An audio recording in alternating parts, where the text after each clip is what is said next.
the human race, destined to be the supreme among all celestial beings and myriad tribes. Unexpectedly, I found myself cornered by a small clan of emperors at the spring, enduring their torment. Furthermore, the human race must present 3,000 beautiful maidens and the imperial banner of the divine soldiers. What remains unknown to all is, the emperor's banner is merely a golden thread plucked from your myriad soul's standard. In the endless years of a foreign race invaded the heavens. The myriad of tribes paid a grievous price to ultimately expel them. Ultimately, 100 emperors of the human race led the myriad emperors of various races to establish the grand array of the celestial stars. You had expected to, like other emperors of your race, guard the great formation and ultimately fade away into oblivion, until the light of the guiding path illuminates your emaciated form. Descendants of my kin, what transpired among the human race? A feeble voice resonated in the void, piercing through the golden heavens, landing upon the ears of every human cultivator. Echoing leaves. The golden light of the imperial flag surged exponentially, awakening the lingering aura of the great emperor within, spreading across the heavens and the earth, resonating distantly with the parchment scrolls. Countless cultivators felt a chill running down their spines, trembling with excitement. It was a formidable being of the human race. The great figure responded to the emperor, igniting a flicker of hope. There remained a chance for humanity to endure. Tianyuan Wuji, who had been engulfed in despair, suddenly found his gaze ablaze with fervor. The dwindling energy within him surged restlessly at the utterance of these words. Tears welled in his eyes as he cried out in despair, beseeching the ancestral spirits to descend and aid us in repelling the impending catastrophe that threatens the very existence of our kin. Upon hearing the words of Tianyuan Wuji, you, situated in the abyss, are enveloped in disbelief. How could it be that my race, the most formidable among the myriad realms, faces the calamity of annihilation? Has the foreign domain perhaps forged a new passageway? Your voice is somber. As your murky eyes suddenly gaze towards the foreign passage, a fierce desire akin to that of a shark surges within your heart, and the entire abyss quakes restlessly. Your era. Among the myriad realms, the human race stands supreme. Within this lineage, there exist over 100 formidable emperors, and of the 6 great emperors, 4 are exclusively from the human race. To put it candidly, at that time, humanity was the sovereign of all realms. The only entities capable of posing a threat to humanity were the foreign races. Upon hearing these words, Xian turned utterly bewildered. From whence did such a statement arise? Delving into the annals of the myriad realms, the history of the human emperors stretches back so far that it is beyond reach. Were it not for the existence of the emperor's banner, they might even question whether humanity has ever truly birthed a being of imperial caliber. The human race is feeble. It has been an eternity since a great emperor has appeared. I beseech the ancestors to descend swiftly, for I can no longer sustain the 9-dimensional formation. The parchment scroll devours the life of Tianyuan Wuji. Even if I risk my own life, I can at best maintain it for no more than 30 breaths. The flag of the emperor is by your side, is it not? Tianyuan Wuji was momentarily taken aback. He earnestly beseeched the ancestral spirits to descend at once. Humanity genuinely requires your presence. As he watched time slip away gradually, an overwhelming sense of urgency enveloped his heart. At this moment, a resigned sigh echoed from within the formation. The path of guidance is frail beyond measure. I find myself unable to descend. Xian turned his gaze, his 7 eyes widening in astonishment.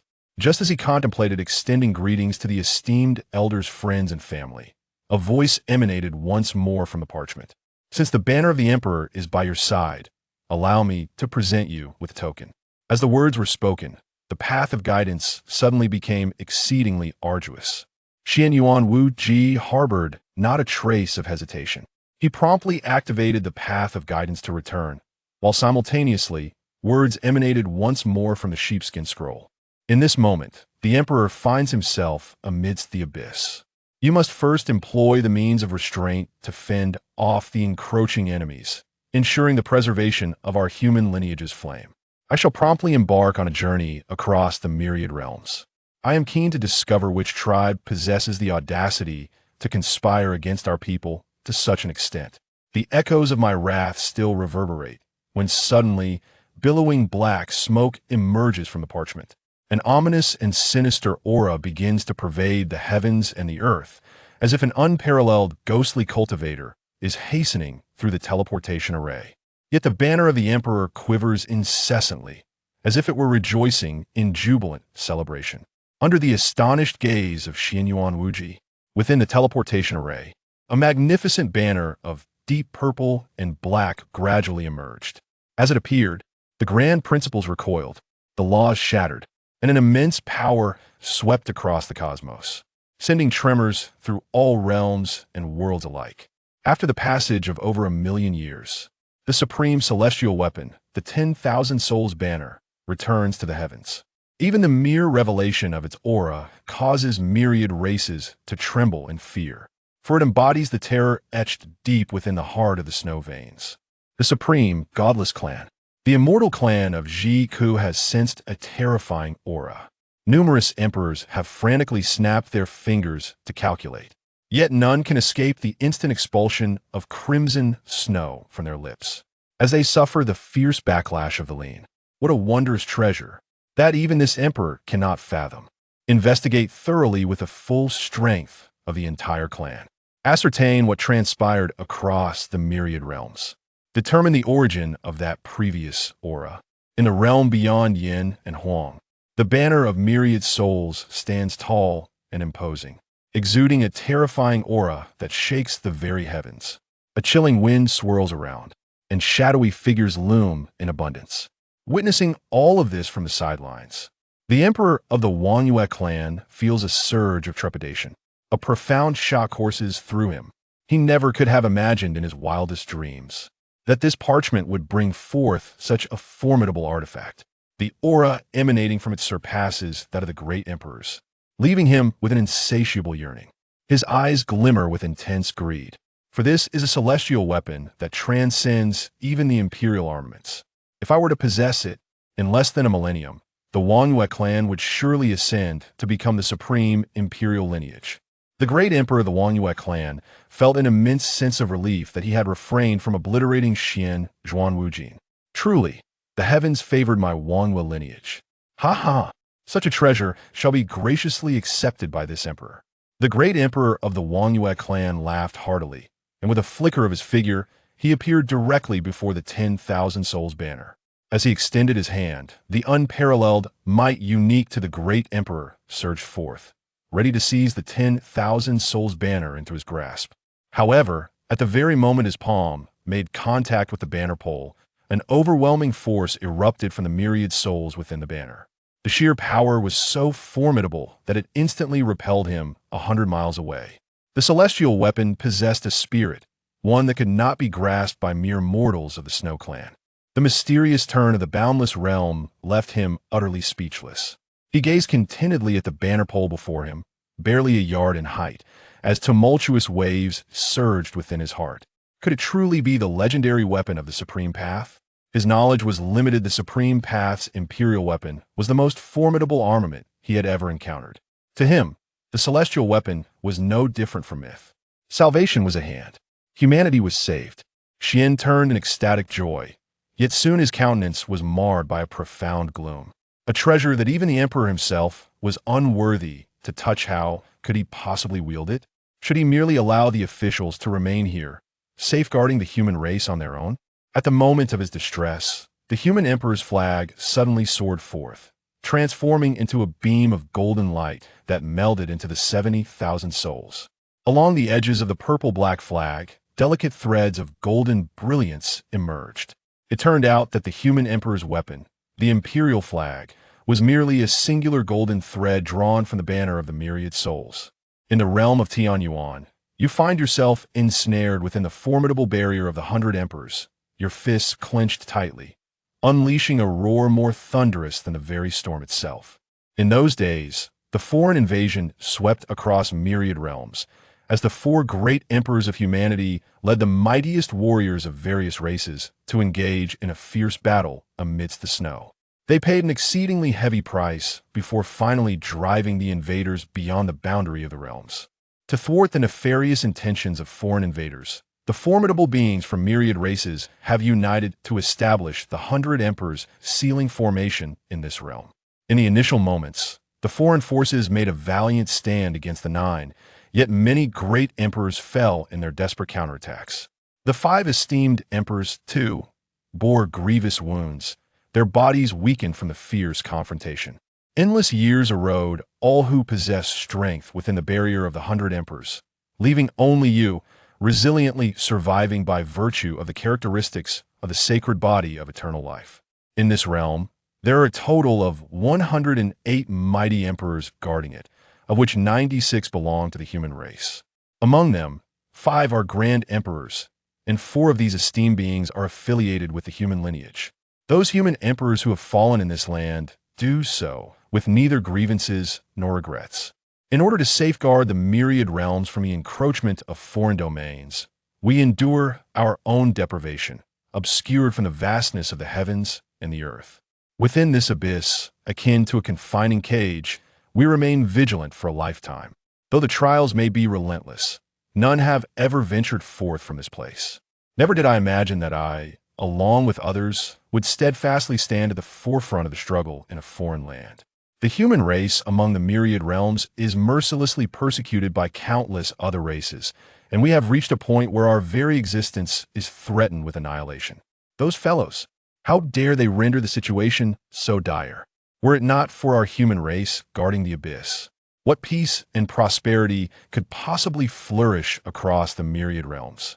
Indeed, tranquility is dictated by humanity, and we shall not permit our kind to witness such serenity. You cast your gaze upon the distant horizon. In that darkness, there lies a golden transcendent sword, the weapon of the most formidable emperor of the human race. Do you ever feel a twinge of regret within your heart? The righteousness you speak of has ultimately become the justification for others to encroach upon your boundaries. In those days, it would have been wise to heed the words of the esteemed evil infernal emperor, to wield the hand of the other races and eradicate the formidable beings of all tribes. Those not of my kind, their hearts must be different. Such a simple truth, yet you fail to comprehend. Is it not the case that the myriad races could coexist in harmony? Because of your benevolence, O holy emperor, is it not due to the supreme sword of the universe in your grasp? In the vast expanse of the myriad realms, who acknowledges the contributions of the human race in repelling the alien tribes? Those adorned with scales and horns ought to be subjugated. Engaging in discourse on benevolence and morality with such beings is akin to playing a lute to a cow. You take a deep breath. Excitement surges within your heart. You do not resent your master's benevolence and kindness, but rather you are incensed by the ingratitude of the myriad races, their treachery, and their ruthless betrayal. In those years, under your master's guidance, you were forbidden to allow the strong of humanity to oppress the weak. Now that the master has passed away, all races dare to oppress the human race. You shall undoubtedly repay them 100-fold. You shall certainly retaliate 100 times over. However, to reclaim the myriad realms, in a present precarious state that is simply unfeasible, your gaze swept across the grand formation of the 100 emperors. As your thoughts began to stir, this ancient and long-sealed supreme array slowly came to life. One by one, points of light illuminated the formation. Those were the 108 imperial weapons that constituted the array. As the strong of the human race shed their blood and sacrificed themselves in the abyss, while the formidable beings of myriad races wantonly slaughtered our descendants across the heavens, you had better cleanse your necks, for I shall ensure you vividly recall the methods of my kind. Having spoken, you rose slowly, casting your gaze towards a foreign passage, where the frost lay desolate and the souls decayed. It is imperative to procure sustenance from the alien races. The formidable beings from distant lands have long sensed the unusual activity of the imperial barrier array. Several ancient emperors, tasked with monitoring the movements of this grand formation, have emerged from their secluded retreats. The sealing array had remained dormant for an extended period. What has prompted its activation today? The ancient flame demon emperor wore a puzzled expression, unaware of the events unfolding in the heavenly abyss. The demon emperor of the dark tree revealed a trace of ecstatic joy at the corners of his brows, exclaiming with delight, "Could it be that the bard, Changsheng, has fallen? As for you, they harbor a deep-seated hatred. With your profound foundation and the formidable barrier, a single individual and a singular formation have guarded the passage for countless millennia.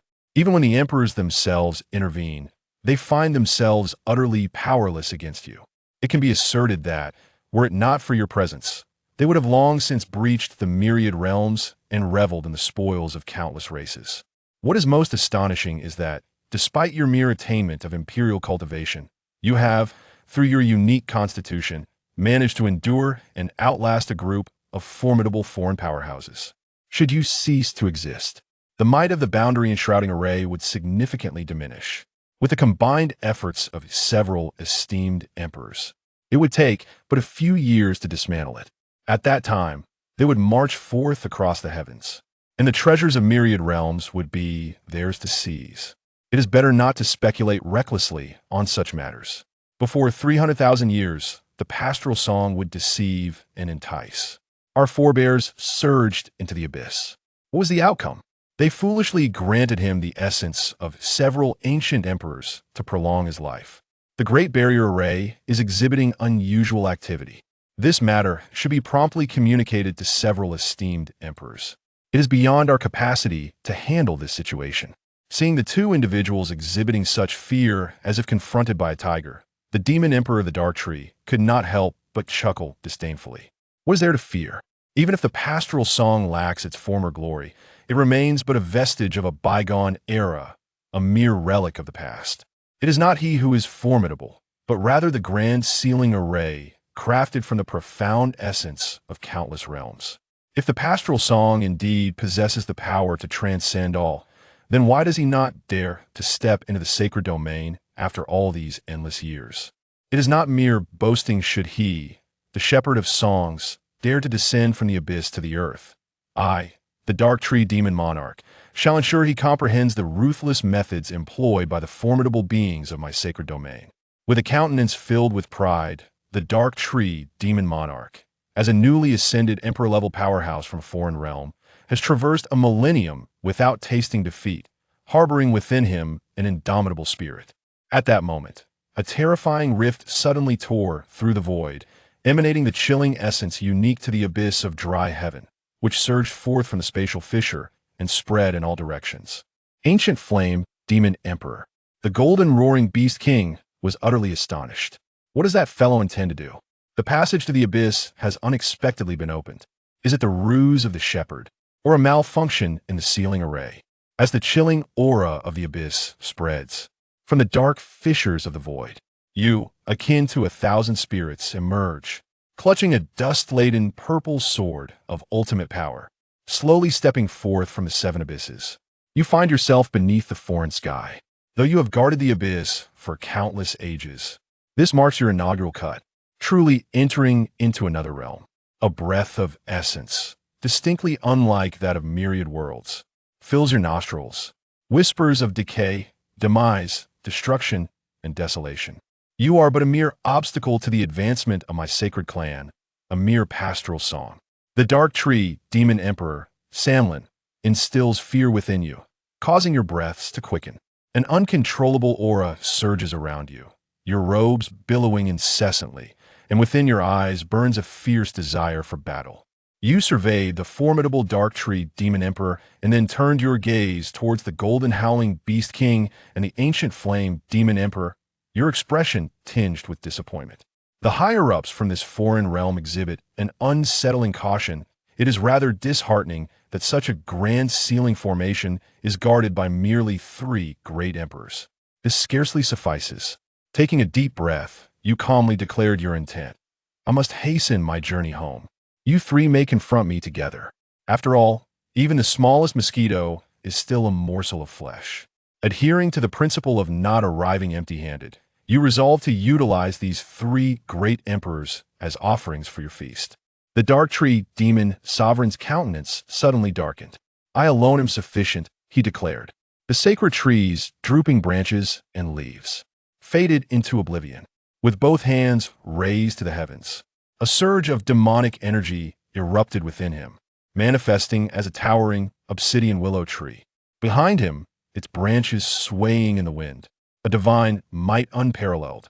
"Come at me with all your might," the dark tree demon sovereign bellowed, channeling his full power into the summoning. Countless branches formed a blockade, instantly ensnaring the space. As the very laws of the universe recoiled in retreat, you silently shook your head, and with a smile, remarked, "There is no need for such probing. You should unleash your full strength." "I wield only a single sword," you stated, positioning the sword before you, brushing off the thick layer of dust from its blade. Your demeanor so nonchalant, as if entirely oblivious to the terrifying atmosphere surrounding you, observing how you utterly disregard your own worth. The visage of the dark tree demon emperor contorts in anguish. "A tempest of rage surges within me. In this pastoral setting, among the adversaries I have encountered, you may not be the most formidable, yet you are undoubtedly the one I admire the most." As you approach, you continue to speak defiantly. "Witness how this emperor shall vanquish you." Upon hearing these words, you find yourself perplexed. It is merely a statement of fact. How has it transformed into a biting remark when uttered by this individual? The methods he displays are, at best, of a moderately above average caliber among the emperors. With a sense of bewilderment, he casually swung the long sword of wood in his hand. The purple radiance erupted along the blade, transforming into an unparalleled brilliance of sword light, with the force to overturn the seas and skies. It surged forth with a fierce howl. Though it was merely a casual flick, this strike still epitomized the zenith of swordsmanship. Binshur, the demon emperor, stared wide-eyed with 7 eyes, gazing at the overwhelming sword energy surging towards him like a colossal wave. His mind was a blank slate. Before this beam of sword light, he felt not like an emperor, but rather as an infant who had never embarked on the path of cultivation. The sword light surged forward with an unstoppable momentum, sweeping through the air for dozens of miles, carrying with it an aura of absolute annihilation as it advanced relentlessly. In this moment, a roar of a beast echoed through the heavens and the earth. It was the golden roaring beast emperor making his move. He summoned an ancient map, conjuring a myriad of extraordinary beasts amidst the cosmos, surging towards the magnificent sword light like moths drawn to a flame. Countless beasts surged forth, and with the full force of the Binshu demon emperor unleashed, the sword light experienced a slight deceleration. Yet, that was merely a momentary reprieve. The distance to a true halt and cessation remained vast. The Golden Beast Emperor was just about to urge the ancient Flame Demon Emperor to take action, but as he turned around, the ancient Flame Demon Emperor had long since departed from the battlefield. At this moment, he sprinted away without a glance back, leaving behind only a resolute silhouette, with not a trace of hesitation. "What ist? How dare merely 3 sovereigns confront the illustrious bard? Have they lost their minds? They fail to consider that this individual has endured even the mightiest of emperors. What formidable depths of strength must he possess? Throughout the endless epochs of the Holy Domain, has there ever emerged a figure of such remarkable caliber? Moreover, that individual commands the Grand Barrier Array and possesses no fewer than 6 celestial artifacts. How dare these 2 fools act so brazenly? A single sword shatters myriad laws. The blade disrupts methods. One sword fractures myriad paths. The flash of the sword light vanishes in an instant. The world falls into a profound silence. The demon sovereign of the nether tree and the beast sovereign of the golden leaves are beheaded by a single strike. The divine souls of the 2 emperors drift away. The souls of the 2 canine emperors drifted out, their eyes filled with terror. Instinctively, they sought to flee. Yet, where would you grant an opportunity? With a single step forward, the parched palm stretches out, grasping the 2 souls within its grasp. "Senior Mu, grant me mercy. I shall serve you as a devoted servant. I am the ancient sovereign, capable of leading my kin to this place, offering them for your refinement, thus enabling you to prolong your lifespan." Upon hearing this, you let out a derisive laugh, questioning my worthiness. No sooner had your words faded than your hand illuminated with the brilliance of the Middle Kingdom. Under the crushing might of the great emperor's 9 quakes, in an instant, You obliterated the consciousness of 7 souls, transforming them into nourishing sustenance, which you cast into the sea of consciousness, gradually refining it with the power of your spirit. Immediately, the celestial essence of the great emperor was extricated from his corporeal form, swallowed whole. After completing these actions, your gaze turned towards the direction of the fleeing ancient flame demon emperor. With a delicate step forward, the surrounding scenery shifted in an instant. As your footsteps come to rest upon the fallen leaves, you find yourself behind the ancient flame demon emperor, the 7th of his kind. The longsword is once more raised, poised to deliver a swift and graceful strike. The chilling sensation of weightlessness crept up the back, sending shivers down the spine. The ancient flame demon emperor was gripped by an overwhelming terror. Just as the sword descended, a sudden surge of a gray barrier erupted around him. The barrier emanated an aura surpassing that of the great emperor. Even you could not cleave through it with a single strike, merely leaving a barely perceptible crack upon its surface. The methods of the emperor were intriguing. You let out a laugh, and the purple absolute sword resonated with a humming sound, unleashing an incredibly sharp and fierce sword energy. Just as you raised the sword above your head, preparing to bring it down, the emperor of tongue inflammation abruptly turned around, kneeling before you, hands raised high, presenting meticulously crafted wooden box. Upon the box, a seal was affixed, inscribed with the words of the Great Path, a trusted confidant of Taoist Mu. Your action is one of moment's pause as you instinctively furrow your brow. The seal emanates an extraordinarily rich aura of imperial majesty, starkly contrasting with the previous barrier's essence. This compels you to scrutinize the ancient emperor, trembling on the ground before you, with utmost attention. Mediocre in talent, with a feeble foundation, one could say that he is the weakest among the guardians. Moreover, apart from the meager endowment and scant aptitude, he is truly an individual of little worth. Yet, astonishingly, this ancient emperor is supported by 2 imperial beings. Although the reason for this individual receiving the favor of 2 esteemed emperors remains unclear, one must grasp a fundamental truth. The more fervently an adversary seeks to safeguard something, the more imperative it becomes to obliterate it without delay. Senior, this is entrusted to me by my esteemed master. He mentioned that once you have laid your eyes upon this object, you shall no longer pursue my demise. I humbly request you, esteemed Elder Mu, to examine it. It may well cost me my life. The ancient flame demon emperor trembled violently, his speech quivering slightly. Upon hearing these words, you furrowed your brow, took the wooden box into your hands, and casually tore open the ceiling on top. The heart of the ancient flame demon emperor thumped violently, even as he tightly shut his eyes, awaiting the arrival of the 3 deaths. Yet, after several breaths had passed, the cataclysmic attack he had envisioned did not materialize. He blinked in bewilderment and lifted his gaze. I see that a letter has appeared in your hand, and the smile upon your face has grown ever more vibrant. Would you like to know the contents of this letter?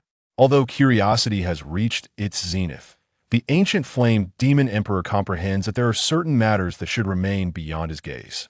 This is a letter from the master to the esteemed elder, and the junior is merely responsible for its delivery. Upon hearing those words, you let out a chuckle, casting the letter in your hand before the ancient flame demon emperor. Then, you stepped into the void and departed, leaving only your hearty laughter echoing gently through the sky. Just behold, even 3 could comprehend this. The ancient flame demon emperor had no desire to behold it, yet that letter floated directly before him. Chapter 9. Undercurrent Surge. Heart yearns for home. Within the grand hall, the ancient flame demon emperor's mind buzzed incessantly. Prior to entering this vast chamber, he had contemplated numerous scenarios that might unfold, such as being obliterated in an instant or consuming a lethal poison, rendering his life merely a thought away from the devourer demon sovereign's whim. Yet, he could never have anticipated that upon uttering a single phrase, the devourer demon sovereign would bestow upon him such a multitude of offerings. A direct disciple, the 9 methods of devouring heaven, a pathway to becoming a sovereign. Any one of these would entice countless powerful beings from the sacred domain to willingly embrace death. And here he was, having done nothing but return from his post, and miraculously acquiring all 3? He had never believed in the notion of a pie falling from the sky. However, today he found himself somewhat dazed by this unexpected windfall. The idea that the devourer demon sovereign could be deceiving him never crossed his mind.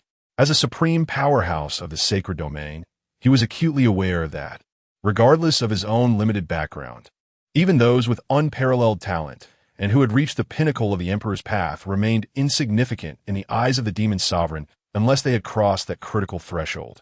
The sole distinction perhaps lay in the degree of force applied when it came to extermination. The emperor and the sovereign, though only a thin line separated these realms throughout history, no being had ever transcended that divide, no matter how extraordinary one's talents or how formidable their foundation, without entering the sovereign realm. One would be regarded as mere ants in the eyes of a sovereign. Who would weave a lie to deceive an ant? Master, the ancient flame's talents are meager, and he is timid by nature. The matters you propose are beyond my capabilities. The ancient flame demon emperor expressed his trepidation, his countenance clouded with despair. Such immense opportunities were beyond his grasp. He felt utterly unworthy of such favor.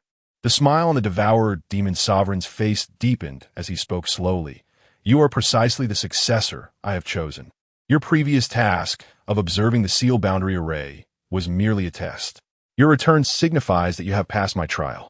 At this juncture, the expression of the devourer demon sovereign suddenly turned icy, his voice stern.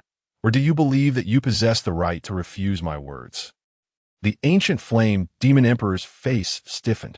In the abyss, after vanquishing 2 emperors, Chu Ming returned to the seal boundary array, his spirits remarkably high. He had not anticipated such unexpected gains from this excursion. Entering the foreign realm, he had been profoundly disappointed to encounter only 3 emperors. Knowing their essence could at most restore only a third of his combat strength. Yet he was utterly unprepared for the fact that the foreign emperor had already provided him with a divine herb of the Grand Tao. This was, without a doubt, a timely gift of great significance. To repay this kindness, Chu Ming unhesitatingly sold that individual. Who did he think he was? What reason did he have to keep secrets for him? The foreign realm's audacious ambition to swallow the myriad worlds was glaringly evident. If he could cause them a modicum of discomfort, why not seize the opportunity? Although the ancient emperor was timid by nature, he possessed a keen self-awareness, and his immediate reaction upon witnessing this was to flee. Such an adversary, regardless of whether the esteemed emperor chooses to retain him, presents a greater advantage than disadvantage for oneself. Should he remain, doubt will surely fester within him, sowing the seeds of future calamity. Considering that fellow's disposition, a confrontation on the battlefield may yield unexpected surprises. Conversely, should he depart, it would serve to irk the esteemed emperor, conveying the message that while the divine medicinal herb has been claimed, no alliance has been forged with him, prompting him to relinquish any lingering aspirations. After a fleeting moment of elation, Chu Ming's gaze grew increasingly solemn. The human race is currently beset by existential peril, and his heart yearns for home. As the last remaining emperor of the human lineage, his return to the myriad realms is unlikely to be tranquil. The plight of the human race has reached such an nadir. One can only speculate the intricate machinations at play. The myriad powerful beings that once oppressed humanity would not easily permit his entry into the heavens, allowing the human race to reclaim its former glory.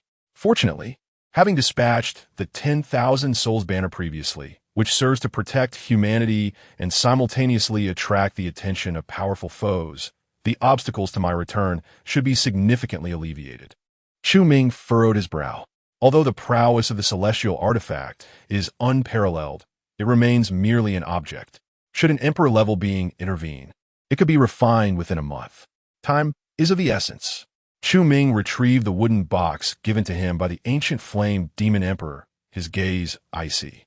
The foreign emperor had evidently anticipated my foray into their realm. It seems that they have exerted considerable influence over the affairs of humanity. Inside the box lies a peculiar herb, radiant and resplendent, its leaves resembling the outstretched wings of a phoenix, its branches akin to a soaring dragon. The luminescence it emits gathers and does not dissipate, illuminating the celestial phenomena of the stars. Upon closer inspection, one could discern tiny runes etched upon the branches and leaves. Each rune encapsulates profound truths, narrating the mysteries of heaven and earth. Even though Chu Ming's vitality is at its nadir, merely inhaling the herb's enchanting fragrance invigorates him, instilling a sense of renewal akin to the awakening of a withered tree in spring. Such a divine remedy must be an exceedingly rare treasure for an emperor. Chu Ming Sumit. However, the greater the rarity of this item, the heavier his heart felt. The foreign powers that bestowed this item upon him harbor no benevolent intentions. Yet now, he finds himself unable to relinquish this miraculous herb. Even aware that he is bargaining with a tiger, he can only proceed with resolve. Are you attempting to restore my zenith, to serve as vanguard for your foreign domain? What a cunning scheme. Alas, you underestimate this emperor. Chu Ming's eyes glimmered with determination. While the human emperor of the myriad realms shall be saved, the foreign emperor shall also be personally vanquished. A child may make a choice, but an adult always grasps both opportunities. He formed hand seals, invoking the great sealing formation. In an instant, 100 weapons surged into motion. Through the relentless probing of the 5 celestial artifacts, no traps were discovered within the medicinal herb. Subsequently, he crushed the herb into a mass and swallowed it whole. Refine for me. Chu Ming sat cross-legged, harnessing the supreme power of the sealing formation to swiftly refine the herb's potency. As the overwhelming medicinal energy surged through his body, his emaciated form visibly rejuvenated. The flame, yellow heaven, the banner of the human emperor melded into the 10,000 souls banner. And Tianyuan Wujing immediately sensed a subtle connection with the majestic purple-black standard. By utilizing the human emperor banner as a conduit, he could harness a fraction of the power of this grand banner. It is no wonder that his ancestor inquired whether the human emperor banner was in his possession. Tianyuan Wujing felt an inexplicable surge of exhilaration as he raised his hand to grasp the 10,000 souls banner. Instantly, an unparalleled force emanated from the banner, nearly overwhelming him. Such formidable imperial weaponry. Tianyuan Wujing was filled with boundless excitement. With the 10,000 souls banner at his side, he felt capable of confronting an emperor. Just as he began to familiarize himself with the banner's purpose, the figure of the emperor of the moonlit clan reappeared. He stood amidst the void, his eyes radiating an eerie green light. Tianyuan Wujing, relinquish the banner in your hands. This is not a treasure that a mere sage can wield. Surrender it to me, and I promise to protect your human race from annihilation. The emperor of the moonlit clan's breath was slightly hurried, his gaze fixated unwaveringly on the 10,000 souls banner. This artifact was his by all means necessary. Ancestor, 3 chances have passed. It is time for you to depart. Tianyuan Wujing, brandishing the 10,000 souls banner, confidently issued an eviction order. Even though he was on the verge of exhaustion, the defiance etched on his face was more pronounced than ever. With the imperial weaponry in hand, he was prepared to stake everything. Sacrificing 1 or 2 human saints to severely wound an emperor would undoubtedly be a worthwhile exchange. The expression of the emperor of the moonlit clan darkened, his chilling words sweeping through the air like a bitter gale. Tianyuan Wujing, do you truly believe that with this banner, you have attained a right to converse with me? Chapter 10. With my frail body, I ignite the might of the imperial artifact, the Elder. The 3 palms have already passed. Tianyuan Wujing did not respond to the words of the monarch of the Wanyue clan, but instead reiterated his stance. He was unwilling to relinquish the human emperor's flag, let alone surrender an imperial weapon that surpassed it in power. If the monarch of the Wanyue clan truly intended to set aside his dignity and forcibly seize the imperial artifact today, Tianyuan Wujing would make this monarch understand the pride of the human race. Prior to this, Chu Ming's response had stirred an immense passion within him. The human race still had emperors alive. As long as the ancestor returned, not only could they resolve the current predicament, but they could also lead humanity toward glory. The ancestor bestowed this supreme imperial weapon upon him to protect the human race, not as a gift to appease the great clans. Seeking death, the monarch of the Wanyue clan was consumed by fury. His visage distorted, and his aura surged like a raging tide. How could a mere saint like Tianyuan Wujing repeatedly reject him? This incited an overwhelming desire to kill. Without hesitation, he activated the imperial weapon in his hand, unleashing a vast might that enveloped tens of thousands of miles of void. A black mist surged forth, transforming into a realm reminiscent of a hellish abyss. Beneath the dark veil, a pair of enormous eyes, akin to a sea of blood, emerged, exuding a fierce light that was soul-stirring. The black mist rolled back, coalescing into a colossal, pitch-black bird that blotted out the sun. It perched behind the monarch of the Wanyue clan, its feathers forged from iron, pulsating with the profound laws of the great Tao, utterly indomitable. A savage aura swept across the 8 directions, overwhelming and unmatched. With merely a glance directed at him, Tianyuan Wujing felt as though struck by thunder, staggering and spitting blood. Yet, there was no trace of fear upon his face. In his resolute eyes, a mighty battle intent ignited. Spitting out a mouthful of blood, he raised a banner of 10,000 souls with one hand. The aura of a sovereign overshadowed the mountains and rivers, consuming the endless heavens and earth. Tianyuan Wujing held his head high, his gaze fixed firmly on the monarch of the Wanyue clan, and proclaimed with conviction, "Where are the saints of the human race?" As his words fell, the high-ranking members of the human race, who had been observing the battle from the Yanwang sky, surged forth. In an instant, 23 saints had gathered behind Tianyuan Wujing. Their auras surged, expressions solemn, battle intent soaring. They stood tall and straight, each like an unyielding divine sword. Though they were saints, facing the monarch of the Wanyue clan, there was not a hint of fear or trepidation on their faces, but rather a spark of eager excitement. The human race still had emperors among them. Thus, why should they endure in silence? Those who had previously criticized Tianyuan Wujing now bore steadfast expressions. One thought consumed their minds: to protect the human race and await the ancestors' return. The notion of offering the imperial artifact to the Wanyue clan had long been cast aside. The human emperor's flag lay in tatters. Even sacrificing their lives could not match the might of an emperor. Yet now, the situation was different. The human emperor had bestowed upon them a flawless imperial weapon. The earth-shattering aura it exuded was more than 100 times stronger than the human emperor's flag. As long as they were willing to sacrifice their lives as saints, the emperor was not insurmountable. As the saints of humanity, their lifelong aspiration has been to discover hope for their kind. Now that hope stands before them, they would embrace death here without a shred of regret. The 23 saints each unleashed their formidable powers, their majestic auras intertwined, coalescing into boundless martial intent, momentarily matching the might of the moonlit clan's emperor. How splendid, how magnificent is humanity! Today, I shall ensure your complete obliteration from all realms. The emperor of the moonlit clan seethed with rage, utterly unprepared for the audacity of these lowly insects to challenge his sovereign authority. Such folly, murderous intent surged within his eyes as he thrust his hands forward.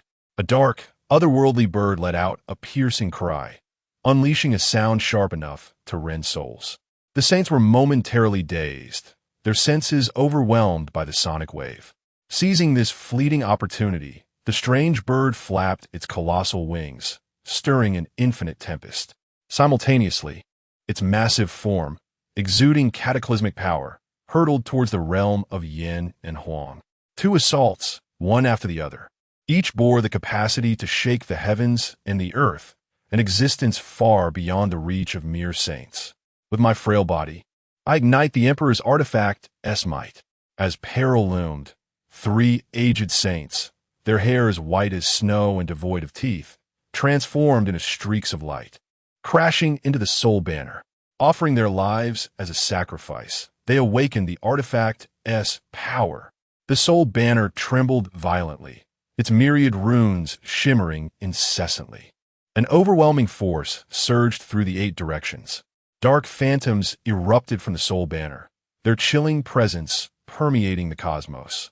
As if a gateway to the underworld had been flung open, a legion of spirits surged forth, their howls echoing. Countless phantoms intertwined, forming a colossal figure clad in black armor. This giant towered 1,000 feet high, wielding a blade as massive as a mountain. It radiated an unparalleled aura of strength, shrouded in dense, malevolent energy like a sovereign among spirits. Strike! Tianyuan Wuji's expression darkened as he beheld the approaching beast, his voice a low growl. His gaze was sharp as a blade. He executed a hand seal, harnessing the connection between the Emperor's flag and himself to command the formidable black-armored giant, initiating an offensive. As his words fell, the giant's colossal blade cleaved towards the beast. The tempest created by the blade's edge tore through the air. In the void, the blade and the beast collided with a resounding crash. The world fell silent. After a brief stillness, the two forces erupted with their respective ferocity. The beast screeched, its wings thrumming, summoning a gale to overturn the black-armored giant. Yet, the giant gripped his blade with both hands, standing unyielding like an indomitable mountain, defying the beast's overwhelming might. A thunderous explosion resounded throughout the universe. The laws of nature fractured and reformed under the weight of their powers. A vast shockwave rippled through the void, its sheer force lethal to any saint who dared to touch it. The Emperor of the Moonlit Clan's pupils constricted. The ferocity of the Soul Banner was beyond his expectations. Although it is evident that this grand flag is likely an immortal artifact surpassing imperial weapons, the mere sacrifice of 3 saints to withstand the formidable assault unleashed by his imperial weapon is a reality he finds difficult to accept. He is a genuine emperor-level powerhouse. To him, saints are akin to mere ants. Yet now, this assembly of ants dares to wield a blade and challenge him. What is more alarming is their genuine stance of resistance. This only fuels his fury further. Ants should possess the awareness befitting their status. To engage in a contest of strength with this emperor. How dare they? His countenance darkened. He spat a mouthful of blood onto the imperial weapon in his grasp. With the infusion of imperial blood, the ferocious bird's might surged exponentially. The previously stalemated situation was instantly shattered. The black-armored giant was relentlessly pushed back by the ferocious bird. Having already reached his limits, Tianyuan Wuji suffered further blows in his failed contest of magic. Human Emperor, I shall come to your aid. Young Wuji, the former emperor did not err in choosing you. You truly possess the ability to lead humanity onto a glorious path. For our kin, I would gladly sacrifice myself. I die without regret. With an emperor among our kind, I can finally rest easy, haha. As these bold words resonated, streams of light surged into the flag of 10,000 souls. In a matter of mere moments, humanity lost 6 more saints. With their lives as offerings, they augmented the power. Witnessing the unwavering sacrifices of these venerable ancestors, one after another, Tianyuan Wuji felt a heart-wrenching pain, his eyes glistening with tears. It is my fault, all my fault. I, the incompetent emperor, lacked the strength to protect you. Tianyuan Wuji was engulfed in profound self-reproach. Sensing the overwhelming might emanating from the flag of 10,000 souls, his aged visage bore a resolute expression. The sacrifice of the 6 saints significantly amplified the flag's power. With no time to dwell in sorrow and self-blame, Tianyuan Wuji transformed his grief into strength, wielding the flag of 10,000 souls to launch a counterattack. Break for me. Chapter 11. The Emperor's bloodshed, unyielding pride. Like the roar of a beast, the sound reverberated through the heavens. The black-armored giant's aura surged violently, the enormous blade before him descending with ferocity. With a resounding clash, the brutal blade energy tore apart the fabric of the universe. Under the sacrifice of 6 saints, the banner of 10,000 souls erupted with unparalleled power. Wherever the blade energy passed, the ominous birds that blotted out the sky let out piercing cries, cleaved in twain. Blood trickled from the corner of the Moonwatcher Emperor's mouth. In the next instant, a life-and-death crisis loomed. His pupils contracted, and before him appeared the overwhelming, tyrannical blade energy. Fueled by the sacrifices of 6 saints, the blade energy now possessed the power to annihilate him. In a state of alarm, The Moon Watcher Emperor hastily employed his means of defense. He activated the Imperial artifact, conjuring over 100 defensive barriers that enveloped him completely. Boom! The blade energy arrived in the blink of an eye. The 100 defensive barriers were swiftly torn apart by 80%. The Moon Watcher Emperor's expression darkened considerably. He desperately urged the Imperial artifact to bolster the barriers while simultaneously unleashing his divine powers to weaken the blade energy, using its fierce momentum to retreat. The blade energy propelled the Emperor, whistling through the air. After a distance of 10,000 miles, a tremendous explosion ensued. Tianyuan Wuji's expression was grave as he pierced through the vast distance with his gaze, locking onto the Moon Watcher Emperor. His robes were shredded by the blade energy, his body marred with countless blade wounds, a sight of utter disarray and brutality. The celestial artifact demonstrated its might, leaving the Emperor bloodied. Predecessor, depart. Our human race bears no intent to become foes with the Moon Watcher clan, Tianyuan Wuji sighed, speaking with resignation. Deep within, he longed to slay this emperor, yet felt powerless to do so.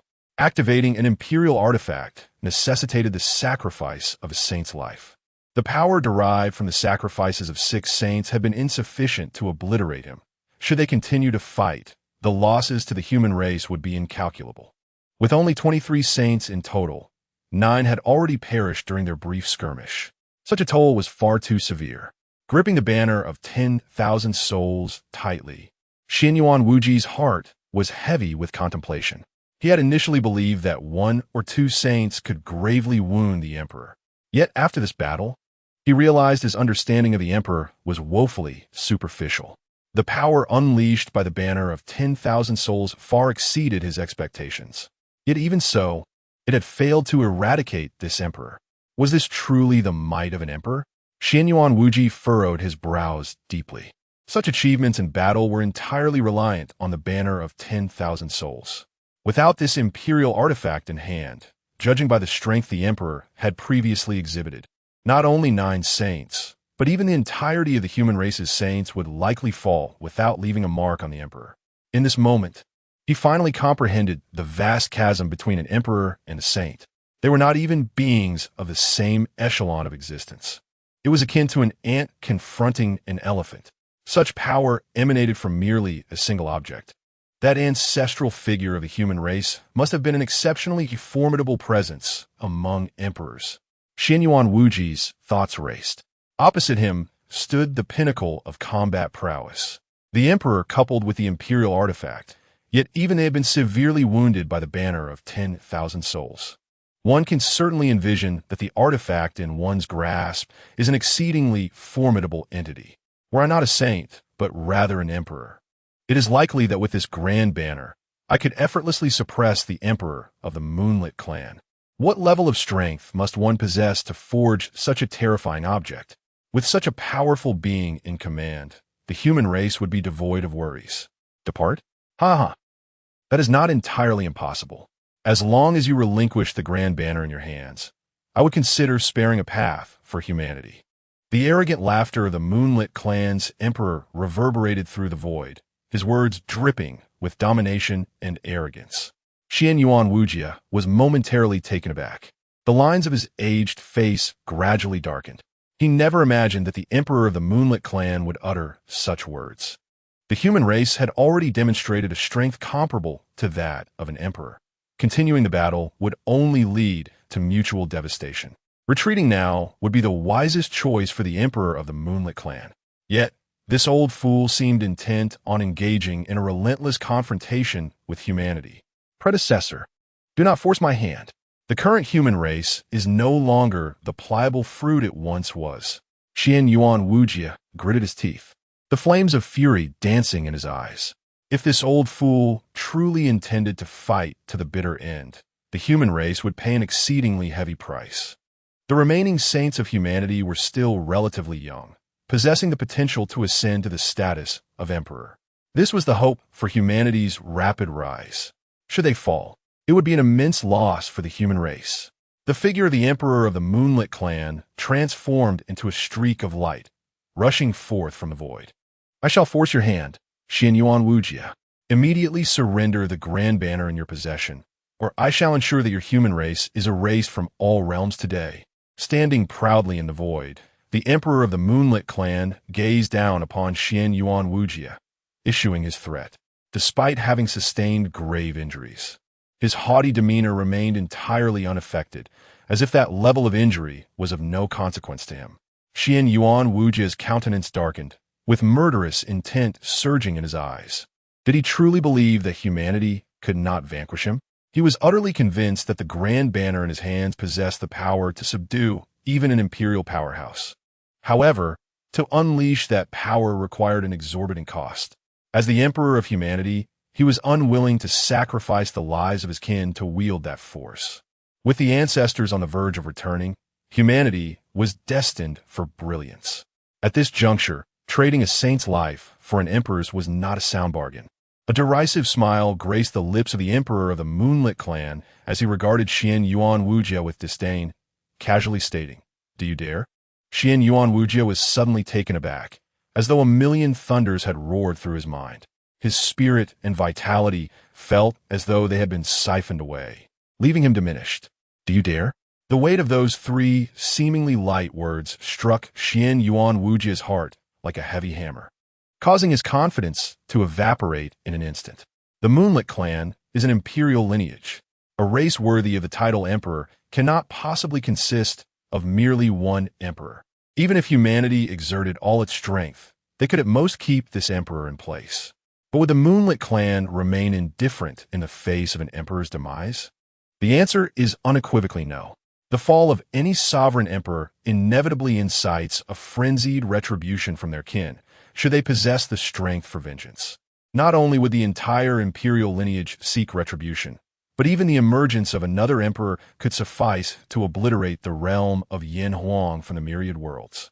The sages of the human race were rendered speechless by this declaration.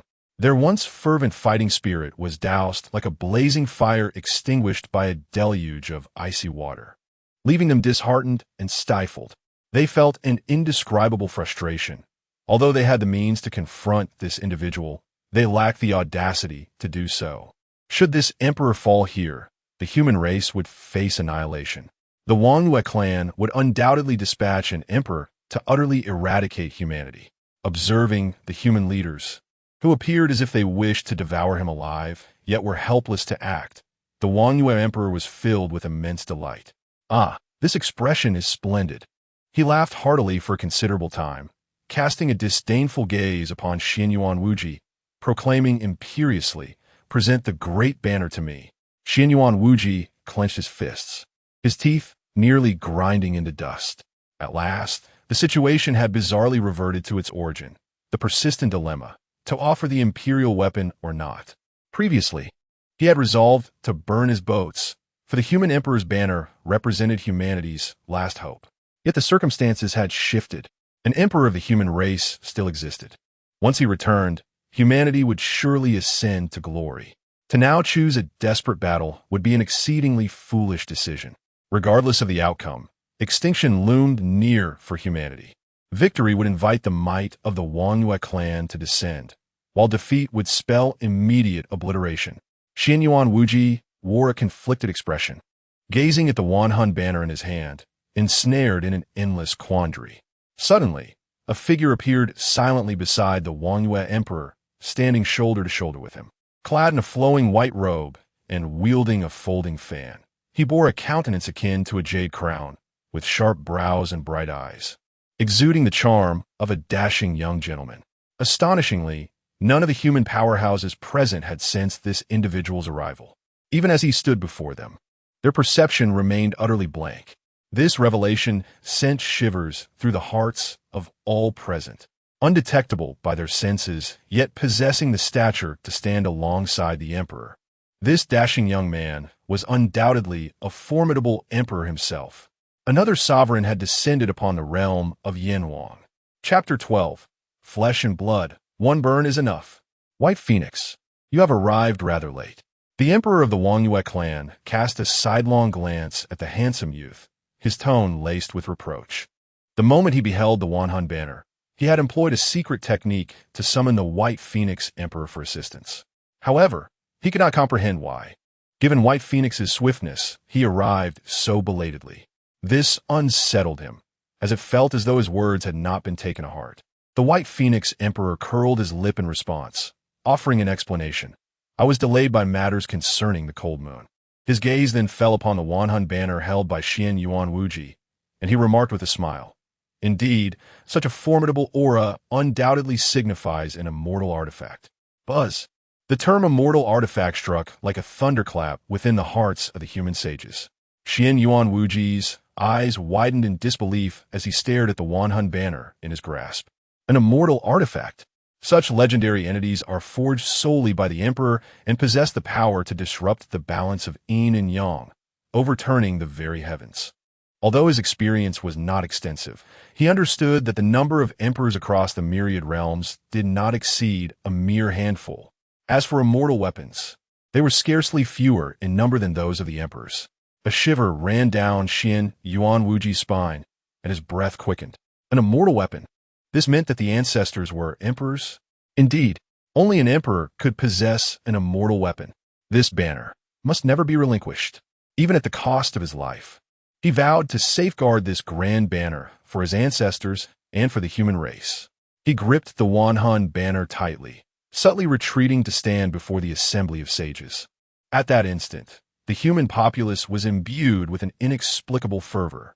An immortal artifact. An ancestor has delivered an immortal artifact to us. The human race has a formidable being of emperor caliber. This banner must not be surrendered. Even if we all perish here, we must protect this weapon. Regarding immortal weapons, if relinquished, the Wangyue clan would undoubtedly resort to killing to cover their tracks. The sages' gazes were ablaze with a resolute willingness to face death. Human warriors have never feared death. They fear dying without purpose, with an immortal weapon in hand and the return of their ancestor imminent. Even if all were to sacrifice themselves here, they would do so willingly. Observing the suddenly invigorated human sages, the White Phoenix Emperor was taken aback. Did I perhaps misspeak? The Emperor of Wangyue let out a scoff, unconcerned. It matters not. They are all to be slain regardless. It merely requires a bit more effort. When it comes to immortal artifacts, he would not be foolish enough to leave any survivors. The fewer who know of this matter, the better. After all, the Wangyue clan ranks only in the middle tier among the myriad clans. Though there are 4 emperors within their ranks, they cannot compare to the profound heritage of the immortal clans or the supreme imperial families. White Phoenix nodded, chuckling lightly. You are correct. However, there are but 14 sages. With 2 emperors present, even if they possess an immortal artifact, what power can they truly wield? If one of them were an emperor, I might harbor some trepidation. Yet, a group of sages is no different from mere ants in my eyes. Be cautious. This grand banner is not to be underestimated. The emperor of the Wangyue clan softly cautioned, fully aware of the formidable power of the Wanhun banner after suffering a blow from it. Even wielding an imperial weapon, a single strike had left him bloodied. The might of the celestial weapon was indeed astonishing. Bai Huang scoffed dismissively, no matter. You shall only need to clear the battlefield for me. Realizing he had misspoken, he sought to amend his words. With that, he elegantly waved his folding fan, summoning crimson clouds that surged toward Tianyuan Wuji. Tianyuan Wuji's expression shifted dramatically, and he promptly activated the Wanhun banner to counter the impending assault. An endless gust of dark wind howled as the giant clad in black armor swung its massive blade. The collision of forces astonished the heavens and the earth. With a thunderous roar, the colossal blade shattered in the giant's grasp, and the crimson haze pierced through the giant's chest. The shockwave from the impact forced the human warriors back several paces. Tianyuan Wuji coughed up blood, his life force flickering like a candle in the wind, teetering on the brink of extinguishment. Before he could regain his composure, the figure of the Emperor Bai Huang had inexplicably appeared before him, moving with such speed that no one among the human sages could perceive it. This artifact is not something your ant-like race can possess. Bai Huang's countenance turned frigid as his large hand reached out to grasp the Wanhun banner. Tianyuan Wuji was taken aback, uncertain whether the Wanhun banner still retained the power to repel an emperor. He dared not gamble on it. Protect the Yanwang heaven until our ancestors return. He bellowed, transforming into a streak of light that merged with the Wanhun banner. With a resounding boom, the sacrificial offering of a sage ignited the Wanhun banner, unleashing boundless ethereal light as a torrent of runes surged forth, coalescing into a tremendous force that surged toward Emperor Bai Huang. A flicker of surprise crossed Bai Huang's eyes. He had not anticipated Tianyuan Wuji's resoluteness, sacrificing himself the moment he revealed his presence. There was no hesitation whatsoever, denying Bai Huang the opportunity to touch the celestial artifact. As the sea of runes approached, Bai Huang's expression darkened slightly. He had initially believed that with his speed, seizing the celestial artifact from a sage would be an effortless task. Yet, he had miscalculated. Although Tianyuan Wuji's response was somewhat unexpected, in Bai Huang's eyes, it was not a matter of great concern. After all, he was a formidable emperor. The sacrifice of a single sage, even in the presence of a celestial artifact, would not pose a significant threat. He decisively flipped his folding fan, placing it before him, preparing to withstand the strike from the Wanhun banner. With a resounding crash, the torrent of runes collided with Emperor Bai Huang. The folding fan erupted with a dazzling radiance, holding its ground against the multitude of runes from the Wanhun banner, creating a stalemate that persisted for a considerable time. Seize the celestial weapon. A sage roared. 14 figures almost simultaneously stepped forward, intent on reclaiming the Wanhun banner for the human race. With no one in control of the celestial weapon, its power diminished significantly. Moreover, the human sages present lacked celestial weapons to contend with an emperor. Impossible. The emperor of the Wangyue clan narrowed his gaze, his figure suddenly lunging forward to confront the human sages. In this moment, the celestial artifact was unclaimed.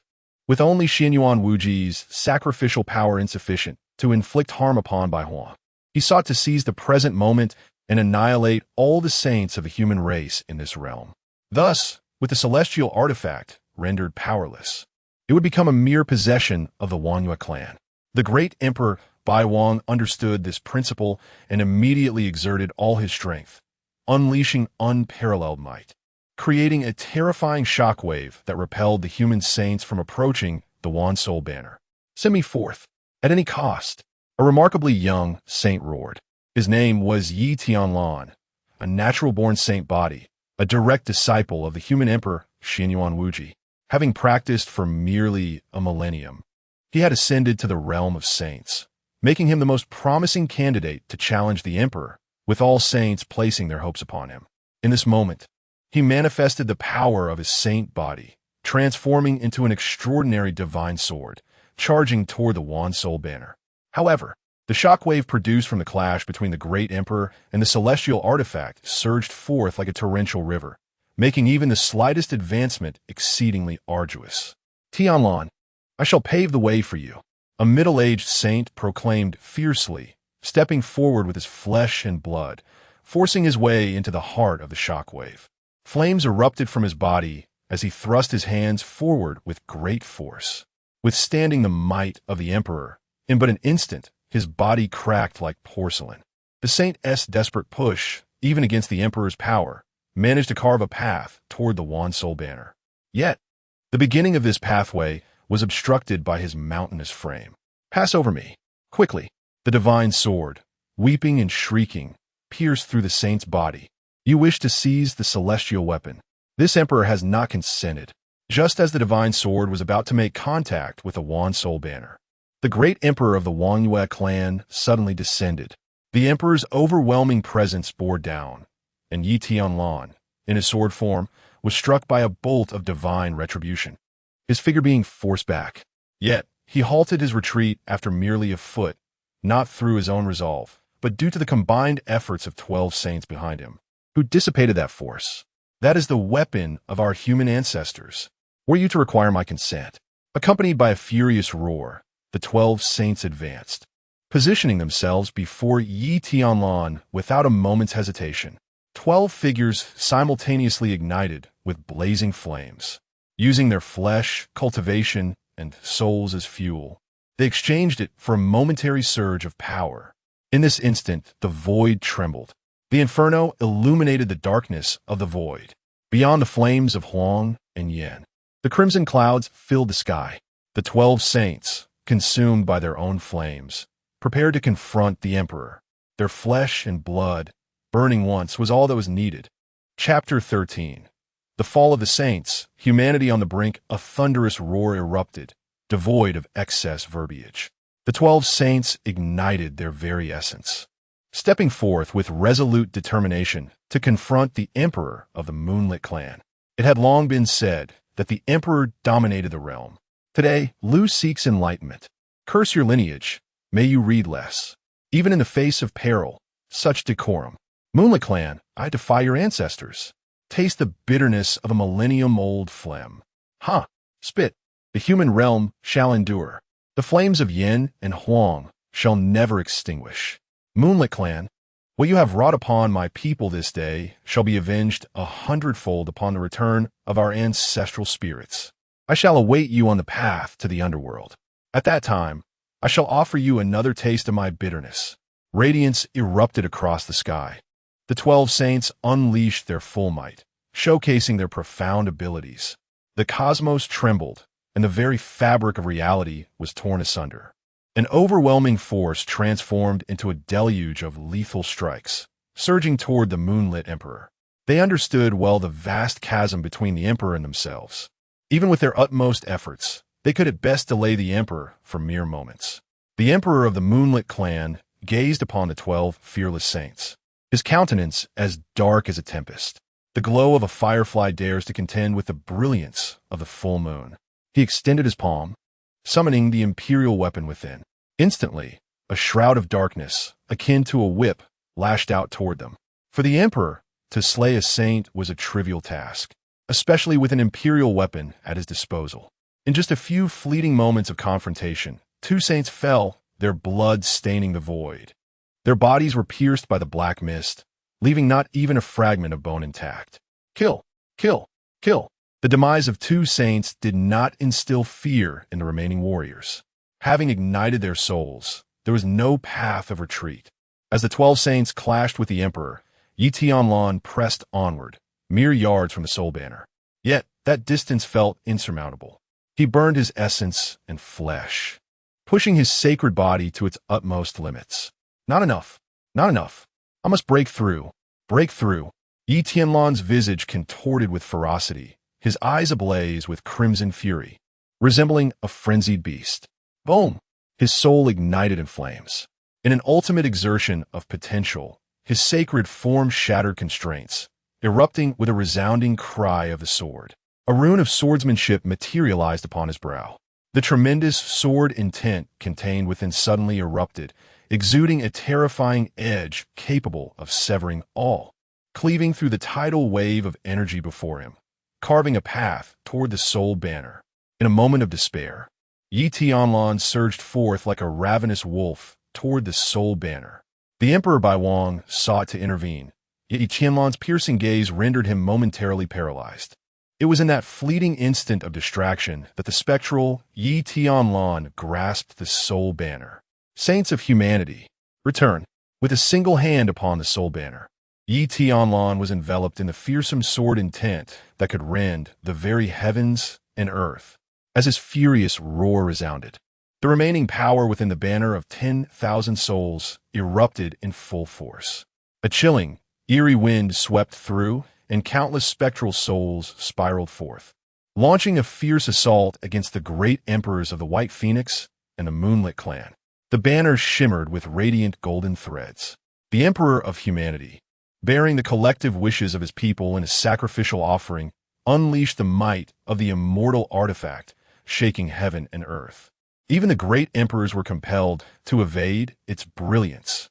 The figures of the White Phoenix Emperor and the Moonlit Clan Emperor were forcefully repelled by the overwhelming tide of spectral souls. The saints of the human race erupted in laughter. Is this what it means to be a great emperor? It is nothing but a facade. Ha ha! Moonlit Clan, you have been utterly defeated. Once our ancestors return, we shall hold you accountable. The remaining 9 saints swiftly gathered around Tianyuan. Their spirits surged forth, and before the 2 great emperors of the Moonlit clan, they gazed down upon them with disdain, their battle fervor soaring. Defeated? Mia ents. Even with immortal artifacts. What can you achieve? I could easily extinguish you with a flick of my hand. The White Phoenix Emperor forcefully tore through the multitude of spectral souls. His handsome visage no longer bearing the previous calmness, replaced instead by a grave seriousness. The immortal artifact was once again under the control of the human race. All 10 individuals ignited their souls, and even as a great emperor, he felt the weight of the challenge ahead. Ha ha! The saints of the human race laughed heartily. There was no retreat left for them.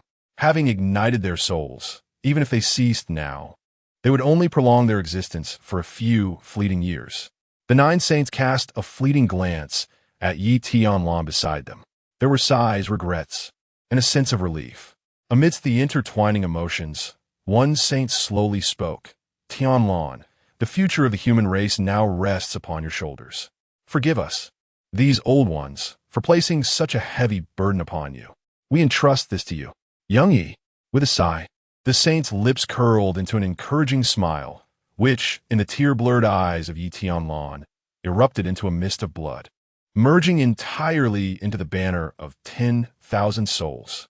Old Lu, this is why I told you not to read so much, making it so emotionally charged. Damn it, it's just death, isn't it? Humans die, birds soar to the heavens, and one does not truly perish for eternity. Young Yi, you're thousands of years old, yet you weep like a child? Didn't old Lu often say, death is inevitable, whether lighter than a feather or heavier than a mountain? Today, I shall die heavier than a mountain. Once the human race overcomes this crisis, throw a feast for me that lasts 3 days in celebration.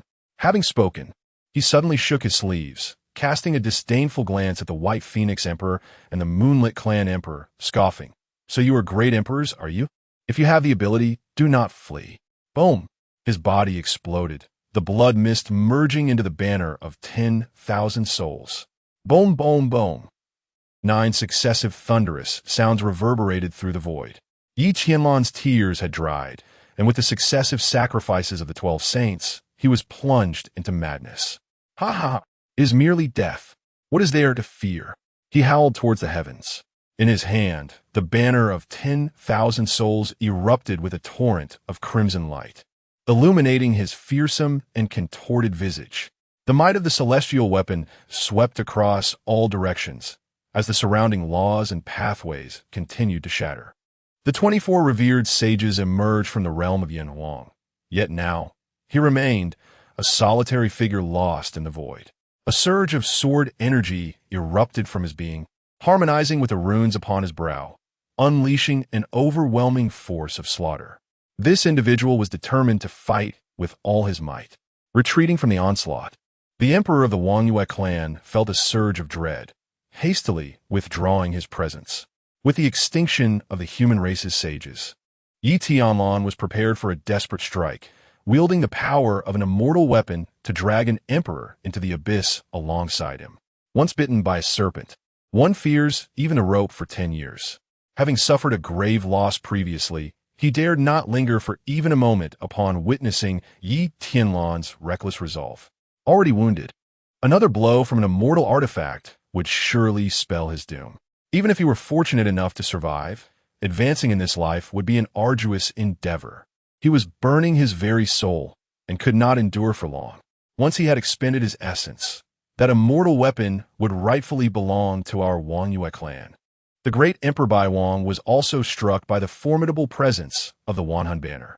With 9 sages sacrificed, this immortal weapon now possessed the strength to slay an emperor. Such power was insurmountable. To kill and then attempt to flee. How could such a fortune exist? Remain here, leave behind the human race's sages to accompany the fallen. Yi Tianyuan bellowed in fury. As the Wanhan banner waved, an endless tide of vengeful spirits surged forth, countless phantoms darkening the skies and enveloping the realm for miles around. The heavens mourned, the earth lamented, and the cries of ghosts echoed like wolves howling. It was as if the gates of the underworld had swung open, and the horrors of hell were once again unleashed. The 2 emperors recoiled in haste, summoning their imperial weapons to strike against the relentless tide of spirits. In the next instant, However, Yi Tianlan swiftly retreated back to Yanhuang heaven. The multitude of specters rolled back in unison, the abrupt turn of events catching the two emperors off guard, leaving them no time to react. By the time they regained their senses, the endless phantoms had merged with the heavens of Yanhuang, firmly safeguarding the entire realm within their embrace. Wangwei clan, this grievance shall be remembered by the human race. All denizens of Yanhuang, heed my command. Every cultivator of the human race, upon sighting beings of the Wangyue, shall pursue them relentlessly until death. Yi Tianlan's anguished roar resonated through the heavens of Yanhuang, transforming into a wave of sound that rippled across the void for millions of miles. The two emperors descended to demand accountability, their regal demeanor infused with an indomitable spirit. The 12 sages offered their lives as the immortal weapon awaited its fateful encounter. Chapter 14.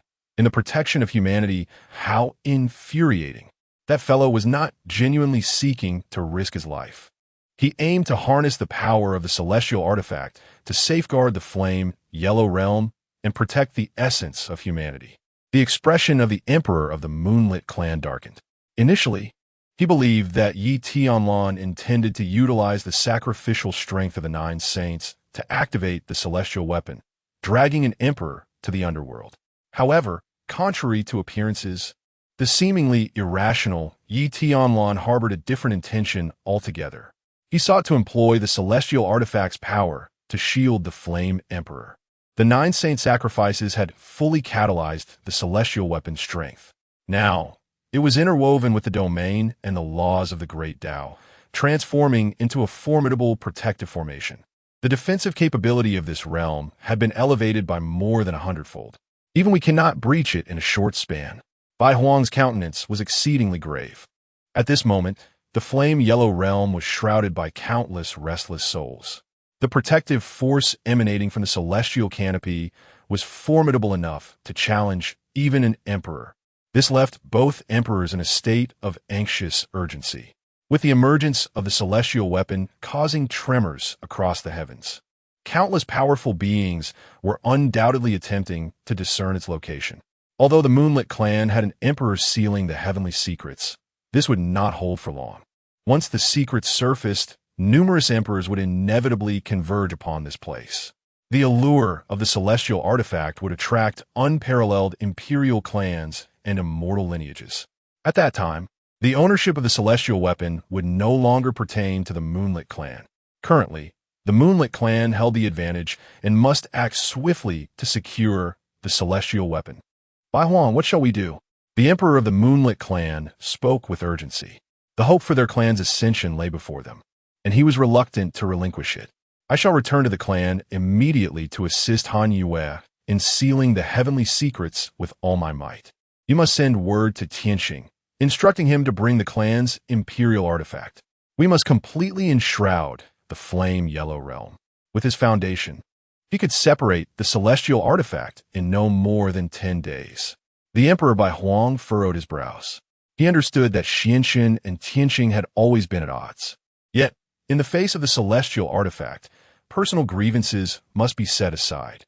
Securing that banner would undoubtedly elevate the Moonlit clan to unparalleled status, presenting an extraordinary opportunity for all involved. Is there truly no other course of action? The expression of Emperor Xianxin darkened, clearly reluctant to disclose this matter to Emperor Tianxing. With a sigh, Emperor Bai Huang reassured him, Xianxin, this is not the time for reckless emotions. Securing the celestial artifact is an opportunity of utmost significance for both you and me. Perhaps we might even glimpse the path to the realm of the Emperor. Is your personal enmity with Tianxing truly more important than attaining the status of Emperor? I comprehend your concerns. Rest assured, I shall always stand by your side. Once we obtain the celestial artifact, I will grant you a millennium to ponder its mysteries. Emperor Xuanzhen's expression was one of inner turmoil, but ultimately, he could not resist the allure of the Emperor's realm. With a resigned sigh, he acquiesced. Very well, let us proceed as you suggest. In the flame-yellow heaven, an endless sea of restless souls enveloped the celestial canopy. The laws of the world intertwined with the power of the myriad soul banner, casting the heavens into darkness. On a desolate mountain, the figure of Yi Tianlan materialized. The flames that once enveloped him had extinguished, leaving him shrouded in a dense aura of death, his saintly cultivation emanating uncontrollably. The haunting image of the sacrifices made by the human saints lingered in his mind, refusing to fade.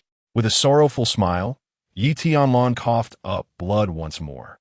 His form staggered as he gazed up at the sky, his eyes filled with hope. Ancestors. The time for humanity is running short.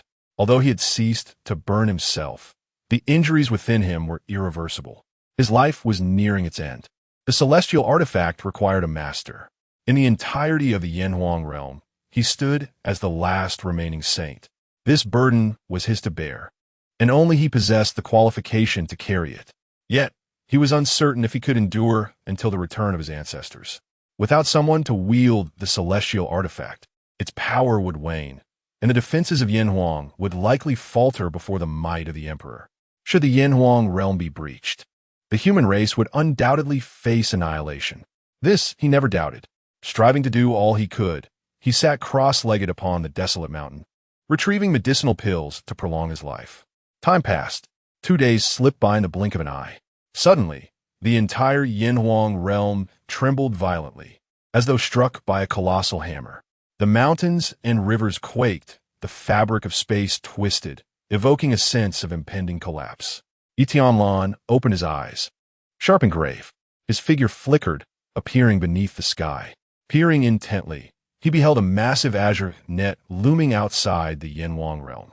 The net stretched endlessly, enveloping the entire domain and slowly constricting. A formidable force of refinement seeped from the net, attaching itself to the myriad of wailing souls outside the celestial veil, leading to their gradual extinction. The emperor's weapon. Feeling the supreme might emanating from the net, Yi Tianlan's eyes trembled, his countenance paling to an extreme. With the power of the emperor's weapon encasing the entire Yanhuang realm, the Wangyue clan intended to use the emperor's weapon to refine Yanhuang. Observing the souls that continued to perish, Yi Tianlan's heart raced with urgency. The souls manifested the power of the 10,000 souls banner. If they were depleted, Yanhuang would face disaster. What to do? Activate the celestial weapon? Counter the emperor's weapon? No. Such actions would merely hasten the depletion of the celestial weapon's power. This was precisely what the Wangyue clan desired to see. He was but a saint, not an emperor. He could not infuse new strength into the celestial artifact. Meanwhile, the two emperors of the Wangyue clan stood outside the Yanhuang realm, harnessing the emperor's weapon, providing it with an unending source of power. Now, it seemed he had no recourse but to await his demise. How naive I was. The means of the emperors were far beyond my imagination. I was foolish enough to think that I could integrate the celestial weapon with the laws of the world, using the power of the realm to halt the emperor's advance. The power summoned forth by the sacrifices of my predecessors was indeed formidable. Yet the emperor had no need to expend brute force. By utilizing the emperor's weapon, he could refine the celestial weapon's capabilities without allowing the laws of the world to intervene. When the celestial soldier's might dissipates, they will naturally be severed from the realm of Yanhuang. Yi Tianlan's face was etched with despair. This was the best strategy he could conceive for safeguarding the human race. Yet, in the presence of the emperor, this approach was met with nothing more than a derisive smile. According to his calculations, bolstered by the laws of the world, the celestial soldiers could protect the realm of Yanhuang, making it nearly impossible for even several emperors to breach it easily. However, the emperor of the Wangyue clan summoned an ultimate imperial weapon, specifically designed to refine the power of the celestial soldiers. He believed that the seemingly impregnable Yanhuang had instantly become a laughingstock. Was it truly the will of heaven to bring doom upon the human race? Yi Tianlan's despair deepened. As he witnessed the continual demise of the souls, his inner dread surged. It was not the fear of death that consumed him, but rather the terror that Yanhuang might perish at his hands. He felt he had betrayed the trust of his predecessors. He could not remain passive. Even if it meant exhausting the power of the celestial artifact, he must retaliate. The ultimate imperial weapon was, after all, merely an imperial weapon. The sacrifices of his predecessors could not be wasted in vain. He resolved to activate the celestial artifact to severely wound the imperial weapon. Yi Tianlan was resolute. Fully aware that this was the scheme of the Wangyue clan, he had no choice but to plunge into the fray. Rather than allowing the power of the celestial soldiers to be continuously refined, it was better to concentrate their might in a single strike, directly assaulting the imperial weapon to inflict severe damage. In doing so, the power of the imperial weapon might be weakened, potentially allowing them to endure a little longer. Time. What Yinhuang lacked was time. Even a single additional day could mean the return of their ancestors. As long as they could await their ancestors' return, all dilemmas would be effortlessly resolved. With his resolve firm, Yi Tianlan furrowed his brow, drew his hand across his palm, and let his blood spill into the heavens. As he formed the seal with his hands, influenced by the blood of the sage, the human emperor flag responded in kind. The laws of the universe trembled, and the banner of 10,000 souls gradually revealed itself from the void. Upon grasping the banner of 10,000 souls, Yi Tianlan felt the familiar essence contained within. It was the essence of the sacrifices made by his revered predecessors. This fortified his determination. Yi Tianlan's gaze sharpened. Taking a deep breath, his expression darkened as he infused the banner of 10,000 souls with the power of the sage, channeling the strength of the celestial soldiers within. I beseech you, esteemed ancestors, to grant your protection to the human race once more. Chapter 15. The Emperor arrives a bit late. The soul banner radiated an eerie light, as the countless restless souls of the Yanhuang realm emitted sharp, piercing wails. The multitude of spirits roared, and a chilling wind swept through the atmosphere. The power of the celestial artifacts surged through the cosmos, shaking the very fabric of the laws. The sky was filled with wandering souls, coalescing into a river of phantoms, boldly charging toward the vast azure net. The celestial artifact was stirred. The Changsheng Emperor's face lit up with delight. Once activated, the power within the artifact would be rapidly consumed. Once the strength offered by the saints was exhausted, this mere Yanhuang realm could be extinguished with a mere flick of his hand. Beside him, the Tianyuan Emperor, clad in a flowing black robe, held a blue silk handkerchief aloft, waiting in anticipation. Ha! Mere trivialities, he scoffed, activating the imperial weapon in his grasp. Instantly, the azure net transformed into a striking crimson hue. Intense heat surged forth, reminiscent of snow melting under the blazing sun, as the countless souls emitted heart-wrenching cries. Disalbing masse, Yitianlan's countenance darkened ominously. With resolute determination in his gaze, he changed the hand seals, summoning more phantoms to charge at the colossal net. Rather than await his demise, he opted for a decisive strike. The thunderous roars erupted, the clash of celestial artifacts and imperial weapons unleashing a devastating force that shook the heavens. Under the relentless assault of the river of souls, the crimson net visibly dimmed. Shatter! Yi Tianlan bellowed, understanding that a protracted battle was not an option. He exerted all his strength into the soul banner. Thousands of spirits surged forth, coalescing into an unparalleled strike that slammed against the colossal net. Under the overwhelming power of the celestial artifact, cracks began to appear in the crimson expanse. A smile crept onto Yi Tianlan's face. As long as he could breach this net, the imperial weapon would suffer significant damage, greatly diminishing its power. Thus, the Yanhuang realm would have more time to contend with the Wangyue clan. Just as the phantoms were on the verge of breaking through the net, an unexpected turn of events transpired. The dimming net suddenly blazed with radiant light. Countless intricate runes surged forth, each one radiating a heat more intense than the sun. The overwhelming force, capable of incinerating heaven and boiling the seas, swept through. The river of souls was instantly reduced by half. The power of the celestial weapon was swiftly diminished by 30%. Yi Tianlan's expression shifted dramatically. He hastily employed his techniques to withdraw the river of phantoms back to the sky. However, the Wangyue clan's emperor would not allow him to succeed so easily. Countless runes spiraled, bearing the might of the sun, relentlessly pursuing him. The spirits wailed, continuously perishing beneath the radiant light. The soul banner trembled violently, its eerie glow fading rapidly. In a state of desperation, Yi Tianyuan risked backlash from the celestial weapon, sacrificing 30% of the souls to facilitate the swift retreat of the remaining phantoms to the sky. Gazing at the drastically reduced number of souls in the heavens, Yi Tianyuan spat blood, despair flooding his heart. In mere moments of conflict, 50% of the power within the celestial weapon had been expended.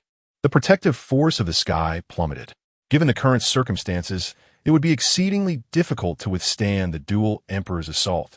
Was it truly the will of heaven to annihilate the human race? A profound melancholy enveloped Yi Tianyuan.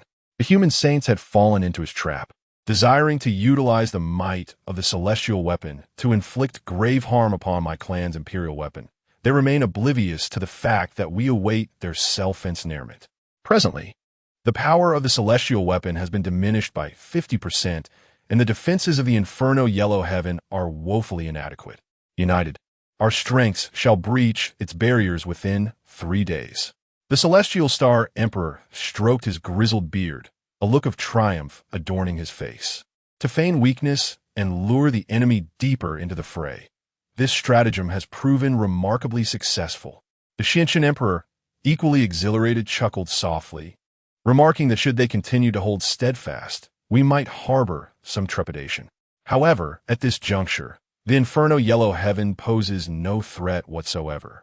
While the Inferno Yellow Heaven seeks to buy time, the Wangyue clan is also racing against the clock. The emergence of the celestial artifact has sent shockwaves across the realms.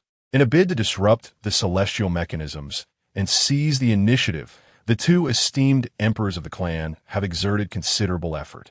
Should the Inferno Yellow Heaven persist in its defense, the outcome regarding the celestial artifact would remain uncertain. Yet, fortune favors us now. The celestial weapon's power has been significantly depleted. The Inferno Yellow Heaven can hold out for no more than 3 days. This is an extraordinary boon for the Wangyue clan. Let's combine our powers. We must retrieve the celestial weapon swiftly, lest we encounter unforeseen complications. The Celestial Star Emperor spoke with conviction. Indeed, it must be so. The Changsheng Emperor readily concurred. The two emperors immediately unleashed their potent abilities upon the Inferno Yellow Heaven. The imperial might bore down upon the heavens, and the divine weapon's grandeur rendered the sun and moon dim. Under the relentless assault of the two, the malevolent spirits outside the Inferno Yellow Heaven were swiftly vanquished. Yi Tianyuan exerted himself to the utmost, utilizing the myriad souls banner to grasp the laws of the world in defense. Yet due to the depletion of the celestial weapon's power, he was utterly incapable of withstanding the onslaught of the two emperors. 3 days swiftly elapsed. The malevolent spirits surrounding the Inferno Yellow Heaven had become exceedingly sparse. "Open for me," commanded the Celestial Star Emperor, his palms thrust forward.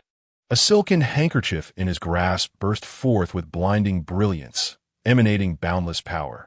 Illuminated by this radiance, countless malevolent spirits disintegrated, revealing the true celestial canopy of the Inferno Yellow Heaven. Ha ha! The power of the celestial artifact has been exhausted. This time, let us see how the human race will thwart me. The Changsheng Emperor rejoiced, stepping forward as the imperial weapon emitted an endless black mist, transforming into a colossal handprint spanning 100 miles, crashing down upon the celestial canopy with ferocity. This strike aimed to annihilate the human race and seize the celestial weapon. The enormous handprint, imbued with the force to devastate worlds, warped the celestial canopy even before it approached. Within, the laws and principles descended into chaos, and mountains and rivers fractured incessantly.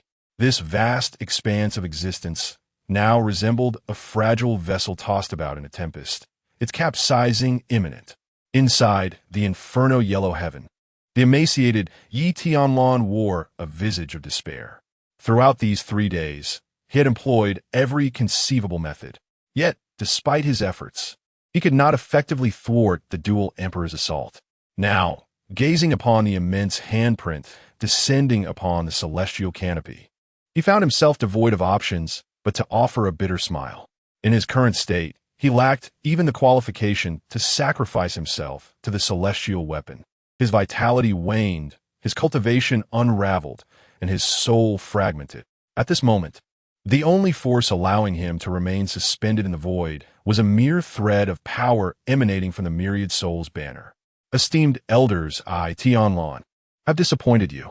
In my youth, clad in splendid attire and riding a spirited steed, I vanquished all my peers with unparalleled might.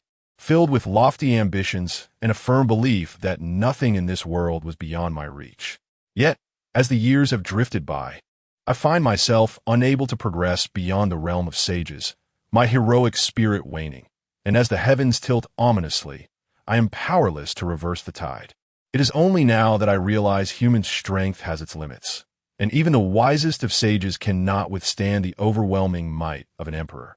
As I cast a sudden glance back, I behold the magnificent landscapes of Yanhuang, my heart heavy with reluctance and affection. This splendid terrain is truly marvelous. Alas, I no longer possess the strength to safeguard it. My vision blurs, and my form plummets from the void. The last flicker of my life force rapidly dissipates. Sigh. In the emptiness, a voice of helplessness suddenly echoes.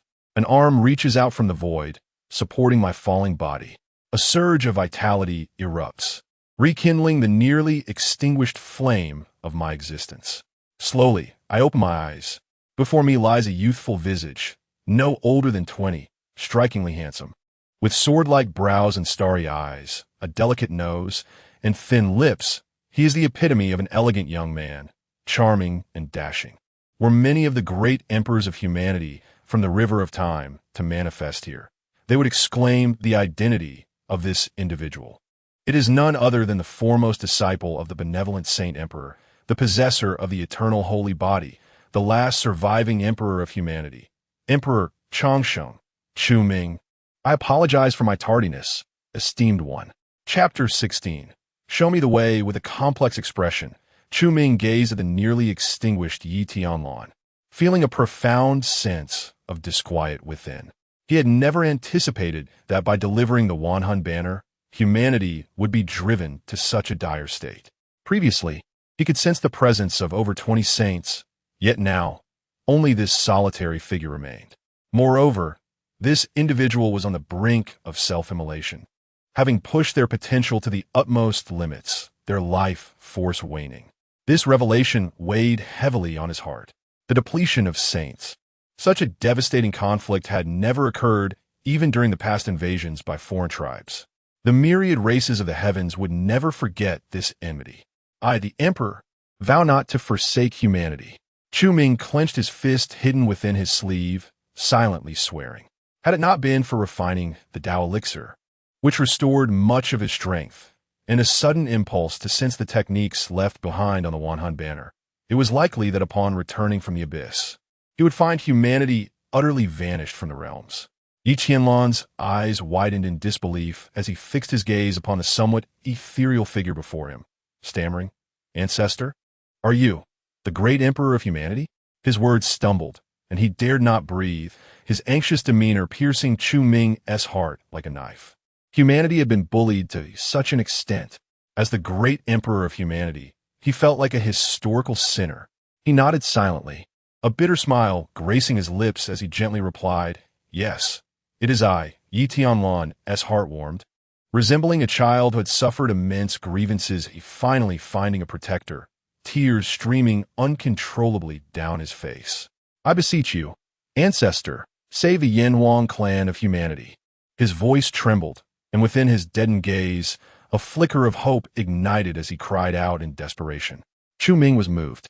This descendant was hanging by a thread, and his plea was for the entire race.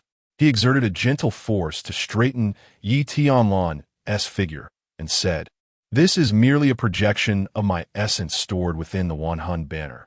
It does not possess formidable power, while it can fend off enemies. The salvation of the Yanhuang clan still depends on you." Yi Tianlan was taken aback.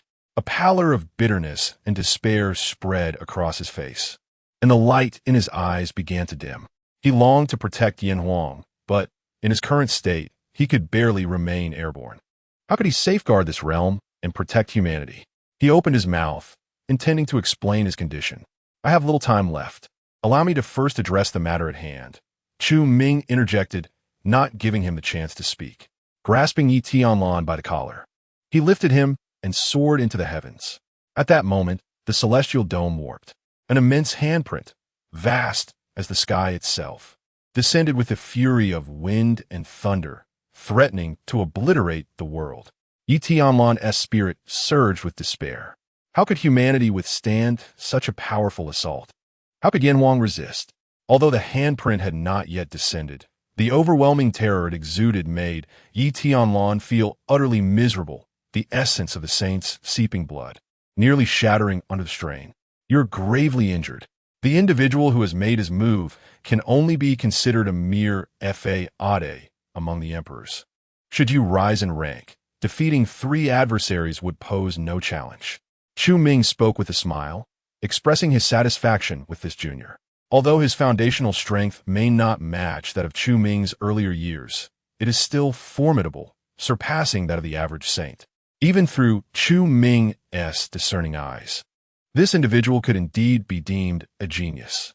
In the future, when he breaks through to become an emperor, his combat prowess will not be lacking. Most importantly, this person possesses a sense of responsibility, daring to shield humanity under his wings. As a formidable being, he does not oppress the weak but instead protects them. Such a character resonates deeply with Chu Ming's inclinations. A true strongman should wield his sword against the mightiest. Only those who dare to strike have a chance of victory. Observing his struggle against the emperor's lethal strike, Chu Ming's hand formed a gentle grasp, and the banner of myriad souls materialized, resting in his palm, emanating a faint glow that enveloped Yi Tianlan, shielding him from the emperor's overwhelming might. Yi Tianlan offered a wry smile, responding, "Ancestors, please refrain from jesting with your junior. To say nothing of ascending to emperor, merely surviving is already a monumental fortune." He was acutely aware of his physical condition. Although he had received a thread of vitality from his ancestor, temporarily stabilizing his internal injuries, the burning of his essence meant that the spiritual energy of heaven and earth could no longer dwell within him. Much like a complete barrel from which a plank has been removed, the water within would continuously leak out. Cultivation is inherently a gradual process of replenishing oneself. How could a barrel missing a plank ever hope to be filled again? For him, each additional day of life is a gain. How could he dare to harbor the luxury of aspiring to ascend to emperor? Chu Ming chuckled lightly, dismissing the notion as overly pessimistic. It is merely a minor injury. With that, he released the banner of myriad souls, allowing it to descend. As the banner's surface settled upon his palm, Chu Ming pinched a strand of golden thread from it and carelessly tossed it towards Yi Tianlan. The golden thread, upon contact with his skin, seamlessly integrated into his being. It was my oversight. In our era, the Emperor's banner could harness the power of the 4 great celestial artifacts. It was the mightiest weapon of our race. I had assumed that by delivering the banner of myriad souls, I could alleviate the plight of humanity. However, I did not anticipate that under the pressure from myriad races, the Emperor's banner has lost its former glory. The runes that once activated the celestial artifacts have long been lost. Were it not for this, how could merely 2 emperors shake the might of the celestial artifacts? Fortunately, the Emperor's banner was crafted by my revered master, and I have had the privilege of handling it for some time. I'm still aware of some of its functions. Now, I shall infuse the original power of the Emperor's banner into your body, drawing upon the collective fortune of humanity to aid you in reconstructing your saintly foundation. Thereafter, you shall be the Emperor of humanity.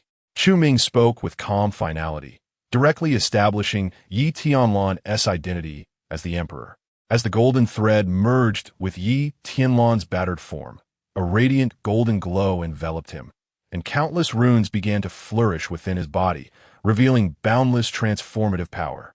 His blood, bones, cultivation, foundation, and even soul were rapidly mended under this creative force.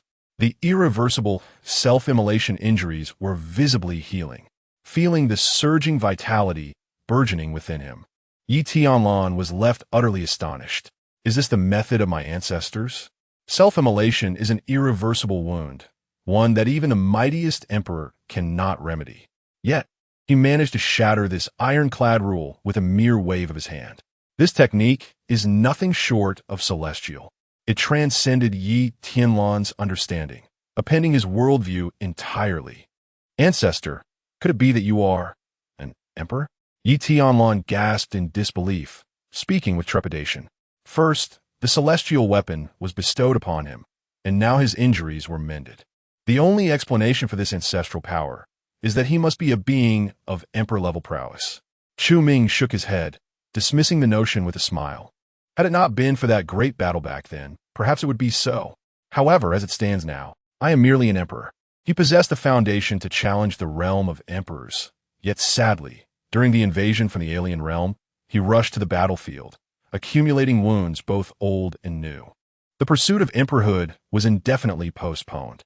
Ultimately, upon entering the abyss, he found the laws and principles therein lacking, leaving him with no further opportunity to aspire to the realm of emperors. Yi Tianlan was perplexed, unable to comprehend the great battle to which Chu Ming referred. Just as he was about to inquire further, Chu Ming's figure had already traversed the celestial curtain, arriving in the void. The enormous handprint loomed ominously close, its terrifying power threatening to shatter the laws of the Yanwang celestial realm. One could only imagine that if this handprint were to descend unimpeded, the Yanwang celestial realm would undoubtedly be obliterated. As for the human race within, they would be reduced to ashes, their entire lineage extinguished. Chu Ming remained unfazed. With a gentle tremor of the soul banner in his hand, a ghostly light swept across the heavens and the earth. The colossal handprint rapidly disintegrated under this ethereal glow. This scene sent shockwaves through the hearts of the two emperors, Tianxing and Xuanqing. The expression of Emperor Tianxing grew grave as he promptly activated the silk handkerchief in his grasp. The crimson net constricted, containing the ghostly light and preventing its further spread. It is an emperor. Feeling the power of Chu Ming, Emperor Tianxing spoke in a solemn tone. Beside him, Emperor Xuanqing wore an expression of disbelief. Impossible. Where would the human race find an emperor? It may not necessarily be a human, Emperor Tianxing said, his brow furrowed in concern. The silk handkerchief manifested a series of fluctuating runes, exuding considerable might. Emperor Xuanqing's countenance changed dramatically. Could it be that an emperor has glimpsed the secrets of heaven? Have they breached our blockade and claimed the celestial artifact? His heart raced, a chill creeping down his spine. In the hands of a sage, a celestial artifact is a mere shadow of its true potential, requiring the sacrifice of one's life to wield it. Even then, its true power cannot be fully realized. However, an emperor is different. With the primal force of the great Tao, an emperor can imbue the celestial artifact with substantial power, unleashing 70 to 80% of its might. Coupled with the emperor's inherent combat prowess, they are truly a formidable presence amongst their peers. A celestial artifact is the weapon of an emperor. The ability to invert yin and yang, to disrupt the cosmos, is by no means an empty boast. With a furrowed brow resembling mountains, the celestial emperor advanced, gazing intently at Chu Ming, and spoke with a solemn tone. Esteemed friend, may I inquire to which lineage you belong? This realm has long been sealed off by the Wanyue imperial clan, and your audacious attempt to seize opportunities seems rather overbearing. He invoked the prestige of the imperial clan, aiming to dissuade Chu Ming from his course. After all, those clans bestowed with the title of emperor are certainly not weak. In response to the accusations and threats from the emperor of the Wanyue clan, Chu Ming let out a cold laugh. Seizing opportunities? Huh. When did the celestial weapons of my human race become the fortune of your Wanyue clan? Moreover, what exactly is the Wanyue imperial clan? Was there ever a lineage of such a name among the 10 great imperial clans of the myriad realms? Or has the title of emperor become so commonplace that it is now trivial? With a sneer, Chu Ming's gaze lingered momentarily in the vast emptiness before shifting towards Yi Tianlan, and he said with a tranquil demeanor, "Observe closely, as I shall demonstrate the true application of the Wandering Soul's banner." Having said that, he took a step forward, his aura surging as he cast his gaze over the two emperors, Xianxun and Tianxing, and declared with dominance, "Where lies the ancestral land of the Wanyue clan? Point me in the right direction." Chapter 17. the fractured river of shadows, in March, Chu Ming's expression remained serene. His words calm, yet imbued with an overwhelming aura of authority. The two emperors, Tianxing and Xuanxing, were momentarily shaken by his utterance, feeling an inexplicable sense of trepidation. However, being emperors, they quickly regained their composure. They exchanged glances, each reflecting the confusion and bewilderment in the other's eyes. Clearly, neither understood the meaning behind Chu Ming's seemingly nonsensical inquiry regarding the ancestral land of the Wangyue clan. What sort of logic was this? Upon contemplation, Tianqing Emperor suddenly grasped the situation, a benevolent smile gracing his lips. Could it be that this friend of mine has ties with the might of the Wangyue clan? If that were the case, such domineering conduct might chill the hearts of his allies. He surmised that this unfamiliar emperor's question about the Wangyue clan's ancestral land indicated a historical connection. Thus, he resolved to extend goodwill. This matter could indeed be resolved. Chu Ming, however, was utterly perplexed, his brows furrowing as he declared with an air of defiance, "What is the Wangyue clan? Do they even deserve to have any connection with me? My intention is clear. You are far too weak. It would be a waste of energy to engage with you. Since your Wangyue clan dares to invade the human race, I shall repay in kind by annihilating your ancestral land, avenging my kin." With one hand behind his back, he spoke with unwavering confidence and authority. These two esteemed emperors not only slaughtered our human saints, but also sought to extinguish the bloodline of the Tianyuan.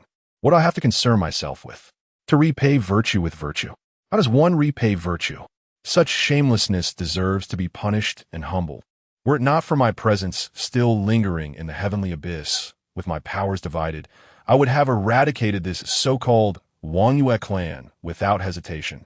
Tianxing and Xuanxing were left dumbfounded. After a brief moment of shock, Xuanxing Emperor erupted in fury, bellowing, "You have guts, offending my Wangyue imperial clan. You have sealed your own doom." Tianxing Emperor's countenance darkened, his eyes swirling with murderous intent. This was madness. Such arrogance. Did this fellow truly believe that wielding a celestial artifact made him invincible? Had he not heard the saying, "Three fists cannot withstand four hands"? A lone tiger cannot triumph over a pack of wolves? Friend, do you truly intend to provoke my Wangyue clan? Tianxing Emperor spoke in a low tone, a silken handkerchief in his grasp shimmering with ethereal light. Though aware of the formidable power of celestial weapons, he knew that the opponent was ultimately but one individual. Furthermore, this fellow's time in wielding the celestial artifact was limited, rendering it impossible for him to master it completely. Even if he were an emperor like them, capable of unleashing significant power from the artifact, he was still outnumbered. With the might of the Wangyue clan's imperial weapon at their disposal, and with Xuanxing also being an emperor, they had a fighting chance. Noticing their reluctance to answer his inquiry, Chu Ming's brow furrowed in impatience. "Stop wasting words. Just point me in the right direction. My time is exceedingly precious, and I have no desire to squander it on insignificant insects like you. How dare they speak of provoking the Wangyue clan? Were these two fools devoid of reason? If he had not returned in time, the bloodline of the human race would have been severed. And yet, he still had the audacity to claim a desire to confront the Wangyue clan? Was this truly a confrontation? Blood feuds run deep, lasting until death." The words ignited an uncontrollable fury in the great Emperor Xianxin. As a being of emperor level, he stood at the pinnacle of existence within the myriad realms. Never before had he been so openly disdained. The audacious figure before him, emerging from who knows where, not only seized the opportunity that belonged to the Moonwatching clan, but also exuded an air of contempt and scorn towards them, as if they were utterly beneath his notice. This incited a profound rage within him. The Moonwatching clan was an imperial lineage. In the vast cosmos, while not necessarily looking down upon all, it certainly held a respectable status. The words of Chu Ming struck like a series of merciless slaps across the face of the Moonwatching clan. How much can one endure? Very well. I shall see how you dare to sever the ancestral ground of my Moonwatching clan. To the southeast, for 80 million miles, lies the sacred land of my clan, the March Sky. But before that, you must first contend with me, madman. The expression of the great Emperor Xianshun twisted into one of ferocity, his eyes glinting with murderous intent. He stepped forward, wielding the extraordinary imperial weapon, which exhaled a swirling black mist. Instantly, the emperor's aura enveloped the heavens and the earth, casting a shadow over the universe. The chaotic laws of the void trembled under this immense power. Observing the great emperor's intent to strike, the great emperor of the celestial stars activated his handkerchief, preparing for battle. You think too highly of yourself to believe you can pass this trial? Chu Ming said, "An ant dares to obstruct the steps of an elephant? It is utterly laughable." He slightly tilted his head, his demeanor unervingly calm, and spoke softly. "Young man, do not blink, watch closely. I shall only strike once. How much you comprehend depends entirely on your own fortune and destiny." Yi Tianlan's breath quickened, his blood surging. He never doubted the prowess of his ancestors, for he himself was the first to reap the benefits. The irreversible injury from burning his own essence had been suppressed with a mere wave of his ancestor's hand. Before encountering his ancestor, he could hardly have imagined such a possibility. But now, a strand of golden energy entered his body, reconstructing the foundation of a sage. It was nothing short of miraculous. Although the ancestor before him was merely a projection, he felt that the two great emperors of the moon-watching clan were hardly his adversaries. For from beginning to end, his ancestor's gaze bore an air of disdain, a dismissive contempt for the weak. Though they were both emperors, in the eyes of the ancestor, these two were simply not of the same caliber. Even a glance felt like an unnecessary burden. "I shall not disappoint my ancestor." Yi Tianlan spoke with fervor and anticipation. Indeed, Chu Ming nodded. He slowly raised the banner of myriad souls in his hand. A faint, ethereal glow erupted from the banner's surface. The laws of the great path surrounding them surged with fervor. A chilling wind poured forth from the banner, sweeping outward. With that, the ethereal light intensified. Ancient runes illuminated one after another upon the banners, emanating a chilling and serene aura that enveloped the surroundings. The laws of the universe, saturated by this ethereal presence, appeared to be strangely assimilated by the power of the runes.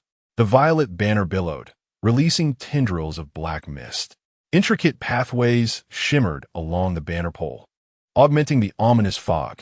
A terrifying, earth-shattering force erupted from Chu Ming, overwhelming Yi Tianlan to the point where he felt as if his very soul were being wrenched from his corporeal form. Chu Ming's gaze remained composed as he turned towards the two Moon Watcher emperors in the distance, stating nonchalantly, "You have destroyed countless souls of this emperor. It is only fitting that your kin serve to replenish them." With that, he gently shook the wand of souls in his hand. In an instant, a magnificent spectral light transformed into a relentless river of souls, surging forth in the direction indicated by the Changsheng Emperor, racing towards the ancestral grounds of the Moonwatcher clan. Above the grayish heavens, 3 full moons ascended, one silver, one deep purple, and one blood red.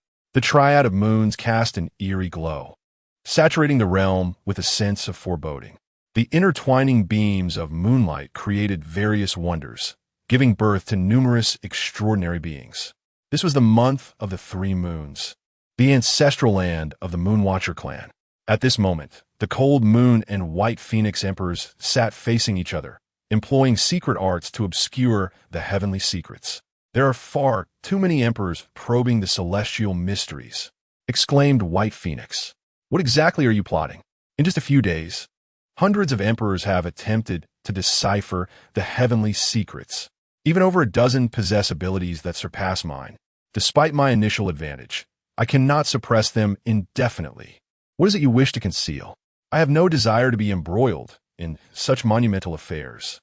The expression of the cold moon emperor grew grim. Just days prior, the White Phoenix Emperor had unexpectedly visited, seeking her assistance to veil the secrets of an object. For her, such trivial matters were easily managed, and she readily agreed. However, once she commenced, she realized she had unwittingly entered a den of thieves. The secrets that White Phoenix sought to obscure attracted the attention of dozens of emperors within a brief span. Had it not been for her considerable prowess in the art of divination and her timely advantage, the secrets would have long since been unveiled. Yet in recent days, The number of probing emperors had only increased, reaching a staggering count of over 100. This filled her with trepidation. The significance of whatever it was that so many emperors sought to uncover was beyond her comprehension. Should this matter come to light, it would spell catastrophe for the entire Moonwatcher clan. Persevere, Cold Moon. Just 10 more days. You have long to venture into the celestial ruins to further refine your path. Have you not? Once this matter is resolved, I and Tianyuan shall accompany you. As the Cold Moon Emperor appeared to waver, the White Phoenix Emperor immediately intensified the stakes. The celestial ruins, that is the most enigmatic existence among the myriad realms. It is said that true immortals once fell there. Within it lies a profound transformation that even the Emperor cannot overlook. Is this truly the case? The great Emperor of the Cold Moon's beautiful eyes narrowed, and she spoke with fervor. The immortal ruins are fraught with peril. Even the mightiest Emperor would not dare to venture forth alone. The speed of White Phoenix stands unparalleled among the emperors, and the Celestial Star wields the most formidable imperial weapon of the Moon-Watching clan. With these two as her guardians, she possesses the audacity to embark on a journey to the immortal ruins, further refining her own path. This holds an irresistible allure for her. Absolutely true, assured the great Emperor of White Phoenix. Just as the two were deliberating, the sky, adorned with 3 luminous moons, was suddenly rent asunder by an overwhelming force. The might of the Emperor surged forth like a torrential flood. The great Emperor of White Phoenix looked up in astonishment. A river of spectral souls, imbued with an aura of boundless chilling silence, cascaded down from the heavens. The river stretched across the void, its end eluding even the keenest gaze of an emperor. Within it, the souls roared in ferocity, endless runes swirling with an eerie power, tainting the entire realm. The laws of the universe shattered beneath this force. Mountains crumbled, and the very fabric of existence hung in disarray. Countless souls surged forth from the river, weaving through the celestial expanse. The specters pierced through the bodies of living beings like hellish reapers, brutally extracting their souls. Once severed from their bodies, the souls drifted aimlessly towards the river of souls. The moment they touched the waters of the river, they were instantaneously transformed into specters, drawn into the grim reaping. The White Phoenix was struck with horror, sensing the infiltrating aura of the river of souls, disbelief filling her eyes. This aura. Yes, it is that divine weapon. Chapter 19. Your acquaintance has arrived. The expression of the White Phoenix Emperor changed dramatically. He had witnessed the formidable power of the Thousand Souls banner. Yet, he could not fathom why the heavenly soldiers would launch an assault upon March Heaven. What were Tianyuan and Changsheng doing? Had they perhaps seized the celestial artifact and intended to betray their kin? At this moment, employing heavenly soldiers to silence me? The White Phoenix Emperor was both astonished and enraged. In an instant, the once prosperous March Heaven had devolved into a hellish battleground. Countless members of the Moonwatcher clan had their souls extracted by the heavenly soldiers, transforming into specters. An uncountable multitude of these specters howled through the skies, enveloping the world in an atmosphere akin to the end of days. The Cold Moon Empress emerged from the palace with a grim countenance, lifting her gaze towards the heavens, yet sensing no powerful auras. Who dares to strike against my Moonwatcher clan? If you possess the capability, cease your cowardice and confront me directly. With a fierce cry, she gestured, her form radiating with the principles of the Great Tao, attempting to discern the identity of those attacking the Moonwatcher clan. Do not waste your energy. We must vacate this place. This is the work of heavenly soldiers. The White Phoenix Emperor's face was a portrait of despair, his heart ablaze with fury. He and the Cold Moon had exerted tremendous effort within their clan to conceal the secrets from Changsheng and Tianyuan. Yet, the moment the heavenly soldiers arrived, they chose to strike at March Heaven. Truly, it is a case of the cunning rabbit being hunted after its death. It is disheartening. Heavenly soldiers? The Cold Moon Empress's beautiful face was etched with shock. Nevertheless, being a powerful emperor, her mind was astute, and she quickly pieced together the unfolding events. Recalling the White Phoenix's earlier warnings. Is it Changsheng and Tianyuan who seek to silence you? She exclaimed in astonishment. The White Phoenix Emperor's face turned a deep shade of anger as he replied, Changsheng has been on amicable terms with me. Though rather domineering, he is loyal and honorable. I suspect it is that old wretch Tianyuan. That fellow has always been self-serving, willing to employ any means to achieve his ends. With the heavenly soldiers at his disposal, his character would undoubtedly lead him to commit such acts of silencing. The White Phoenix Emperor deeply regretted divulging this matter to the Changsheng Emperor. However, at this juncture, such reflections held no significance. The Tianyuan Emperor was already the strongest among the Moonwatcher clan, wielding the clan's imperial weapon, and now possessing heavenly soldiers. His power had surged once more. Even if he and the Cold Moon joined forces, they would only meet with bitter defeat. Though he felt immense sorrow for the tragic demise of his kin, he was unwilling to stake his life in this perilous venture. After all, he was an emperor with a lengthy lifespan. There was no need to sacrifice himself for others, regardless of who they were. First, we must rescue those in peril. The Cold Moon Empress, filled with mixed emotions, sighed deeply and prepared to harness her imperial strength to combat the river of specters, buying time for her clan's escape. However, the White Phoenix seized her wrist, transforming into a pure white bird, and fled from March heaven. White Phoenix, what are you doing? Are we just going to abandon our kin? The Cold Moon Empress could hardly believe it, her eyes reflecting profound confusion. How could she, as an emperor of the clan, choose to flee without devising a strategy to confront the overwhelming threat, leaving her people beneath the celestial artifact, like mere ants? The one whom Tianyuan wishes to eliminate is I. These clansmen have merely fallen victim to a calamity. Only upon my departure can they hope to survive. Furthermore, can the realm of March withstand the clash of imperial power? Bai Huang elucidated. Han Yu's countenance darkened further, her brows knitted tightly as she retorted sharply. Then why involve me? I have no desire to partake in your conflict. Bai Huang offered no explanation, dashing forth from the realm of March. Noticing that the river of malevolent spirits did not pursue, he could not help but breathe a sigh of relief. The Emperor Han Yu turned to glance back. In the span of mere breaths, the realm of March had transformed into a haunted abyss. The already mighty river of malevolent spirits, having absorbed the souls of countless beings within March, grew immensely formidable. At this moment, the river, seemingly emerging from nowhere, swept away an innumerable host of spirits, retreating rapidly. Countless members of the Wangyue clan struggled and wailed within the river of malevolent spirits, causing Han Yu's heart to ache as if cut by a knife. Do not flee. This assault is not aimed at you. The Emperor Han Yu cried out, breaking free from Bai Huang's grasp. She stood alone in the void, gazing at the desolate realm of March, lost in melancholy, unable to find tranquility. What utter nonsense about silencing witnesses. The river of malevolent spirits had never locked its sights on Bai Huang. It had always sought the creatures of March. Its sole intention was the annihilation of the Wangyue clan. Had Bai Huang considered joining forces to resist, even if she could not save all her kin, she might have preserved half. Yet Bai Huang's first instinct was not to act, but to flee. Without the restraint of an emperor, the river massacred the Wangyue people as effortlessly as slicing through vegetables. It is over. All is lost. The face of Emperor Han Yu became blank, her eyes devoid of spirit, unsure of where her path lay henceforth. In the realm of Yanwang, the two emperors, Tianyuan and Changsheng, wore cold smiles. Feigning divinity, I shall see how you dare to sever my ancestral land of Wangyue.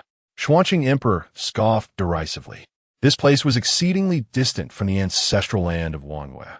Even an emperor could not possibly traverse such a vast expanse to strike.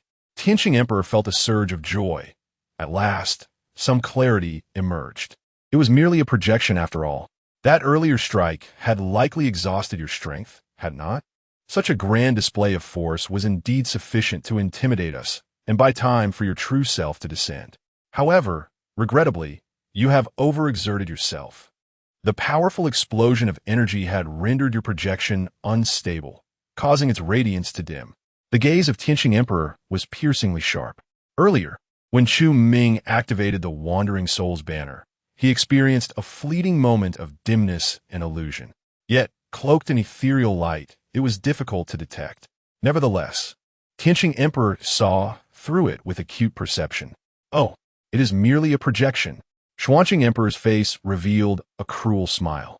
When the true form of an emperor descends, wielding celestial weaponry, they must indeed be met with a degree of trepidation. However, if it were a mere doppelganger, the situation would be entirely different. It is widely acknowledged that even the most formidable of avatars is but a manifestation of power, lacking the capacity to absorb the energies of the cosmos and achieve self-sufficiency.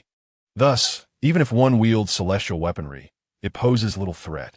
His methods are indeed sophisticated. I was nearly deceived by him moments ago. The Heavenly Star Emperor's lips curled in a slight smirk, his gaze exuding the wisdom of strategic foresight, capable of determining victory from thousands of miles away.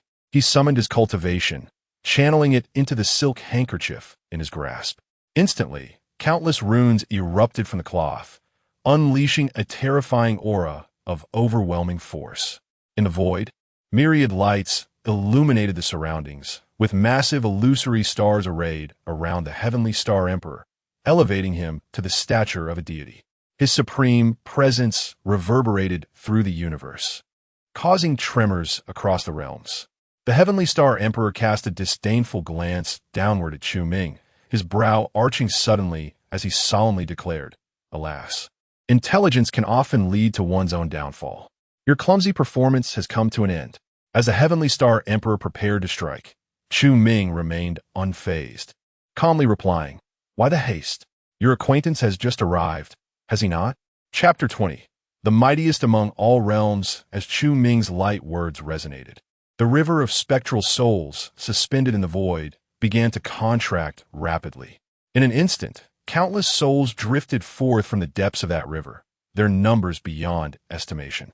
What was even more astonishing was that most of these souls still bore a trace of vitality, evidently having been transformed not long ago. The gaze of the Celestial Star Emperor suddenly sharpened. With a mere glance at the fresh souls, he recognized familiar faces. These spirits roared and howled within the river, baring their teeth at him with a fierce intent, as if eager to drag him into the waters to share in their fate. This caused his pupils to constrict sharply. Disbelief etched across his features. This was the essence of the Moonlight Clan. His eyes widened, and a thunderous cacophony echoed in his mind, akin to 1,000 bolts of lightning striking. Staggering, the overwhelming aura he once commanded evaporated entirely. Apart from the rapid thrum of his own heartbeat, he could discern no other sound. How could this be? This individual had truly annihilated the beings within the realm of Sanyu from such a distance. Was this a feat achievable by an emperor? The Celestial Star Emperor's complexion turned ashen, a profound terror swelling within him. What a staggering display of power! It was unfathomable. In that fleeting moment, a singular thought consumed him: flee. This unknown emperor was terrifyingly strong, far beyond his capacity to contend with. Yet before he could make a move, a hearty laugh pulled him back to reality. The Changsheng Emperor chuckled heartily, his eyes still gleaming with vitality. Clutching a peculiar stone, an aura of invincibility enveloped him. Facing the ever-contracting river of souls, the Changsheng Emperor's lips curled into a derisive smile, his expression replete with disdain and pride. He scoffed at Chu Ming, exclaiming, "What a remarkable tactic! Were it not for the imperial weapon in my grasp, which pierces through illusions, I might have been deceived by your trickery. I concede, your illusions are indeed sophisticated. However, you have chosen the wrong target for your display.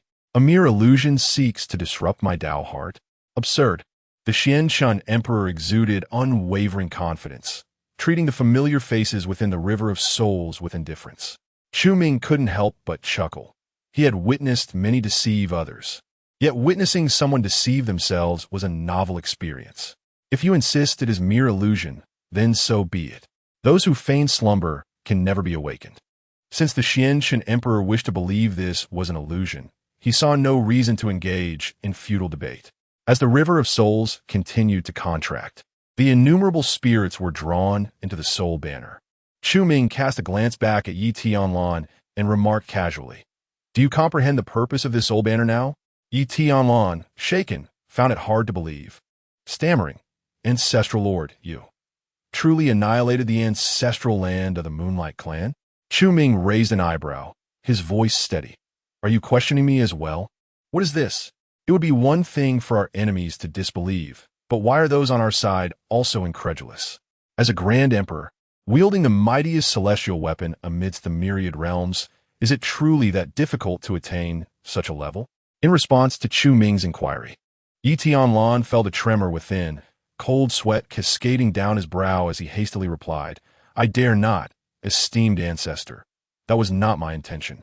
It was not a matter of reluctance to believe, but rather the astonishing nature of Chu Ming's ability, a feat so remarkable it defied comprehension.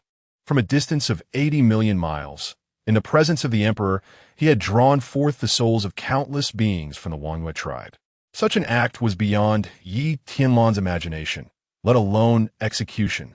Noticing Yi Tianlan's sudden silence, Chu Ming sighed softly, expressing a sense of resignation. One cannot hold ignorance against another. You, not yet an emperor, perceive me as a frog at the bottom of a well gazing at the moon. Should you ascend to emperor, you would see me as a speck of dust beneath the vast sky. Though I am an emperor, I carry the unparalleled heritage of humanity, unmatched across the myriad realms. Rest assured, upon my return, I shall settle the accounts of the countless races that conspire against humanity. Chu Ming's tone was calm. It had sent shivers down Yi Tianlan's spine. He paused, tentatively inquiring, Ancestor, was our human race truly the strongest among the myriad realms? Though he had heard this before, doubt lingered in his heart. The current state of humanity seemed so feeble. A race without even a single emperor, once claimed to be the mightiest of all? Was such a notion plausible? If humanity had indeed been so formidable, even in decline, they should not have fallen to such depths. After all, a thin dead camel is larger than a horse. Chu Ming regarded him with a steady gaze, correcting him, young one. Remember this. Humanity is the strongest race among the myriad realms, both in the past and present. Humanity has always been the strongest. Yi Tianlan, observing the confidence radiating from Chu Ming, felt a twitch at the corner of his mouth. Esteemed ancestor, have you truly not perceived the current state of humanity's weakness? His words seemed overly self-deceptive. With a bitter expression, he was about to elucidate the plight of humanity today, when Chu Ming spoke again. As long as I draw breath, humanity remains the strongest. Boom! It was as if a thunderclap reverberated in his mind. Yi Tianlan was left speechless by these words. His desire to retort stifled by the confidence etched upon Chu Ming's visage and the astonishing prowess he had displayed upon his arrival. The words caught in his throat, unable to escape. The mere act of casually dispatching celestial weapons, reversing his own injuries with a mere gesture, and extracting the souls of enemy beings from 80 million miles away. Each of these feats was unprecedented throughout history. Yet, this ancestor accomplished them with an unwavering demeanor. Remarkably, these were merely manifestations of his avatar. His true self remained concealed, whereabouts unknown. To glimpse a fragment is to understand the whole. If even an avatar possesses such strength, then the true self, even if not an emperor, is likely of being rare and formidable beneath the emperor's threshold. As long as I live, humanity is the strongest race. Though somewhat exaggerated, it is not devoid of truth. After all, in this era, there are no supreme beings traversing the heavens. The great emperor represents the pinnacle of this age. As the apex of existence, the great emperor remains reclusive. An invincible entity under the great emperor's reign can indeed bear the title of the strongest lineage, albeit merely in appearance. Witnessing Chu Ming disregard their presence and engage in lively conversation with Yi Tianlan, the countenance of the Changsheng great emperor turned a deep shade of iron. He felt humiliated. He is, after all, a dignified great emperor, a madman. What words are left to say?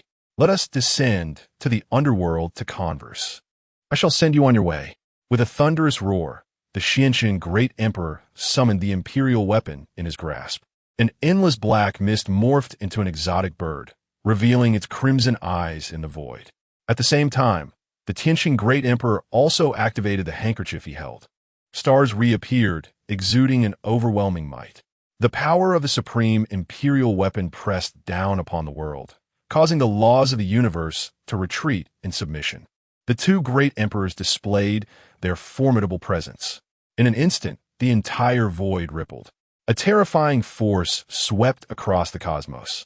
Just as the two were prepared to exert their full strength in a deadly confrontation with Chu Ming for the claim of the celestial weapon, two majestic auras suddenly unfurled across the heavens and the earth.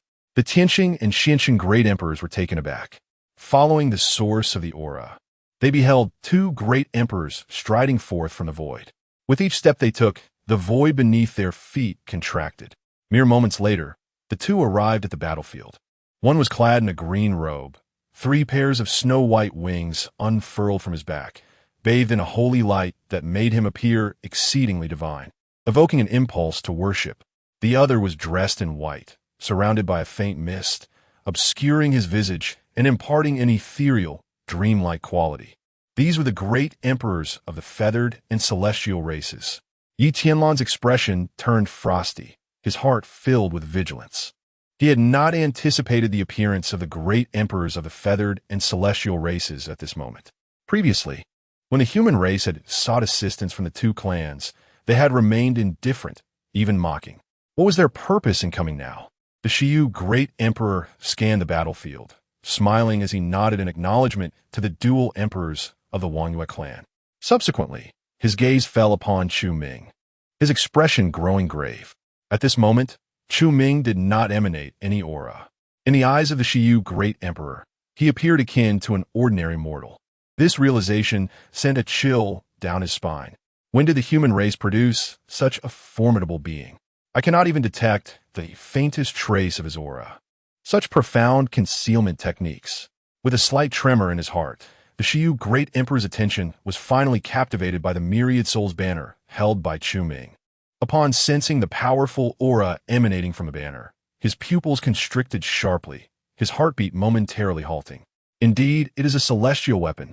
The emergence of a celestial weapon stirs the heavens. Yet, the heavenly mechanism remains elusive. Earlier, upon sensing the changes in the heavenly mechanism, he had detected the celestial weapon's proximity and hastened over, hoping to gain the upper hand. However, the situation now was quite different. It caught him somewhat off guard. The celestial weapon was unexpectedly held in the grasp of a mighty emperor. Moreover, judging by the circumstances, it appeared that this individual had significant ties to the human race. His brow furrowed as he swiftly assessed the current situation on the field. The emperor of the celestial race, present for the ritual, immediately spotted the myriad souls banner in Chu Ming's hand. His gaze sharpened, his heart raced, and his eyes sparkled with avarice. It truly was a celestial artifact. If this banner were to fall into my possession, there would be no rival beneath the emperor's majesty. His concealed hand clenched into a fist. He was resolute in his ambition to obtain the celestial weapon. Chapter 21. The Ritual, the Jester. Tianyuan and Changsheng the great emperor exchanged a slight nod. They exhibited little emotional upheaval in response to the overtures from the ritual emperor. Despite both being emperors, they had long since ascended to the realm of true emperors, possessing profound depths that far surpassed those of a newly ascended emperor. Moreover, the Wangyue clan belonged to the imperial lineage, while the Tianyuan clan had made repeated attempts to offer goodwill, seeking protection. Such a stance was, indeed, reasonable. Ritual, have I not warned you against meddling in the affairs of the human race? Changsheng the great emperor inquired with a raised brow, his displeasure evident.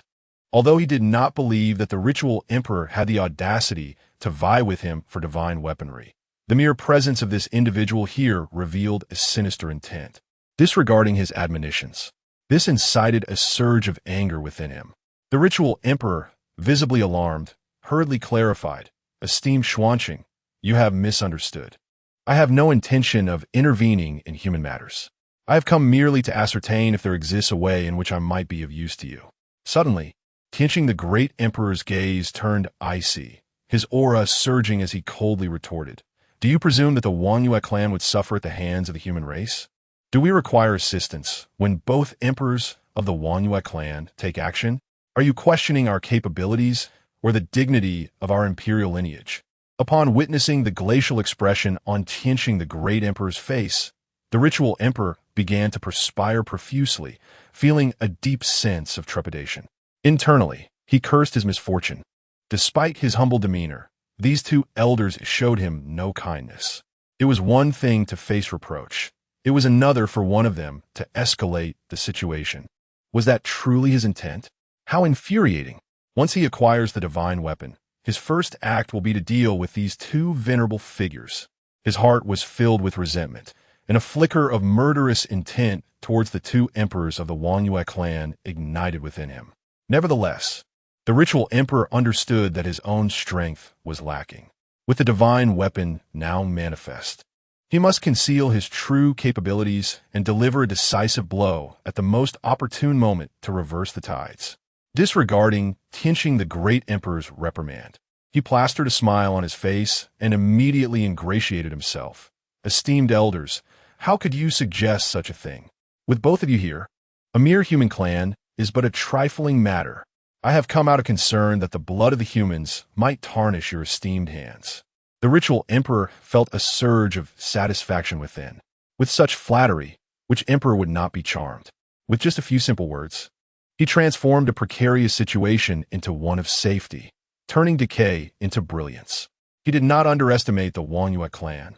Rather, he believed them to be so formidable that dealing with the human race would sully their hands. Those hands were meant for vanquishing significant foes. That was the true prestige of the Wanyue clan's might. Upon hearing these words, Tianyuan the Great Emperor's face turned ashen. His gaze towards the ritual emperor was rife with chill. A mere human clan? A trifling matter?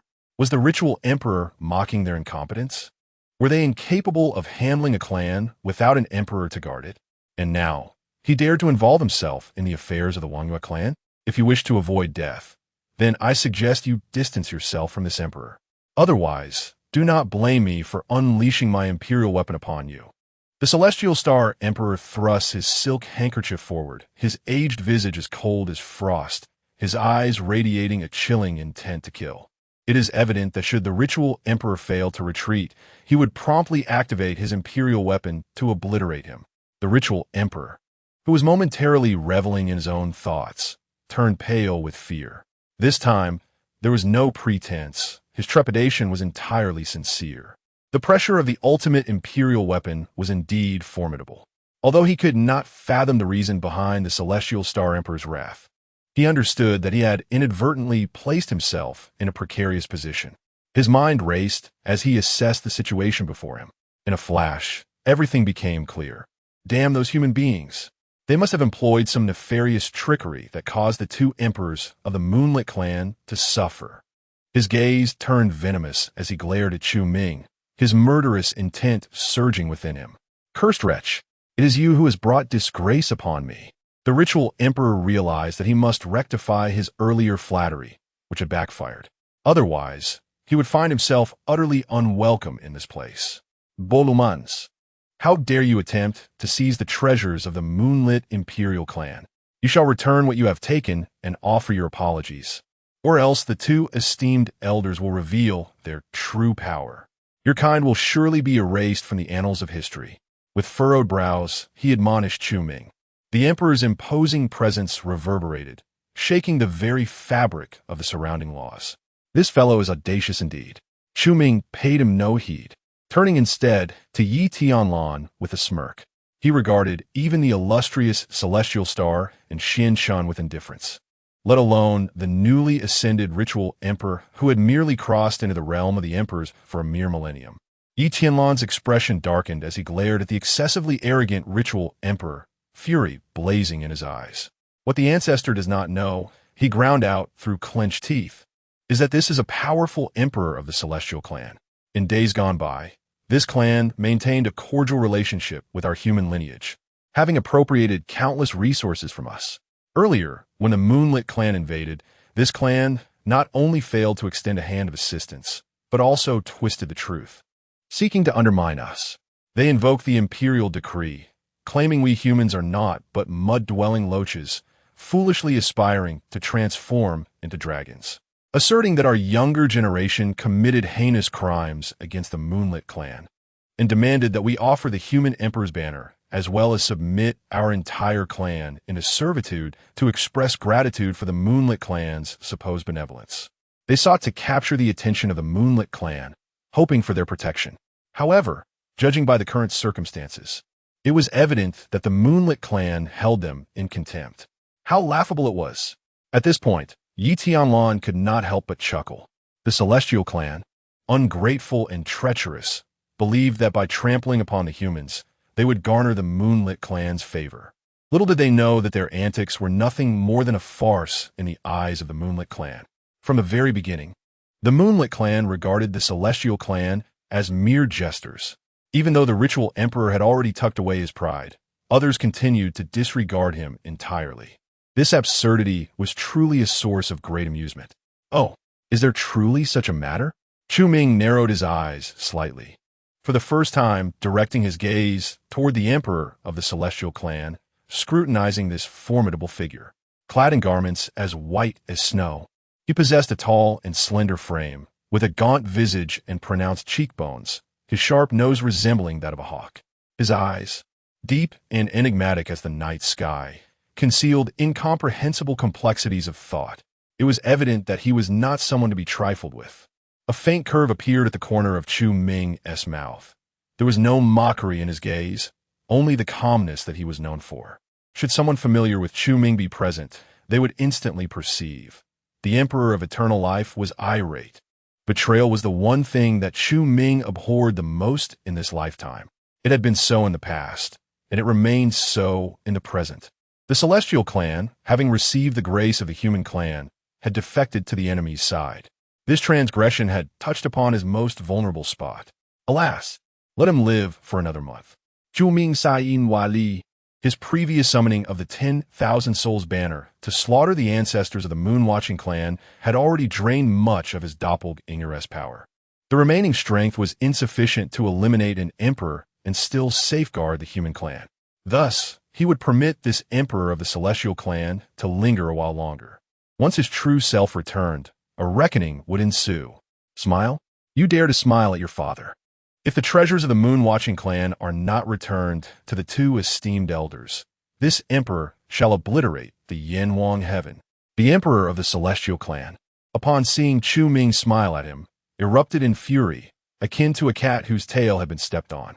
The less one possesses, the more one values what little they have. The dignity of the emperor of the Celestial clan had been repeatedly trampled upon by the two emperors of the Moon-Watching clan. He did not dare to unleash his wrath, but sought validation from this unknown emperor. Although he was aware of the divine weapon in Chu Ming's grasp, he was convinced that this unknown emperor lacked true prowess. After all, if he were truly capable, how could he allow the two emperors of the Moon-Watching clan to remain present? It was already a stretch to have them suffer setbacks. Chu Ming paid no mind to him, dismissing the taunts of this petty clown with a mere smile. Of course, it was not that Chu Ming lacked courage. Rather, protecting the human clan was his foremost duty at this moment, far more significant than vanquishing this jester. Everything else was but fleeting smoke. Young one, retreat to your domain. This emperor shall construct a protective formation for this realm with the divine weapon, safeguarding the flame of our human clan. Chu Ming spoke with an air of indifference. Since the method to control the divine weapon within the emperor's banner had been lost, he would personally undertake the task of erecting this protective formation. Ancestor, please exercise caution. Tianyuan, aware that he could be of no assistance in this place, refrained from uttering any grand declarations of dying together with his ancestor. After bowing respectfully to Chu Ming, he retreated toward Yanhuang heaven. Want to leave? It shall not be so simple. The emperor, Xianshan, bellowed, activating the imperial weapon to forcibly retain Tianyuan as the only sage of the human clan at present. He could not allow him to retreat into the Yanwang realm once more. Before him stood the avatar of the great emperor. Should he choose to offer a sacrifice akin to that of the human saints, it would undoubtedly require an interminable duration for himself to prepare. However, should he succeed in vanquishing Tianyuan at this moment, even if the avatar were to indeed offer a sacrifice thereafter, The power of the immortal weapon would be significantly diminished in the absence of a capable wielder. Just as he was poised to launch his assault, a sudden flash of golden light appeared before him. Subsequently, a passage of profound script emerged before all present. The ancestral land faces calamity. The entire clan is besieged by a mysterious and formidable entity. Return swiftly. Chapter 22. The Respected One's Sword. The Emperor's Bloodshed. The actions of the Changsheng Emperor momentarily halted. His eyes were fixed on the words before him, as if a tempest of 100,000 thunders roared through his mind, leaving him in a state of utter blankness, immobilized by those mere 15 characters. Impossible. This could not be. The Changsheng Emperor's eyes nearly bulged from their sockets. His divine consciousness swept over the text countless times, ultimately arriving at a despairing conclusion. This truly originated from the distant ancestral land of the Tianyuan Emperor. A chilling sensation surged from the soles of the Changsheng Emperor's feet, ascending to his crown and spreading throughout his entire being. He felt as though he had plunged into an icy abyss. The once invulnerable body of the Emperor now experienced a bone-chilling cold. Images of the previous spectral river of souls loomed in his mind. Earlier, he could deceive himself into believing it was merely an illusion. However, upon confronting these words, the falsehood of the illusion was ruthlessly exposed. Recalling the countless new souls within that spectral river, he now perceived that those wailing souls were not fierce but were, in fact, pleading for salvation. They had witnessed their ancestral figure, begging for their rescue. Yet he had dismissed it as mere illusion. Impossible. Absolutely impossible. An illusion. All of it was an illusion. The Changsheng Emperor's resolve shattered in an instant. He clasped his head in despair, crying out in pain. The haunting images of the spectral river lingered in his mind like a relentless nightmare, rending his heart and filling him with regret. Beside him, the Tianyuan Emperor was likewise rendered speechless. Still reeling from the shock, he found identical words appearing before him. The ancestral land is under siege. The entire clan has been slaughtered by a mysterious powerhouse. Return swiftly. As he gazed at the text, the Changsheng Emperor's heart constricted sharply. He abruptly lifted his gaze towards the slender figure standing beyond the Yanhuang sky, fear unlike any he had ever experienced dawning in his eyes. It was real. Just moments ago, that individual had indeed traversed over 80 million miles, wielding divine weaponry to massacre the Wangyue clan's ancestral land. His scalp tingled, and his very soul felt as if it were escaping him. An overwhelming fear surged within him. Over 80 million miles, under the watch of two emperors. The massacre of the Tianyuan had unfolded. What terrifying power was this? What astonishing means? It was unimaginable, incomprehensible. His spirit trembled uncontrollably, and he immediately resolved to summon his imperial weapon to flee this place. Chu Ming was far too powerful. He was not a being with whom he could contend. Even with the utmost imperial weapon in hand, he was no match for a single strike. In that moment, he finally comprehended why, upon his emergence, Chu Ming had remained utterly composed. Previously, he had thought it was an act of feigned calmness, but now he saw the essence of it. There was no feigned calmness. This was the confidence born from formidable strength. Kill! Kill! Kill! The Changsheng Emperor's long hair billowed wildly, and his frenzied words echoed like thunder. His visage twisted in fury, tears of blood streaming from his eyes. The power of the great emperor surged uncontrollably, manifesting as a tumultuous ocean that enveloped an expanse of several hundred miles. In a frenzied display, he resembled a calamity-inducing demon. He had succumbed to madness. The massacre of the March sky weighed heavily upon him. He could have saved his kin, yet his hubris led to a missed opportunity. An overwhelming blend of fury and regret shattered his resolve, consuming his rationality. He yearned for vengeance, at any cost. His gaze fixed upon Chu Ming without a moment's hesitation, as the imperial weapon in his grasp erupted with dark mist, transforming into myriad blades that hurtled towards him with ferocious speed. Tear him apart, roared the Changsheng great emperor, his forehead veined and pulsing, embodying a creature risen from the depths of hell. His eyes blazed with a crimson light. Such profound anger heralded an explosive fury. Countless weapons surged forth, their cold gleam illuminating the void, causing the very laws of the universe to shatter. Do you feel anger as well? I am merely treating you as you have treated the human race. Chu Ming spoke calmly as the barrage of weapons approached, choosing not to deflect them. One cannot truly comprehend pain until the blade pierces their own flesh. You seek to annihilate my kind. Then I shall first eradicate your Huangyue clan. D. Go accompany my descendants in death. The Xiancheng great emperor bellowed to the heavens. He exerted every ounce of strength to wield the strange stone in his possession, determined to crush Chu Ming here and exact revenge for his fallen kin. For this, he would risk becoming a demon. Chu Ming stood with one hand behind his back, seemingly oblivious to the impending onslaught of weapons. The Changsheng Emperor held little regard in his eyes. Now, with his mental state in ruins and reason abandoned, despite the impressive might of the assault, it was riddled with flaws in his perception. To counter this strike, a mere finger would suffice. Yet, he refrained from doing so, intending to grant that individual a chance. What a formidable offensive, gasped the Xiaoyu great emperor. Though he too was a being of imperial caliber, he could not help but envision the dire consequences were he to face such an onslaught. Was this the true foundation of an imperial lineage? His wings trembled as he rapidly distanced himself, seeking to evade entanglement in this grand conflict of emperors. One wielded an immortal weapon, the other possessed profound heritage.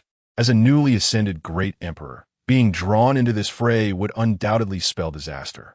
The Lingji great emperor's brow twitched violently before the Changsheng Emperor unleashed a strike. He had felt qualified to engage him. However, upon witnessing this move, his confidence was shattered in an instant. It was overwhelmingly powerful. Merely this one attack could instantly incapacitate him. How formidable this individual was.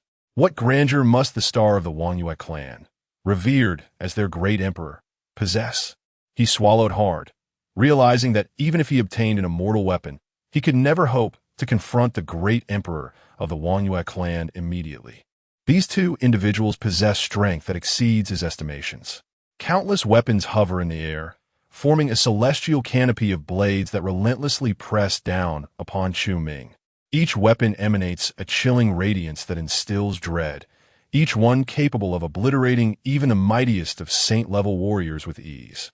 In this moment, tens of thousands of blades hang suspended, their overwhelming presence so formidable that even an emperor would need to evade their sharpness. Xiancheng, do not act impulsively, hurry. The Celestial Star Emperor, on the verge of activating the imperial weapon to flee, was about to issue a warning when he suddenly froze. This individual was merely a projection. The strength he wielded was limited, having previously summoned divine weapons to wreak havoc in the Three Moons. His energy must have been significantly depleted. Now, witnessing Xiancheng in a frenzied state, it was clear he was prepared to engage in a life-or-death struggle. If he could seize this opportunity, the divine weapon could be his. With this thought, he abandoned his escape plan. Let us strive together. An imperial artifact can become a divine weapon, he declared in a low voice, activating the imperial weapon in his grasp to join forces with Xiancheng and launch an assault on Chu Ming. However, at that very instant, an enigmatic figure appeared without warning behind the Celestial Star Emperor.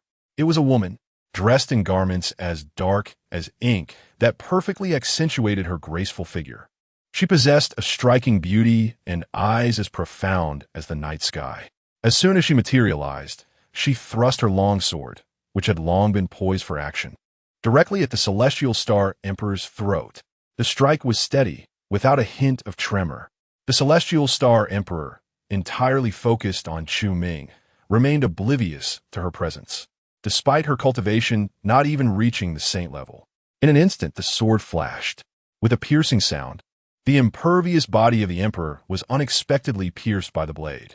Blood spilled forth, and the Celestial Star Emperor's assault abruptly dissipated. He was left in a state of shock, as he felt the overwhelming sword energy surging within him. A mad gleam intensified in his eyes. It's you, the human ant who wreaked havoc in my clan's sacred ground, he bellowed, seizing the sword that had pierced his throat, and retaliated with a palm strike towards the woman behind him. Without hesitation, she abandoned her sword and attempted to flee. Yet in the next moment, a massive palm imprint materialized before her. The overwhelming might of the emperor, even before it reached her, caused her to cough up blood, sustaining severe injuries. To withstand this palm would mean certain death. A smile of approval graced Chu Ming's lips. Excellent, brave and cunning. Though her strength may be lacking, the audacity to strike at an emperor as merely a venerable is commendable. Such reckless valor bears the hallmark of my own past.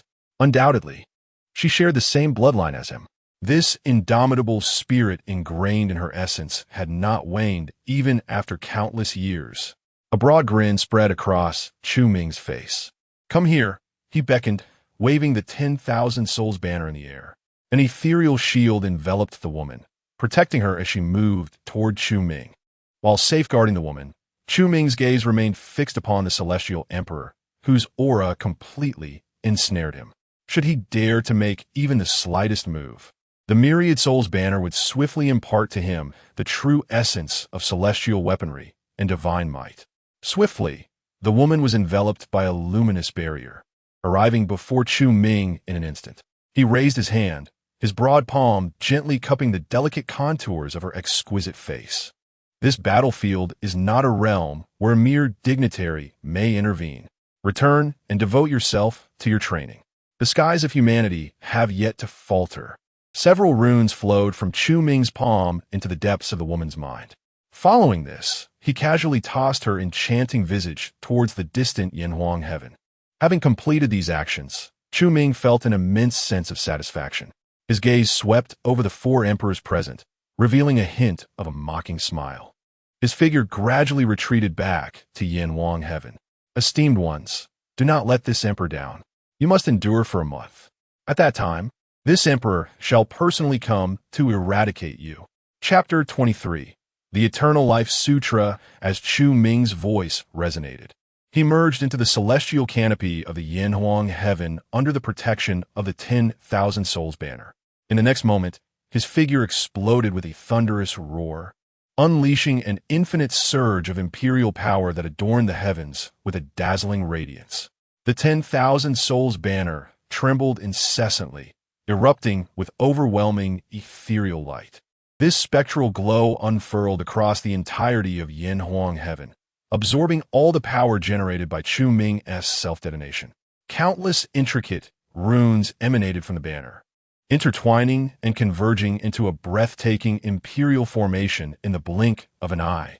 This scene unfolded with astonishing swiftness. The four emperors present were still reeling from the shock of the Changsheng Emperor being pierced through the throat by the Venerable One.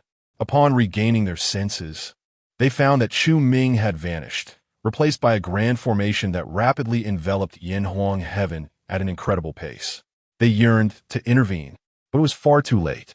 Kill, kill, kill, roared the Changsheng Emperor, urging his imperial weapon in a desperate attempt to forcefully breach the formation and obliterate Yanhuang heaven, seeking vengeance for the beings of the March sky. Yet, no matter how fiercely he unleashed his power, the imperial formation remained steadfast, unyielding to his onslaught. The Shiyu Emperor was utterly astonished. He gazed in a daze at the formation shrouding Yanhuang heaven, disbelief etched across his face. As an expert in the art of formations, his understanding of this domain was profound. Yet at this moment, merely glimpsing a fragment of the formation sent shivers down his spine. It was overwhelmingly intricate. Just a single corner of it required over 100,000 runes to sustain its operation. The entire formation was a seamless masterpiece, where various grand runes converged flawlessly, and countless lines crisscrossed without the slightest flaw. Instead, they complemented one another, amplifying the formation's might several-fold. Such an almost flawless formation was nothing short of a work of art in his eyes. The fact that it could be arranged in an instant was mind-boggling. How could this be accomplished by a mere avatar? To what terrifying level had this individual's mastery of formations ascended? The Shiyu Emperor was overwhelmed, feeling the weight of his pride as a formation master being ruthlessly crushed. A profound sense of helplessness welled up within him. To create such a perfect imperial formation in an instant was one thing. Even grasping its intricacies would likely consume a lifetime of effort.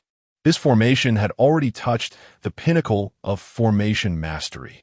Who on earth was this individual, possessing such transcendent abilities? The Xiyu Emperor inhaled sharply, grateful for his own wisdom in refraining from offending this person earlier. With a celestial weapon in hand and such profound expertise in formations, could he possibly be a disciple of some concealed emperor undergoing trials? The more he pondered, the more alarmed he became, realizing that the conflict between the human race and the Wangyue clan was a tumultuous affair that the Yu clan should avoid entangling themselves in. In silence, he quietly withdrew from the scene, recognizing that while celestial weapons were indeed valuable, the prerequisite was ensuring one's own survival to seize them. The great Emperor Changsheng relentlessly bombarded the Grand Formation, his assaults exceedingly formidable, each strike reverberating through the void. Yet upon the array, they sank like pebbles cast into the abyss, merely stirring a ripple upon the luminous barrier. The great Emperor Tianyuan observed the array, making several attempts to breach it before ultimately conceding defeat. This formation was profound, impervious to mere brute force. Watching Changsheng, whose heart had shattered and reason had fled, attacking recklessly in a frenzy, he could not help but sigh. He activated the handkerchief in his grasp, unleashing a cerulean light that enveloped Changsheng. Changsheng, awaken! The resonant voice of the Tao, imbued with the might of the supreme imperial weapon, gradually illuminated the frenzied gaze of the great Emperor Changsheng. However, the aftereffects of his madness rendered him utterly exhausted, his body limp as if it had been ravaged by frost. His complexion was pallid, his form emaciated, and his vitality depleted. He appeared as though he had undergone a life-and-death battle, his foundation as an emperor shaken. More critically, the massacre in the ancestral land of the March sky had shattered his resolve, leaving him with the cultivation of an emperor but devoid of the strength befitting one. Changsheng, take heart. The great Emperor Tianyuan offered words of consolation to the despondent Changsheng. Yet, Changsheng merely cast him a cold glance before transforming into a streak of light, vanishing into the void. The March sky had been ravaged. As the strongest of the Wangyue clan, the great Emperor Tianyuan displayed not a trace of sorrow. This lack of emotion only deepened Changsheng's disdain for him. Truly, he was a heartless and ungrateful individual. Humanity, Changsheng, vowed to avenge this grievance. In the void, the great Emperor Changsheng unsheathed the long sword at his throat, discarding it casually as his countenance darkened, making his way toward the March sky. He intended to ascertain the current state of the Wangyue clan's ancestral land. How could such outrageous events occur despite the presence of the dual emperors, Hanyue and Baiwang? Watching the retreating figure of the great Emperor Changsheng, the great Emperor Tianyuan curled his lip in disdain. The Tao is merciless. Individuals like Changsheng, who place great value on emotion and loyalty, can never draw near to the Tao. Retracting his gaze, he turned towards the Yanhua sky, shrouded by the formation, his brow furrowed and a grave expression adorning his face. The secrets of the heavens had already been divulged. It was likely that numerous emperors would soon converge upon this place.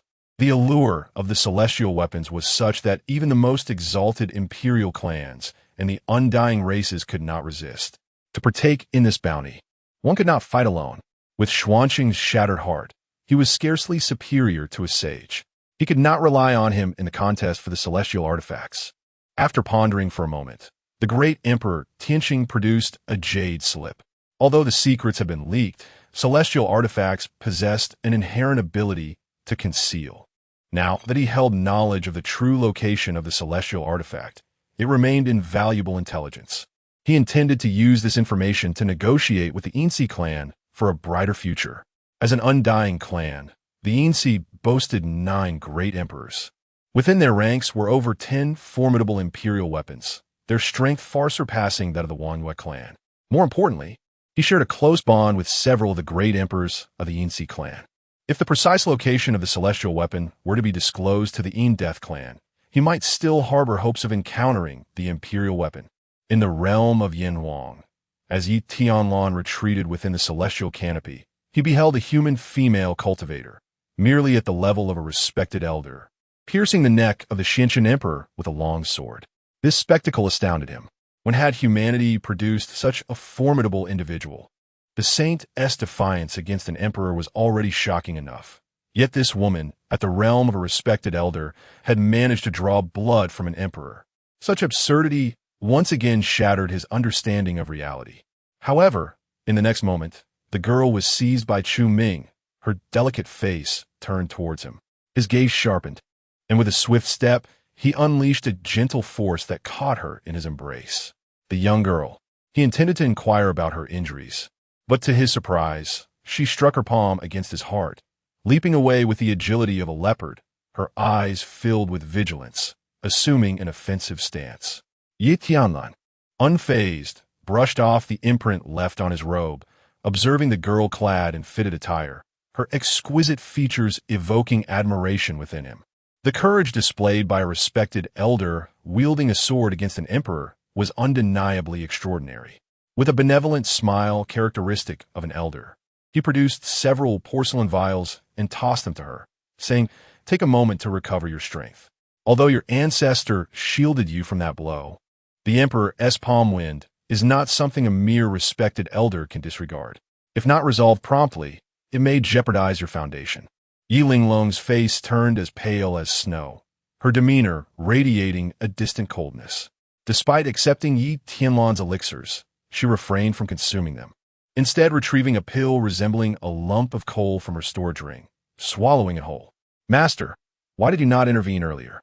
Yi Linglong communicated with another soul within her consciousness, her voice gentle. A sigh echoed in response. "I deceived you. Even if I had acted, that sword would not have claimed the life of that emperor."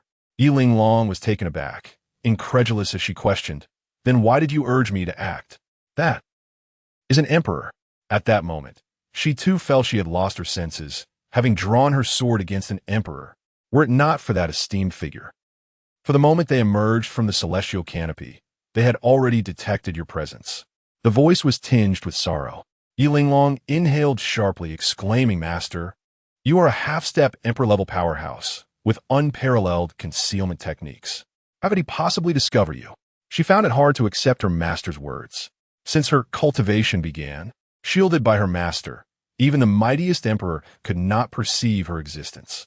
It was precisely for this reason that she had been able to wreak havoc in the ancestral land of the Tianyuan clan, abduct the saintess, and retreat unscathed. Yet that individual had managed to pierce through her master's concealment techniques in an instant. Such perceptiveness was truly terrifying. "My disciple, you are too narrow-minded.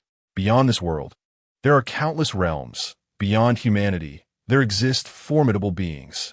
Even a half-step emperor-level master may ultimately find themselves reduced to a mere remnant of a soul. The number of extraordinary individuals across the myriad realms is indeed vast. However, what I did not anticipate was that your human race concealed such a formidable emperor. It seems that the myriad realms are on the brink of upheaval. Master, is that individual truly as powerful as you claim?" Yi Linglong believed her master to be the most formidable entity within the realm of emperors. Over the years, she had witnessed her master's myriad of abilities.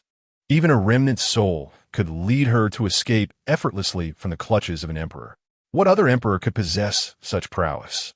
Within her sea of consciousness, her master remained silent. Yi Linglong understood the implications of this silence. Her master was proud.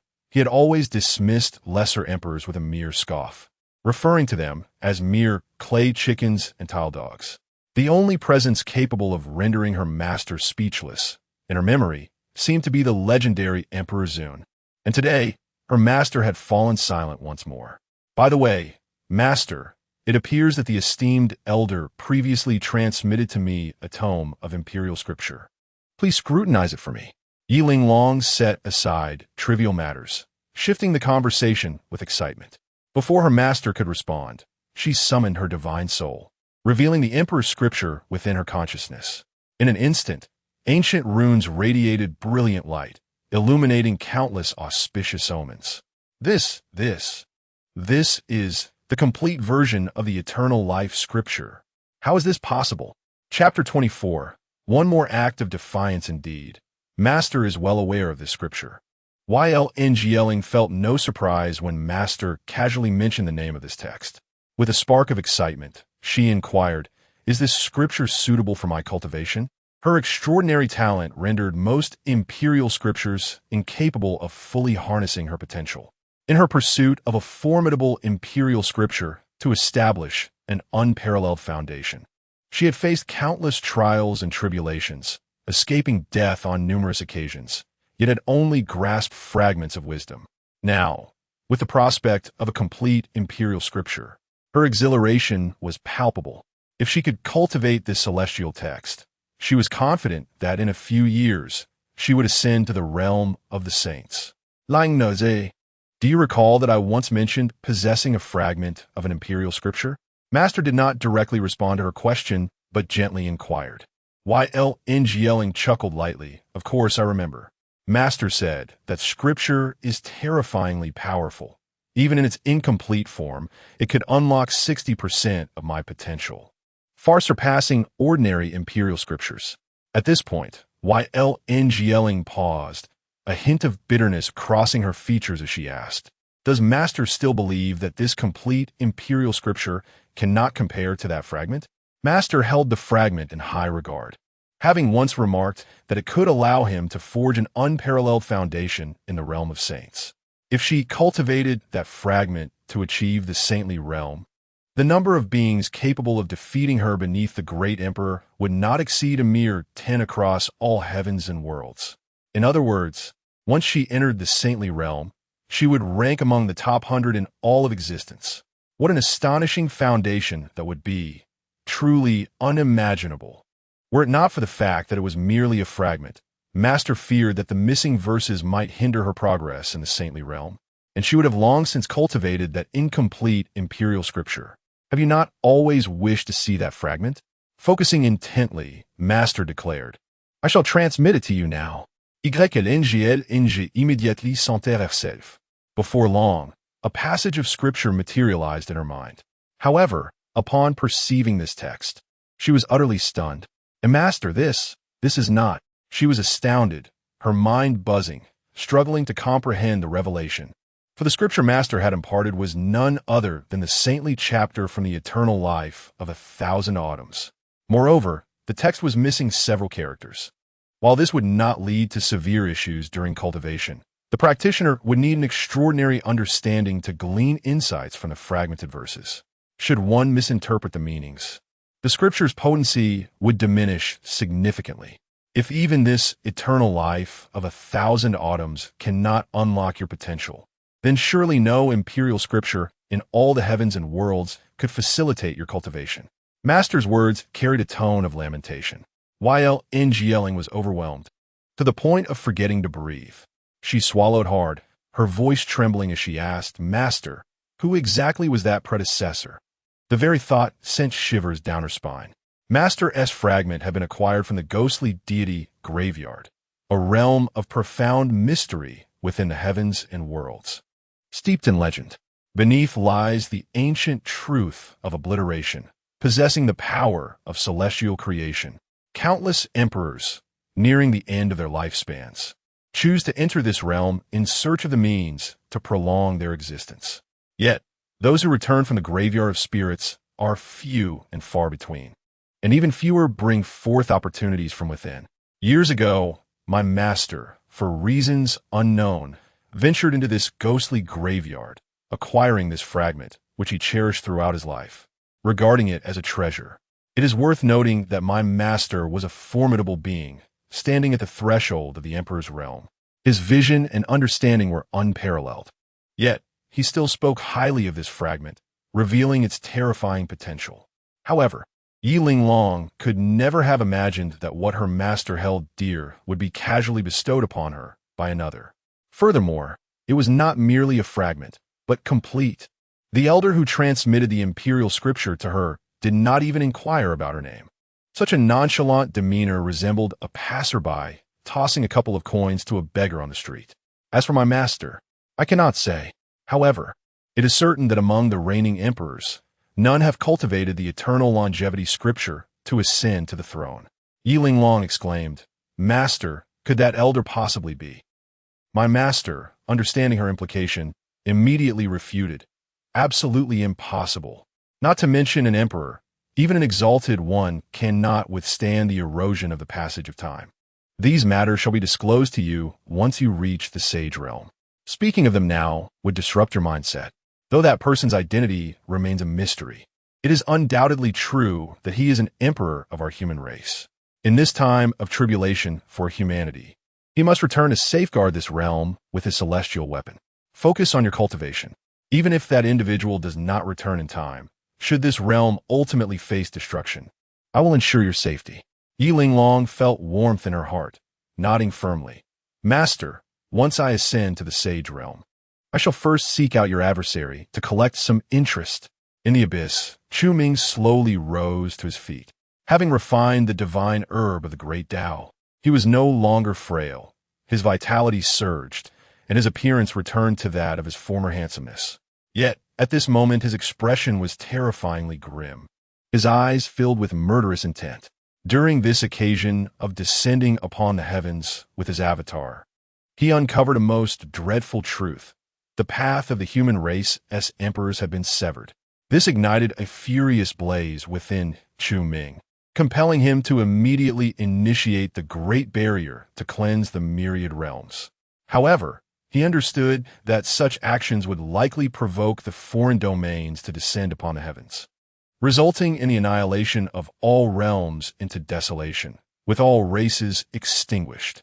Our human race has dedicated itself to suppressing the foreign territories for the sake of the myriad realms. Yet, among the myriad races, there are those who aim to sever the path of our human emperors. Excellent. Very well. Chu Ming gritted his teeth. The human race bears the weight of suppressing the foreign realms for the myriad races, while the powerful among those races seek every means to annihilate humanity, even going so far as to cut off the emperor's path. Truly, they spare no effort in their wicked schemes. In the early days of battling the foreign realms, had one exerted even half the ruthlessness employed against the human race, the expanse of the boundary sea would not have expanded by hundreds of times in such a brief period. These ungrateful and treacherous beasts. Fortunately, the formation is now complete. As long as the emperor does not intervene, even 100 great emperors could not breach it in a short span of time. Regarding his formation, Chu Ming harbored considerable confidence. After all, it was merely a weakened version of the boundary sealing array, although it relied on a single celestial weapon as its foundation. It was not something that an emperor could dismantle easily. Suspended in midair, Chu Ming's gaze fell upon the Tianyuan supreme sword. In a moment of reverie, an elegant and amiable figure seemed to materialize upon the golden celestial weapon. The visage was strikingly handsome, adorned with a gentle smile reminiscent of a spring breeze, radiating warmth as it regarded him. Master, Chu Ming murmured, bowing deeply to the Tianyuan supreme sword. He then raised his head, inhaled deeply, and spoke. Master, I comprehend your concerns. The foreign realm seeks to extinguish the heart of all heavens, this time by sending me the divine medicinal elixir of the great path. They aim for my return to the celestial realms to wreak havoc, clearing the way of formidable foes. I understand that had it been you, you would never have retreated to the celestial realms, allowing the foreign realm even a sliver of opportunity. In your eyes, there has always been a greater cause of stability for all heavens. Yet I am not you. I cannot view all the myriad races of the celestial realms as one family. At this juncture, Chu Ming suddenly chuckled. Assuming a nonchalant demeanor, he stubbornly declared, Master, you know I am inherently rebellious. I have always regarded your words as mere trifles. After all, I have defied you countless times already. What does one more instance matter? Allow me to indulge in my obstinacy once more. I wish to ascertain where my limits truly lie. I desire to attempt what you were unable to achieve in your time. Chu Ming's gaze sharpened with resolve. Henceforth, he would unify the celestial realms. Henceforth, he would extinguish the foreign realm. Time may decay a youthful form, but the warmth of blood remains even after the harshness of the winds and frosts. A millennium can pass in an instant. he would once again ascend to the pinnacle of the celestial realms. In this moment, Chu Ming was imbued with vigor. He raised his hand. The aura of the emperor surged forth, causing the very heavens to tremble. Thunder roared, as if the heavens themselves were enraged. A violet longsword, still carrying the scent of blood, whistled towards him, landing firmly in his grasp. Within the boundary ceiling formation, a streak of flowing light pierced through the void, settling steadily before Chu Ming. It was an ancient bronze mirror, its reverse adorned with embroidered mountains and rivers, encircled by symbols of the Great Path. Although the ancient mirror had appeared before Chu Ming, it emanated an uncanny sense of unreality, as if it existed in a different realm altogether. This was the mirror of eternal years, the fated imperial weapon crafted by Chu Ming of the utmost grade. It encompassed the most enigmatic principles of time across all celestial realms, possessing boundless might. Countless great emperors had perished beneath the gaze of this mirror. With a mere thought, the mirror of eternal years melded into his being, residing within his consciousness. Subsequently, he turned his attention to the violet longsword in his hand. This sword was a mysterious initiation gift bestowed upon him by his master. In those days, the revered Emperor Runsheng, still in the realm of the great emperor, ventured deep into the celestial ruins in search of fortuitous encounters and acquired two extraordinary treasures. One of these artifacts bestowed upon him the esteemed status of emperor, while the other was this very sword. He recalled his master mentioning that this sword had been embedded within a peculiar stone, and it took his master over a decade to extract it. Initially believed to be a rare divine weapon, it turned out that the profound runes of the Tao lay dormant within. Although it had attained the rank of an imperial artifact, it lacked the formidable might of an imperial sword. Nonetheless, its construction from some unknown divine material rendered it exceptionally resilient, able to withstand even the strikes of celestial weapons. Given its lack of inherent power, it was deemed rather inconsequential by Emperor Runsheng, who had already transcended to the realm of the great emperor and forged the supreme sword of the universe. Thus, he presented it as a token of initiation to Chu Ming, hoping he could awaken the Tao runes within, restoring the sword's imperial prowess. His master had once stated that this sword might conceal the opportunity to ascend to the realm of the great emperor. Regrettably, since acquiring this sword, he had yet to unravel its mysteries. Among the runes of the Tao, only one had been inadvertently awakened during a confrontation with an alien great emperor, while the remaining 8 runes remained utterly silent. Although in terms of power and profundity, this sword could scarcely compare to the Mirror of Millennia, its robustness was such that even the mightiest of imperial weapons would struggle to inflict any damage upon it. Chu Ming meticulously observed the long sword in his grasp. Despite the passage of countless years, its edge had not dulled in the slightest. Indeed, it appeared sharper than it had been during the great battle of yore. A smile of reunion graced his face. Subsequently, he flicked his finger against the blade, eliciting a clear and melodious ringing sound. Zixian, come with me to confront the beasts of the myriad tribes. Chapter 25. The Taoist Shrine Eons ago. Formidable beings possessed the ability to reverse the flow of time and alter the course of causality through their own prowess. They traversed the heavens and explored myriad realms, witnessing the profound depths of the mortal world in a single day. With a mere flick of their fingers, they could annihilate the great paths, and with a focused gaze, observe the rise and fall of the sun and moon. A single thought could shatter the void, allowing them to ascend to the heavens. Existing beyond the cycle of reincarnation, they were neither mortal nor ephemeral, enduring for all eternity. Time could not wither their life essence, nor decay their spirit. They transcended all doctrines, gazing down upon the myriad worlds from an unimaginable height. The world referred to them as immortals. This enigmatic and exalted realm is the lifelong pursuit of all cultivators and remains the unattainable aspiration of the benevolent and holy emperor. In those days, upon receiving the violet longsword, Chu Ming learned of these profound secrets from the holy emperor and thus named the sword Xian, in homage to its celestial essence, adopting its hue as a surname.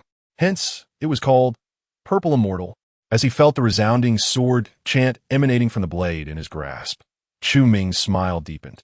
He then swung the sword, cleaving towards the void before him. The sword light surged forth like a raging torrent. A thunderous roar echoed as the space was torn apart, revealing a gaping fissure several dozen feet wide. Yet this was not the end. The slender sword light broke through the celestial confines, soaring upward, and erupted in the dark void. In an instant, an overwhelming power radiated outward in ripples, illuminating the heavens, felt clearly even from billions of miles away. The Sea of Realms roiled under this might, and many desolate domains within could not withstand such colossal force, collapsing into brilliant strands of spiritual light. Absorbed by the vast expanse, countless feeble beings prostrated on the ground, trembling in fear. Meanwhile, powerful entities burst forth from their respective realms, revealing their might beyond the Sea of Realms, roaring defiantly towards the heavens, proclaiming sovereignty over their territories. At the convergence of the Sea of Realms and the myriad worlds, several meditating emperors were roused from their trance. They looked up to witness the piercing sword light shattering the cosmos, the violet radiance illuminating a significant portion of the Sea of Realms. The sea surged with tumultuous waves, and many grotesque figures resembling deities emerged, their overwhelming life essence shaking the universe, causing the very heavens and earth to tremble. Each of these beings was terrifyingly massive. The smallest measured thousands of miles, while the largest rivaled entire worlds.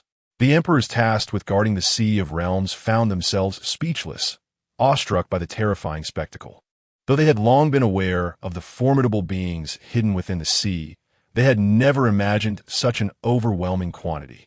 There were over 100 at the emperor level, with even some half-step emperor-level entities present. What was even more frightening was that all of them revealed themselves due to that singular, potent sword light. What could this mean?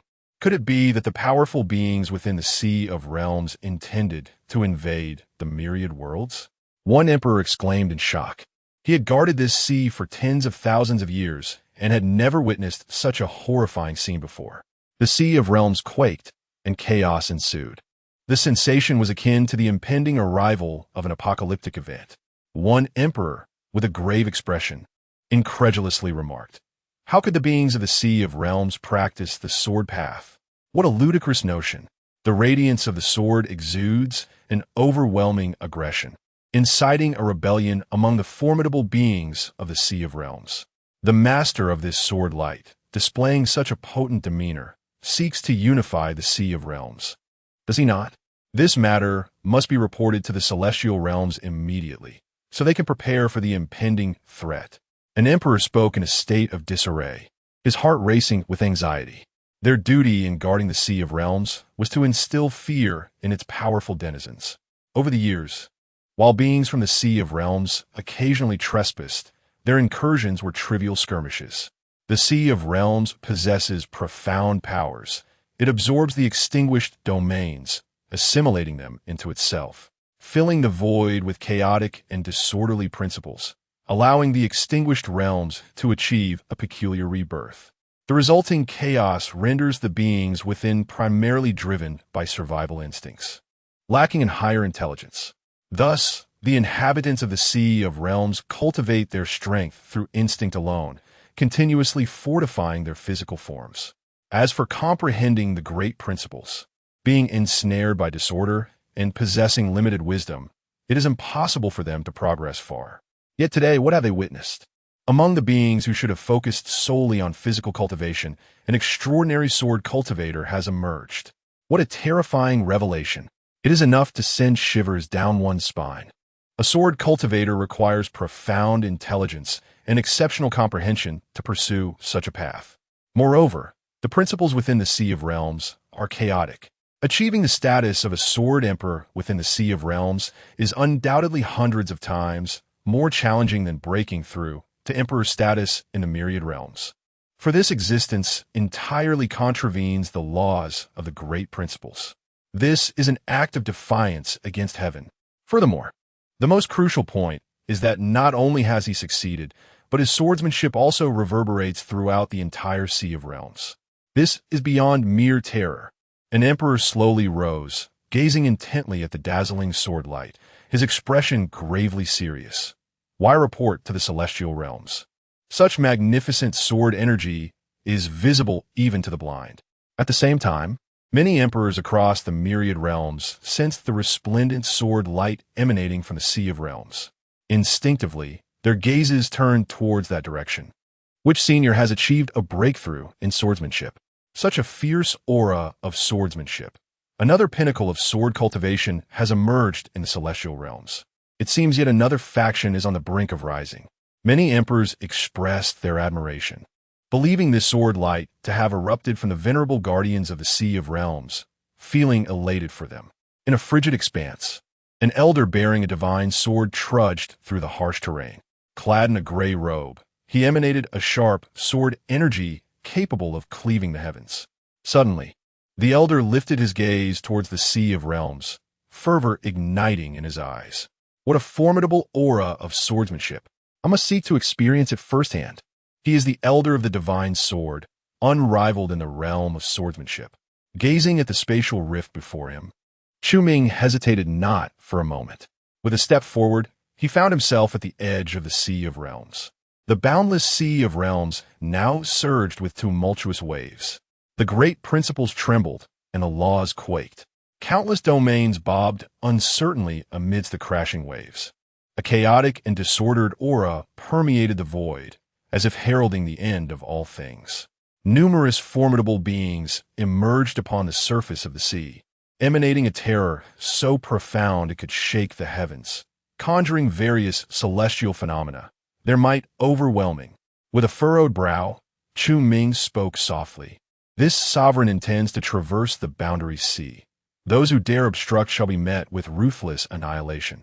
Although he had refined the divine elixir of the great Tao, his cultivation had yet to return to its zenith. Should this group of mindless entities in the boundary sea attempt to hinder his return to the myriad realms, he would not hesitate to indulge in a few more delicacies post-repast. Upon the utterance of Chu Ming's words, many of the fierce beings within the boundary sea silently retreated to their respective domains. Despite their limited intellect, they possessed an acute awareness of danger.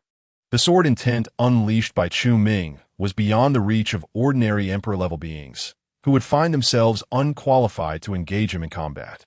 While most of the formidable entities chose to withdraw, over a dozen remained. They stood atop the boundary sea, their colossal forms blotting out the sun, exuding an endless divine might, each resembling a continent suspended upon the waves. Chu Ming remained unfazed. The beings of the boundary sea were of low intellect, incapable of condensing the essence of the great Tao. Their sole means of obtaining such essence was through consumption. Though the laws of the great Tao within the boundary sea were in disarray, there existed certain locations, born from the enigmatic workings of creation, where ordered laws of the great Tao emerged, evolving into the essence of the great Tao. For the beings of the boundary sea, this was akin to a potent restorative. The more powerful the entity, the clearer the understanding of how the essence of the great Tao could elevate their existence, a means to transcend their very life forms. For beings across the myriad realms, once they ascended to the Emperor realm, their own Tao would coalesce into the essence of the Emperor. This essence not only harbored vast vitality and spiritual energy, but also encapsulated profound insights into the great Tao. Thus, it presented a considerable temptation for the beings of the boundary sea. Indeed, when Chu Ming showcased his unparalleled swordsmanship, he appeared to them as a rare restorative. Little did they know that while they regarded Chu Ming as a nurturing elixir, he viewed them in much the same light.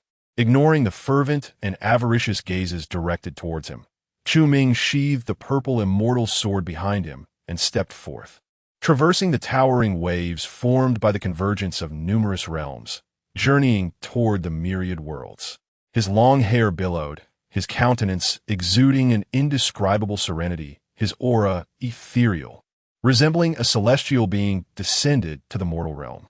The stark contrast between his slender figure and the grotesquely massive forms surrounding him created a powerful visual impact. With a roar, A creature resembling a colossal wolf from the boundary sea could no longer contain its greedy desires. Its ferocity surged as it bared its gaping maw towards Chu Ming. Each of its razor-sharp teeth loomed like towering pillars, capable of crushing all in their path. The fetid stench emanating from its cavernous mouth was enough to corrode flesh and sap the spirit. Viscous saliva cascaded in torrents, each drop carrying the weight of 1,000 pounds. Any cultivator unfortunate enough to come into contact with it would find their flesh withering and bones dissolving. Confronted with such a primal and savage assault, Chu Ming remained steadfast, his gaze unwavering. With a gentle twist of the purple immortal sword at his back, he delivered a decisive strike towards the enormous maw. In an instant, a radiant beam of violet light surged forth. Saliva splattered, and sharp fangs shattered. With a resounding thud, the great wolf's head was cleaved in half, an outpouring of crimson blood staining the surrounding sea, transforming it into a vivid scarlet expanse. The colossal wolf, eyes wide with shock, let out a furious roar, attempting to summon its innate vitality to heal its wounds. Yet, to its horror, the residual sword energy at the site of injury, imbued with the power to extinguish life, was relentlessly ravaging its essence and obliterating its very source of existence. No, no, no! Realizing this dreadful truth, it cried out in terror. Despite its desperate efforts to harness its inherent strength, it could not dispel the sword energy coursing through its being. After several agonizing breaths of struggle, its massive form collapsed with a thunderous crash into the boundary sea, creating a monumental splash. Life ceased, its essence shattered. It was irrevocably dead. The surrounding entities of the boundary sea, who had been watching with keen interest, were left in a state of shock. The great wolf, not deemed weak among them, had been obliterated by this seemingly frail figure with a single stroke. Such a spectacle was utterly astonishing. It is important to note that for the beings of the boundary sea, known for their physical prowess, they possessed not only indomitable bodies but also an abundance of vitality. Even if they were to lose half their heads, they could recover rapidly due to their formidable regenerative abilities. Yet, this diminutive cultivator, akin to a mere sesame seed in their eyes, had extinguished the great wolf's entire vitality with a single sword stroke.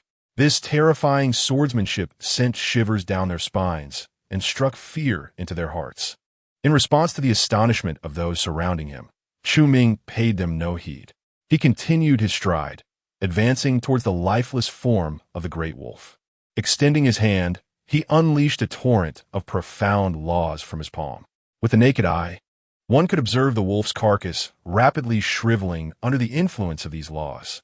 The immense life force was drawn forth, entirely absorbed by Chu Ming. Having completed this task, he pressed onward. With the lesson learned from this encounter, the beings of the boundary sea grew markedly more subdued. Their previously unabashed greed was swiftly tempered. Chu Ming, however, was indifferent to their transformations. As long as they did not turn against him, he had no desire to waste energy eliminating them. Although he could devour their vitality to replenish his own, these creatures focused solely on physical cultivation. Despite their abundant life force, they could not nurture the soul, let alone compensate for any depletion of their essence.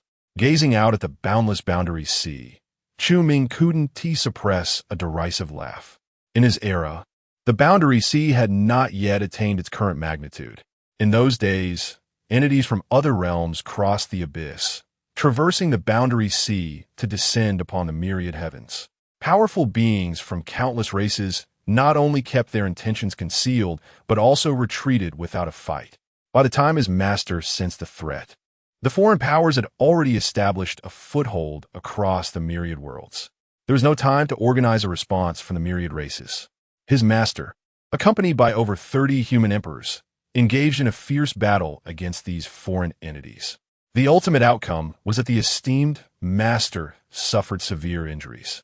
With over 30 human emperors, only 12 managed to return alive. The victory in this battle significantly boosted the morale of the foreign realms. In the ensuing years, the foreign forces invaded countless territories, leading to the lamentations of myriad races. Once healed, the master promptly commanded the powerful beings of all races to prepare for confrontation. That conflict endured for a century.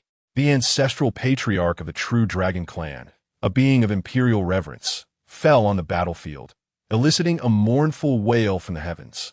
Fortunately, his demise exchanged for the most formidable demon sovereign from the foreign realms. Only then did the myriad races commence their formal counterattack. The underworld evil sovereign, employing a nearly suicidal fighting strategy, inflicted heavy losses upon many foreign powers, securing a decisive advantage. At that moment, the foreign forces crumbled like a house of cards, being relentlessly driven back to the abyss by the combined might of 5 emperors. The destruction of countless territories led to a rapid expansion of the Sea of Realms, resulting in the vast and magnificent vista we behold today. Each droplet of water within the Sea of Realms represents a shattered domain. In the face of the foreign realms back then, you cowered and, without hesitation, abandoned your very homes, retreating time and again. Yet now, against my human race, you strike with heavy fists, sparing no expense to sever our path to imperial ascendance. The enormity of this Sea of Realms owes much to your myriad powerful beings. Chu Ming scoffed, holding the myriad races in contempt. Suddenly, a magnificent palace appeared before him, supported by endless colorful clouds and accompanied by myriad auspicious signs. Runes illuminated the cosmos, and golden tiles with jade walls radiated majestic authority. Precious orbs hovered in the air as dragons and phoenixes soared, while the Qilin and Xian turtle guarded the 4 directions.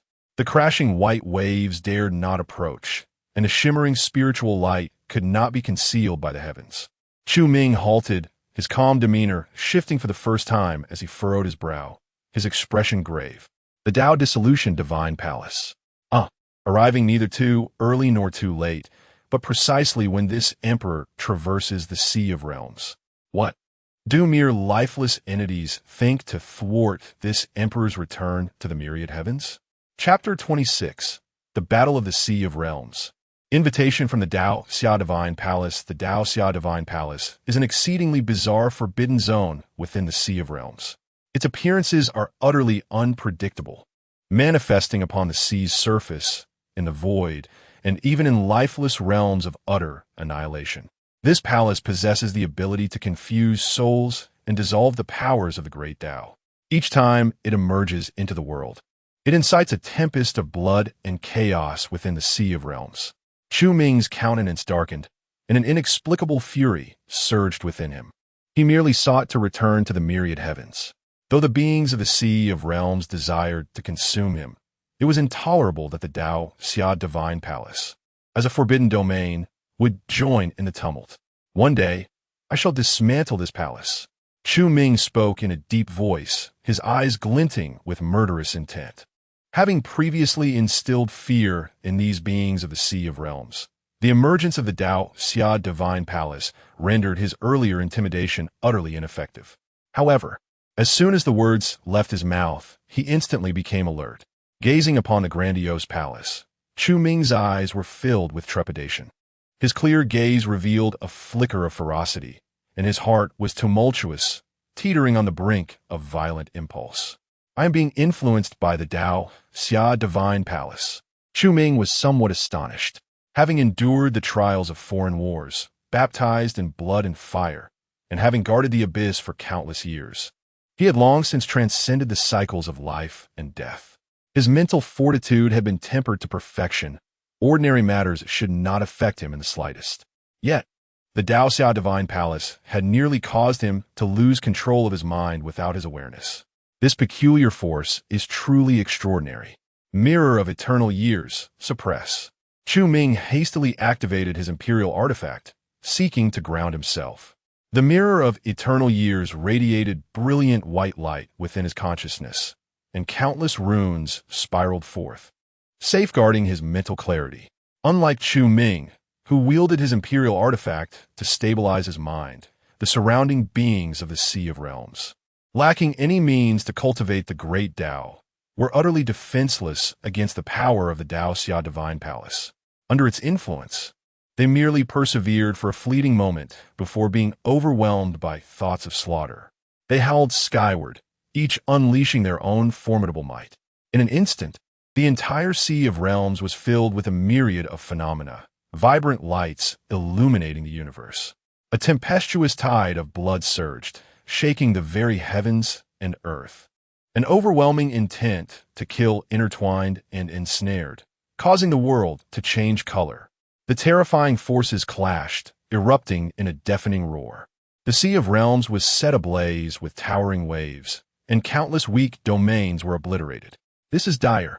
Sensing the impending loss of control, Chu Ming's eyes abruptly narrowed, and without hesitation, he prepared to employ his abilities to depart from this place.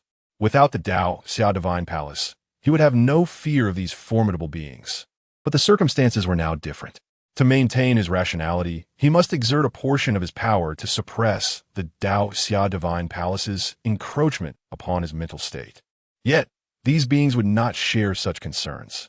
Given their inherently low intelligence, under the influence of the Dao Xia Divine Palace, they would only heed their instinctual urges to kill.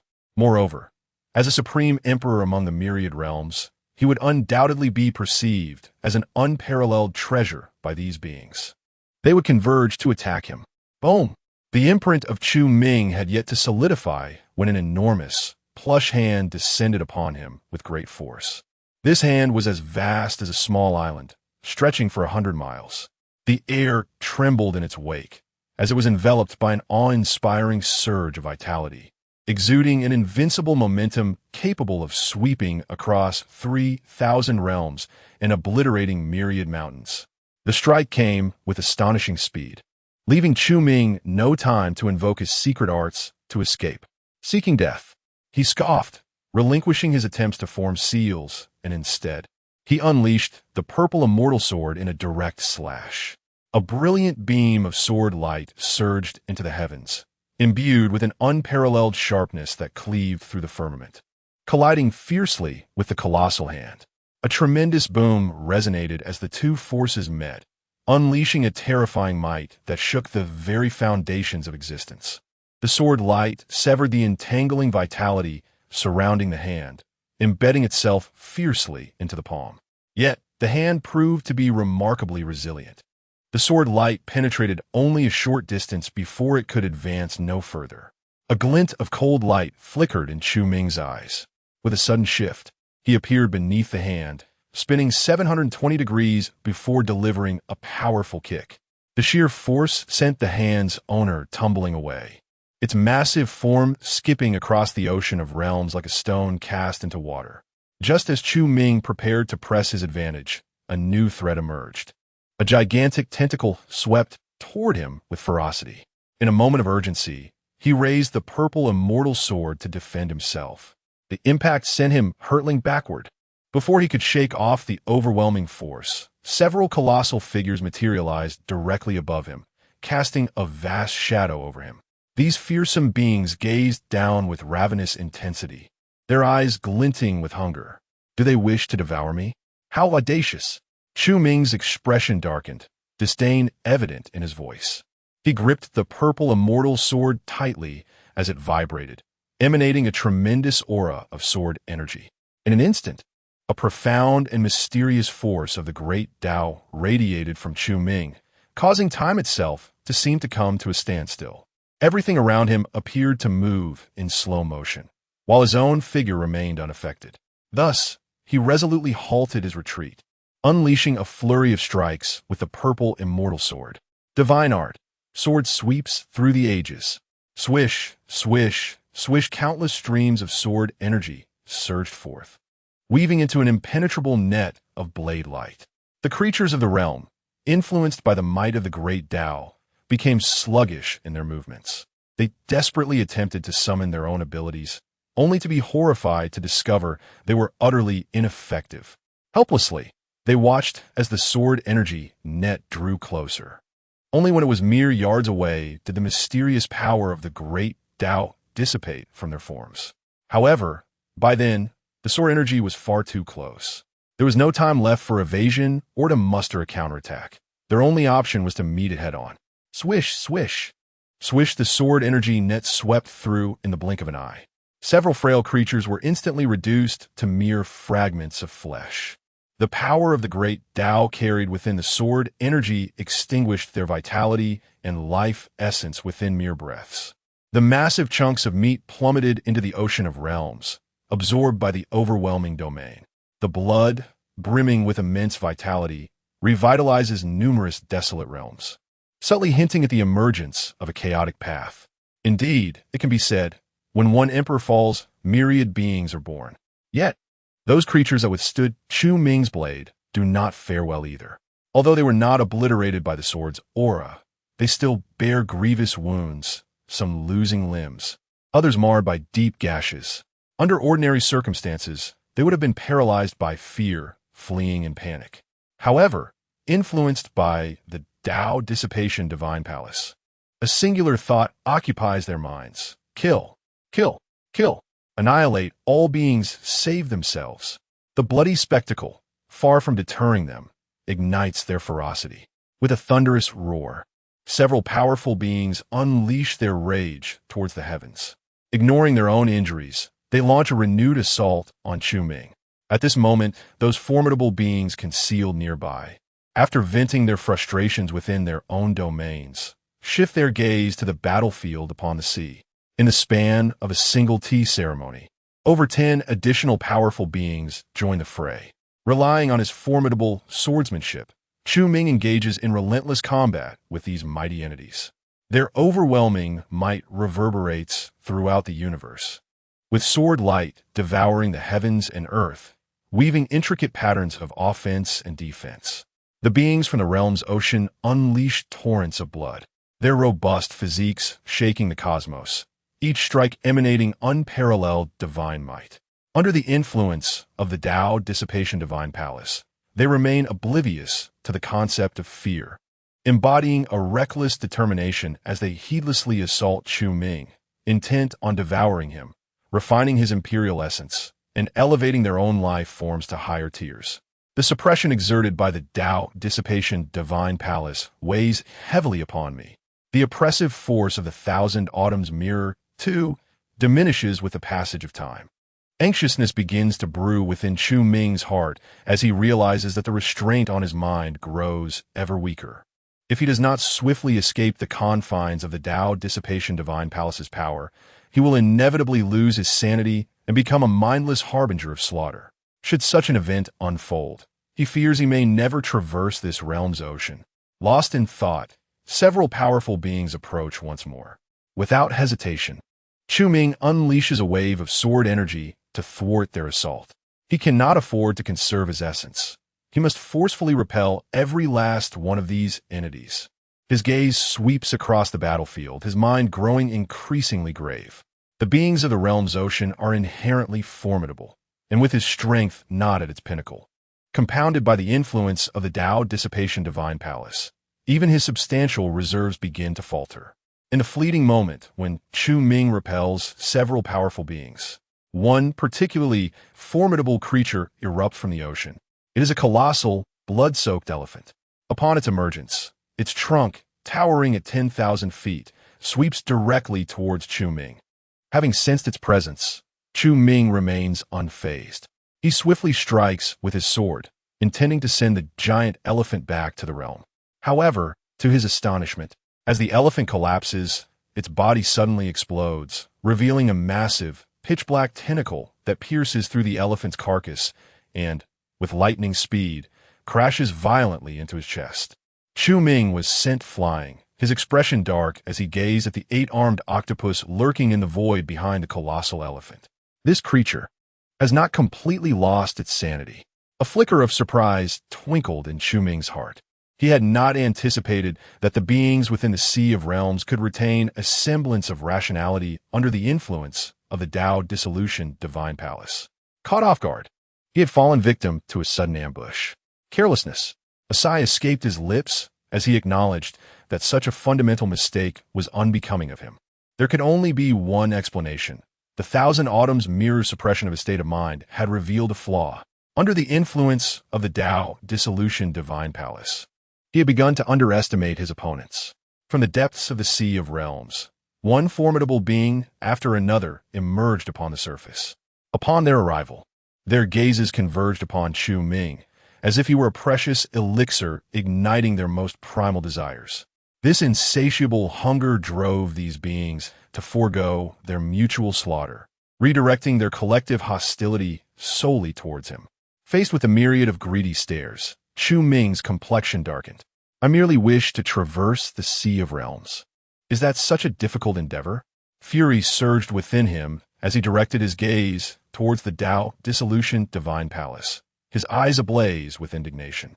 Had it not been for this damned palace, even in the absence of peak strength, he would have traversed the Sea of Realms as if it were an uninhabited domain. Yet now, these powerful beings, consumed by violence, had turned their full attention upon him. More critically, these creatures were wholly unacquainted with fear. As long as they drew breath, they would relentlessly pursue him. "I must leave this place at once." With a steely resolve, Chu Ming grasped the purple immortal sword, which hummed with energy. Countless runes spiraled forth from his being, dissolving into the void as chains of the great Tao emerged, exuding an unfathomable power.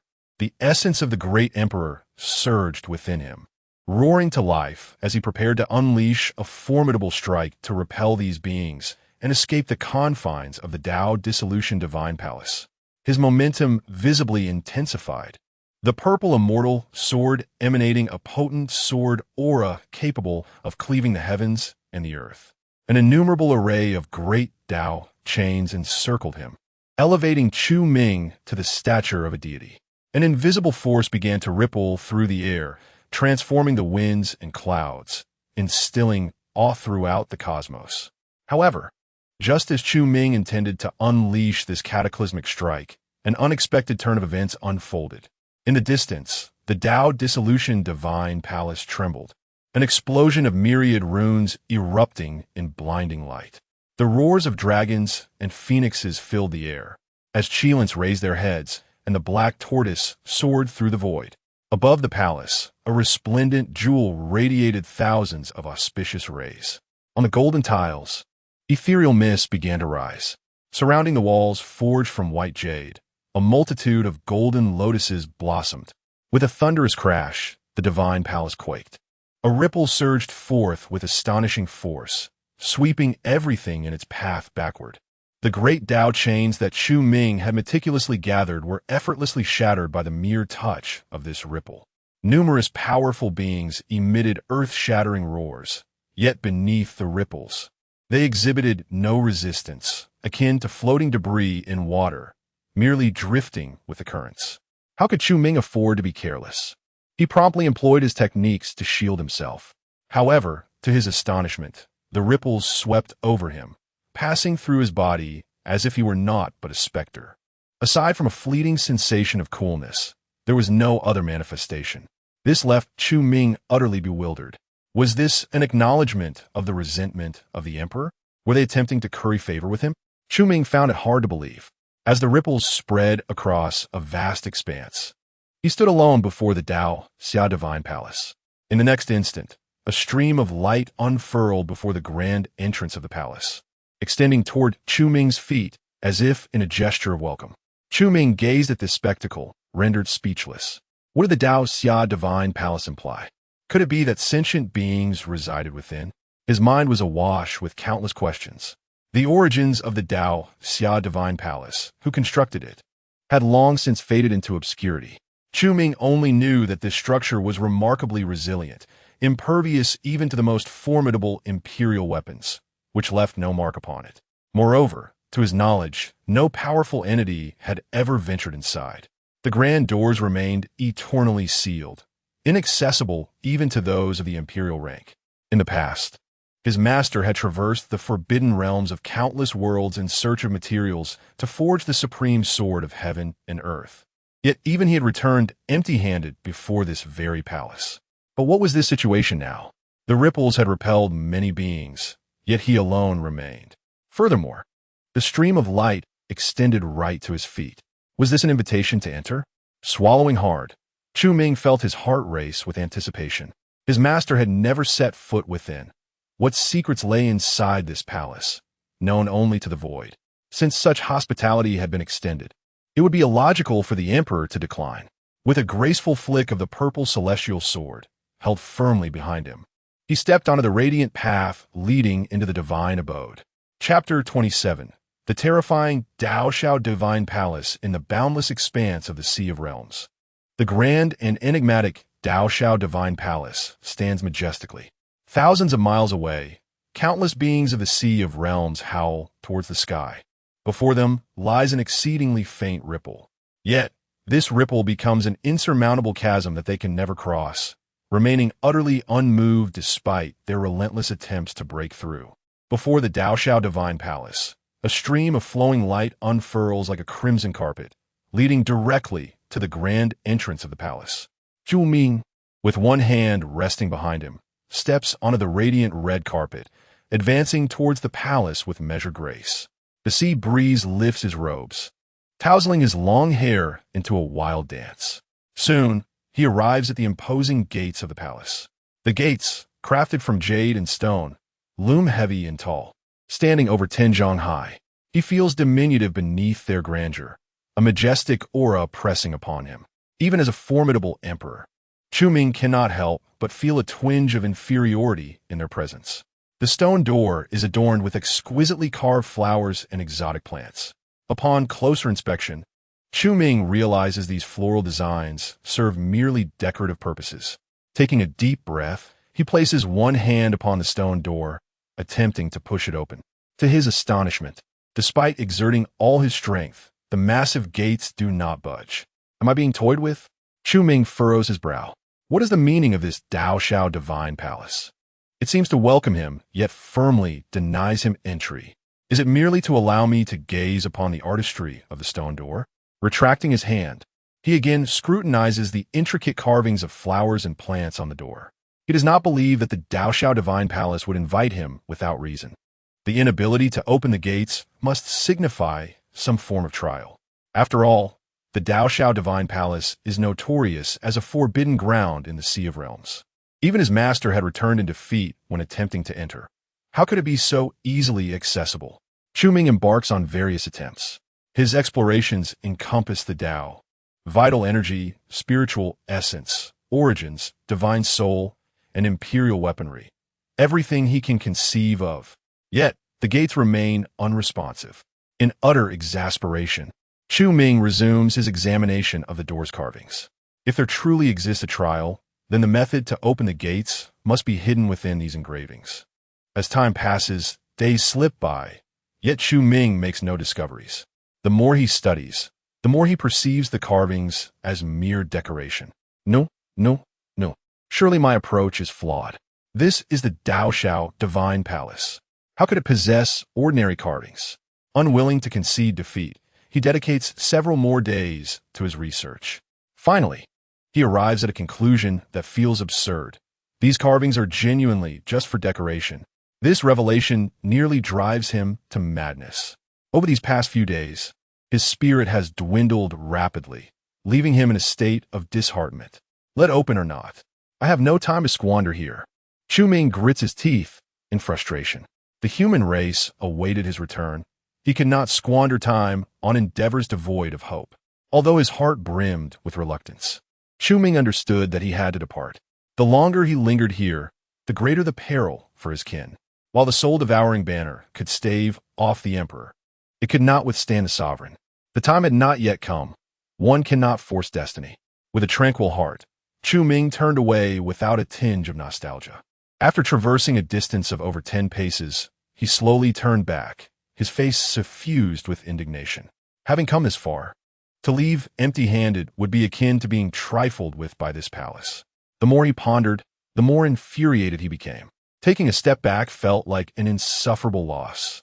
His gaze swept across the vast expanse of the divine palace, ultimately resting upon the jewel encircled by dragons and phoenixes in the sky. The Dao-devouring palace was an entity unto itself, and he had not brought any celestial artifacts with him. The only thing he could possibly seize was that very orb. With a swift motion, Chu Ming arrived above the Dao-devouring palace. He peered down, Within the palace, a thick mist swirled, seemingly enveloped by wards. Aside from glimpsing the intricately layered palace rooftops, nothing else was visible. Chu Ming did not hasten to act. The Tao-devouring palace was notorious in the Sea of Realms, and any danger that arose would be no surprise. To claim that jewel would undoubtedly be akin to taking fire from flames or extracting teeth from a tiger. He needed to be fully prepared. Buzz. The mirror of eternal ages was summoned forth by Chu Ming. This mirror was his innate imperial weapon, intricately linked with the most enigmatic path of time across myriad realms. With it, even if the Emperor's essence were shattered, he would not perish. Yet, that was not sufficient. Chu Ming infused a strand of the great Tao's essence into the purple celestial sword, awakening its sole usable rune. This rune possessed profound abilities, capable of safeguarding his soul. With the mirror to protect his body and the sword to guard his soul, success was assured. Chu Ming took a deep breath and extended his hand, reaching for the jewel. At the moment his power manifested, the ethereal dragon and phoenix images encircling the orb turned to regard him silently. No action was taken, yet in that fleeting moment of their gaze, a multitude of great Tao chains suddenly materialized around him. Composed of countless runes, these chains radiated diverse hues of brilliance, each exuding unparalleled majesty. They interwove and crisscrossed, with myriad paths of the Tao wafting through them. 5 elements, yin and yang, thunder, slaughter, wind and snow, and exotic poisons. A mere glance revealed a multitude of pathways, not fewer than 1,000.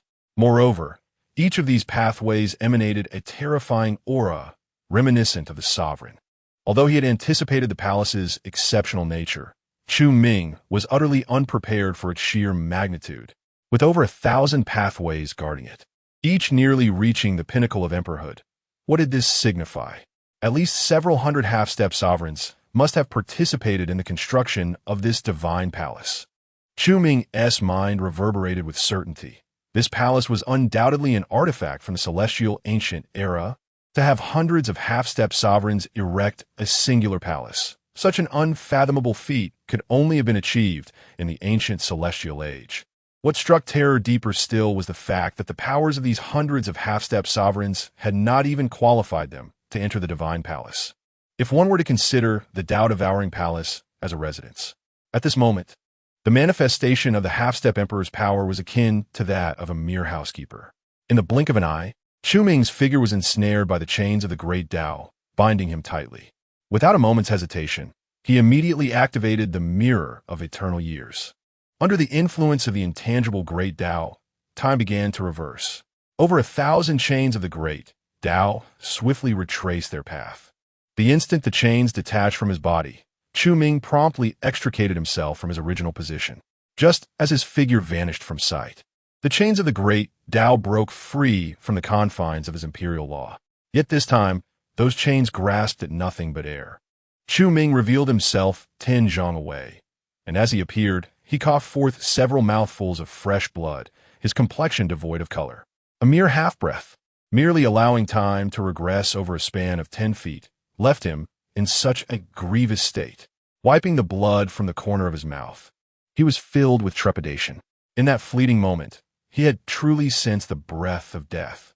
Were it not for his unparalleled imperial law and the mirror of eternal years, he would likely have been reduced to a mere puddle of blood by now. How terrifying! Chapter 28. The true understanding of flora and fauna. Chu Ming's countenance was exceedingly grim.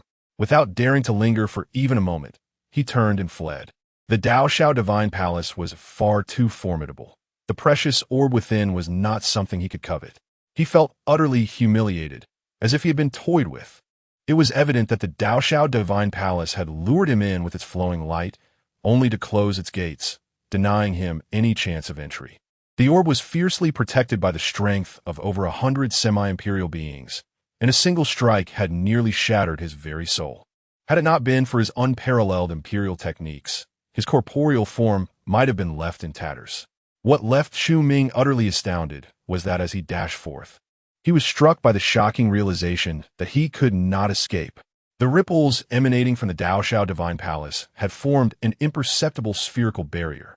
which not only obstructed the creatures of the realm's ocean from entering, but also ensnared him in this very sea. After numerous failed attempts to breach the barrier, Chu Ming was driven to the brink of madness. He began to suspect that the Daoshao Divine Palace was somehow connected to the myriad races of the cosmos, intentionally trapping him to prevent his return to the heavens. After yet another failed attempt to shatter the barrier, he was left with no choice but to turn his gaze back toward the Daoshao Divine Palace. With his escape route blocked, he found himself confronted with two paths: either remain in place and await the palace's disappearance, or venture forth to see if he might pry open the palace gates. The uncertainties of the former were too numerous, and most crucially, time was not on his side. The human race was on the brink of collapse. He could not afford to squander precious moments here. It seemed he must devise a way to force open the palace doors. With a heavy heart, Chu Ming pondered deeply. His gaze lifted slightly. The dragon and phoenix above the palace, after unleashing a powerful strike, had once again settled into silence, circling the orb without a hint of aggression. It appeared their sole duty was to guard that treasured sphere. But what of the Qilin and the black tortoise? Chu Ming's mind was filled with questions. As he contemplated, he sped forth, observing the Daoshao Divine Palace from various distances and angles. Yet, regardless of his vantage point, he was perpetually confronted by the imposing white jade doors. Could this be the manifestation of spatial laws? Chu Ming furrowed his brow. He had intended to discern what the Qilin and black tortoise were safeguarding, but after a thorough examination, he was utterly disheartened. It seemed the answers lay beyond the doors. Taking a deep breath, his heart heavy with resignation, he reflected on his earlier bravado. Having emerged from the abyss, he had barely stepped into the realm's ocean before being thwarted. In that moment, his cheeks flushed with embarrassment.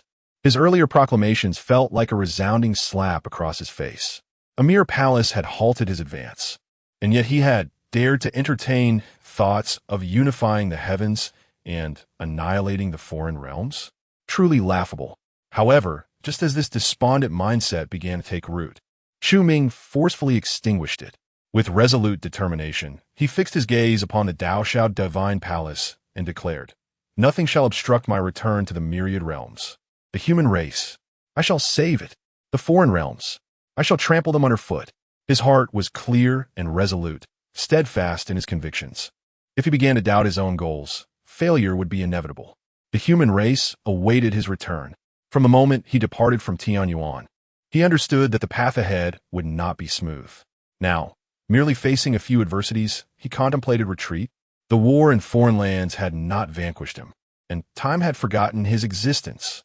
A mere palace sought to impede his progress. Chu Ming, filled with grand ambition, strode confidently toward the jade-white gate. Gazing at the exquisite carvings upon the stone door, he cast aside all distractions and summoned all his knowledge to unravel this enigma and push the door open. Yet, there was no response to his strength. Had he erred in his reasoning? Observing the intricate carvings closely, numerous names flickered through his mind. These exotic flowers were not solely medicinal. Thus, he could dismiss the alchemical possibility. The names bore no connection and could not form cipher. After deep contemplation, Chu Ming cleared his mind. Countless carvings shattered and reformed in his thoughts as he sought to decipher the mystery of the stone door. Suddenly, he raised his head sharply. The Daoshao Palace could disturb the mind and spirit. However, since that ripple had surged, this power had vanished. What state would a being entering this place be in if that ripple had not appeared? Would they be consumed by the desire for slaughter? Could it be that my inability to perceive the trial of this door stems from my continued lucidity? Chu Ming felt his conjecture was quite plausible. He must test it. With an idea in mind, he sought to confirm it. He activated a secret technique, completely unleashing his murderous intent, allowing his spirit to plunge into the depths of the desire for slaughter. As waves of murderous aura seeped from his being, a crimson light ignited in his eyes. In an instant, the stone door before him transformed. Countless exotic flowers erupted in auspicious radiance, detaching from the stone door and swirling around him. A power akin to holy light cascaded over Chu Ming, causing his murderous intent to recede like a tide. Indeed, it was as such. Chu Ming was overwhelmed with joy. The trial of the stone door was surprisingly simple. No wonder he had spent days studying it without finding a clue. He had overcomplicated the matter. As reason returned, the exotic flowers surrounding him transformed into runes, penetrating Chu Ming's being. The true understanding of flora. It was unexpectedly a half-text concerning the path of nature. How profoundly mysterious. Even he found it difficult to grasp immediately. Chu Ming was astonished. Although he had long suspected the stone door was extraordinary, he had not anticipated that the carvings represented a half-text pointing directly to the essence of the path. Mastering it could elevate him to the threshold of imperial respect. Merely a half-text could lead to such heights. The complete scripture undoubtedly represents the path to becoming a revered sage. Chu Ming felt a shiver run down his spine. Is there truly such a path to enlightenment in this world? His worldview had been utterly overturned by this fragment of scripture. As a disciple of the benevolent and holy emperor, he deeply understood that the path to enlightenment is not one that can be replicated. The emperor, the supreme among emperors. Only by consolidating the essence of the great Tao can one be deemed a true emperor. Furthermore, the emperor represents a profound transformation of the Tao. This metamorphosis reflects the culmination of a cultivator's lifetime, a sublime elevation of their mind, body, and soul. Within this elevation, the Tao transcends the self, reaching an enigmatic and ineffable realm. Once, 6 emperors convened to discuss the Tao. Their conclusion was succinct. The path to enlightenment relies upon oneself. Even after achieving enlightenment for many years, they were unable to compose a direct pathway to the emperor's realm. Yet now, he had unexpectedly discovered scriptures that lead directly to a half-step emperor. And astonishingly, these scriptures were incomplete. They might even hold the key to the path of enlightenment. This profound understanding must surely be a legacy left by the immortal. Only the ethereal immortals would possess the qualifications to pen such a path to enlightenment. Could it be that the Tao Shaoshan Palace harbors treasures of the immortals? Chu Ming's gaze burned with intensity. He had always believed that immortals were merely figments of imagination, exalted beings conjured by human thought. To his astonishment, the Tao Shaoshan Palace within this sea of realms seemed intricately connected to those very beings. Whether it was the strength of hundreds of half-step emperors safeguarding the sacred pearls or the scriptures engraved upon the stone doors, all of this was beyond the capability of mere emperor-level beings. Taking a deep breath, Chu Ming suppressed the shock within his heart, placing his palms against the stone door and attempting once more to push it open. The once imposing stone door, as heavy as an entire world, began to slowly shift under the power of his arms. After countless years of silence, the Tao Shaoshan Palace was finally open today. Chapter 29. The sword feels a boom. A torrent of ethereal energy surged forth, mingled with the pure essence of the great Tao, bursting through the crevice of the door. Chu Ming's robes billowed, and his long hair danced in the wind. Bathed in this celestial energy, he felt as if illuminated by divine light, witnessing a remarkable recovery of his injuries. What a pure force!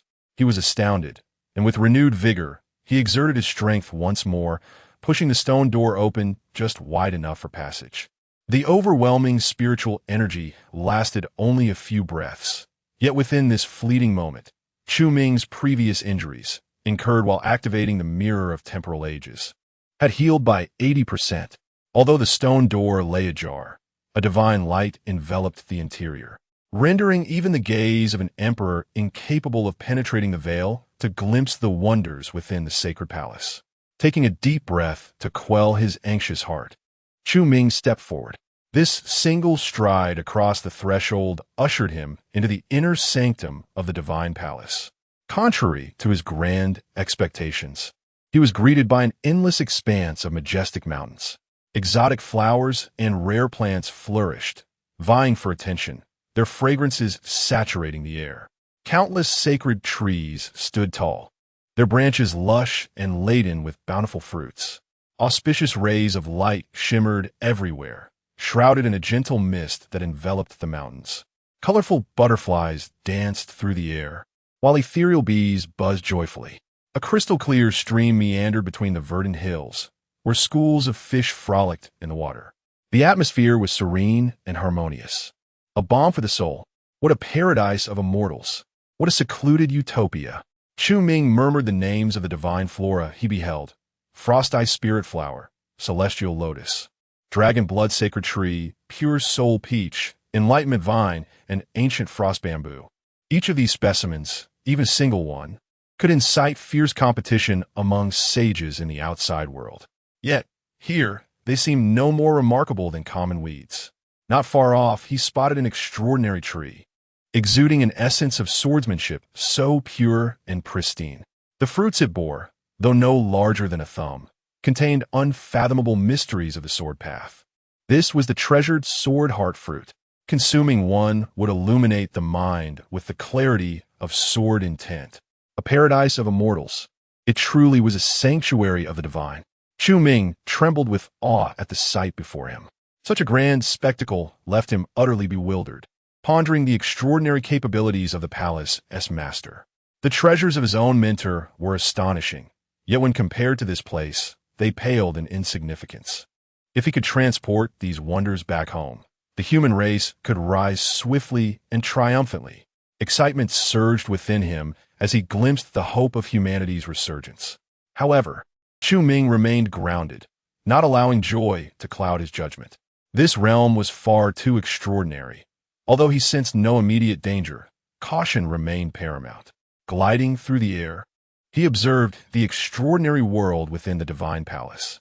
Before long, a solitary peak loomed before him, soaring into the clouds. This peak was steep and formidable, resembling a blade thrust into the earth. Mist swirled around its summit, radiating a divine light that gilded a portion of the heavens in shimmering gold, sacred and extraordinary. With a slight furrow in his brow, Chu Ming prepared himself with protective measures before cautiously approaching the solitary peak. Earlier, he had meticulously observed this realm, which appeared to be entirely enclosed, with the spatial pathways exceptionally resilient, impenetrable even by his considerable strength. Furthermore, the stone door had sealed shut upon his arrival in this place. He hoped that the solitary peak harbored a means of escape. Before long, he found himself nearing the peak. Through the swirling mists, Chu Ming beheld a colossal golden light barrier, within which lay an extraordinarily grand altar. The surface of the altar was adorned with an intricate tapestry of runes, and even from behind the barrier, one could sense the pure essence of the pathways emanating from these symbols. Atop the altar rested a sarcophagus, exquisitely carved from white jade. Above the sarcophagus floated a luminous orb, encircled by countless chains of pathways, with threads of radiant light cascading from the orb into the sarcophagus, seemingly infusing it with a power he could not comprehend. A tomb? Chu Ming pondered, his brows knitting in contemplation. After carefully surveying the arrangement of the area, he found no discernible means of departure, which filled him with a sense of disappointment. As for exploring the sarcophagus, that was beyond his consideration. Previously, merely attempting to seize a single orb had summoned the wrath of over 1,000 pathways. The extraordinary nature of this place was evident. Disturbing the slumber of the departed would be a profound disrespect, and if there were protective forces at play, he might not even have the chance to employ imperial techniques. However, just as Chu Ming intended to gather some sacred flora before seeking an exit, the purple immortal sword within him emitted a subtle tremor, instilling a sense of gravity in his heart. This sword had vibrated independently before, during a fierce battle in a foreign realm against an immensely powerful emperor whose depth of cultivation rivaled his own. That battle had been catastrophic, with both sides unleashing their full might, culminating in a narrow victory for Chu Ming at a great cost. It was then that the first rune of the purple immortal sword had awakened. Now, holding the sword, Chu Ming felt an inner conflict. The last time it trembled, he had nearly lost his life. This time, was it demanding yet another gamble on his existence? With a heavy sigh and a furrowed brow, he reflected on the sword's enigmatic nature. His master had once suggested that this sword might hold the key to his ascendance. When a rune had awakened before, he had believed it to be the emergence of that opportunity. Yet, the outcome had only awakened a single rune, which, while powerful, paled in comparison to the prospect of ascension. The path to becoming a sovereign was always one fraught with peril, a desperate quest for survival amid the flames.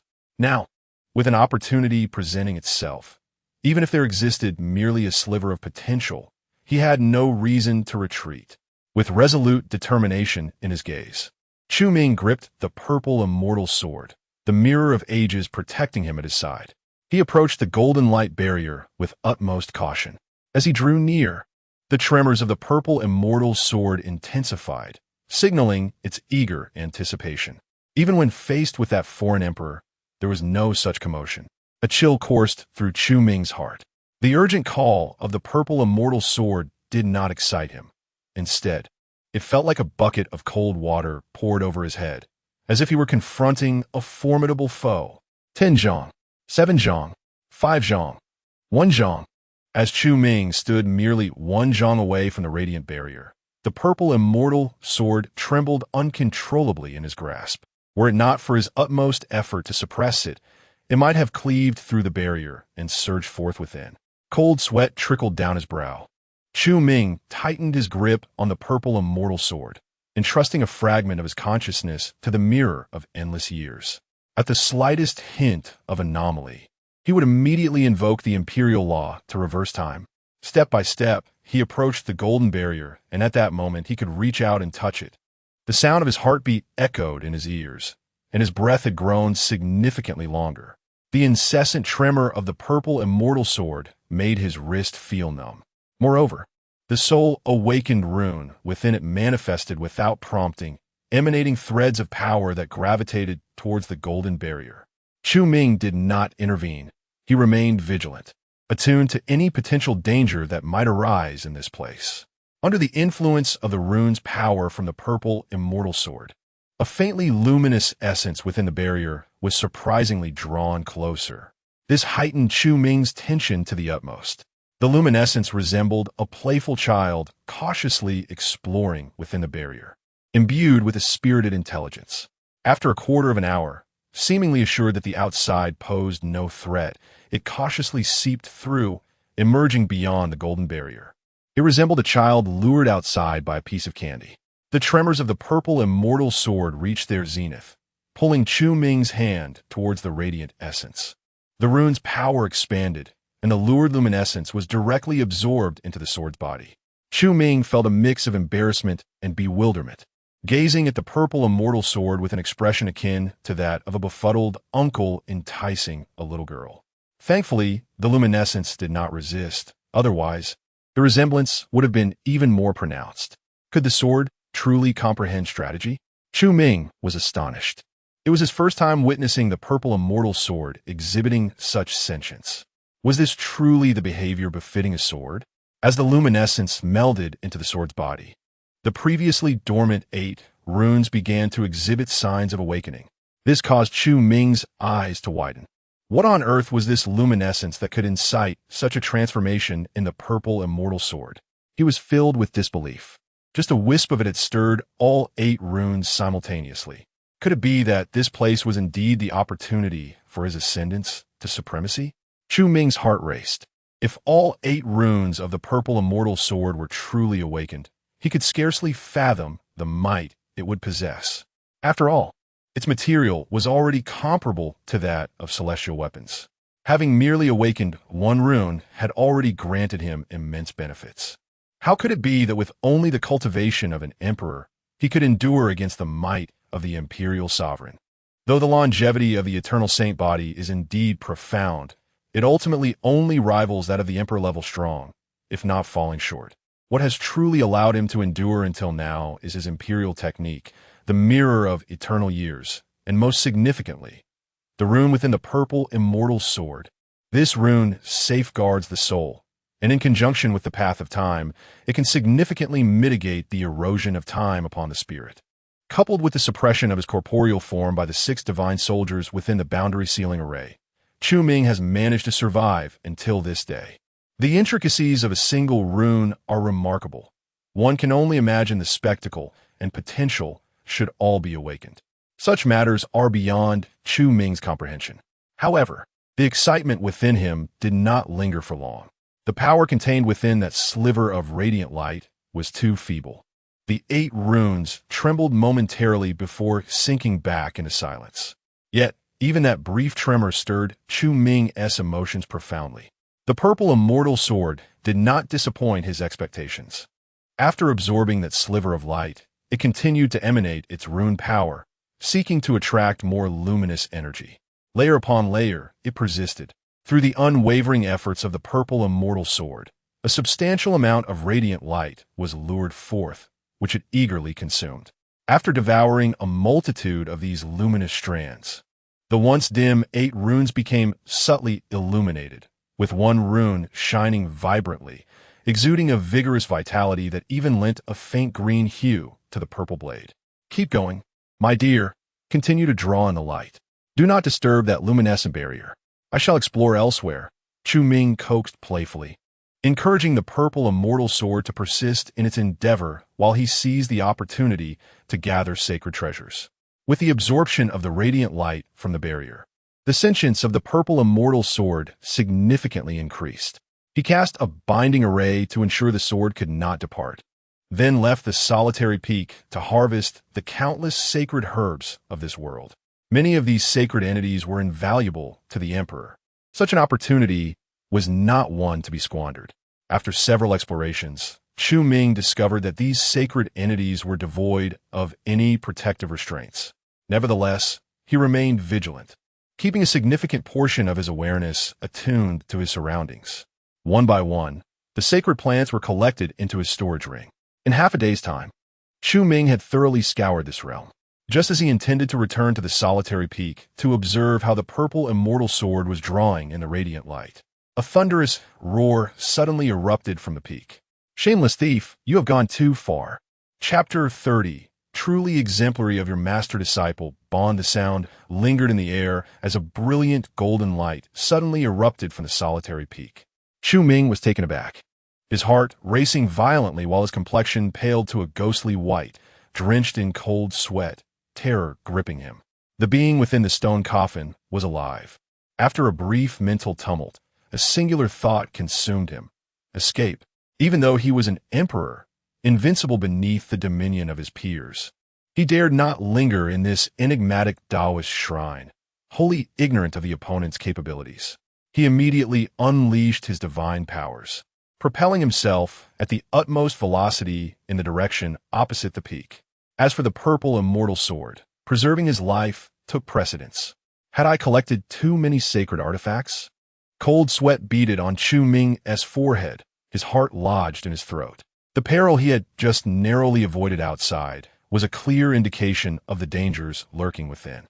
The golden radiance atop the peak was blinding, and in an instant, the entire world was bathed in a sea of gold.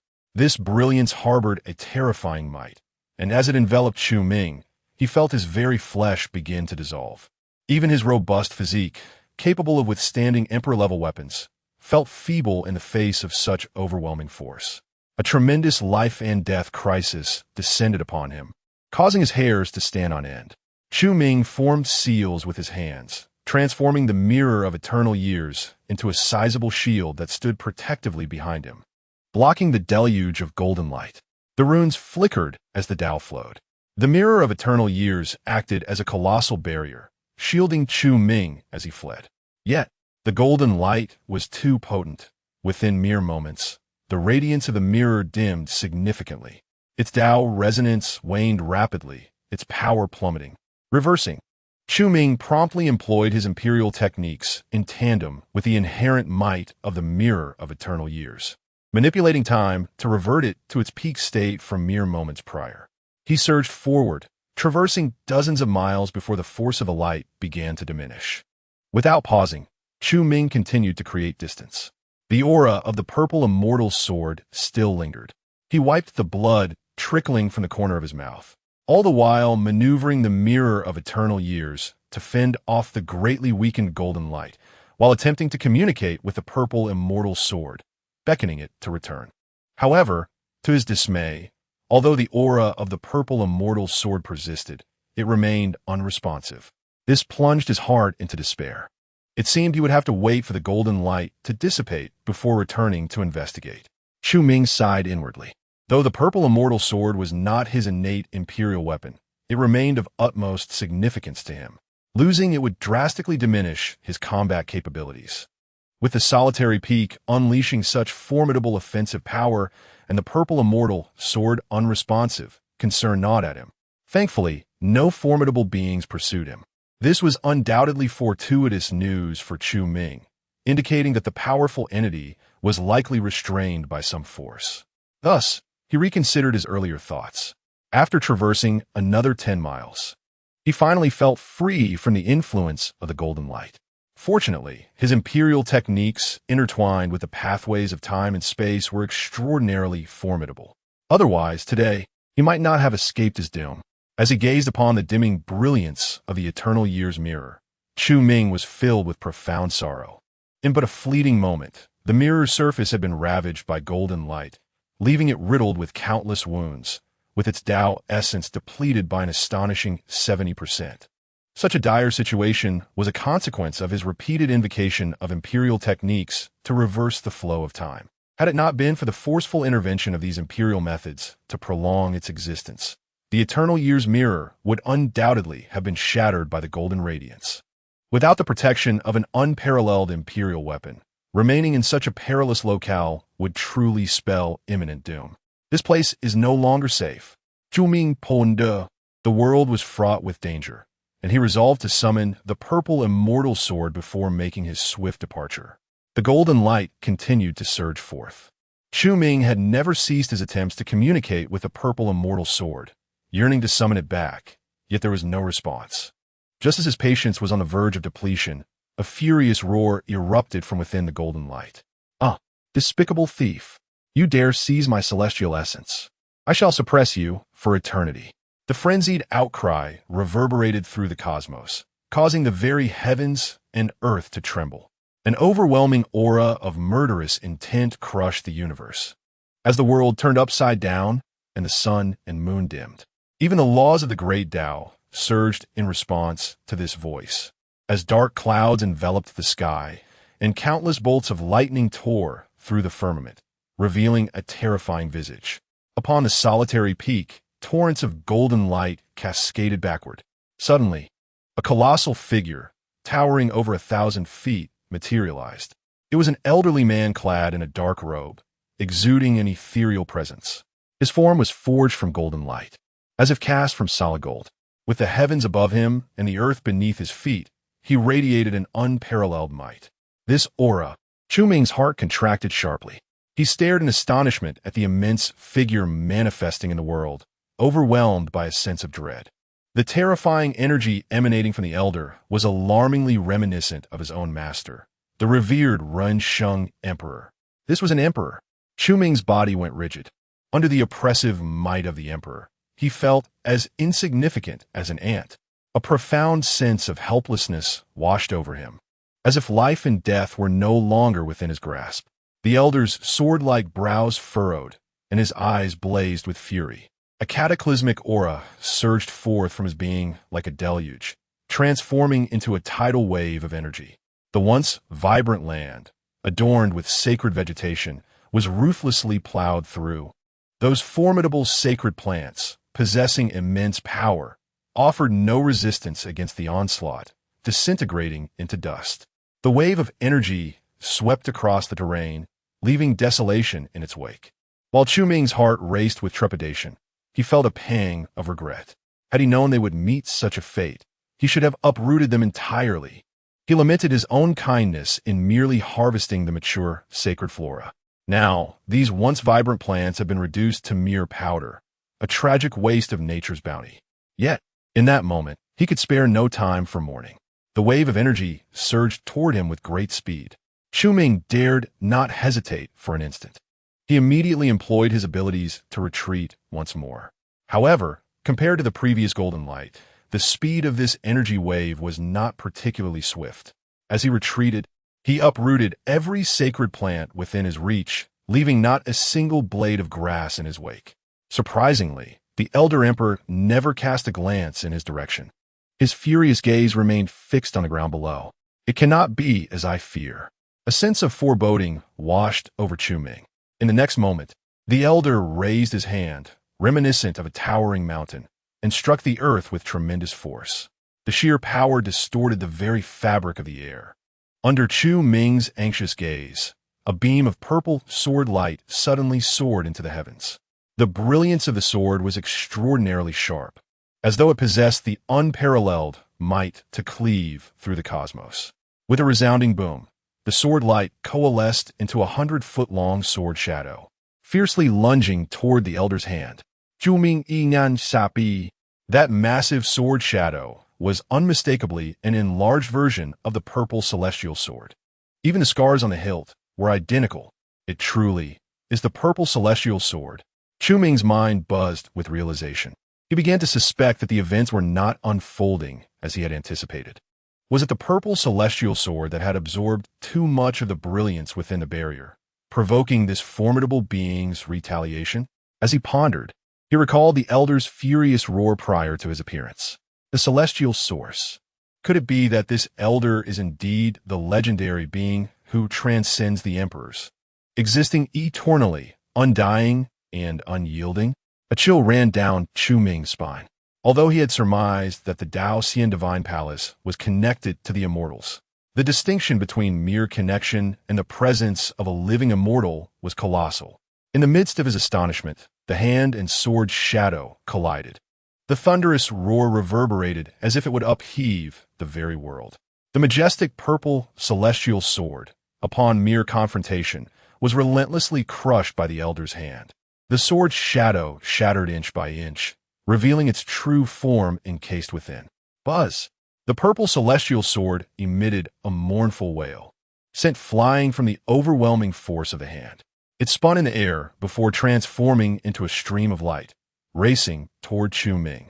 It resembled a wayward child who had found their parent, seeking refuge. Consequently, the elder's gaze fell upon Chu Ming. Boom!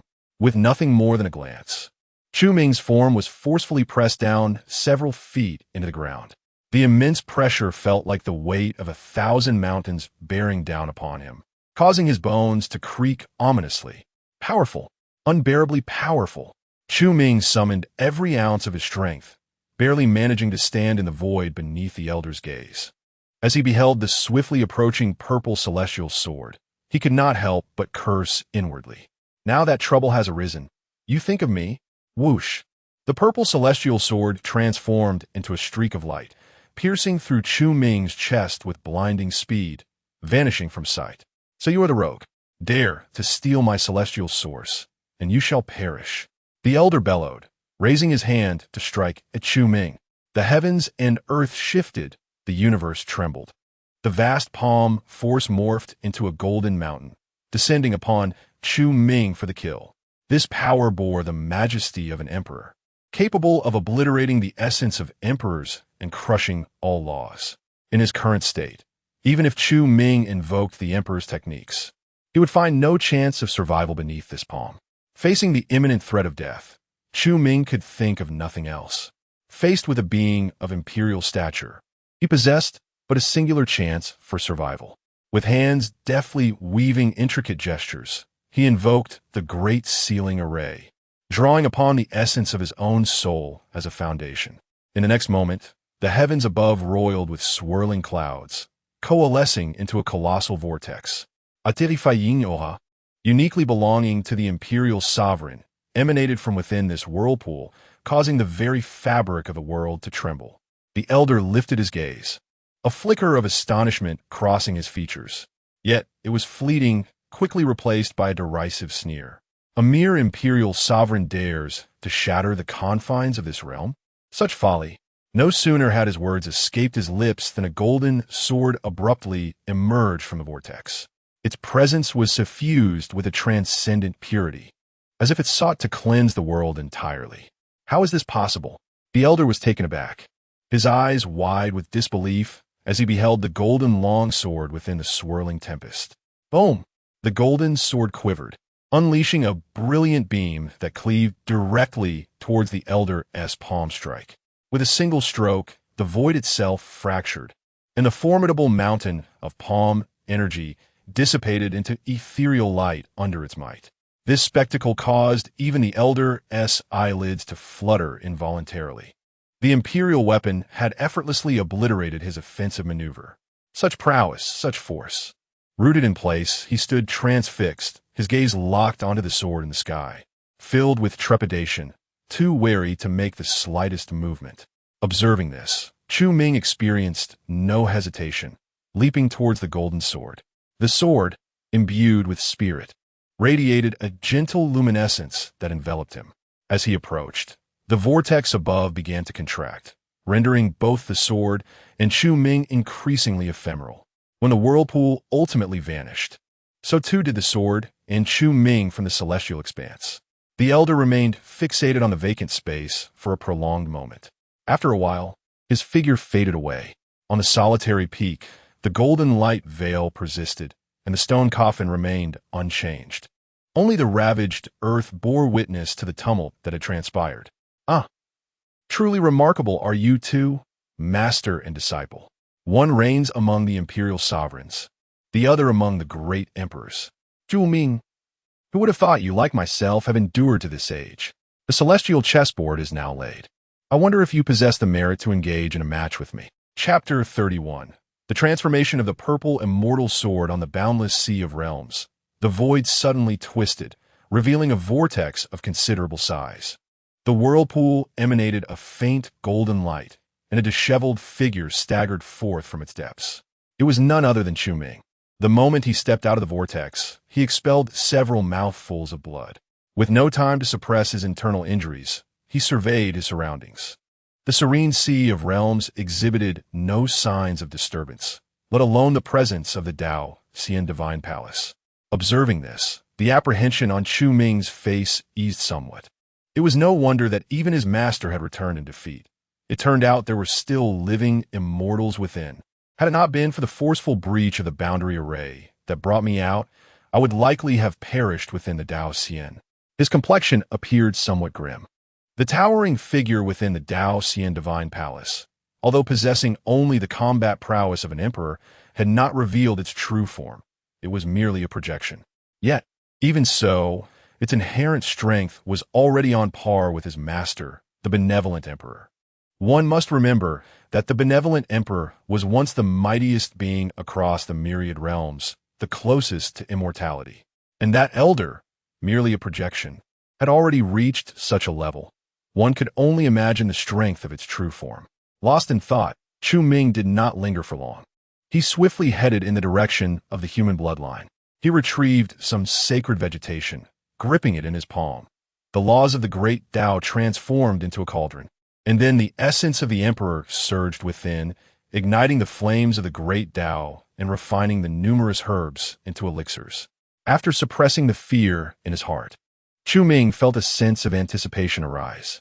Although the Tianyuan divine palace had encountered tremendous peril, the rewards were equally gratifying. Half a volume of the true resolution of flora and fauna could significantly enhance his alchemical mastery. Countless sacred plants could be utilized to cultivate the future elites of humanity. As for the final act, after swallowing the refined elixirs whole, Chu Ming turned his palm and produced the purple immortal sword. At that moment, the purple immortal sword was no longer a solid purple. It now bore greenish streaks intertwined within the violet hue. These patterns radiated an intense vitality. Its second rune had awakened, bestowing a thread of spiritual energy upon it. The rune was immediately activated. Instantly, the sword's body erupted with vibrant green radiance, teeming with life. Boundless and inexhaustible, Chu Ming drew a strand of vitality and infused it into his own being. The injuries within him healed at a visibly accelerated pace, several times faster than before. More astonishingly, this vitality not only mended his wounds, but also nourished his physique. Beneath this life force, he could even sense a hint of vigor emanating from the essence of the emperor. This revelation filled Chu Ming with astonishment. The revitalization of the emperor's essence was not merely a restoration. The disparity between the two was indeed monumental. The latter simply replenished one's strength, whereas the former represented a rejuvenation akin to a withered tree blossoming anew. It is well known that the passage of time possesses supreme divine might. Anything that exists in this world falls under its dominion. Even the supreme beings, such as the emperors who stand at the pinnacle of the world, are not immune to decay and death under the inexorable passage of time. The 5 emperors ensnared within the boundary array have been eroded by time, their vitality diminished, their origins shattered, and their souls corrupted. Although various methods exist to rejuvenate one's vitality, restore one's essence, and reignite one's spirit, these are merely superficial remedies. It is akin to a pond where the water supply continually dwindles while the surrounding dam crumbles and collapses. One may employ numerous techniques to replenish the pond's water, yet there exists no means to mend the fractured, collapsing dam. Remarkably, the second rune awakened within the purple immortal sword can, to some extent, repair the dam, albeit in a feeble manner, which is nonetheless astonishing. After all, this is something even the emperors cannot achieve. The first rune safeguards the soul, while this second one heals wounds. Despite being a sword, the consecutive runes possess no offensive power whatsoever. Truly, you are an anomaly among swords, Chu Ming scoffed. Logically, such an object, inclined towards self-preservation, would not typically be forged into the shape of a sword. However, the purple immortal sword clearly treads an unconventional path. It should be an instrument of slashing might, yet the runes inscribed within serve contrary purposes, favoring supportive functions in battle. As though sensing Chu Ming's mockery, the purple immortal sword trembled, emanating sharp sword energies in protest. How spirited! You expressed dissatisfaction from just a few words? Is there still any immortal source remaining? I wish to savor its essence too, Chu Ming thought eagerly. The term immortal source was entirely new to him. Anything associated with the word immortal promised exceptional value. He vigorously shook the purple immortal sword, attempting to dislodge any remnants of the immortal source it had yet to absorb, but to no avail. Even when he delved into the runes with his consciousness, he achieved nothing. This little entity had consumed the so-called immortal source, enhancing its spirit manifold. Surely it wouldn't give rise to a spirit of the highest caliber? Gazing at the purple immortal sword in his grasp, Chu Ming felt a spark of anticipation. Unlike living beings that merely attach themselves to objects, the birth of a spirit signifies not only a leap in the essence of life, but also the transcendence of the object itself. It would command all the powers within the object, unleashing a force far beyond its inherent capabilities. If the pinnacle of an object is an immortal artifact, then the apex of an immortal artifact is giving birth to a spirit. Thus far, Chu Ming had only encountered 2 objects possessing spirits. And now, as an emperor-grade artifact, the purple immortal sword, having awakened just 2 runes, had already attained the ability to express its emotions. This state is not far from achieving sentience. In other objects, such a prospect might seem hopeless. However, the purple immortal sword is different. After all, this sword contains a total of 9 runes. This unparalleled advantage allows Chu Ming to envision the possibility of it birthing a spirit, as it essentially provides a fixed channel for enhancement. Such a scenario is beyond the capabilities of even celestial weapons, although somewhat disheartened by the absence of the celestial source. The metamorphosis of the purple celestial sword still filled Chu Ming with joy. He absorbed it into his being for nurturing and set forth towards the myriad realms. In the Huang Tan, within the human emperor's hall, Tianyuan sat cross-legged, emanating strands of golden radiance. During his previous confrontation with the emperor, he had harnessed the power of the sacred body to condense the fundamental runes of the sword Dao in an intense display of strength. Subsequently, through fortuitous circumstances, he had re-established the foundation of a sage. Although his internal injuries had not fully healed, his combat prowess now surpassed his previous state by several folds. At that moment, he endeavored to familiarize himself with the power infused by Chu Ming, striving to transform it into his own inherent strength, thus truly embracing the responsibilities of the human emperor. Having witnessed Chu Ming's capabilities, he harbored no doubt regarding the rise of the human race. Yet, he was reluctant to experience the helplessness that came from the sacrifices of his predecessors merely to contend with the emperor. Therefore, he He sought to enhance his own strength as much as possible, hoping to be of assistance upon the return of his ancestors, rather than being a burden or an impediment on the path of humanity's resurgence. After all, the strength of a race has never been the endeavor of a single individual. Exhaling a breath of stale air, he once again directed his gaze towards the striking figure not far away. Over the past few days, he had repeatedly sought out Yiling Long. With each visit, his heart swelled with pride, not only because she was of his own lineage, but also due to her astonishingly formidable talent. In her presence, he, once a paragon who astounded the entire human race, felt a pang of inadequacy. In just a few short days, she had broken through 2 realms and was now on the verge of becoming a half-step sage. This rate of advancement was rare not only in Huangtian, but across all the myriad realms. No wonder his ancestors had imparted imperial techniques to her. Though he felt a twinge of envy, Yi Tianlan did not harbor any resentment. As a senior, he found joy in the excellence of a junior. Just as he was about to continue meditating on the fundamental runes and engage in cultivation, Yiling Long suddenly stood up. Her delicate brows furrowed as she gazed at the darkened sky, solemnly declaring, "A formidable emperor is approaching Huangtian." Chapter 32. The invasion of the Death clan. Yi Tianlan was momentarily taken aback. Although he harbored doubts, he felt it prudent to approach such a significant matter with caution. After all, expending a bit of mental energy was hardly a considerable burden. Should an enemy truly approach, preparing in advance would alleviate the pressure on the celestial soldiers. He formed a seal with his hands, channeling his consciousness into the wandering soul banner, utilizing the power of the celestial soldiers to observe the scenes beyond the celestial dome. Ever since Chu Ming had infused a strand of golden thread into his body, he had, through days of cultivation, gained the ability to wield a modicum of the wandering soul banner's might. Gazing into the distance, he beheld several figures swiftly advancing towards the Yanhuang heaven. Though they concealed their formidable presence, their demeanor unmistakably exuded the arrogance and dominance characteristic of those in power. Among them, Yi Tianlan recognized a familiar face, the Emperor of the Celestial Stars. More importantly, the Emperor wore a smile, his inherent haughtiness remarkably subdued. The only reason that a great emperor would temper his nature, Yi Tianlan surmised, was the presence of an even mightier emperor. This realization weighed heavily on his heart. Indeed, formidable emperors were approaching the Yanhuang heaven. Yi Tianlan exhaled deeply, feeling a surge of anxiety. Although the Yanhuang heaven was presently shielded by ancestral formations, the number of emperors arriving today was double that of previous encounters, including the Emperor of the Celestial Stars from the Wanyue clan. 7 in total.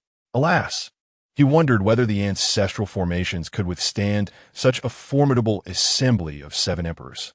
Yi Tianlan furrowed his brow in distress. He yearned to do something for the human race, but after much contemplation, he concluded that with his current strength, he could do little beyond remaining in the Yanhuang heaven. While he had gained a slight grasp of the wandering soul banner's power, he lacked a profound understanding of the ancestral formation's complexities, fearing that any intervention on his part might yield counterproductive results. Just as he was mired in worry, a clear and melodic voice gently reached his ears. "Return.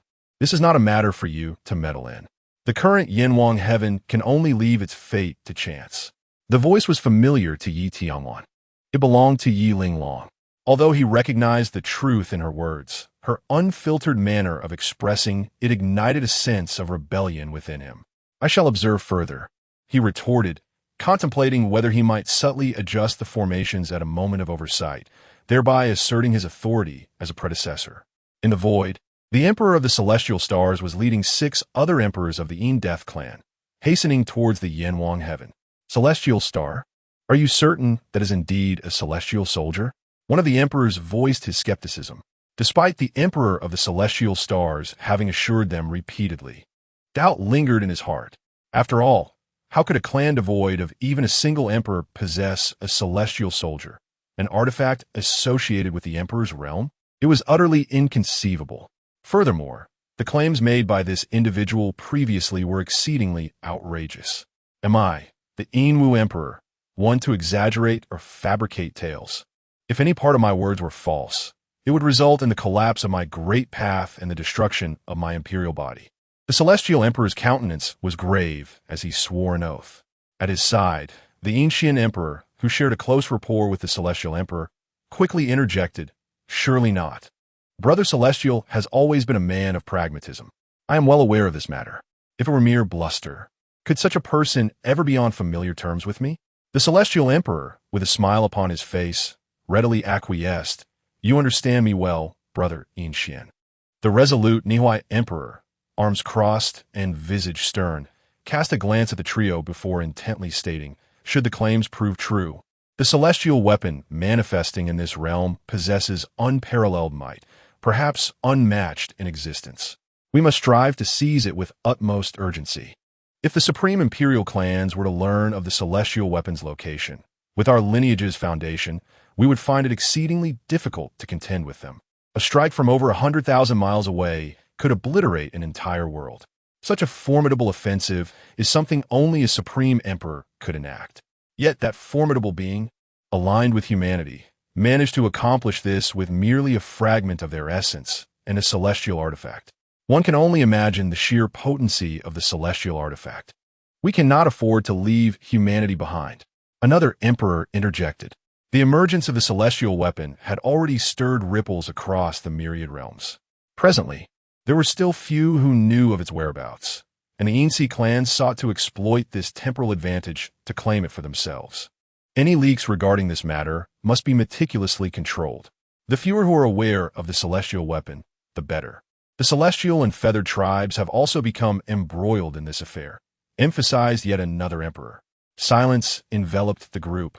Yet the indifference reflected in their gazes spoke volumes of their resolve. After all, they were merely a tribe possessing a single emperor. They could easily be eliminated. Surely, they could not expect to partake in the celestial weapon's fortunes as well. In the course of their discussion, the 7 companions arrived beyond the realm of Yanhuang. Gazing upon the Yanhuang realm shrouded in an intricate formation, the Nihuai emperor furrowed his brow, scrutinizing it before solemnly declaring, "This formation is extraordinary." The celestial emperor's lips twitched in irritation. Was this not stating the obvious? A formation founded upon a celestial weapon could hardly be simplistic. Moreover, he and Changsheng had previously attempted to dismantle it without success, which spoke volumes about the formation's defensive strength. Though he felt a twinge of disdain, he nonetheless greeted with a smile, praising, "Brother Nihuai's insight remains as keen as ever. This formation indeed possesses a certain profundity. I must confess, I, along with Changsheng, was unable to shake it." The others regarded him with bemusement. While the Wanghua tribe was an imperial clan, they had only recently risen to prominence and lacked depth. In contrast, the Yinsi clan, as an immortal lineage, boasted a heritage dating back to ancient times, with numerous emperors having emerged from their ranks. Their various techniques and imperial weapons were beyond the Wanghua tribe's comparison. If you could breach it, there would be no need for my Yinsi clan to intervene. The Nihuai emperor scoffed. As they spoke, he flipped his palm and produced a scarlet seal. The seal bore the intricate engraving of 100 demons trampling upon corpses, each grotesque figure vividly lifelike. Surrounding it were enigmatic black runes, exuding an eerie aura that seemed to corrode all and decay everything. "This is the imperial weapon of my clan, the 100 Ghost Seal. It was forged from rare divine materials acquired by our 6th ancestor in the immortal ruins. Although its destructive power is not particularly formidable, it possesses extraordinary efficacy against formations. The decaying and corrosive force it emanates can gnaw at the intricate networks of a grand array, rendering it incapable of functioning and ultimately leading to its self-destruction. To date, I have yet to encounter any formation that can disregard the power of this artifact," proclaimed the great Emperor Nihuai with pride. He held unwavering confidence in the 100 Ghost Seal. With this object in hand, even the most intricate formations would be rendered futile. This is the source of the Yin Death clan's confidence in coming here. As he spoke, the great Emperor Nihuai channeled the essence of his imperial lineage, activating the 100 Ghost Seal. In an instant, the small spirits upon the seal emitted eerie cackles, their eyes igniting with crimson light as they manifested from the seal. A legion of ghosts blotted out the sky, unleashing a chilling, sinister wind. The seal radiated a ghostly glow, and as countless runes spread throughout, the 100 little spirits, with their grotesque laughter, plunged into the grand array. Within the celestial dome, Tianyuan remained vigilant. His gaze was fixed intently on the 100 little spirits that had breached the grand array, his expression gravely somber. The spirits exuded an ominous and uncanny power, effortlessly penetrating the array's defenses without any resistance. This formation seems to have been overestimated. The 100 Ghost Seal encountered no hindrance as it entered. The great Emperor Enwu could not help but chuckle lightly. He cast a sidelong glance at the great Emperor Tianyuan, his eyes betraying a hint of disdain, as if to say, "Is this the formidable grand array you spoke of?"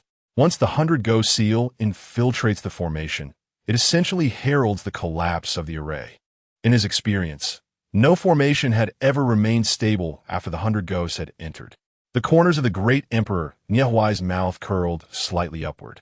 It appeared that matters were proving to be considerably easier than he had anticipated. As the 100 ghosts enter the array, the power emanating from them began to seep into the runes of the formation. In the blink of an eye, hundreds of runes began to twist and deform. However, to everyone's astonishment, the deformation of the runes did not affect the formation in the slightest. Quite intriguing. These runes seemed to merely serve as the framework of the array. The great Emperor Enxian remarked in surprise.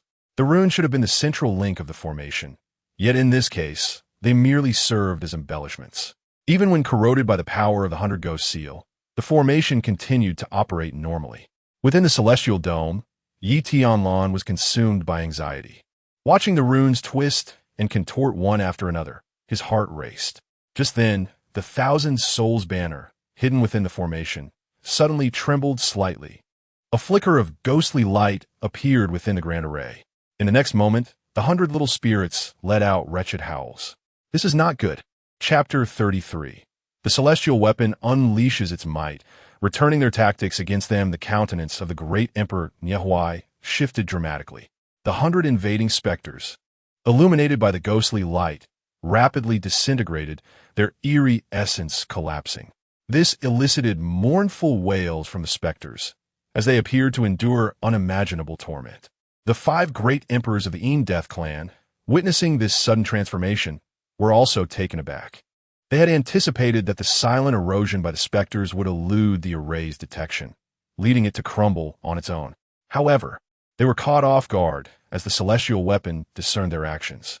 Niehuai hastily attempted to retract the 100 Ghost Seal. The power of the celestial weapon could not be resisted, even by imperial artifacts. One of the emperors spoke urgently. The 100 Ghost Seal was of utmost importance to the Death clan. Should it be lost here, it would truly be a case of losing the hen while trying to steal the eggs. Yet, the expression on great Emperor Niehuai's face was exceedingly grim as he gritted his teeth and replied, "I cannot retrieve it. The ghostly light has severed the 100 Ghost Seal's control over the specters." From the moment the ghostly light appeared, he had endeavored to manipulate the 100 Ghost Seal to reclaim the 100 specters. Yet, regardless of how he exerted control over the seal, the specters showed no response whatsoever. As he beheld the specters wailing in despair under the ghostly light, great Emperor Niehuai's face turned ashen, prompting him to make a swift decision. "You all, unite to assault the array and alleviate the pressure on the 100 ghosts. I shall attempt to re-establish a connection with the specters using the 100 Ghost Seal."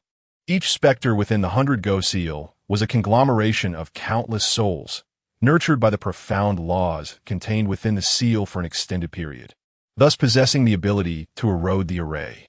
They were invaluable. Once they perished, the seal's potency would be significantly diminished. Agreed. The 5 great emperors of the Death clan understood the gravity of the situation and dared not hesitate. They immediately mobilized their techniques to unleash a fierce assault on the array. Boom! Boom! Boom! Countless offensive maneuvers rained down upon the array, producing a resounding cacophony. The array, confronted with the onslaught of the 6 great emperors, remained unfaltering.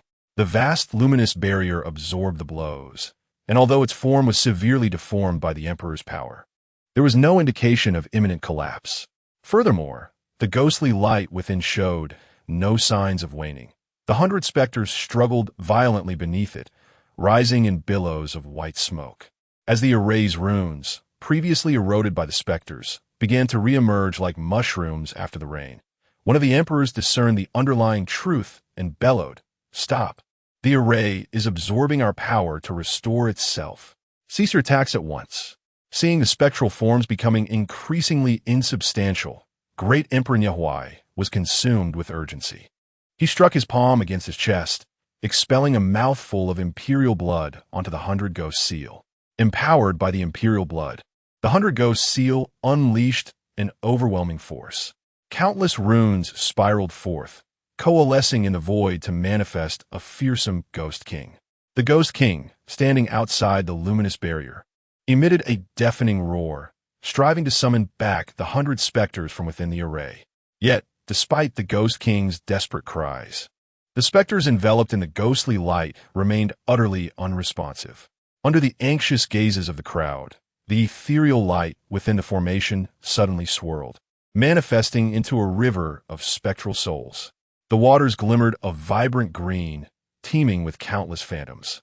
This river of souls flowed relentlessly, effortlessly engulfing hundreds of minor spirits. As the waters encircled these spirits, they transformed into 100 emerald cocoons, drifting within the spectral river. At the moment these cocoons sealed completely, a series of ominous cracking sounds erupted from the 100 Ghost Seal, revealing numerous profound and jagged fissures. The Ghost King, who had been bellowing at the light barrier, was struck as if by thunder, his solid soul body shattering with a resounding crash, dissipating into black mist that swirled back into the seal. Simultaneously, the Emperor of Nirvana, who had been controlling the 100 Ghost Seal, felt a sweetness in his mouth, staggering backward as he coughed up several mouthfuls of imperial blood, his complexion turning as pale as parchment. "Nirvana, are you all right?" The Emperor of Marshall quickly rushed to support him, concern etched across his face.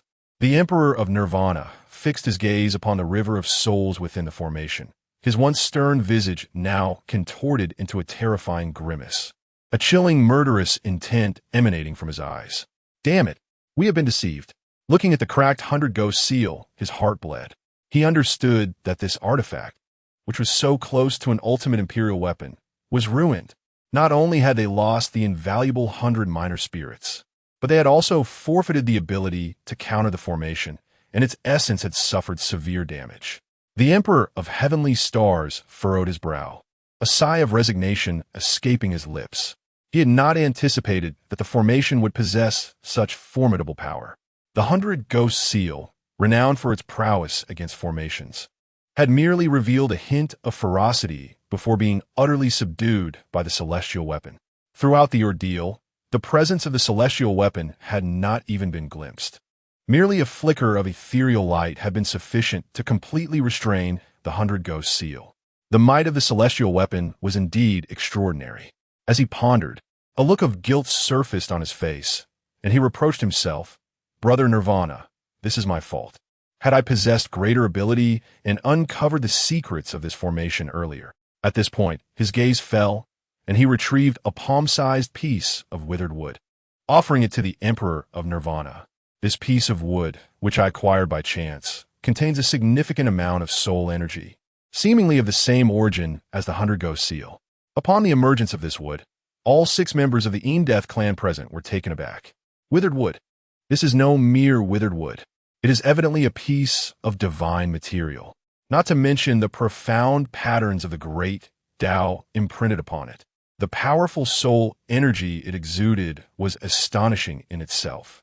The Emperor of Nirvana gazed intently, momentarily lost in thought, yet he chuckled lightly. "What does this matter have to do with you, Brother Heavenly Stars? I cannot accept this item." He waved his hand in refusal. However, the Emperor of Marshall swiftly snatched it away, exclaiming, "What time is it now? Moreover, Brother Heavenly Stars is hardly a stranger. Let us prioritize nurturing the 100 Ghost Seal with this item." The corner of the Emperor of Heavenly Stars' mouth twitched. Goodness, not wanting to accept anything is one thing, but calling someone a stranger after taking it is quite another. The Emperor of the Underworld, Niahuai gazed at the celestial star emperor, slightly tempering his previously defiant demeanor. He mustered a faint smile and remarked, "I appreciate your generosity, brother celestial star." Although the celestial star emperor felt a sharp pang in his heart, he feigned indifference, responding grandly, "It is merely a fragment of dead wood. Are we not all kin? Why speak of trivialities?" At this moment, the emperor of the Death clan understood that it was his turn to speak. He bowed deeply to the celestial star emperor, expressing his respect, "Brother celestial star, this favor shall not be forgotten by the Death clan." Once the celestial weapon was in hand, they would delve into it together, sharing the opportunity for enlightenment as emperors. Given his existing rapport with the celestial star emperor, he naturally sought to procure additional benefits for himself when conditions allowed. The 5 emperors of the Death clan did not oppose this, tacitly approving of the promise made. A mere fragment of the heavenly soul wood was undoubtedly not worth such a commitment. However, in light of the heavily wounded 100 Ghost seal, the presentation of the heavenly soul wood by the celestial star emperor was akin to providing sustenance in a time of dire need. Moreover, he could have utilized this heavenly soul wood to secure greater advantages for himself, yet he chose to offer it selflessly. Such a display of loyalty and righteousness garnered admiration from all and earned him a measure of acceptance. Seeing the collective approval, the celestial star emperor felt a surge of joy within. Yet, he still deemed it prudent to maintain a semblance of restraint and thus stated, "It is but a fragment of dead wood. Brother Tianyuan is making a mountain out of a molehill. The human race is cunning and treacherous, and this grand formation is exceedingly intricate. We must resolve the matters at hand swiftly to avoid prolonged complications." This was precisely the intent behind his gift of the heavenly soul wood, to draw closer to the Death clan and to direct attention away from himself and towards the human race. He had no doubt that had he hesitated even slightly in presenting the heavenly soul wood, the Emperor of Inwu would have certainly insinuated that he was deliberately scheming against the Death clan. Listening to the words of the celestial star emperor, the 6 emperors of the Death clan displayed expressions of concern. Indeed, while the human race may seem weak in strength and foundation, they are full of crafty schemes, and the acquisition of the celestial weapon must be prioritized. If the ancient ancestor of the human race were to return, although we would not fear, it would still pose a nuisance. Brother Celestial Star speaks wisely. A fragment of the heavenly soul would have fully integrated the Celestial Star Emperor into the Death clan, and the prior sentiment of rejection has vanished without notice. Yet, given that the grand formation has rendered the 100 Ghost seal ineffectual, how are we to proceed?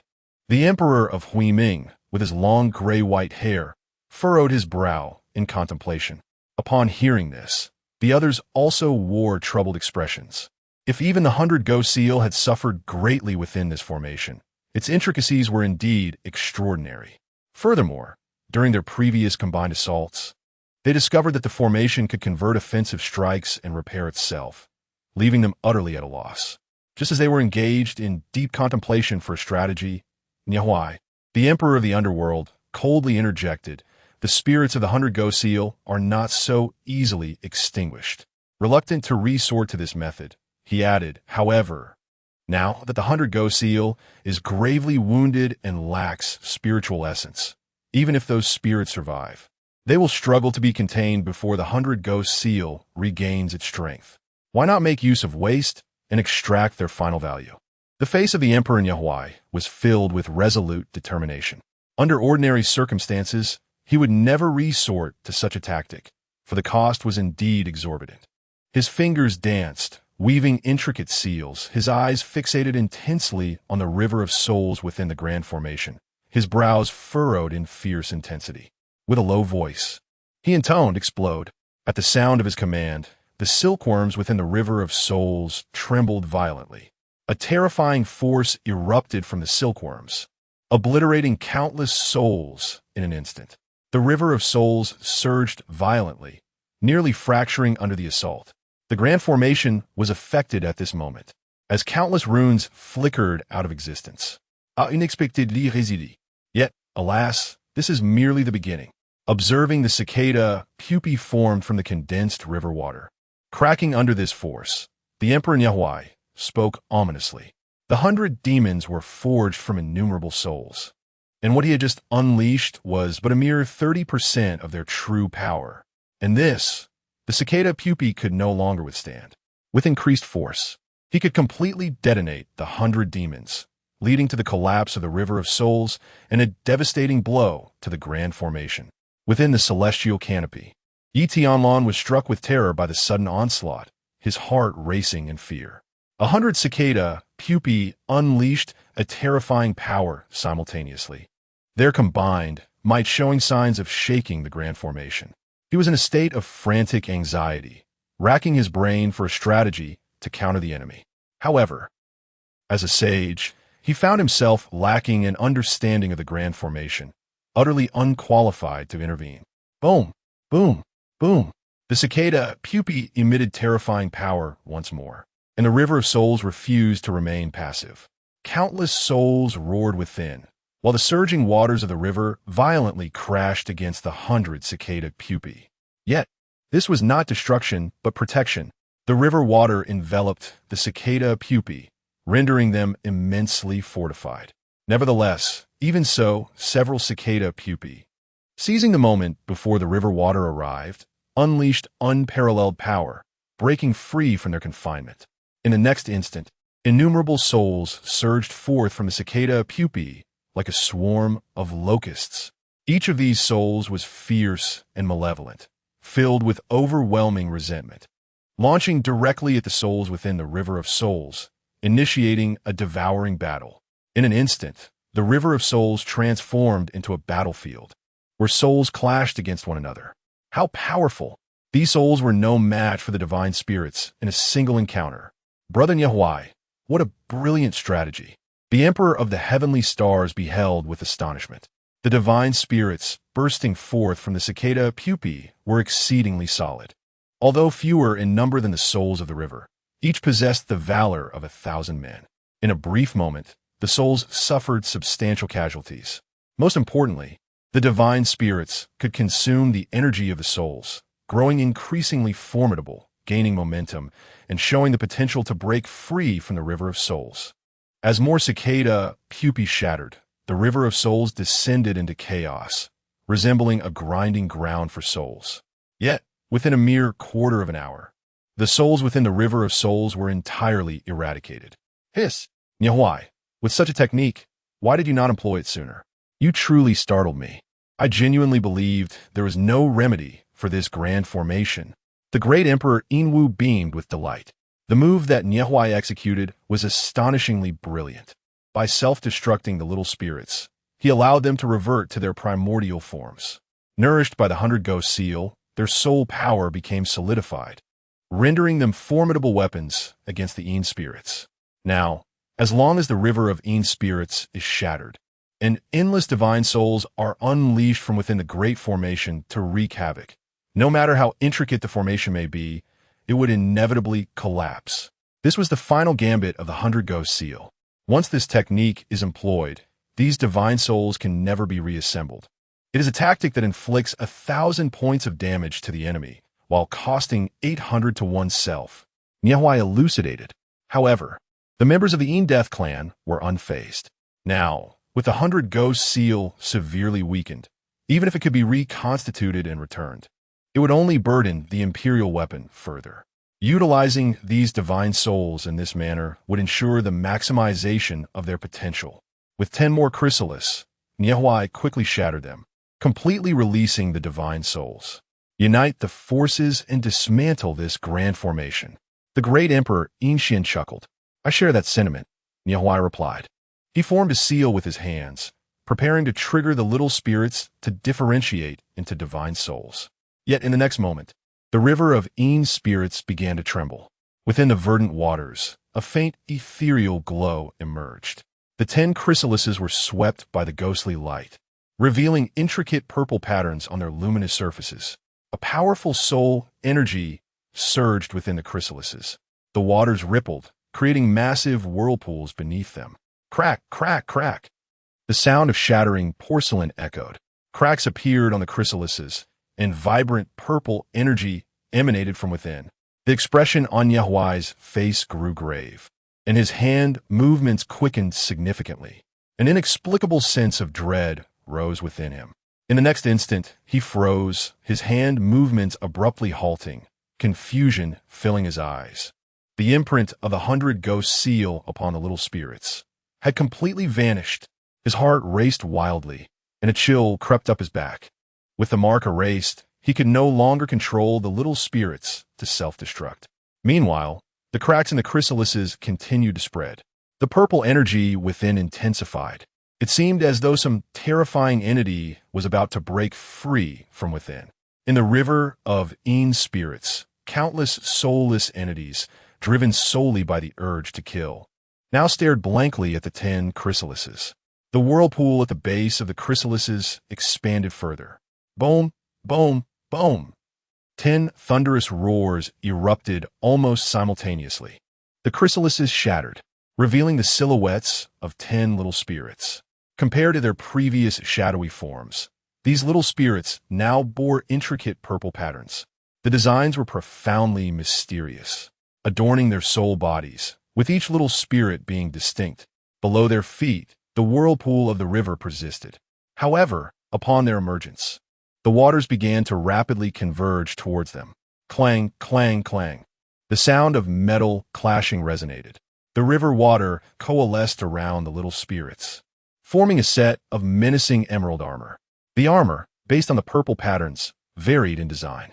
Some sprouted wings from their backs, others revealed horns upon their heads, while some wielded steel blades.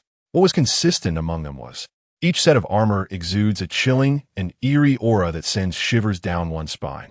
As the transformation of the 10 little ghosts unfolds, the onlookers outside the celestial dome were expressions of bewilderment, their gazes fixed on the great Emperor Nohua, filled with profound confusion. It is an immortal weapon. The immortal weapon has severed the imprints of the 100 Ghost seal, reshaping them. The great Emperor Nohua gazes at the 10 grotesque figures within the river of lost souls, a sense of dread creeping over him. These 10 little ghosts emanate the aura of a half-step emperor, in an unexpected resonance with the grand formation. The previously shaky array solidifies as if set in stone. The control of souls. As the words of the Shadow Martial Emperor escape his lips, he stands momentarily frozen. Before him, countless souls inexplicably kneel before the 10 little ghosts. Each of the 10 little ghosts unleashes its formidable presence. The once dull souls, now ignited with fervor, surge toward them. As souls continuously flood in, the bodies of the 10 little ghosts visibly expand, reaching a height of 10 feet in a mere instant. Their aura draws ever closer to that of an emperor. Coupled with their grotesque armor, they evoke a visceral sense of dread. They have unmistakably transformed into 10 fearsome demon kings. Buzz. As the multitude of souls is completely devoured, the gaze of the 10 demon kings abruptly shifts towards the onlookers outside the celestial dome. With their gaze, the river of lost souls erupts into towering waves, seemingly celebrating the rebirth of these demon kings. Their eyes blaze crimson, akin to oceans of blood. Caught off guard by this fierce gaze, 2 emperors of the Shadow Death clan, whose cultivation is slightly lacking, instinctively take a step back. The river of lost souls flows once more, this time extending beyond the grand formation, piercing through the array's luminous barrier and spreading into the void. The 10 demon kings are propelled to the forefront by the tide, brought forth before the 7 emperors. The river of lost souls continues to expand, its verdant waters enveloping the cosmos, incorporating all 7 emperors within its grasp. What does this mean? Are they preparing for battle against us? The Shadow Martial Emperor seethes with rage. A provocation, a blatant challenge. The human race is declaring war on the Shadow Death clan. Very well. The tiger does not show its strength, and they truly believe I am a sickly cat, merely approaching the threshold of an emperor. Do they truly think they have attained such status? Since they seek death, I shall oblige. The previously silent Yu Tai is now fuming with rage. As an emperor of the Shadow Death clan, he has never endured such humiliation. These demon kings, originally the vessel souls of the 100 Ghost seal, have now been transformed by the human race to oppose their own kind. A scholar can endure much, but this is intolerable. Kill. Chapter 34. The Seven Emperors battle the 10 ghosts. Yu Tai, known for his irascible temperament, was incensed by the provocation from the human race. With a fury that was palpable, he summoned all his strength and charged towards the 10 ghost kings. To not ascend to the rank of emperor is to be but an ant. What is there for the trifling humans to be proud of? He thundered, as a surge of power erupted from his hands, manifesting into a colossal blade that he swung directly at the 10 ghost kings. Brother Yu Tai, allow the humans to witness the prowess of our Death clan, roared Wu Emperor, his voice laced with malice, equally infuriated by the humans' actions. The great blade slashed down with relentless ferocity, and as it fell, it seemed as though the very heavens would topple under its weight. The vast blade light tore through the cosmos, imbued with a terrifying force capable of annihilating all, as it hurtled towards the 10 ghost kings. The laws of the great Tao recoiled, its might astonishing, yet the 10 ghost kings remained unfazed. They stood resolute, gazing upon the approaching blade, while their forms effortlessly shifted within the river of souls. The 10 figures intertwined, forming a remarkably intricate formation. From this formation, boundless energy surged forth, coalescing into the visage of a fearsome, ghostly head, which opened its gaping maw filled with jagged teeth and bit down upon the blade. With a thunderous roar, both the ghostly head and the blade light dissipated simultaneously. The 10 ghost kings retreated a half step, while Yu Tai was forced back 3 steps by the impact, struggling to absorb the overwhelming force. This astonishing scene drew the attention of the formidable members of the Death clan. Is it possible that Yu Tai is at a disadvantage? They were incredulous, their faces etched with shock. It was essential to note that Yu Tai was a bona fide emperor-level powerhouse, while his adversaries were merely 10 who approached the status of emperor. Logically speaking, even if he could not obliterate them with a single strike, he should have firmly held the upper hand. After all, there exists an insurmountable chasm between emperors and saints. Yet the reality was that Yu Tai found himself on the back foot, which prompted a more cautious regard towards the 10 ghost kings. Huai Emperor gazed intently at the 10 ghostly figures. These 10 entities were the souls of the 100 ghost seal, possessing a shared origin of power. Not only were they fortified by celestial weapons, but they also enjoyed an inherent geographical advantage conferred by these weapons, combined with the infusions of the formation's power. All these factors conspired to endow the 10 ghostly beings with the strength to challenge an emperor. Huai Emperor's expression grew increasingly grim.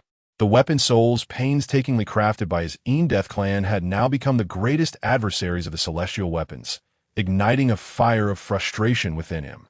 Huan Emperor furrowed his brow, declaring in a grave tone, "I shall assist Yu Tai." As he spoke, he prepared to rush forth and join Yu Tai in combat against the 10 ghost kings. Futile. We must strike together. This place is already shrouded by the power of celestial weapons.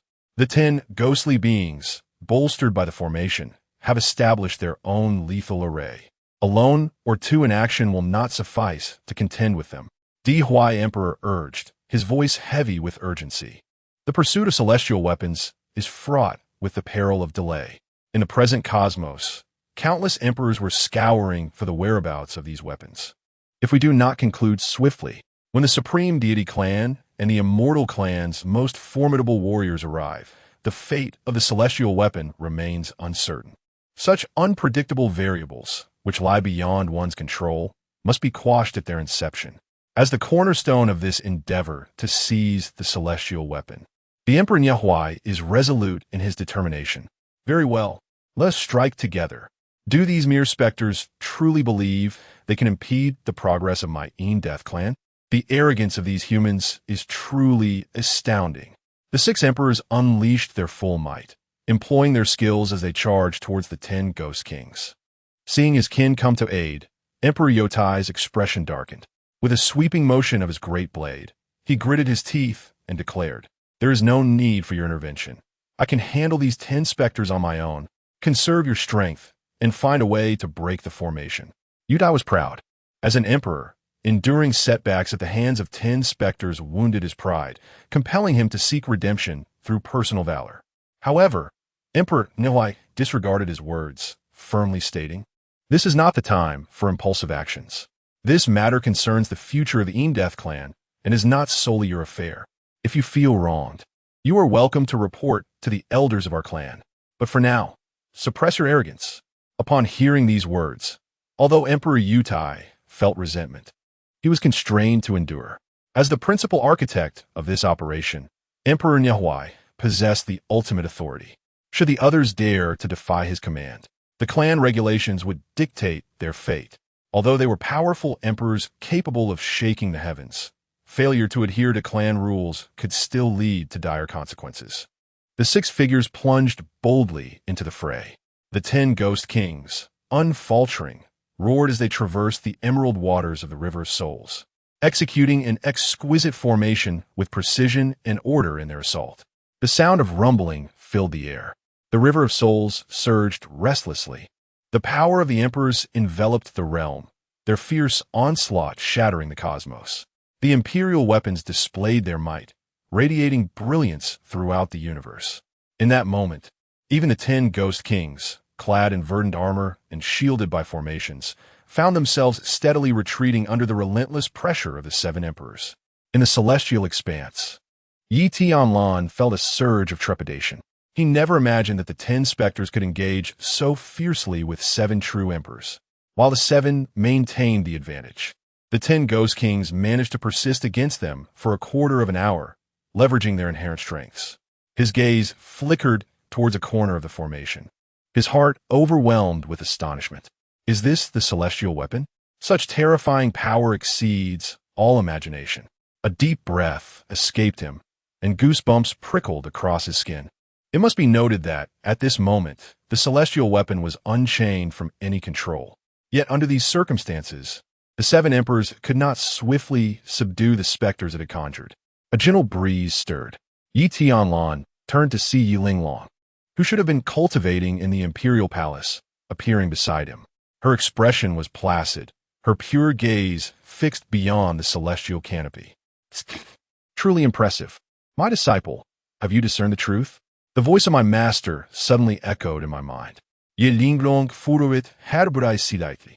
After gazing at the battlefield for a considerable time, she finally spoke. I can only perceive that the Ghost King is employing some form of formation. Yet its intricacies elude my understanding. My master, unfazed, chuckled lightly. It is perfectly normal not to comprehend it. Not only you, but even I cannot fathom this formation. However, what I can assure you is that these 7 emperors will undoubtedly be unable to break this formation. Moreover, their defeat is imminent. Yi Linglong was taken aback, exclaiming, "Master, what leads you to such conclusion?" Currently, the 7 emperors are firmly suppressing the ghostly entities. Given this trend, how could they possibly face defeat? Her intent was not to question her master's words, but rather to uncover what her master had perceived. My master chuckled softly, offering no response, which left Yi Linglong feeling somewhat disappointed. After another quarter of an hour, one emperor finally found a gap and plunged into the midst of the Ghost King. In the ensuing melee, he prevented the 10 ghostly kings from coordinating, thus disrupting their formation. At last, it has been broken. Witness the prowess of this emperor. The Yinwu emperor was ecstatic, wielding a pair of curved hooks that emanated a dense aura of death, transforming into a formidable assault that surged towards the Ghost King.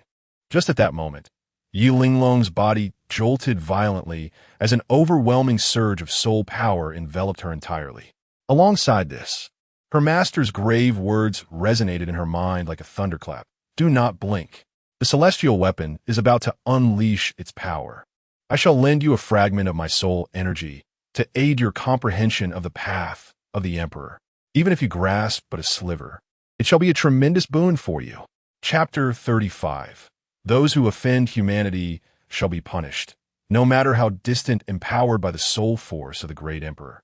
Yi Linglong's eyes sparkled with unparalleled clarity.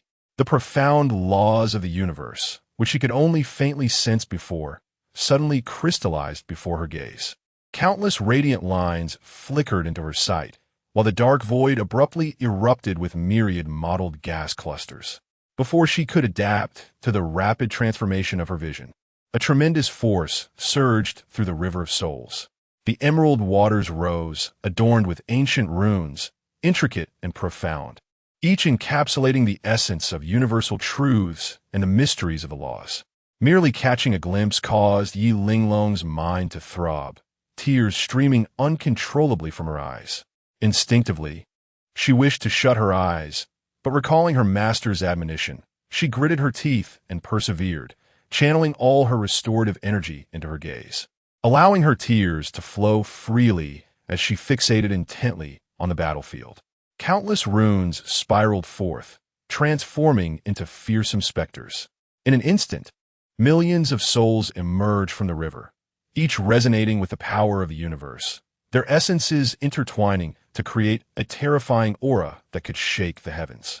Simultaneously, the River of Souls trembled, and the water at its edges surged violently. Ethereal light erupted from the waters, threatening to form a vast water prison to ensnare the 7 great emperors. This is dire. The human race is summoning celestial weapons. We must escape quickly. The powerful members of the Soul Death clan, upon witnessing the multitude of souls, were drenched in cold sweat, their scalps prickling with fear. However, the souls would not grant them an opportunity. They roared and charged fearlessly towards the 7 great emperors. The emperors possessed unmatched might, capable of obliterating swathes of souls with a mere gesture. Yet, although the spectral forms of the souls disintegrated, the runes did not vanish easily. Instead, they rapidly absorbed the power from the river and, in the blink of an eye, reformed into new souls. The cycle was endless. However, the souls were not the most formidable adversaries. As the River of Souls erupted, countless runes whirled, and the power of 10 ghost kings surged dramatically. The face of the soul warrior, Emperor, turned ashen. Damn it, they still possess means. Without hesitation, he sought to withdraw. The sudden escalation of the Ghost King's power within the formation posed an extreme danger. Yet, it was already too late to retreat. 5 Ghost Kings unleashed their powers from various directions, launching an onslaught upon the Soul Warrior Emperor. Ethereal purple patterns emerged upon his verdant armor, granting him the ability to shift his form freely within the River of Souls. Despite his repeated attempts to break through the encirclement of the Ghost Kings, the Soul Warrior Emperor found himself continually forced back. Blood flowed from him. Seeing the Soul Warrior Emperor falter, the expression of Emperor Nihuai darkened. He yearned to lend assistance, but the rapidly encroaching river waters instilled within him a profound sense of crisis. We must not allow this water to envelop us completely. Realizing that this could very well be a prelude to a celestial weapon's lethal strike, Emperor Nihuai scanned the battlefield, his gaze landing upon the nearby Emperor Inxian. Inxian, halt the merging of the waters. With a flick of his sleeve, Emperor Inxian eradicated numerous souls. Seizing the moment as they began to reconstitute, he darted out, soaring toward the celestial expanse. The essence of the Emperor surged, erecting a luminous barrier to thwart the merging of the river's waters. Meanwhile, the peculiar transformation of the Soul River extinguished the fury within Emperor Yutai, his anger dissipating in an instant. He wielded his mighty blade, engaging a ghostly king in a fierce clash, utilizing the rebound force to propel himself toward the side of Emperors Chu Ming and Jinhan. Hurry! I cannot hold on much longer. Emperor Inxian's countenance turned ashen. The power of the river's gathering was immense, and even as an emperor, he strained under the pressure after mere moments. How can this celestial weapon possess such formidable strength? This is utterly astonishing. Both Chu Ming and Jinhan were deeply astonished. They had anticipated that the arrival of 7 emperors to seize the celestial weapon would be effortless. Yet, before they even laid eyes upon the weapon, they found themselves in such dire straits. This is no ordinary celestial weapon. I suspect it may very well be an artifact from the ancient celestial era. Emperor Nihuai spoke solemnly. As the strongest in this realm, he had the fortune of witnessing the might of celestial weapons before. Though indeed fearsome, none had ever reached this level of power. As he spoke, he plunged into the formation of ghostly kings, employing his divine abilities to forcibly disperse 3 of them, seizing Emperor Yin Wu and charging toward the celestial heights. We must escape this soul river. This weapon is enigmatic. Brute strength will not suffice. Everyone understood this truth. Yet none were eager to be the first to flee. As emperors, it was profoundly humiliating to retreat in such a disheveled manner. However, with Emperor Huai's command, they hesitated not a moment longer, breaking free from their adversaries and soaring toward the heavens, striving to evade the impending formation of this watery prison before the river's waters converged. A trickle of blood seeped from the corner of Emperor Yinshian's mouth. His efforts to prevent the merging of the river had already inflicted internal injuries upon him. In the Soul River, numerous souls traversed the waters, attempting to impede the escape of the 7 emperors. However, their speed was clearly insufficient to catch up to the airborne emperors. Whoosh, whoosh, whoosh. 7 figures trailed elegant streams as they surged toward the breach that Emperor Yinshian had forced open. Yet, just as they were about to reach the opening and escape the confines of the Soul River, a sudden jolt coursed through Emperor Huai's heart. An inexplicable chill, penetrating to the very core of his soul, manifested within him. Goosebumps erupted across his skin, each hair standing on end. As his heart raced, his eyes narrowed sharply, and he came to an abrupt halt. "Stop! Quickly halt!" he bellowed, yanking Emperor Yin Wu back toward him. In that instant, a grand violet banner emerged at the center of the breach. It loomed above Emperor Yinshian like an imperious deity, contemptuously gazing down upon the 7 emperors. Yutai, Tiansheng, Zhanhan. The faces of all 6 emperors transformed dramatically. A celestial weapon. The celestial star gazed at the violet banner, her brow twitching uncontrollably, and her complexion turned pale in an instant. Jinhuan's muscles tensed, his pupils constricting to pinpricks. Yutai widened his eyes, intending to warn the Emperor Yinhuan. But before he could utter a word, the violet banner descended with fierce resolve. With a piercing sound, the banner's pole penetrated the crown of Emperor Yinhuan's head, traversing his entire form. Blood of the emperor poured down like rain.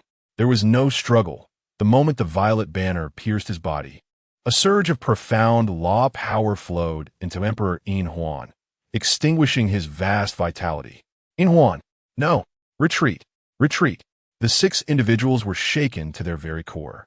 The celestial weapon was too terrifying. A sound akin to drinking water through a bamboo tube echoed. Emperor Yinhuan's body visibly shriveled, and in an instant he vanished completely, leaving only his garments and imperial weapon to fall despondently. The shocking scene reverberated through the souls of all the emperors present. With one strike, Emperor Yinhuan was annihilated, his very soul unable to escape. It must be noted that the Yin clan was renowned for their formidable souls.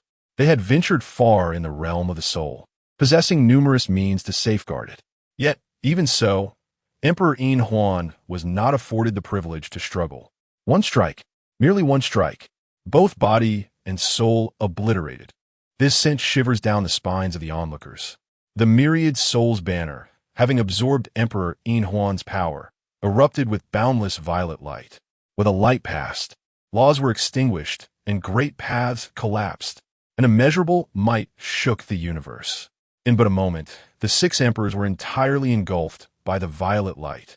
Wails of despair echoed throughout the heavens and the earth.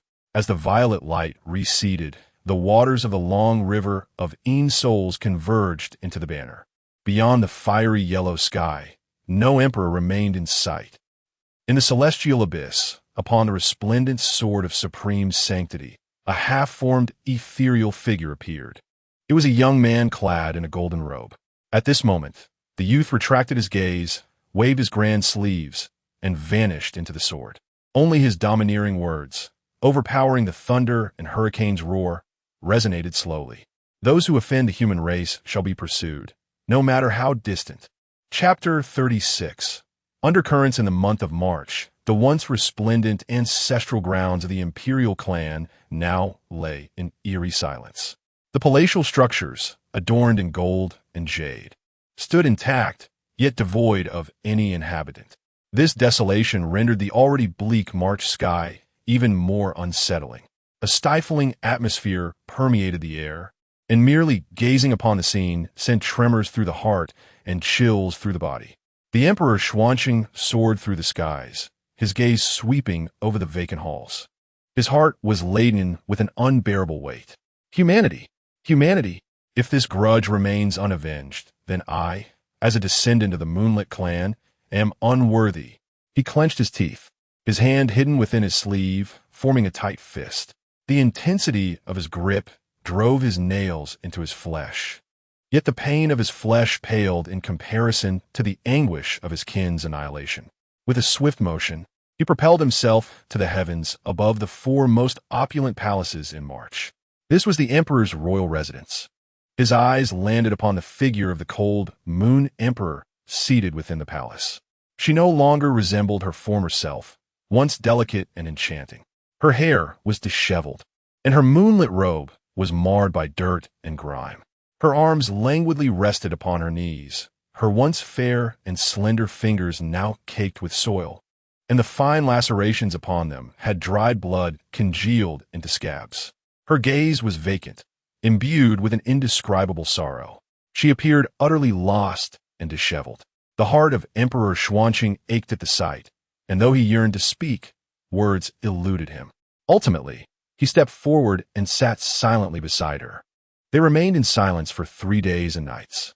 The cold Moon Emperor cast her gaze aside, waiting for a response from Changsheng. Yet, throughout this time, he remained silent, which left her feeling profoundly disheartened.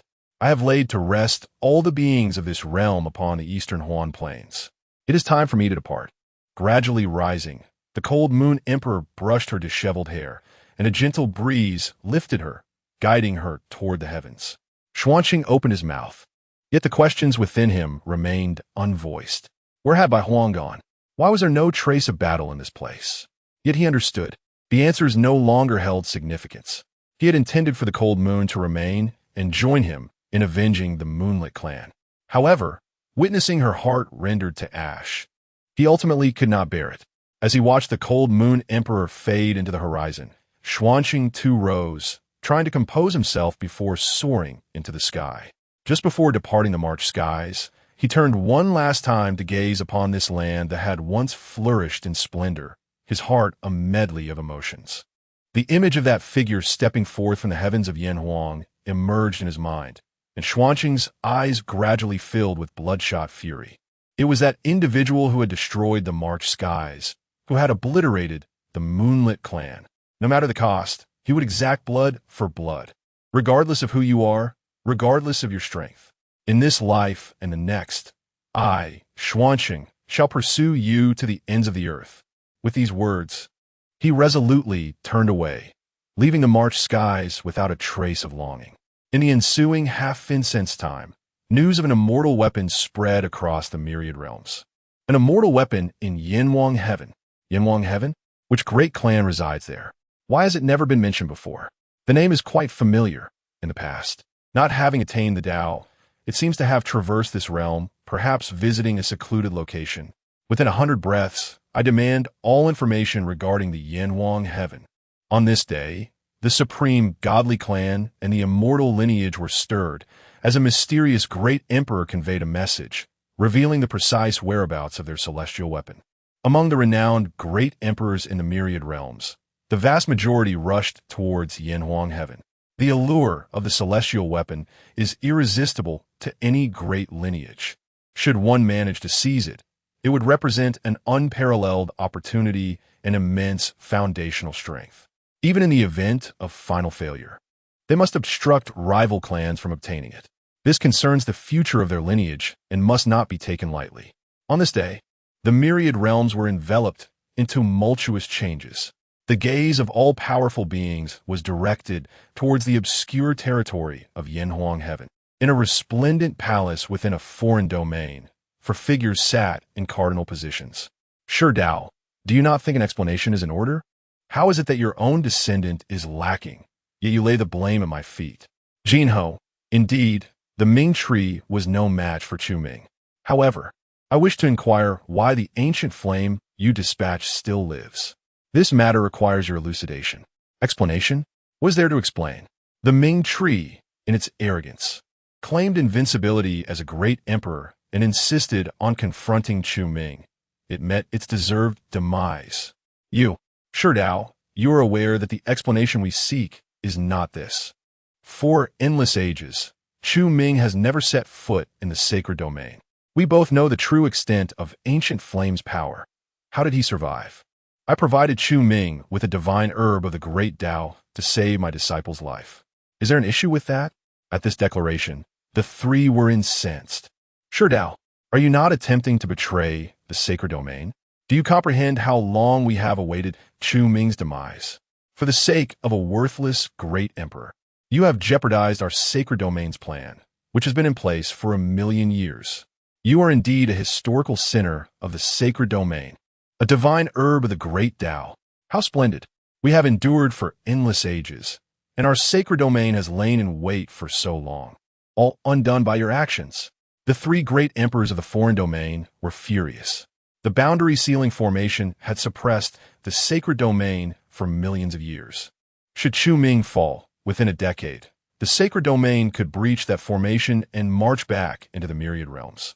By that time, not only would endless blood and resources await them, but they could also reignite the grand scheme that had never been executed in the past. This scheme pertains to the future of the sacred domain. Bang! A figure rose fiercely, shattering the table before him with a single palm, and solemnly inquired, "How long will our plans be delayed due to a single divine herb of the great Tao?" That prodigy, with the body of a great emperor, has managed to outlast powerful great emperors. Now, having obtained the divine herb, he may live for at least another 100,000 years. For the sake of a mere ant of the great emperor realm, you have committed such folly. We dispatched only 3 great emperors to prevent that individual from becoming desperate and stepping into the sacred domain to absorb the essence of the emperors, thereby prolonging his life. Yet you, instead, directly bestowed upon him a divine herb of the great Tao.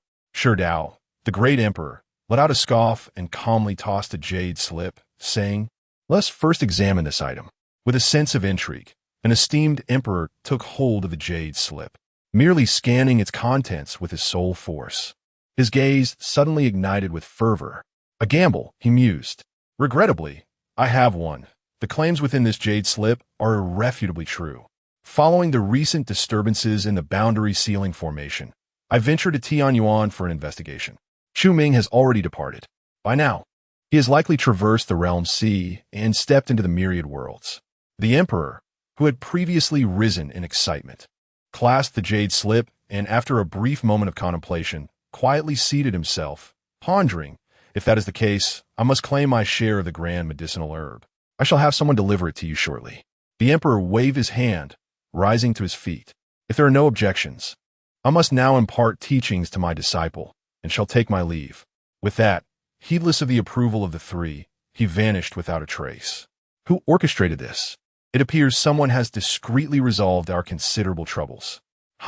Who would have imagined that the most formidable clan among the myriad worlds nearly faced extinction? Such a stroke of fortune is beyond my wildest dreams. Truly, an astonishing maneuver. One emperor inhaled deeply, genuinely astounded. The 3 present had all endured that monumental event in the past, albeit in their weaker days. The powerful figure who once led them into the myriad worlds now lies beneath a mound of earth, the grass upon their grave thriving. Even the emperors have perished in the process. Yet, that prodigious Chu Ming remains alive. However, the ones who should be troubled now are the myriad worlds. To exchange a grand medicinal herb for the return of that prodigy, who could wreak havoc, is indeed a tremendous bargain. Had I known, I would have willingly offered him 2 for my own resources. One emperor chuckled derisively. Over countless ages, Chu Ming alone had subdued the sacred realm, rendering them too intimidated to raise their heads. Anyone who dared step into Tianyuan faced certain doom. Even the emperors could gain no advantage. In the past, they had fallen victim to Chu Ming's cunning, resulting in a substantial depletion of the emperor's essence. Before this revelation, they regretted their choices deeply. Each time they meditated and awoke, they longed to strike themselves in despair. Yet, at this moment, They believed they had displayed remarkable cleverness. Without that prior boon, how could Chu Ming have survived to this day? Now, it is the myriad worlds that must grapple with this harbinger of death. I believe you may be viewing this matter rather narrowly, one remarked. Is it not possible that this jade slip is yet another of Chu Ming's schemes? Furthermore, even if the contents of the slip are indeed authentic, what is the ultimate goal of the architect behind it all? Since he can send messages across realms, he must be aware of our existence. Yet, he still drives humanity to such desperate straits. I cannot fathom what temptation could possibly compel him to collaborate with us. This matter, I believe, warrants our utmost caution. Upon hearing these words, the two emperors present fell into deep contemplation. I fear that this individual's schemes are not vastly different from ours. However, the audacity to initiate this contest warrants a display of superiority in skill. Our sacred domain has been in a state of cultivation for so long that our strength far surpasses that of our earlier days. With the absence of the mightiest clan across the myriad realms, our chances of victory appear significantly enhanced. Furthermore, the ancestral plan is known solely to the four of us within the sacred domain. I believe that no one would be foolish enough to divulge such a crucial strategy to the beings of the myriad realms. Chapter 37. Who says the human race lacks great emperors? After departing from the Tao-consuming divine palace, Chu Ming hastened his journey. Days passed as he traversed the vast expanse, vanquishing numerous formidable beings of the Boundary Sea, until at last he beheld the edge of the Boundary Sea, the myriad realms of the universe. This emperor has returned. One should feel elation upon returning home. Yet, at this moment, as Chu Ming gazed at the realms so tantalizingly close, his heart was a tumult of emotions. His master had once proclaimed the need to defend their homeland, while countless emperors perished in foreign lands. Yet, despite their sacrifice to protect the myriad realms, they cannot safeguard their own descendants. Once the mightiest clan among the myriad realms, they had now fallen to a state where not a single emperor remained. How lamentable this was! Had it not been for the wrath of the 100 emperors echoing through the river of time, awakening the resonance of the emperor's weapons, he feared he would have lived and died within the confines of his own idealistic world. As he drew ever closer to the myriad realms, the thirst for vengeance surged within him. Upon re-entering the myriad realms, he vowed to make the shadowy puppet masters pay a grievous price. The beings of the Boundary Sea stood resolute. The emperor guarding the Boundary Sea sensed the rapidly approaching aura of another emperor and unleashed his own oppressive presence, declaring, "This emperor is of the human race." Unfazed, Chu Ming continued his advance, responding loudly while emanating his own emperor's essence to affirm his identity. The beings of the Boundary Sea were specialized in physical prowess and lacked the essence of an emperor. By exuding his emperor's aura, he signified to the guardian that he was indeed a practitioner of the myriad realms. Undoubtedly, this aura belongs to a practitioner of the myriad realms, remarked one emperor with a chuckle. However, before the words could settle, a dissenting voice arose. "What nonsense are you spouting? Have you forgotten the terrifying sword energy from a few days ago? We have guarded the Boundary Sea for eons. Has any practitioner dared to tread upon it in the last 100,000 years? Do not be deceived by this individual. A peculiar entity has emerged from the Boundary Sea. The essence of an emperor is insufficient to prove he is one of us from the myriad realms." As these words echoed, many began to nod in agreement, their vigilance heightened. Brother Yin speaks wisely. It is known that while there are humans within the myriad realms, they are frail. The last emperor of their clan perished 30,000 years ago. Since then, the human race has remained silent, with no news of any new emperor. The ascension of a sage to emperor is of paramount significance for any race. If indeed a new emperor had arisen from the humans, it would have caused a considerable stir. Yet for 30,000 years, the human race has nearly vanished from the myriad realms. Where could there possibly be any powerful emperors? Were it not for this emperor's presence in the Boundary Sea for several years, I might have been deceived. Where could the human race possibly find an emperor? Bellowed the Crimson Extreme Emperor. Considering the effort it took for you to cultivate the essence of an emperor in the Boundary Sea, I advise you to return immediately. Take another step forward, and do not blame this emperor for being merciless. Though aware of Chu Ming's impressive mastery in the sword arts, it was crucial to note that he was not the only emperor present. There were a full 12 in attendance. Furthermore, to suppress the beings of the Boundary Sea, the myriad realms had constructed a formidable formation in this locale. Once set into motion, it is beyond the realm of the emperor's presence. Otherwise, the possibility of breaking through is utterly non-existent. Chu Ming narrowed his eyes slightly, surveying the 5 great emperors standing before him, and suddenly smiled. Indeed, his conjecture was correct. To step into the myriad realms is not a matter to be resolved with mere words.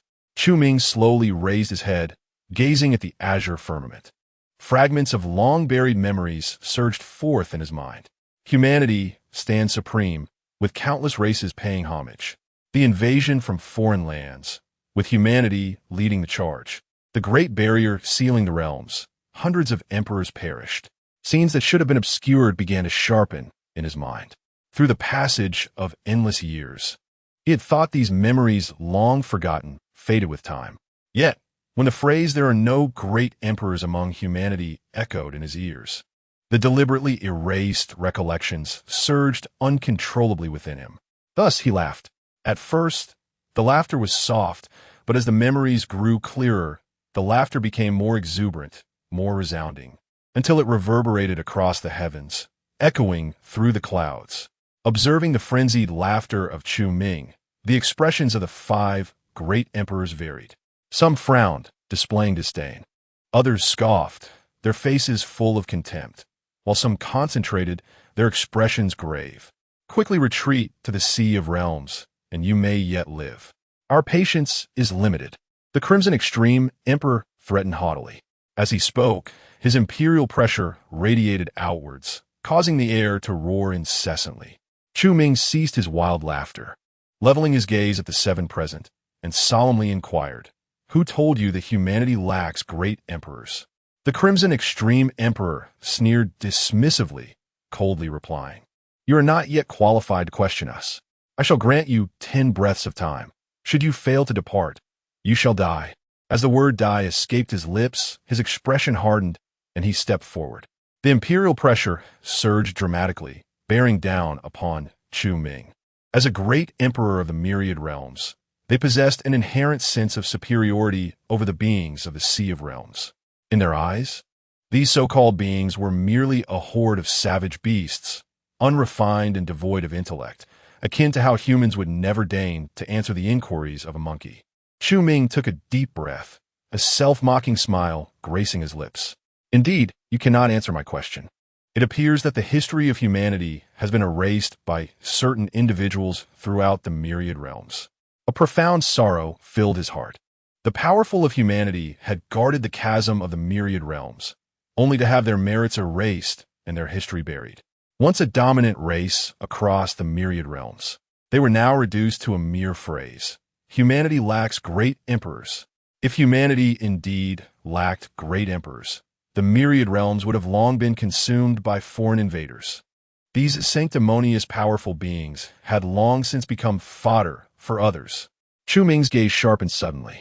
He looked down upon the 5 present, proclaiming with conviction, "It matters not. Today, I shall demonstrate whether humanity possesses great emperors." With a fierce expression, Chu Ming waved his hand and summoned the mirror of eternal years. The essence of the great emperor surged forth wildly. Instantly, the path of time revolved in all directions, stubborn and unyielding, seeking death. Seeing Chu Ming brandish the imperial artifact, the Crimson Extreme Emperor immediately bellowed in fury. He raised his palm and pressed down fiercely towards Chu Ming. At that moment, the great Tao trembled and the laws quivered. An unparalleled force erupted above Chu Ming's head, intent on thwarting his attempt to activate the imperial weapon. However, such an assault did not even cause a flicker of concern on Chu Ming's brow. With a casual flick of his left hand, he summoned the purple immortal sword and waved it nonchalantly overhead. The sharp blade of light sliced through the intangible assault, cleaving the firmament and creating a vast opening in the heavy clouds above. "Why the haste?" You are not worthy of a sneak attack against me. Chu Ming chuckled disdainfully, as the runes of the Mirror of Eternal Ages surged in his grasp. As the currents of time flowed, the heavens above roiled with ominous clouds, accompanied by thunder and lightning. An immeasurable force swept across the 6 directions and 8 realms. The heavens and the earth trembled, the sun and moon losing their luster. The sea of realms beneath Chu Ming surged with endless waves. As Chu Ming's momentum swelled, the 5 emperors present were utterly astonished. Halt! Revealing your imperial weapon to us is a path to your own demise. The 5 emperors seethed with fury. Swish, swish, swish. The 7 hidden emperors in the void now revealed their forms. 12 emperors stood at the edge of the Sea of Realms, exuding their imperial might, exerting pressure upon Chu Ming in an attempt to compel him to retreat. Had it not been for the absence of murderous intent emanating from Chu Ming, they would have already acted to suppress him. Yet, Chu Ming paid them no heed. His expression was defiant, his gaze sweeping over the 12 emperors, with a smirk full of derision. Boom! A beam of white light erupted violently from the Mirror of Eternal Ages, shooting straight into the heavens. The beam penetrated the void, warping the very fabric of space. In the next instant, within the distorted space, a terrifying power that transcended all other paths quietly surged through the world. The 12 emperors, sensing that ineffable aura, felt their scalps tingle with dread. This aura, the River of Time, it cannot be. This fellow is merely at the emperor level. How could he achieve such a feat? What does he intend to do? Form a formation. Form a formation. Chapter 38. The Flow of Time Unleashed.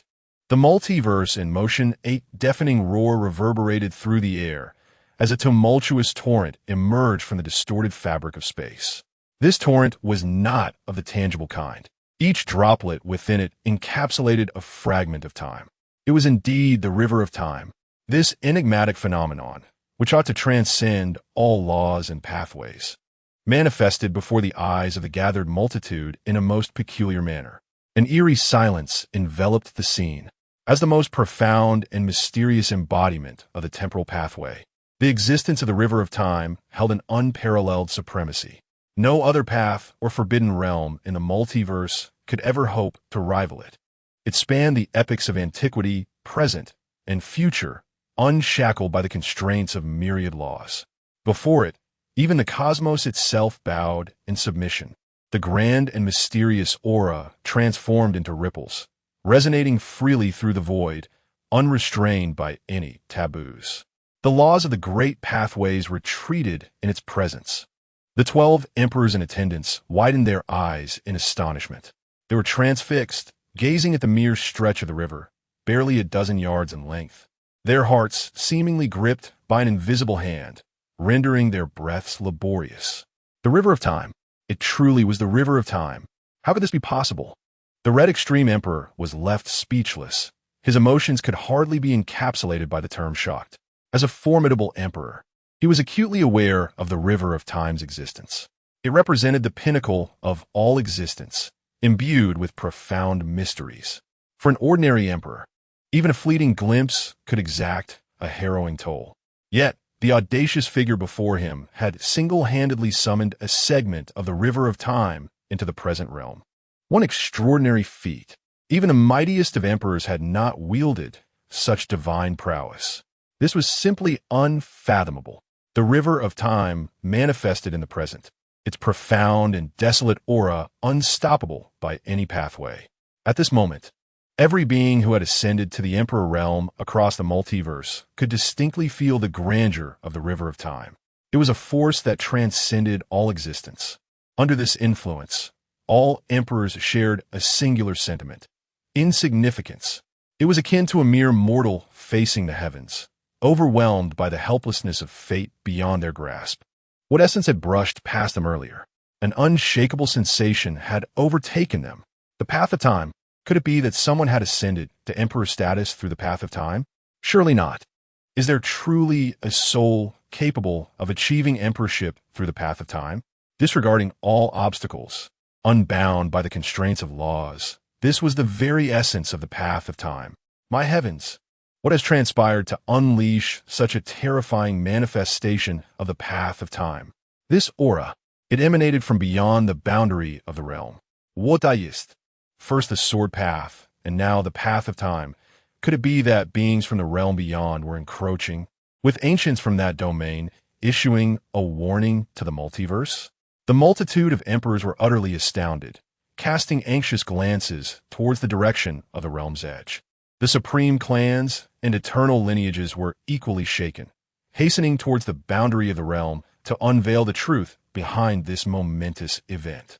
Such a rich manifestation of the path of time could only signify that something monumental was unfolding beyond the realm. They rushed forth to seek understanding. This is the breath of the river of time. It cannot be mistaken. Could it be that the heavens and the earth are facing a crisis? The manifestation of the river of time? Is it possible that a formidable being seeks to reverse the ages, revealing themselves in our world? An immortal? Once secluded emperors are now emerging from their retreats, transforming into streams of light, hastening towards the sea of realms. The tremors of the path of time resonate, holding an allure even greater than the emergence of celestial weapons for the myriad realms. Celestial weapons are not the sole treasures. Yet, there exists but one river of time amidst the myriad realms.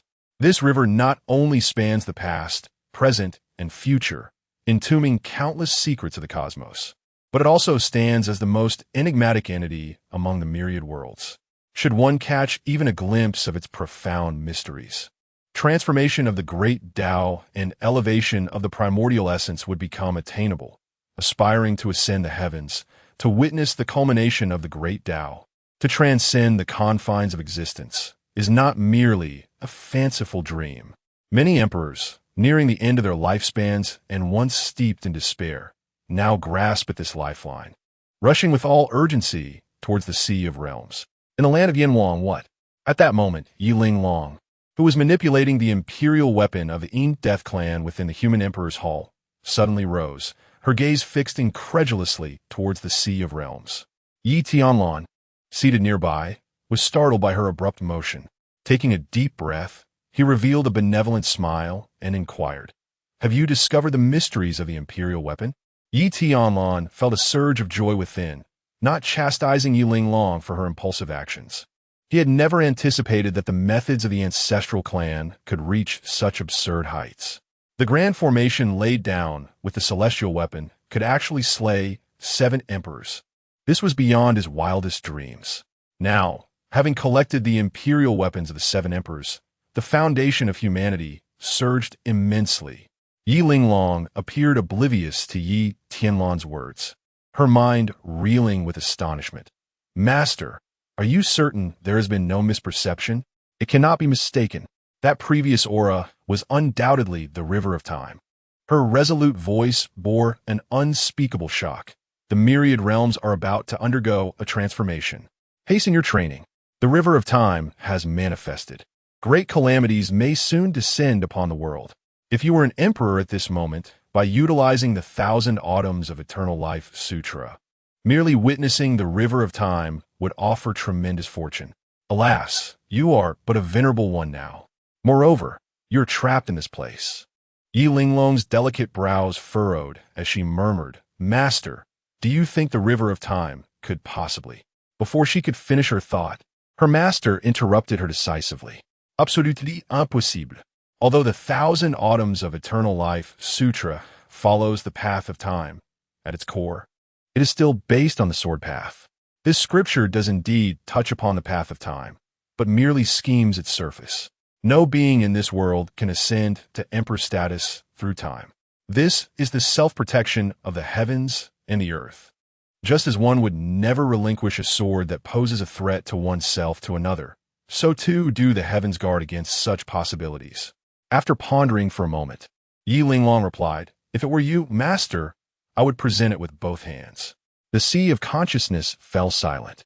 After a considerable time, a voice echoed once more, "It seems that the teachings I imparted to you have ultimately not been retained."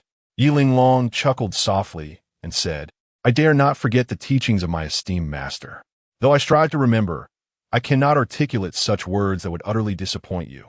Taking a deep breath, she continued, everything I possess is bestowed by you, master.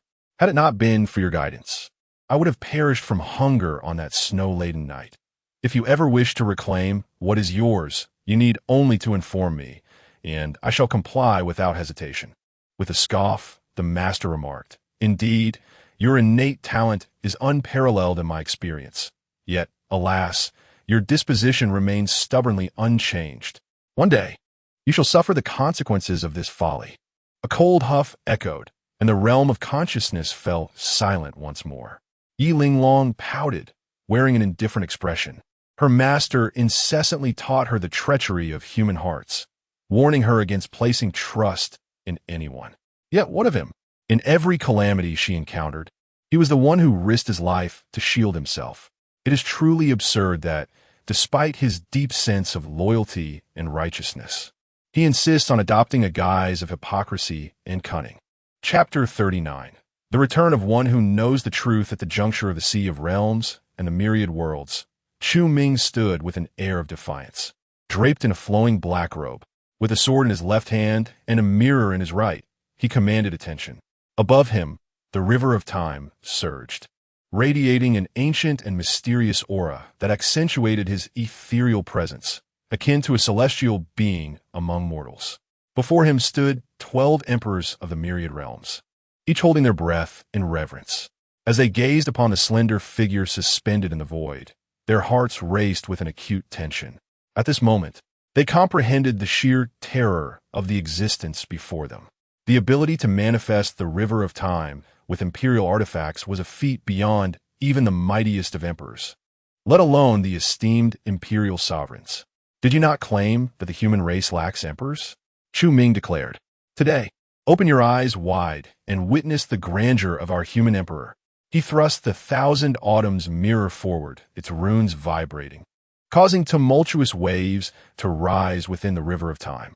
Under the astonished gazes of the 12 emperors, a hazy figure gradually emerged from the depths of the flowing time. Clad in deep azure robes, the figure possessed an exquisite yet commanding visage, sharp brows, bright eyes, and a radiant smile that seemed capable of dispelling all worries. His long black hair was elegantly secured by a jade crown, exuding an aura of refined grace and approachability. More astonishing was the potent imperial essence that enveloped him, clearly marking him as a formidable emperor lost to the river of time. However, at this moment, the apparition lacked consciousness, merely a shadow projected from the depths of the river. What clan does this formidable being belong to? Pondered an emperor, perplexed by the overwhelming imperial presence, which hinted at a once great figure. Yet, he found himself at a loss regarding the identity of this individual. As he looked to his fellow emperors for clarity, he was met with a collective expression of bewilderment. Clearly, none among the 12 recognized the identity of this emperor. Which clan? Chu Ming scoffed, disdain dripping from his words. It is none other than our own human race. The azure-robed emperor with a furrowed brow scrutinized the figure in the river of time for an extended period before sneering. He is merely an emperor. What is there to be proud of? Every race that still exists in the myriad worlds has experienced its own glory. Though this individual may possess imperial cultivation, the distance of time diminishes any pride in that. The assembly nodded in agreement. What significance does an emperor, lost to the ages, truly hold? No matter how extraordinary he once was. The decline of the human race in the present is an undeniable truth. The absence of emperors among them is equally factual. Even if this formidable figure could manifest the shadow of a bygone emperor through the river of time, what does it truly signify? One cannot invoke past glories. An elder remarked, even a vast clan has its limitations. I concede that you possess some remarkable skills in manipulating the river of time to exhibit its essence here. Yet, let me reiterate, those who dwell in the Sea of Realms and dare to intrude upon the myriad worlds shall face no mercy. The great emperor of the Crimson Extremity suddenly shook his robes, exuding an aura of dominance. Indeed, he had been astonished by Chu Ming's prowess earlier. However, upon reflection, it seemed that the source of it all lay in the ancient mirror held by Chu Ming. The essence of the great path of time emanating from it was profoundly rich, suggesting it was a treasured artifact of that path. Viewed in this light, the act of seizing the river of time to manifest the present was not entirely beyond comprehension. This realization was not limited to the great emperor alone. It appeared that the ancient mirror was indeed a precious relic of the great path of time. No wonder it could thrive amidst the realm seas while cultivating the essence of an emperor. Such a treasure in hand was remarkable. Several emperors cast covetous glances at the mirror of thousand autumns, their eyes glinting with greed. Artifacts related to the great path of time were exceedingly rare across the myriad realms. Should they manage to acquire it? Chu Ming's gaze narrowed slightly. With his keen perception, he discerned the avaricious expressions of these emperors. However, he paid them no heed. In the past, many powerful emperors from foreign lands had sought to wrest treasures from him, yet none succeeded. They all ultimately became nourishment for the transformation of the mirror of thousand autumns. If these 12 emperors harbored similar intentions, their fate would not differ from that of the foreign emperors. Chu Ming disregarded the threat posed by the great emperor of the Crimson Extremity, turning his attention to the emperor in the azure robe.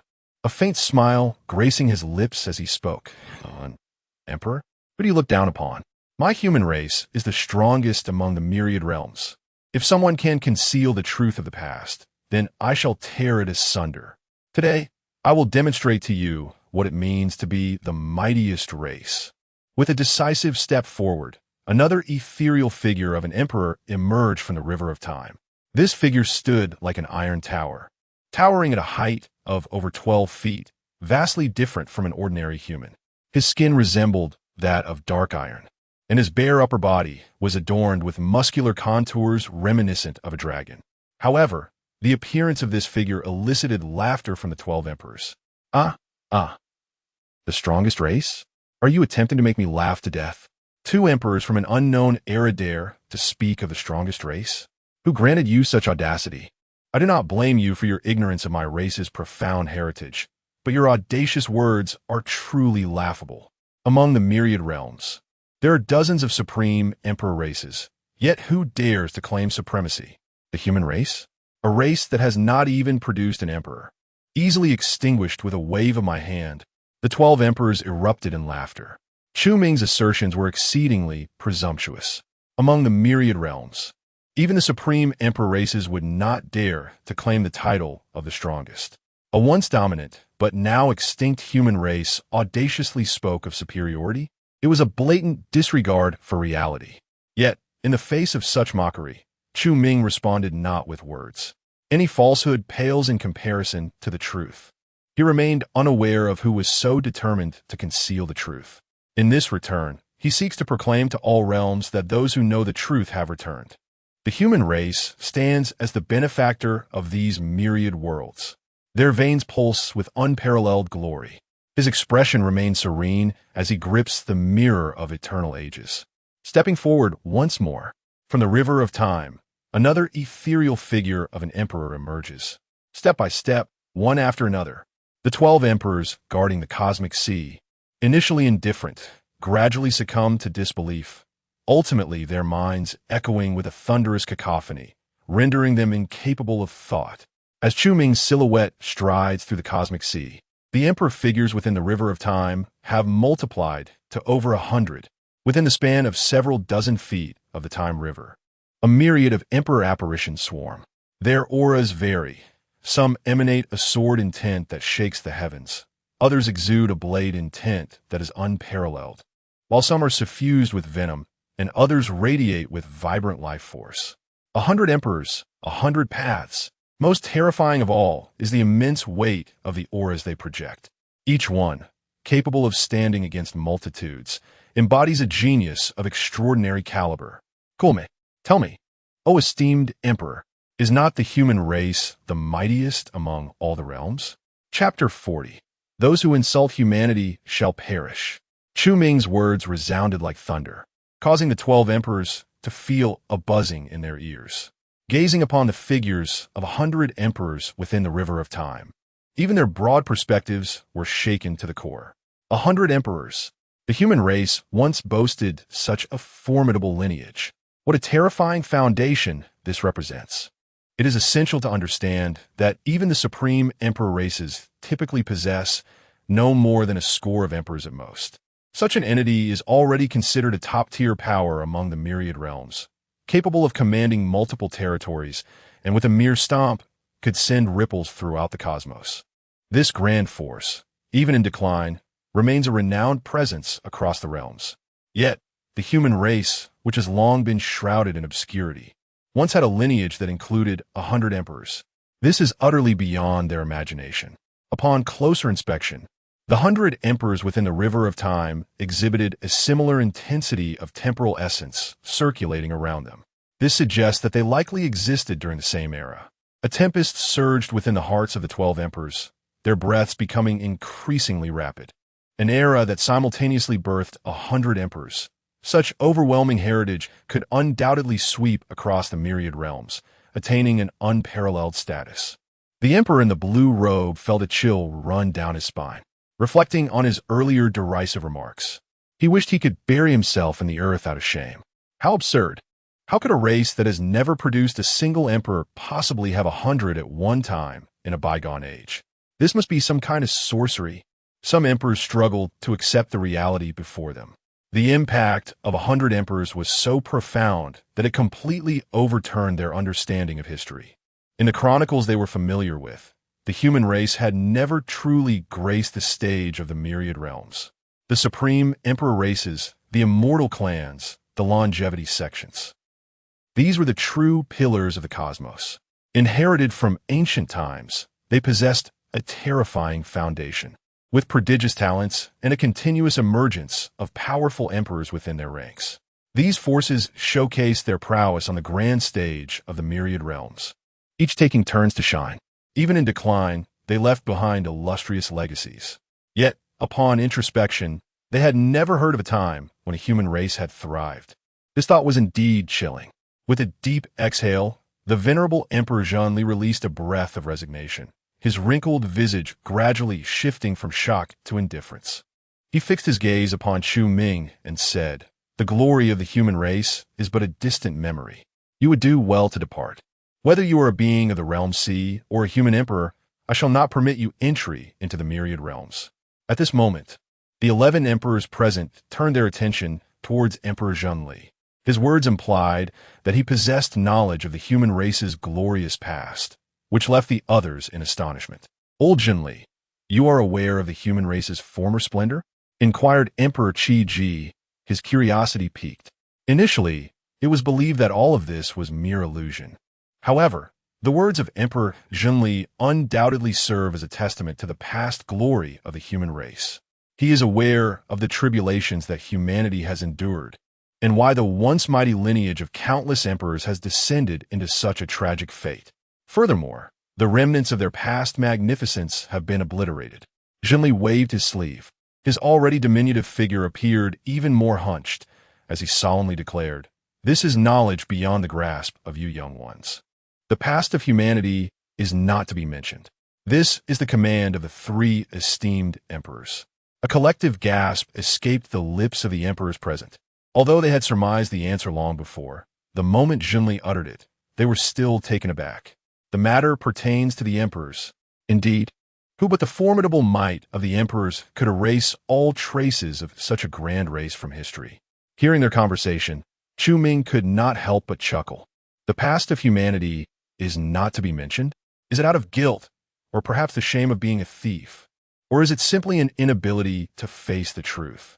What a statement. The past of humanity is not to be mentioned, were it not for the mighty warriors of our race. The myriad realms would have long been reduced to the bloodied feasts of foreign powers. Our 100 emperors guard the abyss of heaven, ensuring the tranquility of the myriad realms. Yet in the end, we are met with merely the phrase, "The past of humanity is not to be mentioned." By what right? The glory and achievements earned through the lives of countless strong warriors can be dismissed by a mere utterance? What audacity! As Chu Ming's scornful words echoed, Emperor Zhengli's fury ignited. He thundered, "Impudence! Do you think the 3 esteemed emperors can be insulted by a wretch such as yourself?" Chu Ming's mind momentarily faltered, and he stood frozen in disbelief. He gazed at Emperor Zhenli, his eyes ablaze with an unprecedented intensity, a chilling malice that caused the temperature of the heavens and earth to plummet. You dare to label my people as a cursed race? Chu Ming's brows furrowed, and an inferno of wrath surged within him. A cursed race. When the foreign armies invaded, while all others retreated without a fight, it was the emperors of humanity who led the charge, rallying the strong to resist. Only then did the myriad races unite against the foreign threat. In this vast cosmos, which realm's soil has not been saturated with the blood of our people. When the foreign armies suffered defeat and their malicious intent remained, did our 100 emperors not venture forth to guard the abyss of heaven without a second thought? After endless ages, the saviors of the myriad races, the humans, are not only subjected to humiliation, but are also branded as a cursed race. Absurd, utterly ridiculous. Chu Ming was consumed by uncontainable fury, the essence of his imperial power surging uncontrollably. Emperor Zhenli maintained an indifferent countenance, abruptly shaking his sleeve with authority, proclaiming, "What need is there for more words from a cursed race? Withdraw to the Sea of Realms at once. Otherwise, mercy shall not be granted." Chu Ming's eyes blazed with anger, the fire within him impossible to suppress. Suddenly, he stepped forward, charging towards Emperor Zhenli with a fierce resolve. In his hand, the purple celestial sword erupted with a magnificent radiance, as if wielding the supreme power to cleave heaven and earth.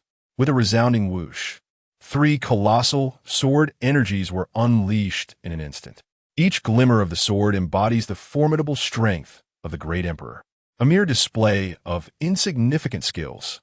The great Emperor Zhenli, with a countenance of disdain, immediately summoned his powers to retaliate. He thrust his hands forward, manifesting the 8 trigrams formation that shielded him. This was the divine ability of the great Emperor Zhenli, an extraordinarily potent defensive technique. In days of yore, he had utilized this prowess to achieve parity against 4 other emperors. Once the formation was activated, among those of equal standing, there would be no more than a handful capable of overcoming him. In the blink of an eye, the sword energy collided successively against the formation. However, what utterly astonished the great Emperor Zhenli was that even the first sword struck minor fissures into his 8 trigrams formation. How could this be possible? The great emperor's expression shifted dramatically, losing its previous nonchalance. His heart raced uncontrollably, as an emotion known as fear rapidly spread throughout his being. One sword had already caused cracks in his divine ability. What a terrifying offensive! As he stood in shock, the second sword followed swiftly. The fissures on the formation erupted with intensity. Before he could recover from his astonishment, the third sword descended. With a resounding crash, the formation shattered. Chu Ming's figure advanced, and under the astonished gazes of the 12 emperors, he seized Zhenli by the throat. His eyes ablaze with fury as he glared down at him. "For dishonoring my human race, you shall perish." Chapter 41. Whence comes the sin? Elder, spare my life. The moment Zhenli the Great beheld the cold, murderous eyes of Chu Ming, his heart sank in despair. He never dreamed that the divine abilities he took pride in would crumble so effortlessly before Chu Ming.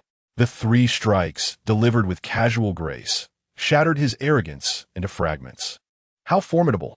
Though he too was a great, in Chu Ming's presence, he felt an insurmountable sense of hopelessness, a hopelessness he could never hope to surpass.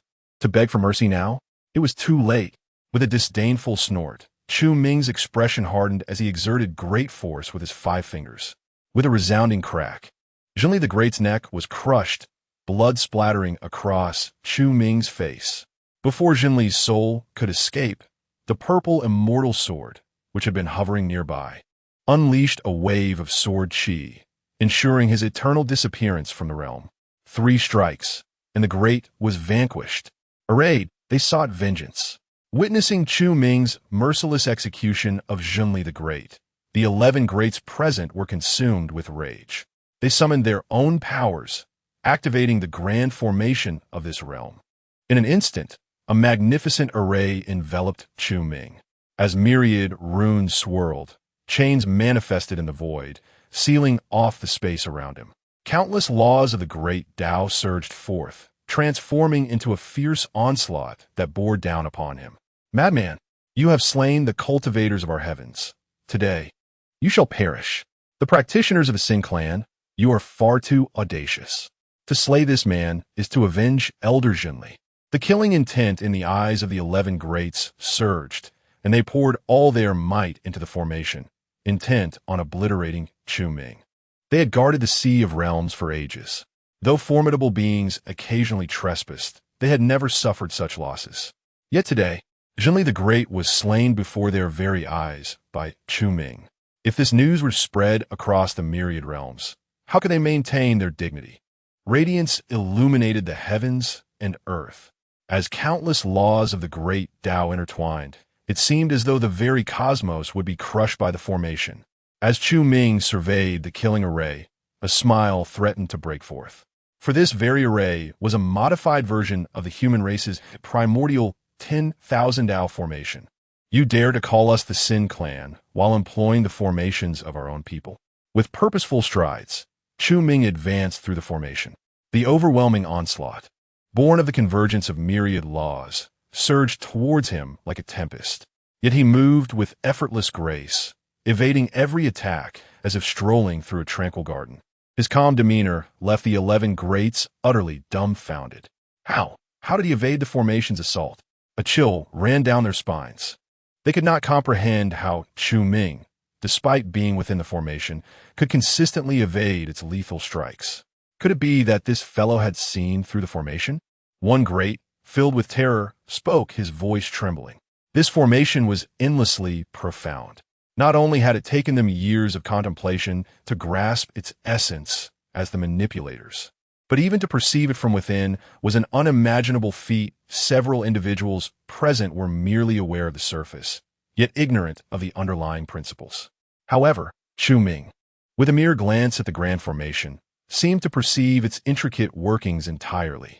His agile movements not only flawlessly evaded the cataclysmic assaults, but also propelled him forward, suggesting an imminent escape from the formation.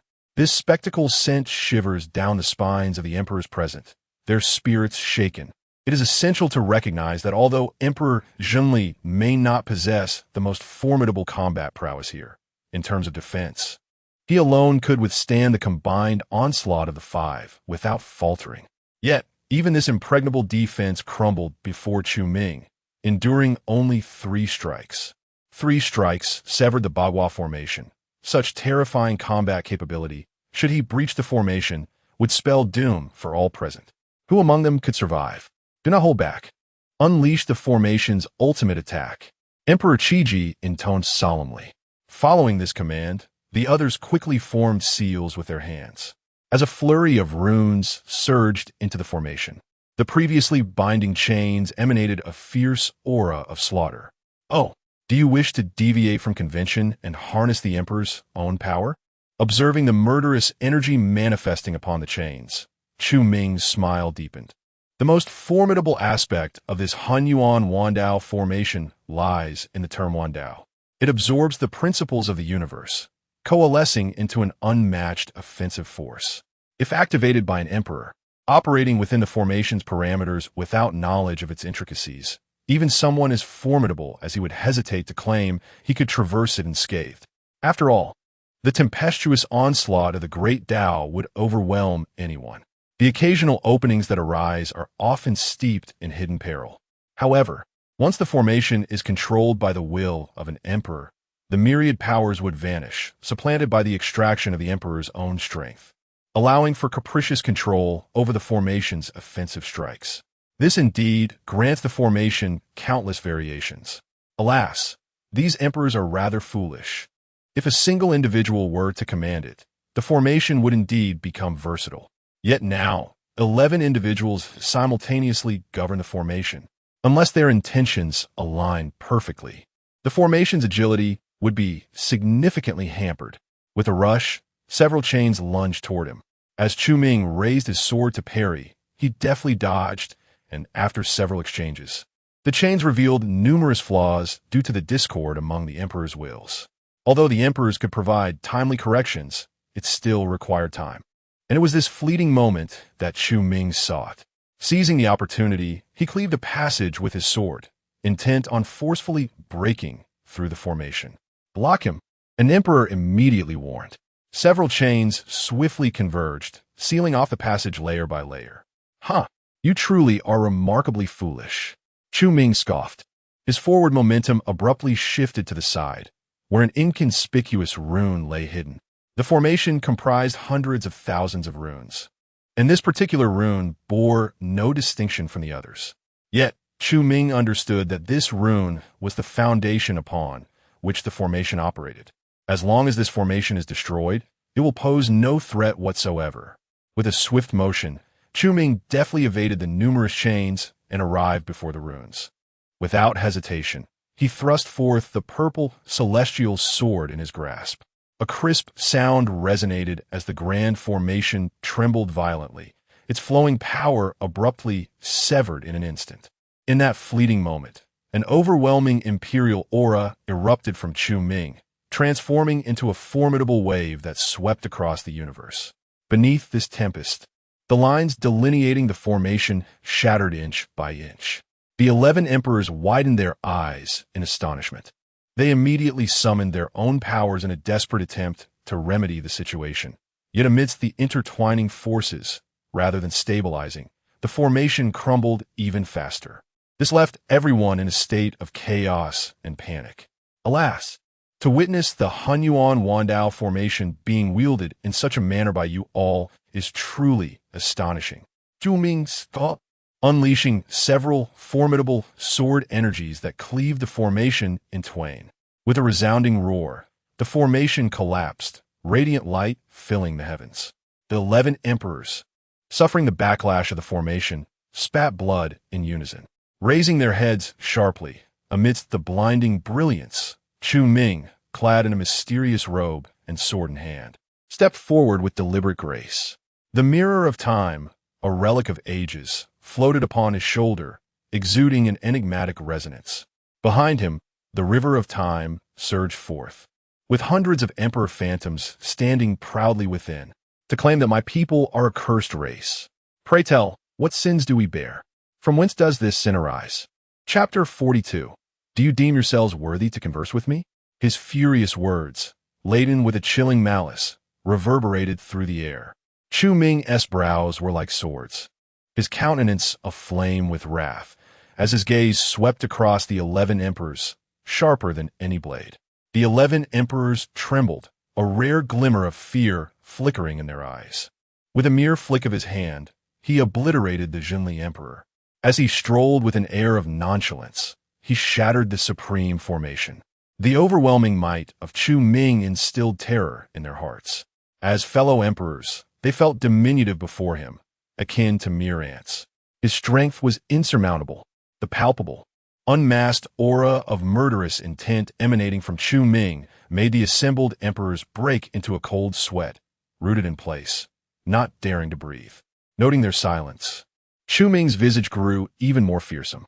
He advanced, his voice a low, thunderous command. Speak. Tell me, what transgressions have my people committed? Faced with his intense scrutiny, the 11 emperors were paralyzed with anxiety, beads of sweat forming on their foreheads, their throats dry, utterly at a loss. Please, senior, quell your wrath. We are unaware of the human race's past, stammered the Qi emperor, filled with humility. The others echoed his sentiment. Might you temporarily restrain your thunderous fury? We are merely tasked with guarding the boundaries sea. This is the first we have heard of the human race's history. Senior Zhenli hails from the Su Ling clan, one of the few supreme lineages in the Myriad Realms. If you seek the truth, you may visit the Su Ling clan. It is our duty to obstruct your path. I once traversed the human domain and even left behind several legacies. Senior, I have a friend who also descends from the human race. This individual possesses exceptional courage and talent. Though the human race may have fallen, their spirit remains unbroken. One day they shall rise again. In a desperate bid for survival, the emperors began to forge connections with the human race. A true man knows when to yield and when to stand firm. The power exhibited by Chu Ming was beyond their capacity to contend with. Now, they could only utter flattering words, hoping to secure their lives in his presence. After all, Nothing in this world surpasses the value of life. Everything else is expendable. Among them, some may have encountered humans, but none would consider them friends, let alone bequeath them legacies. They were emperors. How could such a weak race be deemed worthy of their companionship or their teachings? Yet, they could hardly voice such thoughts at this moment.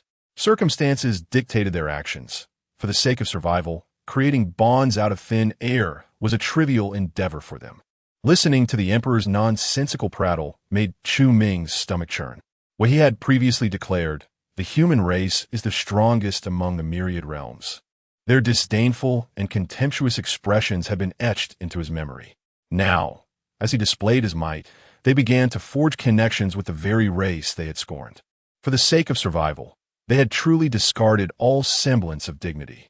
All present were beings of emperor caliber, yet their words and actions bore no trace of the noble spirit befitting their status. They fawned over the powerful and cowered before the strong. Chu Ming recalled the retreat of the myriad race's champions and felt a deep-seated revulsion. A sardonic smile graced his lips, filled with disappointment as he remarked, after countless ages, "You remain unchanged. You oppress the weak and grovel before the strong. How pitiful, how laughable, and yet even more wretched." Chu Ming slowly raised his sword. In an instant, the winds surged and the heavens darkened. He had grown weary of these loathsome beings. Even a glance felt like an affront to his own eyes. "Since you are ignorant of the history of my race, what purpose do you serve for me?" Chu Ming spoke dit daifun. The essence of the emperor surged into the purple immortal sword, unleashing a torrent of sword energy that enveloped the area for miles. Seeing Chu Ming's lack of intent to hold back, the 11 emperors' expressions shifted dramatically. "Do not go too far. We guard the boundaries, see. Our unparalleled merits respected by myriad races. If you dare to slay us, the powerful across the realms will undoubtedly seek revenge." They warned, "Do not think that being an emperor grants you free reign in all the worlds. There are countless strong beings in the realms. Should you strike us down today, there will be no place for you to stand, no matter where you flee. Slaying a single emperor might still leave room for negotiation. But should you persist in this course, the repercussions will be beyond your ability to bear. If we perish here today, there will be no more of our kind in all the realms." Realizing that pleas for mercy were futile, they immediately shifted to threats. They claimed to guard the boundary sea for the peace of the myriad realms, wielding the banner of righteousness. Should they be slain, the powerful throughout the heavens would undoubtedly unite against him. The human race would face annihilation due to Chu Ming's actions. Though these words were a threat, they were also the truth. Chu Ming could not help but erupt into hearty laughter upon hearing them. The sudden outburst left the emperors bewildered. They furrowed their brows, utterly confused as to what was amusing about the situation. "Do you truly believe you can single-handedly conquer all the realms?" They pressed. "What we say is the truth. While there is still time to rectify your mistake, turn back now. Otherwise, even the gods cannot save you." Their confidence surged. Indeed, they were safeguarding the boundary sea for the myriad realms. They were not alone. Behind them stood the countless powerful beings of the universe. Should Chu Ming dare lay a finger on them, he would find no refuge. After laughing enough, Chu Ming's expression suddenly turned icy. He grasped the purple immortal sword at his side and stepped forward deliberately. "Merits? Righteousness? Do you truly believe you are worthy to discuss such matters with me? In this vast universe, who does not owe a debt of gratitude to my race? You guard a mere boundary sea. What is there to be proud of? The myriad races will not spare me? What a joke! I have fought all my life. What need do I have to fear strong foes? You should rather worry about whether I will spare the myriad races." With each step, his words resonated powerfully. The sword energy around him sharpened with each stride. As the final word fell, his aura reached its zenith. An invincible presence enveloped him, declaring, "Who else but I?" In that moment, Chu Ming appeared as though a deity had descended upon the earth. With an imposing demeanor, even the mightiest of emperors were rendered pale with awe. "Kill!" Chu Ming's voice rang out, and in an instant, his figure darted forward with astonishing swiftness. In his life, nothing irked him more than betrayal and threats. Whenever confronted with either, words were unnecessary. The blade in his hand would speak for itself. Coincidentally, the emperor's present fulfilled both criteria simultaneously, an irony truly remarkable. Chu Ming's form surged forth, his sword aura devouring the vastness of the heavens, its sharp radiance tearing through the very fabric of the cosmos, shattering the laws of existence. Such overwhelming momentum sent shivers down the spines of the 11 emperors. Even before Chu Ming's blade was drawn, they felt their souls waver in terror. Boom! Boom! Boom! In a flurry of urgency, the emperors hastily summoned their own powers, drawing forth their respective imperial weapons and unleashing their most formidable techniques. In an instant, the heavens erupted with thunderous roars, myriad brilliant lights illuminating the expanse. The boundless essence of the emperors recklessly surged forth, unparalleled killing moves manifesting in succession, enveloping the entire sky with an awe-inspiring might that shook the very foundations of the universe. Chapter 43. The powerful ones who come against the current of time, the heavens trembled, and the earth quaked. Unparalleled killing techniques pervaded the sky. The 11 emperors, fully aware of Chu Ming's formidable strength, dared not conceal their prowess even slightly. A divine sword soared through the air, its sword aura stretching infinitely. Blade radiance manifested in the world, entwining with the path of fire, incinerating the cosmos. Palm prints emerged, restraining all things, sealing the 8 directions. Countless killing techniques were unleashed, each a secret art of the greatest emperors. When combined with their respective imperial weapons, their might was so immense that it seemed as if the very fabric of the universe would shatter under this force. Chu Ming, however, remained unfazed, cutting through the chaos with a fierce howl. Faced with the overwhelming killing techniques of the 11 emperors, his expression was one of utter tranquility. In his hand, the purple immortal sword exhaled a sharp sword aura, resonating with a melodious sword chant, brimming with excitement. The imperial technique, Thousand Autumns and Ages, was unleashed with a single swing of the sword. The purple immortal sword lightly swept forward. A pure white sword aura quietly emerged from the sword, drifting through the void like ripples on water, advancing steadily ahead. There were no earth-shattering sword energies, nor dazzling brilliance. Yet, wherever the sword aura passed, the world seemed to freeze in time. It moved at an unhurried pace, yet arrived before the previously grand and earth-shattering killing techniques, silently sweeping past them.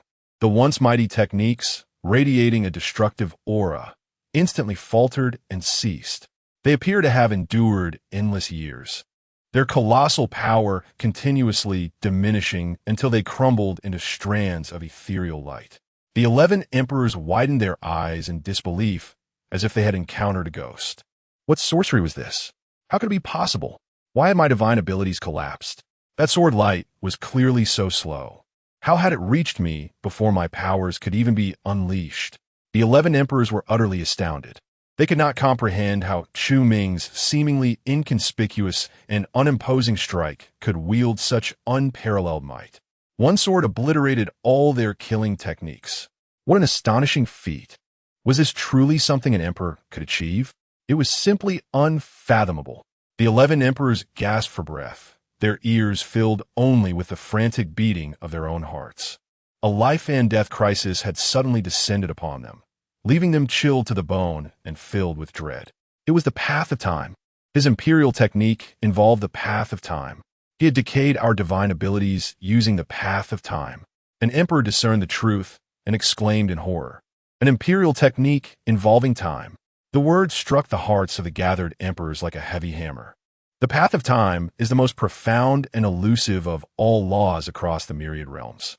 Though they were aware that the ancient mirror in Chu Ming's possession pertained to the path of time, capable of summoning the river of time, their initial reaction when he manifested an imperial technique involving the path of time was still disbelief at the sheer absurdity of it all. An imperial technique is the ultimate expression of an emperor's comprehension of their own laws. It embodies the essence of imperial laws. If it were true that Chu Ming's imperial technique involved the path of time, it would imply that he likely ascended to emperor through the path of time. The path of time is the most fundamental law among the myriad realms. Though omnipresent, it remains elusive and difficult to comprehend. More importantly, the path of time is sheltered by the heavens and the earth, allowing cultivators to grasp only its surface, yet they can never ascend to emperorhood through it. The sages gather the power of the path to condense the primordial essence, subsequently achieving the status of emperor. However, the path of time, being the most profound and enigmatic of all paths, cannot be condensed into primordial essence by mere cultivators. For the path of time is the supreme path, its existence transcending that of the heavens and the earth themselves. If even the cosmos cannot confine it, how could an insignificant cultivator hope to do so? Impossible. How could he reach such heights? Even possessing the supreme treasure of the path of time, he could never become emperor through time. Absolutely not. A prodigy, an anomaly. Retreat. He is not a being we can contend with. Is this fellow truly an emperor of the human race? How could such a remarkable talent emerge among humanity? Becoming emperor through time. Even the supreme imperial lineage cannot achieve that. The emperors roared in shock, their faces etched with terror. The notion of becoming emperor through the path of time was a staggering blow to them. The magnitude of this shock could only be comprehended by those of imperial rank. Upon discerning Chu Ming's capabilities, only one thought occupied the minds of all the emperors: escape. If previously, they felt they could contend with Chu Ming's formidable swordsmanship, upon the emergence of the Time Emperor law, all their battle spirit waned. Fear eclipsed all else in their hearts, and their sole intention was to flee, to escape this place. Yet, even as they turned to flee 100 paces, the rippling sword light had already leisurely pursued them. The sword light swept through the 11 emperors. In the blink of an eye, their imperial forms seemed to have endured endless epochs. Their hair turned gray, and their figures hunched. 3 emperors, whose vitality had severely waned, even became mere corpses, plummeting from the void with a thunderous crash, meeting their end on the spot. The remaining 8 emperors' expressions shifted dramatically, their hearts engulfed in despair. They hastily produced items imbued with life force, hastily consuming them to bolster their vitality in a futile attempt to counteract the path of time's erosion of their bodies. Yet, in desperation, while vitality could be replenished, the wounds inflicted by the path of time would leave indelible marks. Eons upon eons, all surrendered to a single stroke of the sword. The path of time descended with relentless force, causing decay in all things, and the world fell into silence. This was the most formidable imperial law of Chu Ming's slaughtering prowess. Chu Ming's silhouette surged forth, his expression indifferent, his icy gaze devoid of any emotion, plunging all into a chilling abyss. The 8 emperors were gripped by utmost terror. They spared no effort to employ secret arts, yearning to escape this place. At this moment, in their eyes, Chu Ming was a living calamity. Seeking to flee? Have you consulted the sword in my hand? Chu Ming's voice was cold as he harnessed the essence of the emperor, prepared to slay all 8 emperors right there. However, at that very moment, the river of time, which had always existed in the void, suddenly stirred. Boom, boom, boom. A torrential surge erupted violently. An extraordinary power, one that ought not to exist in the present world, suddenly burst forth from the river of time. Bloodlight surged to the heavens, piercing through the annals of history. The power transcends the shackles of the river of time, howling wildly within its depths. The ethereal silhouettes of the 100 emperors stand resolute in the river, yet they crumble beneath that formidable force. The waves surge to the heavens. A tumultuous uprising ensues.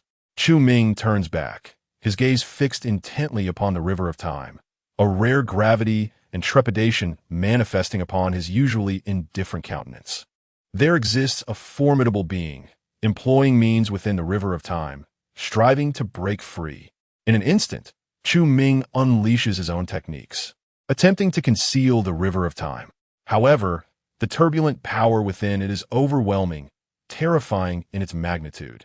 Bloodlight casts its glow, tinting the entire river of time crimson. Chu Ming's strength appears feeble before it, akin to that of an infant. Crack, crack, crack. The space surrounding the river of time fractures. The stretch of the river, merely a 10 zhang span, begins to extend endlessly. 20 zhang, 30 zhang, 80 zhang. In the blink of an eye, the river of time has sprawled out for hundreds of zhang, showing no signs of abating. The terrifying aura it emanates causes even the boundary sea to boil. The myriad realms tremble incessantly. The great Tao thunders, and the laws spiral into chaos. A lone blood-red skiff emerges, navigating the reverse current of the river of time. Upon it stand three awe-inspiring figures. Is it truly possible for a powerful being to escape the confines of the river of time? In this moment, even Chu Ming, accustomed to grand spectacles, finds himself drenched in cold sweat. Chapter 44. The assassination from the future in the river of time. A crimson flatboat surged against the current, bearing three figures whose presence was both divine and demonic, emanating an overwhelming aura of terror. Even though the river of time spanned the past, present, and future, encompassing myriad paths and profound mysteries, it could not confine such a presence. Chu Ming's gaze was grave, his face etched with trepidation. These are not mere phantoms. They were formidable beings with tangible forms. As he sensed the immense vitality radiating from the three figures within the river of time, he stood suspended in the void, gripping his sword with increasing intensity. Despite having witnessed the grand spectacle of an alien invasion, he was now profoundly shaken, his spirit roaring and his scalp tingling at the sight before him. It is crucial to understand that while the river of time is the most enigmatic existence in all realms, it is also the most terrifying. Within it lie countless principles and supreme orders.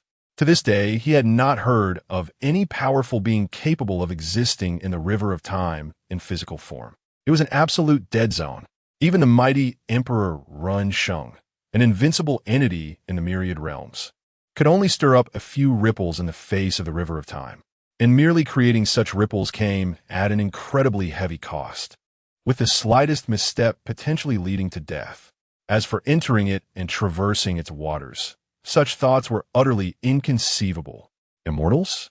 Chu Ming's brow furrowed into a deep shape. Since emerging from the abyss, the myriad realms seemed vastly different from the days of yore. The immortals, once thought to exist solely in legend, he had encountered not once, but twice in a mere span of days. Within the Daoxian Divine Palace, a mere illusion possessed the strength of an emperor. Chu Ming found that astonishing enough. Yet, compared to today, that illusion paled significantly. What kind of strength would be required to traverse the river of time? Chu Ming could hardly fathom it, for it exceeded the limits of his understanding. Although he possessed a profound comprehension of the principles of time, the deeper his understanding, the more he grasped the sheer horror of this scene. The three figures radiated a dazzling brilliance, their true appearances obscured, visible only in vague outlines. The flatboat surged upstream, adorned with numerous protective runes that isolated the wondrous powers of the river of time. As the boat advanced against the current, the rune's light pierced through the river of time, manifesting in the present world. The void could not withstand this terrifying force, fracturing continuously and revealing an abyss of darkness. The balance of the great principles was disrupted. Heaven and earth trembled, imparting a sense of imminent collapse. Even the cosmos quaked in fear of this power.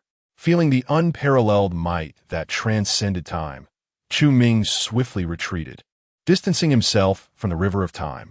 This flatboat was too strange, too extraordinary. It was imperative not to provoke it in the slightest. Long live demon, do not flee.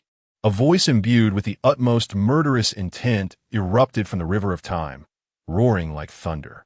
The sound waves rippled, sweeping through, causing the great principles to shatter and the laws to fracture. As the words fell upon Chu Ming's ears, they coalesced into a formidable lethal strike, piercing his very soul as if 1,000 needles had plunged into his being. In an instant, blood gushed from his 7 orifices, leaving his complexion as pale as parchment. They are coming for me. Chu Ming's heart raced furiously, and a chill enveloped his entire body. An unprecedented life and death crisis had suddenly descended upon him, as if he were on the brink of being dragged into the depths of hell. Changsheng, that was his imperial title. These three formidable beings, transcending the river of time, had come with the intent to kill him. Cursed fate! What calamity had I, in a future life, unwittingly invoked? Chu Ming's mind echoed with turmoil. Feeling this was an egregious misfortune. How impulsive I was! Had it not been for my desire to showcase the heritage of humanity by summoning the river of time, they would never have had such an opportunity. Chu Ming's countenance darkened profoundly. Had it not been for his forcible manifestation of the river of time, the boat could only have drifted aimlessly within its currents. He had unwittingly illuminated their path.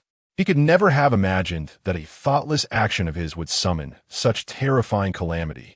Truly, it is said, to reveal one's sanctity before others is momentarily exhilarating, yet one regrets the peril that looms ahead. Without a moment's hesitation, Chu Ming formed a seal with his hands, preparing to utilize the mirror of eternal years to escape this dire situation. At this moment, he was no match for these three formidable adversaries. Fleeing was the only option that came to mind. To defy the river of time would invoke boundless causality. Where there is causality, there will be variables, and variables often signify a chance for survival. The crimson boat suddenly accelerated, radiant light surging forth. Myriad runes clamoring in unison as it sought to break free from the confines of the river of time. The vessel transformed from the ethereal to the tangible. Inch by inch, alongside it, three unparalleled figures enveloped in resplendent light also materialized. Boom! The central figure stepped forward, and in that moment of manifestation, he abruptly landed upon the boat. This footfall was heavy enough to inspire despair, as though an entire world were descending to crush all beneath it. 100 miles of space shattered beneath that single step. The vast mountains and rivers crumbled to dust under its weight. An invisible force enveloped Chu Ming, binding him so completely that even the mere act of blinking became a distant luxury. Chu Ming was astounded to the utmost degree. The sheer power of that seemingly casual step had already reached the level of an emperor. Strong, unassailably strong. Chu Ming's mind went blank.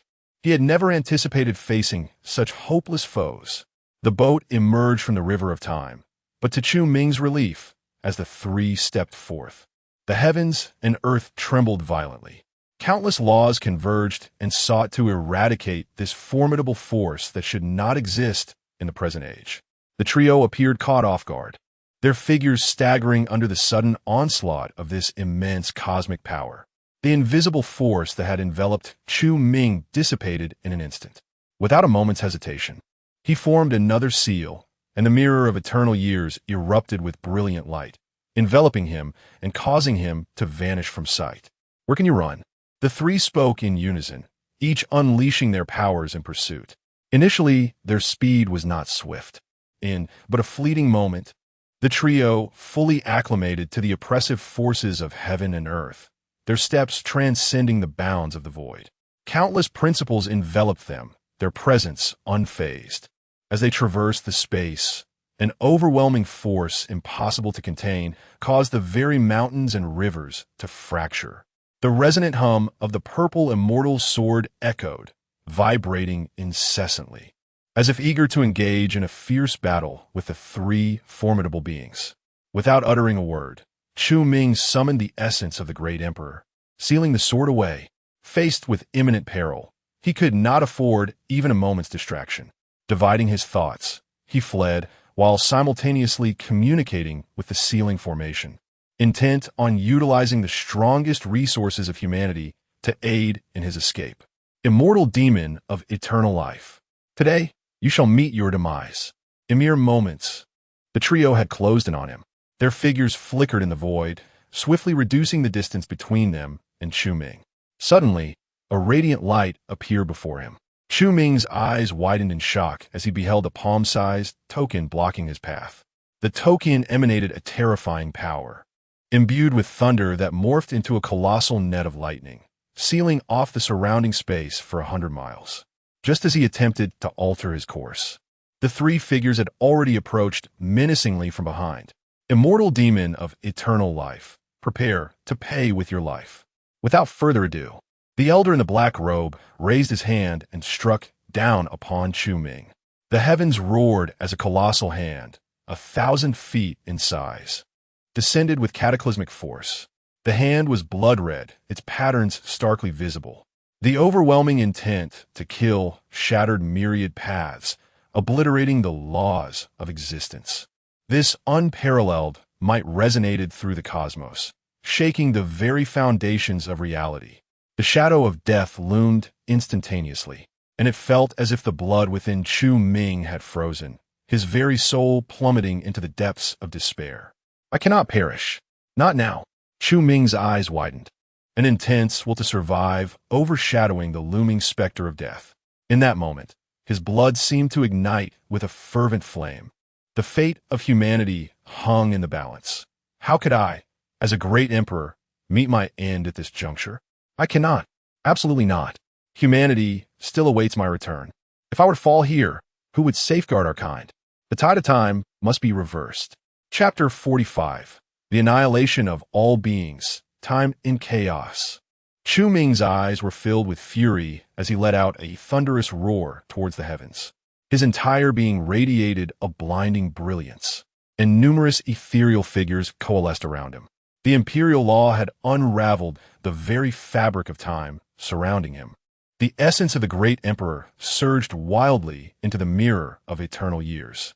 Countless runes whirled and transformed into an ocean, enveloping him in layers, forming a formidable defensive barrier.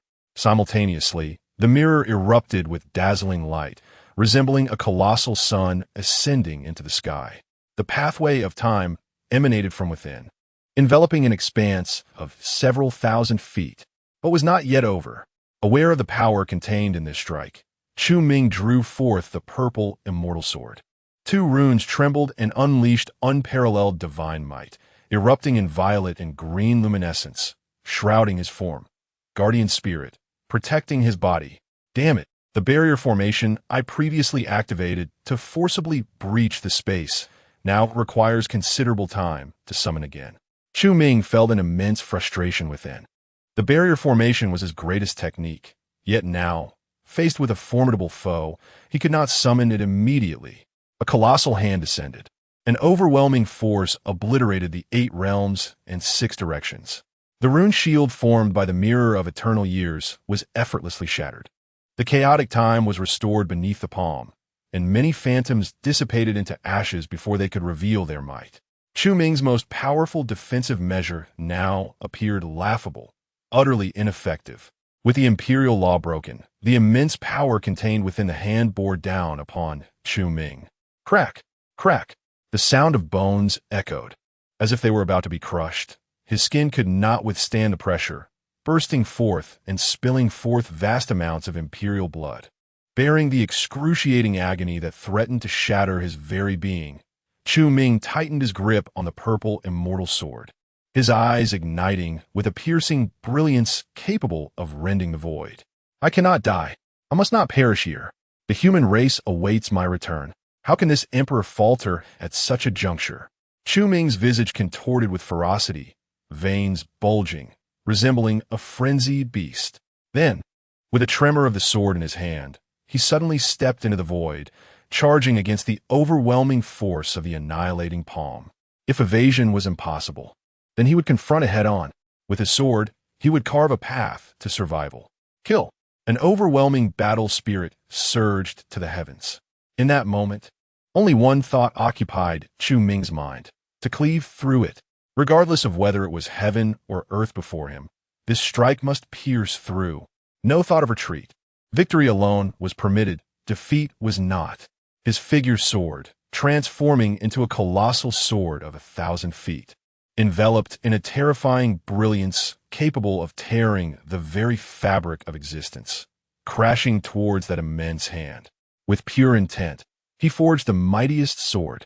This strike seemed capable of opening the heavens and overturning the universe. The grand sword energy unleashed swept back myriad paths, causing laws to tremble. This was the terrifying sword path infused with the essence of time.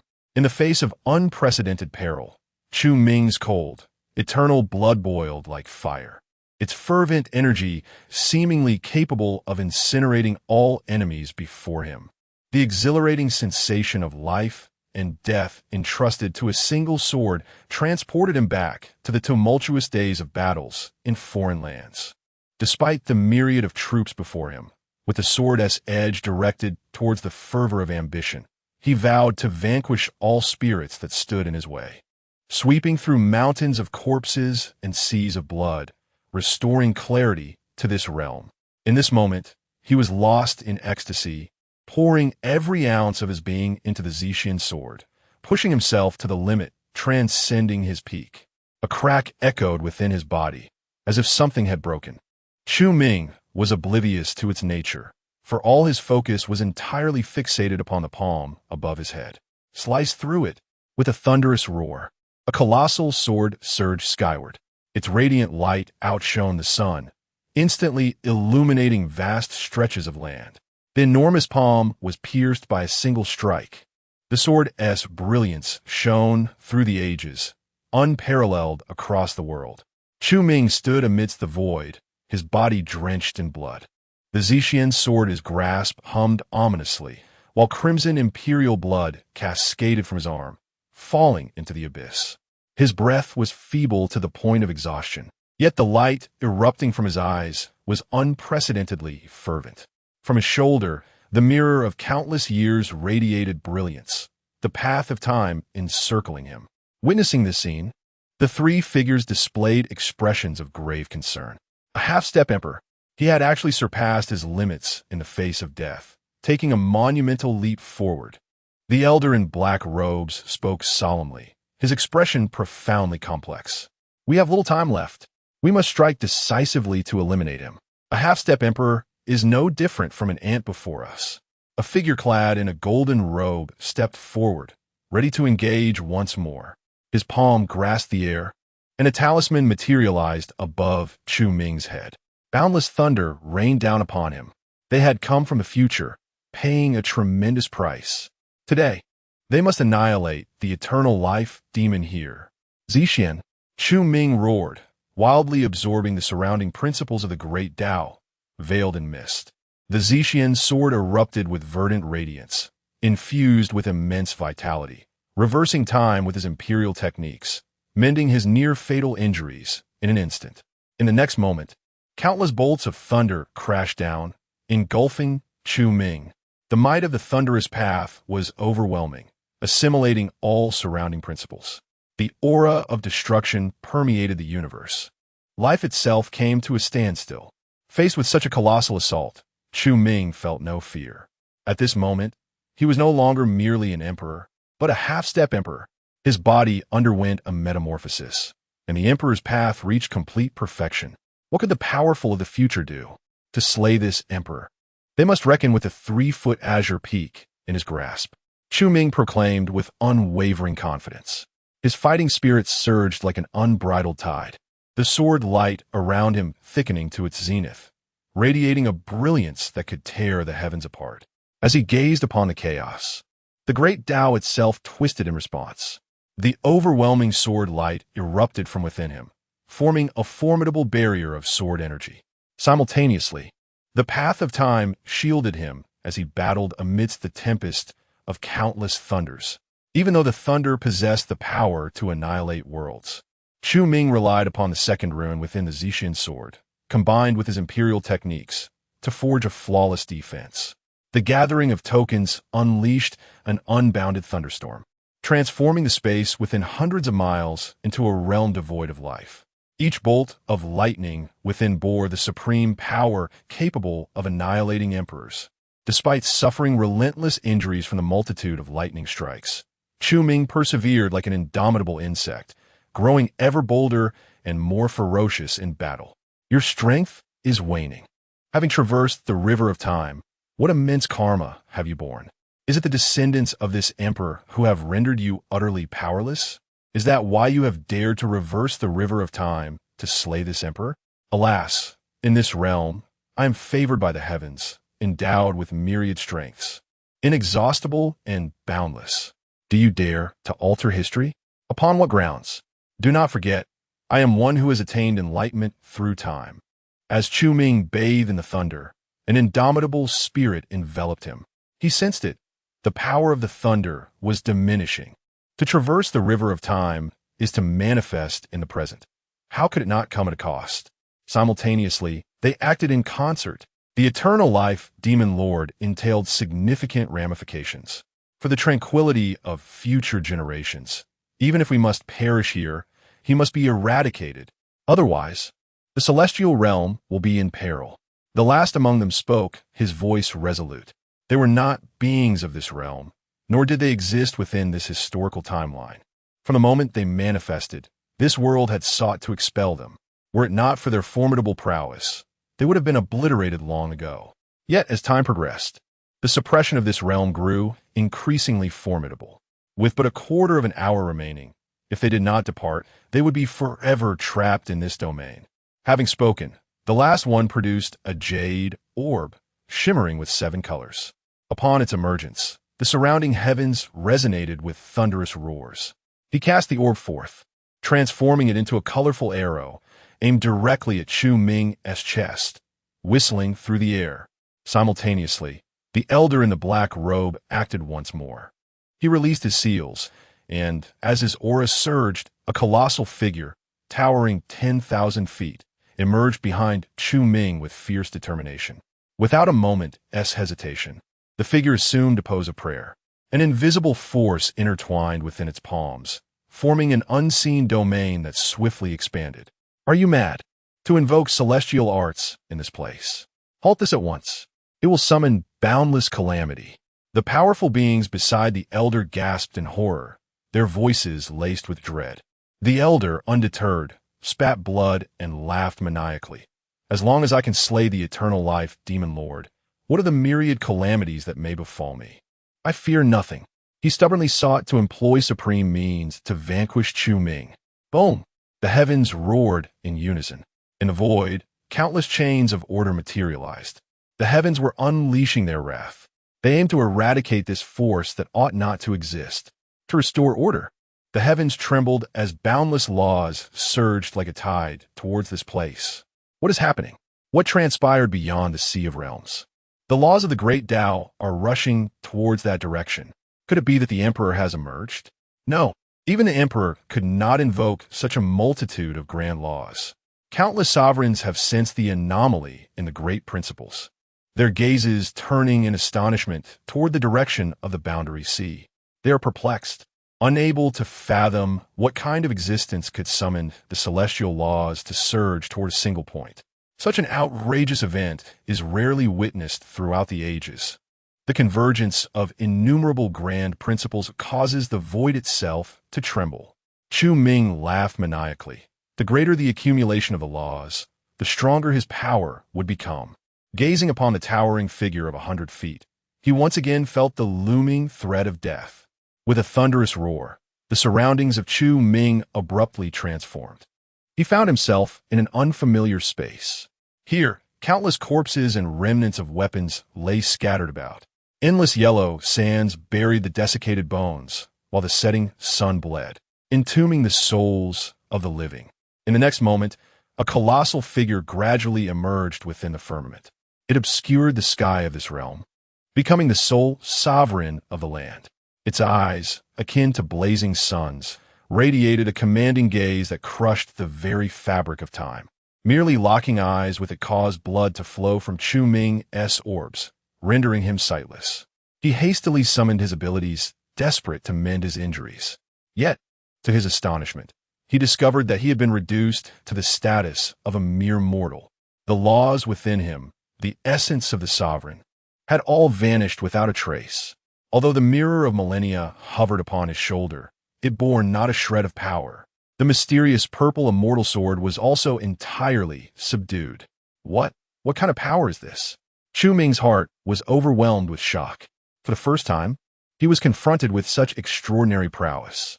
Though he now stood at the threshold of the Emperor, here he was suppressed to the level of an ordinary human. Most crucially, he had not even perceived the force that subdued him. This power was utterly tyrannical. Celestial art, annihilation of all beings. A grand voice resounded. The earth quaked, and yellow sand swirled chaotically. The ground beneath Chu Ming surged upwards. The earth split open, revealing bottomless chasms. Countless grains of sand cascaded downwards, burying numerous weapons deep within the ground. Buzzing. At that moment, the purple immortal sword in his grasp suddenly trembled, as if it wished to leap into the abyss. Do you sense anything? Chu Ming gazed at the sword in his hand, his brow furrowed. At this moment, all his strength had been sealed away. Regardless of the impending assault, he felt utterly powerless to resist. I will trust you this once. Chu Ming gritted his teeth and leaped into the chasm. From a boundless perspective, it was evident that Chu Ming now stood upon an immense hand. This hand was so vast that it seemed to stretch into infinity, containing within it countless realms. The desolate expanse, where Chu Ming found himself, was merely a remnant of an ancient battlefield from one of those worlds. The hand continued to rise, reaching unimaginable heights, then suddenly flipped, casting the myriad worlds beneath it, and then forcefully pressed down. An overwhelming power swept across the universe, obliterating myriad worlds in a single palm. All things within were reduced to the void. Annihilation of all beings. The elderly man coughed up several mouthfuls of fresh blood, his breath waning to an extreme degree. Countless crimson patterns manifested upon his body, signifying the imminent explosion of his form under the relentless oppression of the cosmic laws.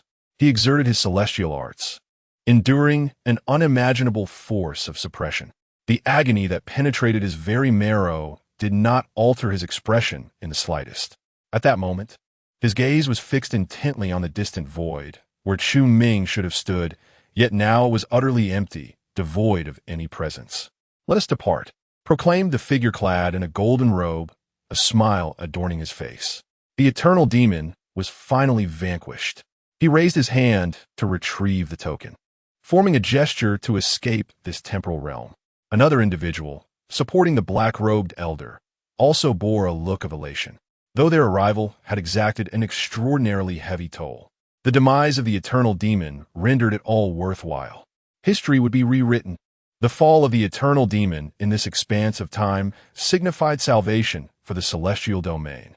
The black-robed elder erupted into maniacal laughter, declaring, "Eternal demon, from the moment you stepped into the celestial domain, this was your destined outcome." His heart was filled with an indescribable euphoria. After millennia of scheming, he had finally achieved his desire, personally slaying the eternal demon. With a flourish, the golden-robed warrior summoned a blood-red vessel, stepping aboard without hesitation, urging, "We must make haste. We cannot perish here. It would invoke monumental consequences." They understood that their journey had been fraught with peril, yet they could not meet their demise in this place, for it would unleash catastrophic repercussions. Both were acutely aware of the gravity of the situation and prepared to board the vessel, stepping into the river of time. However, at that moment, amidst the desolate void, the myriad pathways of the cosmos suddenly surged into chaos. The path of time erupted with earth-shattering power, transforming into brilliant rays of light that shattered the universe. Thousands of radiant beams distorted in the void, weaving together a frail silhouette. With disheveled hair and drenched in blood, he appeared as if he had crawled forth from the depths of hell, a ghastly specter of despair. The sight was both disheveled and tragic. Upon witnessing this figure, the eyes of the three individuals widened in shock. The eternal demon. He was not dead. The celestial arts had failed to obliterate him. How could this be? The golden-robed warrior gasped in disbelief, his mouth agape, as if it could hold several eggs. The black-robed elder's composure shattered, a colossal wave of emotion overwhelming him, causing him to spew forth more blood as he stammered, "This is impossible. My strike was sufficient to bury a celestial king. How can he still be alive? Why?"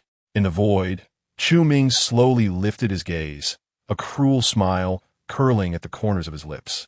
In his hand, the purple celestial sword radiated a triad of colors: purple, green, and red. "Ah, it all makes sense now. I had foreseen this. How could the future me allow you to escape? It appears I had already calculated everything." Chu Ming stepped forward with great force. and the overwhelming aura of a half-step emperor surged forth as he boldly proclaimed, "Esteemed ones, allow me to escort you on your journey." Chapter 46, The Eternal Scheme. Severing the future, Chu Ming grasped the purple immortal sword and charged forth. His expression was fierce, enveloped by an overwhelming aura of time's great Tao. The myriad laws of the heavens converged around him, bestowing their power as if they were loyal subjects of an emperor, ready to follow him unto death. This scene caused the three formidable beings from the future to turn their gazes, their eyes filled with disbelief. The essence of time. He has comprehended the essence of time. How could this be possible? He is merely a half-step emperor venerable. How could he possibly touch the source of power? What kind of causality have we unleashed? The golden-robed powerhouse was stricken with terror, trembling as if shaken by a tempest. The eternal demon, Lord, not only survived, but has grasped the essence of time. What profound causality is this? What tremendous impact will it have on the future? Merely contemplating this sent shivers down his spine, his soul nearly fleeing in horror. Such a grand causality. It harbors great calamity. In their era, the eternal demon lord swept through the immortal domain with an astonishing mastery of the sword, leaving no one to stand in his way. With one sword, he has laid waste to countless lives in the immortal realm. Yet, even with such formidable strength, the eternal demon lord never fully mastered the essence of time. But now, at this moment, the eternal demon lord is revealing the power of the essence of time. What does this signify? It signifies that the eternal demon lord of the future will become even stronger. How terrifying will his power be in the future, having grasped the essence of time millions of years in advance? It is beyond imagination, utterly unfathomable. The old man in the black robe did not ponder these thoughts. Upon seeing Chu Ming appear, his eyes filled with bloodshot fury, a murderous intent surging forth. Eternal demon lord, by what right do you still draw breath? His eyes were on the verge of bursting, overwhelmed by a tidal wave of rage. In that fleeting moment, his remaining reason was consumed by wrath. He summoned his strength, casting aside the support of the nearby powerful beings, and roared as he charged forward. "You shall die. Why do you still exist? How dare you live in this world?" He descended into madness, his voice echoing with blood-curdling cries. As he surged forward, flames erupted from his body, not from his own might, but from the unbearable pressure of the great Tao, threatening to shatter his form. Yet the old man in the black robe cared not. His visage twisted in fury. He defiantly resisted the oppression of the heavens, his fingers dancing once more. In an instant, a tremendous force surged forth, suddenly reawakening the celestial realms. The cacophony of myriad pathways roared. He attempted to unleash his celestial technique once more, but the next moment he spewed forth blood as all 10 of his fingers, under the weight of the great Tao's suppression, shattered inch by inch. The old man bellowed, his eyes ablaze with fury, a fire potent enough to rend the heavens. Undeterred by death, he charged forth against Chu Ming, bearing the weight of countless suppressions. Even if it meant his demise, even if it would unleash boundless calamities, he remained resolute. "Chu Ming, you shall die." His form transformed into a stream of light, trailing a lengthy wake through the void, imbued with a terrifying force of annihilation. Hurtling towards Chu Ming, "Do you dare to attempt to slay me, the emperor?" Chu Ming's gulp dit dai fun. The essence of the temporal path, formless and expansive, enveloped a 10-jong radius around him, causing the passage of time to slow to an infinitesimal crawl. The figure in the black robe, racing towards him, appeared to come to a standstill upon entering this domain.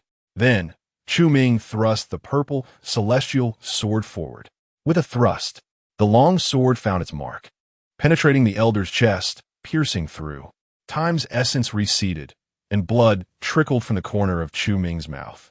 Yet, his gaze remained frigid as he coldly remarked, "I appreciate your traversal across the river of time to present this extraordinary opportunity to me.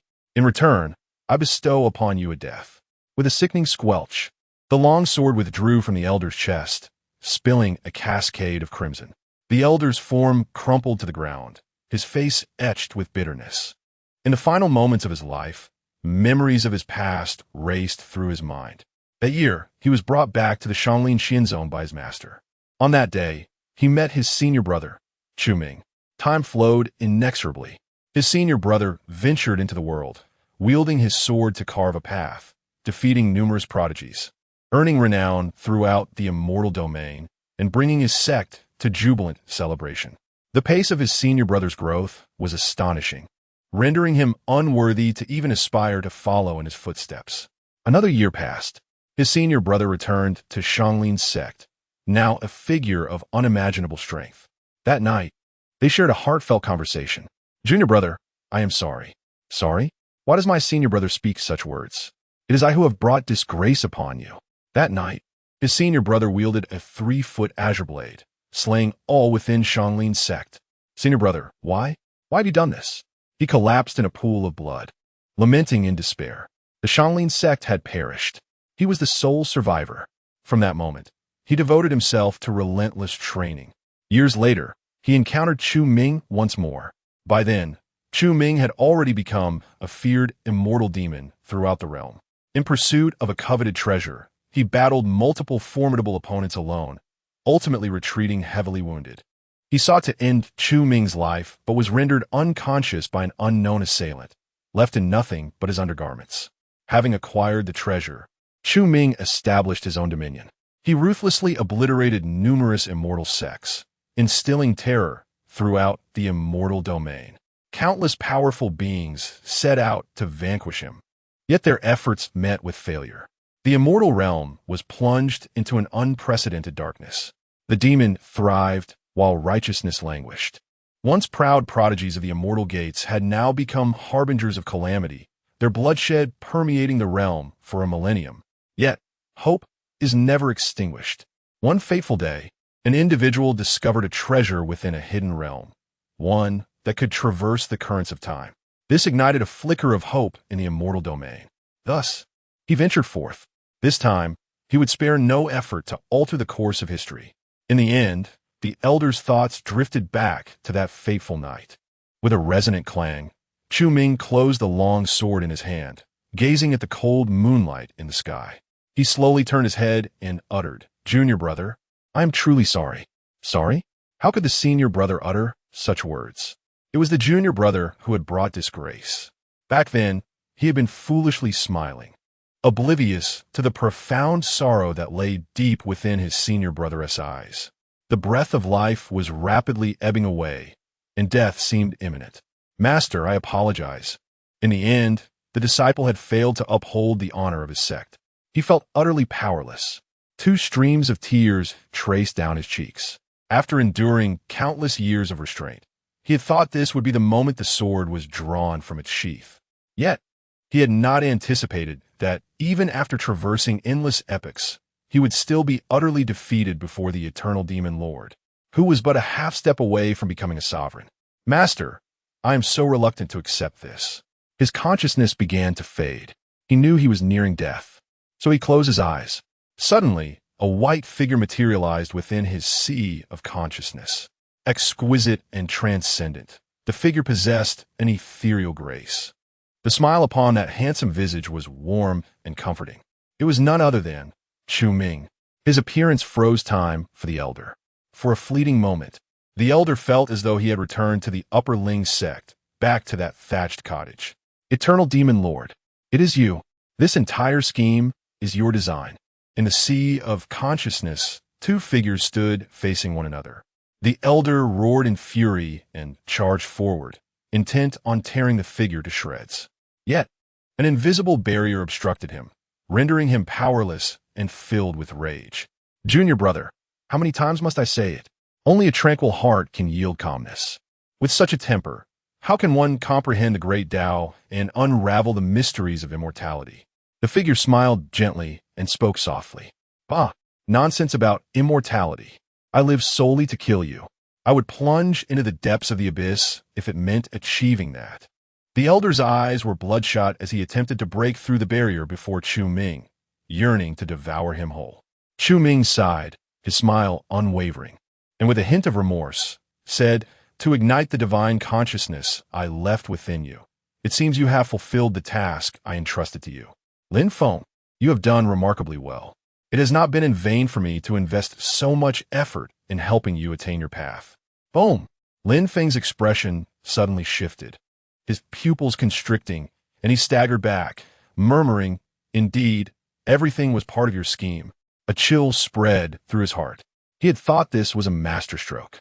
Little did he know that everything was still under the eternal demon Lord's control. So there was never any hope for the celestial realm, was there? Yes. This entire affair was orchestrated by me. From a day I returned to the Upper Ling sect, this plot had already begun. I will annihilate the Upper Ling sect, leaving you as the sole survivor. I will sweep through the celestial realm, exterminating the sacred families, shrouding the heavens with the blood of countless beings, allowing the path of the celestial realm to soak in a century of bloodshed. I will traverse the celestial realm, gathering the rarest treasures of heaven and earth, forging the blood vessel of all spirits. All of this is all for this moment. Lin Feng's mind reverberated. The blood vessel of 10,000 spirits, an artifact capable of traversing the river of time. It is indeed the handiwork of the eternal demon. Demon, were you truly scheming? Within the realm of the immortals, you are an invincible force. Lin Feng could not comprehend. How could Chu Ming, who is already unmatched in the realm of immortals, engage in such nonsensical plots? Yes, for my brother, he is indeed invincible in the realm of the immortals. But what of it? Comrades, kin, homeland, all gone. In this entire world, only I struggle to ascend the immortal path like a wretched dog. Can you imagine? One after another, my kin laid down their lives, paved the way with their bodies, forged bridges with their bones, and guided me with their souls, all for the sake of pushing me onto the immortal path, in pursuit of that almost imperceptible glimmer of hope. Chu Ming's words were calm, as if he were recounting a mundane occurrence. Lin Feng sensed the profound loneliness emanating from Chu Ming. Though sympathetic, he did not concur. This is not a justification for your malevolence towards the immortal realm. With one hand behind his back, Chu Ming stated nonchalantly, "Indeed, who can be blamed for such matters? If blame is to be assigned, it must fall upon my past inadequacies, for I lack the strength to protect my kin. Yet, why must the powerful of the immortal realm compel me to sever that nearly invisible thread of hope? Absurd. For the sake of an elusive prophecy, I am to forsake the mightiest path of time and instead cultivate the sword path. Can the sword path resurrect my kin? Can it restore my homeland? Can it bring back my comrades? No, the sword path can only forge boundless slaughter. When I was coerced into cultivating the sword path, I vowed, one day, I shall make the immortal realm taste my suffering. The sword path, after all, is meant for the annihilation of life, is it not?" Lin Feng fell silent. Indeed, there exists a prophecy within the immortal realm. A demon shall obliterate the realm of immortals through the path of time. Thus, no being within the immortal realm dares to practice the path of time. There are even prohibitions against those who would tread the immortal path and pursue the path of time. Yet, I could never have anticipated that in the dark, lightless dungeon of Shanglin's sect, through countless agonizing torments, the path of time within me would awaken. Huh, is it not laughable? They sought to unravel the secret of my eternal sacred body, only to inadvertently empower me. Did they truly believe that by altering my memories, I would serve them? Under the path of time, nothing can remain concealed. Therefore, once I achieved perfection in both paths, my first act was to annihilate the Shanglin sect, avenging the grievances they inflicted upon my sacred body. Oh, this occurred before your initiation. However, as for the fruits of their research, you have tasted them. The eternal nurturing pill, the mysterious sacred soul pill, the 9-cloud vitality pill. These 3 elixirs were crafted from my flesh and blood. Lin Feng stood utterly astounded. The 3 elixirs Chu Ming spoke of are the Shanglin sect's closely guarded secrets, used to assist disciples in their cultivation, with remarkable efficacy. Though the price is exceedingly steep, thousands are consumed daily. This quantity has persisted until the downfall of the Shanglin sect, enduring for several millennia. How much flesh and blood does this require? No, you deceive me. The Xianglin sect would never commit such an atrocity. You may slaughter the sect, but now you seek to tarnish their reputation. Lin Feng exclaimed in fury. He could not fathom Chu Ming's words. In his eyes, the Xianglin sect represented the righteous path of exorcising demons and vanquishing evil. To refine elixirs with the flesh and blood of the living is the act of malevolent forces. Chu Ming, uninterested in offering explanations, continued, "It matters not. Everything shall ultimately return to nothingness. My scheme is nearing its conclusion. This divine consciousness appearing here is merely a signal for the unfolding of my plans for future generations. With time still at our disposal, I thought it fitting to reminisce with you." Lin Feng furrowed his brow and inquired earnestly, "What exactly are you plotting?" Chu Ming, with a semblance of a smile, replied nonchalantly, "Naturally, I intend to restart the timeline." Restart the timeline? Lin Feng was bewildered, unable to grasp the underlying meaning of Chu Ming's words. Chu Ming gazed into the distance and sighed. "There remains some time, and since there is nothing else to occupy me, I shall elaborate further. The notion of time is not a straight line advancing forward, but rather a winding curve. Every variable alters the trajectory of this line, leading to divergent futures. While variables remain undetermined, countless possibilities for the future exist. Once a variable is established, myriad possibilities collapse into a singular future. To alter the future, one must return to the moment when the variables were still undecided. You may simply understand this as the reversal of time. However, the future I wish to change is so immense that, even though I stand invincible within the realm of immortals, I cannot reverse the entire realm's timeline to return to the past. Thus, I must resort to cunning. I shall utilize the river of time to send a fragment of its essence back to my former self. Due to the confinement of this essence, the river of time shall cease its flow into the future, existing solely in the past and present. At that time, a new timeline will give rise to countless possibilities. He will possess a higher starting point, better opportunities for fortune, and thus achieve greater accomplishments. He will be better equipped to protect those he cherishes. At this juncture, Chu Ming erupted into raucous laughter, and despite being a disembodied soul, tears streamed from the corners of his eyes. Scheming for eternity, slaughtering the realm of immortals, surviving countless calamities unscathed. The faint thread of fragile vitality across the myriad realms is firmly grasped in his hands. He believes that in this life, he shall never again endure the trials he once faced. My kin, what I promised you I have fulfilled. In this lifetime, let us charge through the realm of immortals together. Lin Feng felt a chill run down his spine. Reflecting on his life, he realized he had never escaped the grasp of the long-lived demon. In that moment, he suddenly understood why his celestial techniques could not subdue even a half-step emperor like Chu Ming. The eternal demon had meticulously calculated everything. The immortal realm was truly doomed this time. Boom! Lin Feng, his body ablaze with flames, erupted under the weight of myriad suppressions. Upon the blood vessel of all spirits, two powerful beings from the future suddenly narrowed their eyes, their faces turning pale as they exclaimed, "We must flee." They did not belong to this world, nor to this era, yet the power within them was undeniably present. The demise of a half-step immortal king in this realm would inevitably yield terrifying consequences, the likes of which they could not foresee. It was conceivable that with the infusion of half-step immortal king power, this realm would evolve to manifest even stronger principles, bestowing great gifts upon its beings and giving rise to countless extraordinary talents, making the path of cultivation significantly easier. Most critically, the eternal demon had not perished. History had indeed been irrevocably rewritten. Although their original intent was to alter history, the outcome was strikingly divergent from the flawless future they had envisioned.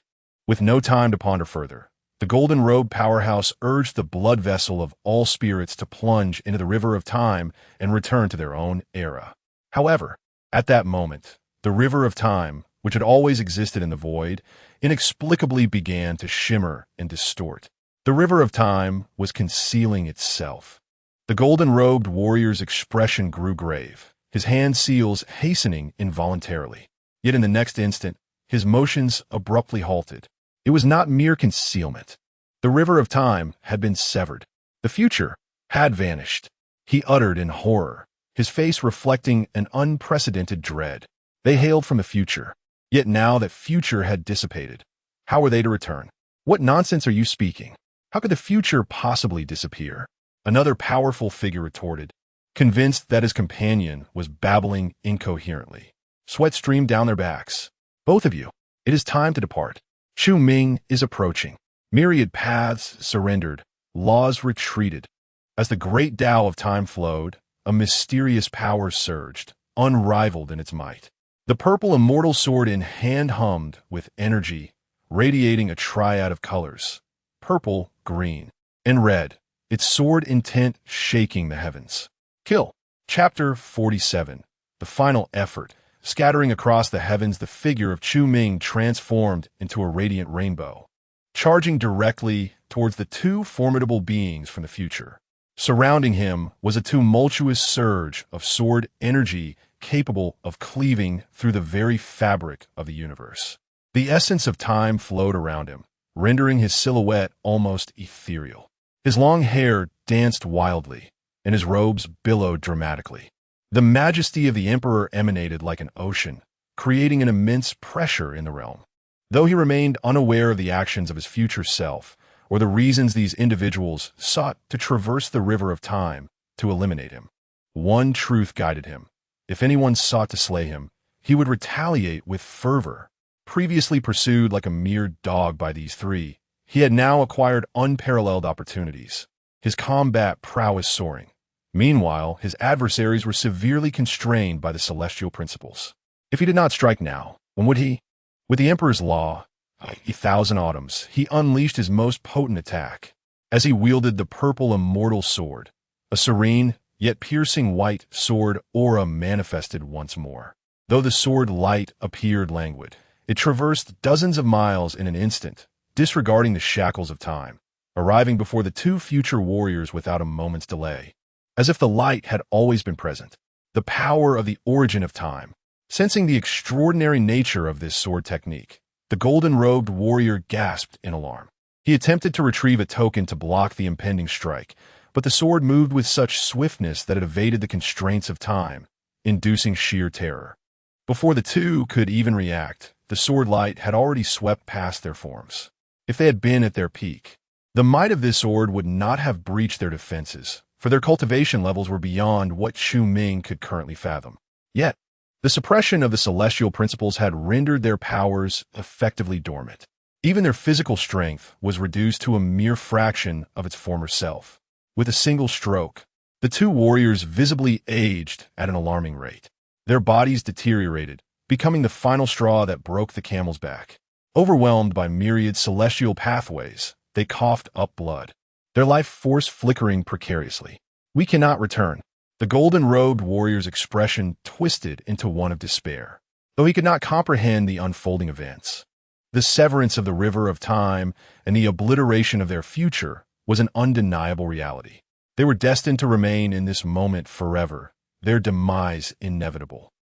The other warrior's countenance darkened, his fists clenched tightly as he gazed at the approaching Chu Ming, his eyes ablaze with murderous intent. I shall take the eternal demon with me, even in death. Though all three of them might perish here, it would alter the fundamental laws of this realm. As long as they could slay the eternal demon, hope would still linger.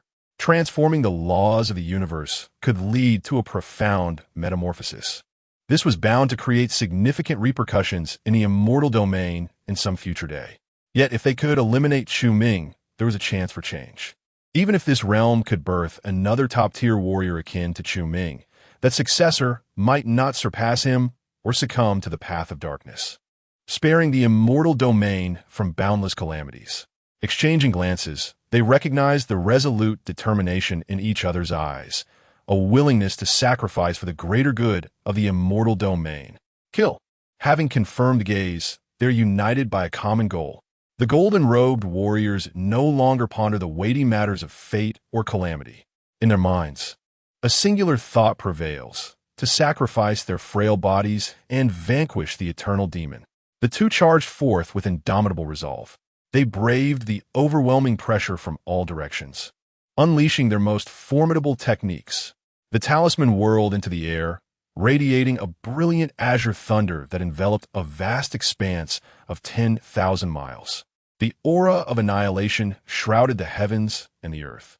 Amidst the dazzling light, the entire myriad of realms felt a surge of unrest. Supreme power shook the cosmos. Even the grand laws of the universe, converging in this place, struggled to suppress the talisman even a fraction. With a resounding roar, a dragon's cry echoed through the 9 heavens. Thousands of thundering bolts intertwined to form a fierce azure thunder dragon. Its colossal body loomed in the void. The overwhelming force it exuded, even when beset by myriad paths, could not be subdued. Boom! Boom! Boom! The thunder dragon manifested, its oppressive aura crashing down. Numerous realms were instantly reduced to mere dust. With a mighty roar, the enormous dragon's head descended, its massive jaws opening wide, poised to unleash a cataclysmic breath of destruction upon Chu Ming. But the onslaught was not over. As the golden-robed warrior struck, another powerful figure summoned a 7-colored spirit orb once more. Previously, the arrows unleashed by this orb had been interrupted by celestial arts. Yet now, the Thunder Dragon was not bound by such constraints. The spirit orb was released, soaring to great heights, transforming once again into an arrow aimed directly at Chu Ming's forehead. Swish! The arrow pierced through the void, leaving a slender trail of 7 colors in its wake. These two tremendous assaults, each one capable of effortlessly obliterating a half-step emperor, bore down upon Chu Ming.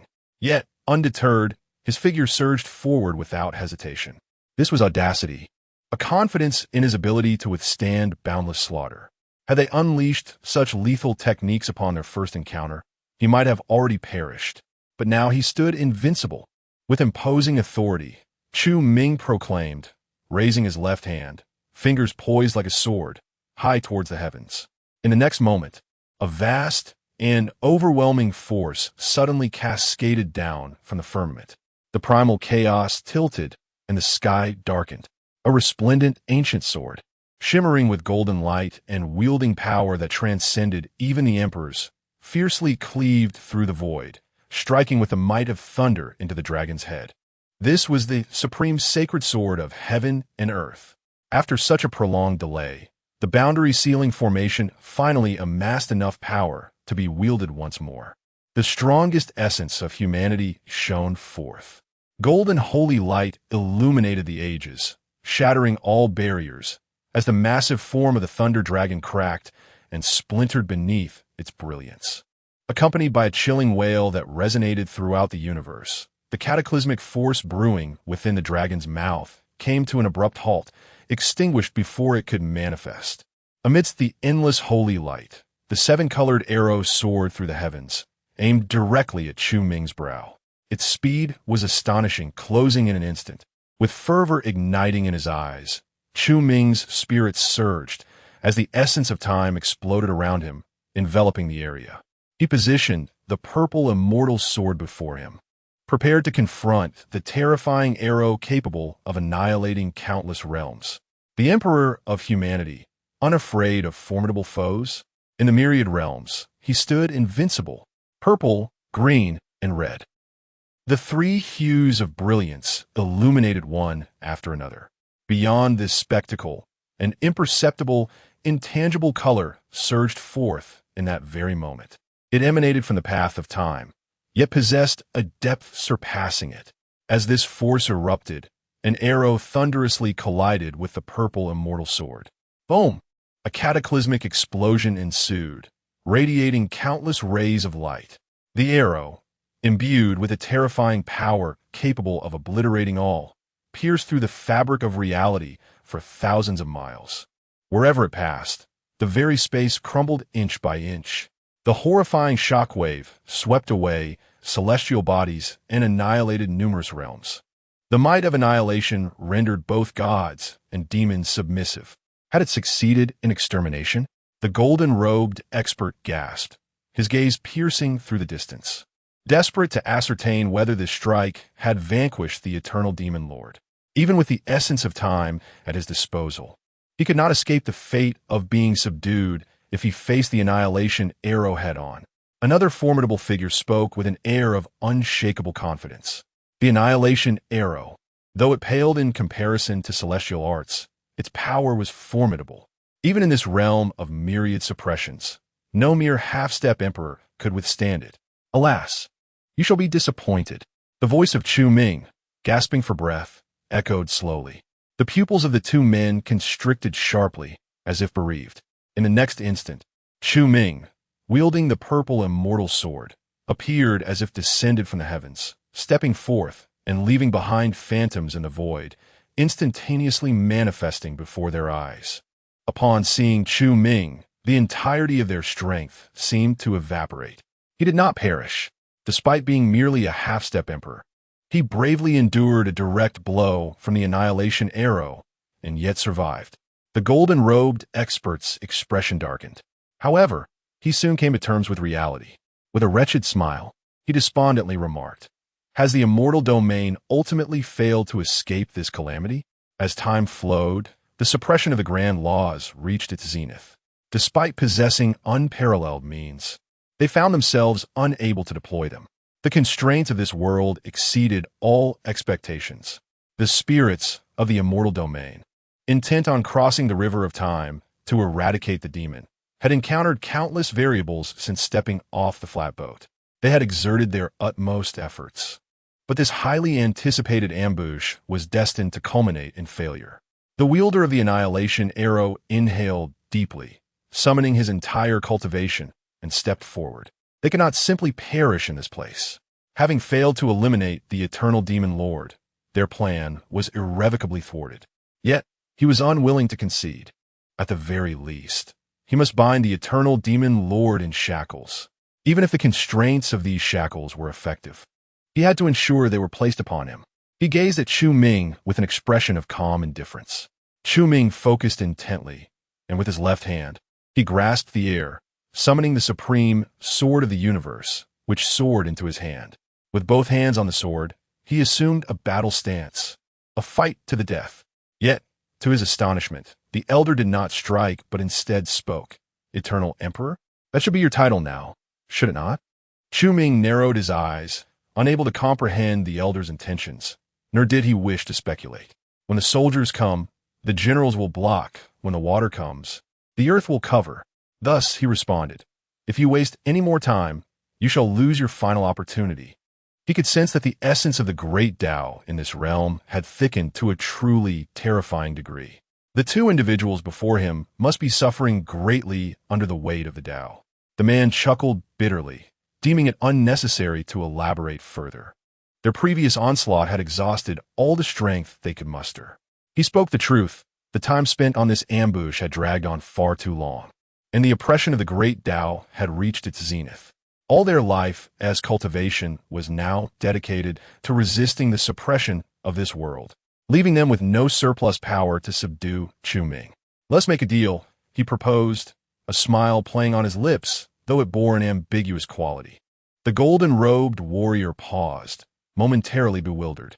However, he soon appeared to grasp his companion's intent, looking at him with incredulity and exclaiming, "Gut Song, what do you intend to do? Have you lost your mind?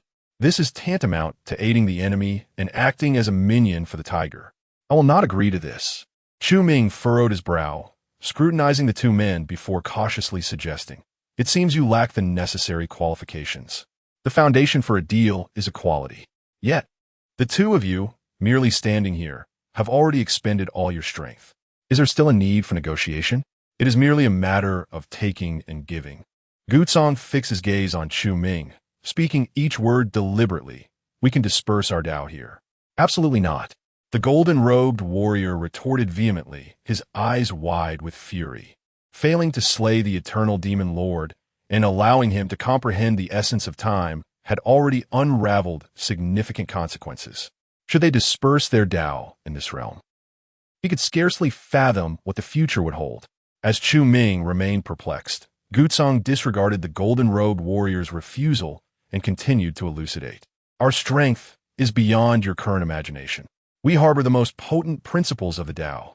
If you promise us one thing, we shall disseminate the entirety of our life's teachings throughout this realm, aiding its transformation. At that time, you'll have the opportunity to grasp a higher path, grow stronger, and venture further. What say you? A slight smile played on Chu Ming's lips as he noncommittally replied, should you fall here, your life's teachings would return to the realm regardless. The man shook his head, insisting it is not the same. If we voluntarily disperse our principles, the gift to this realm is beyond your imagination. To put it in perspective, it is akin to the difference between a cup of water and a basin of water.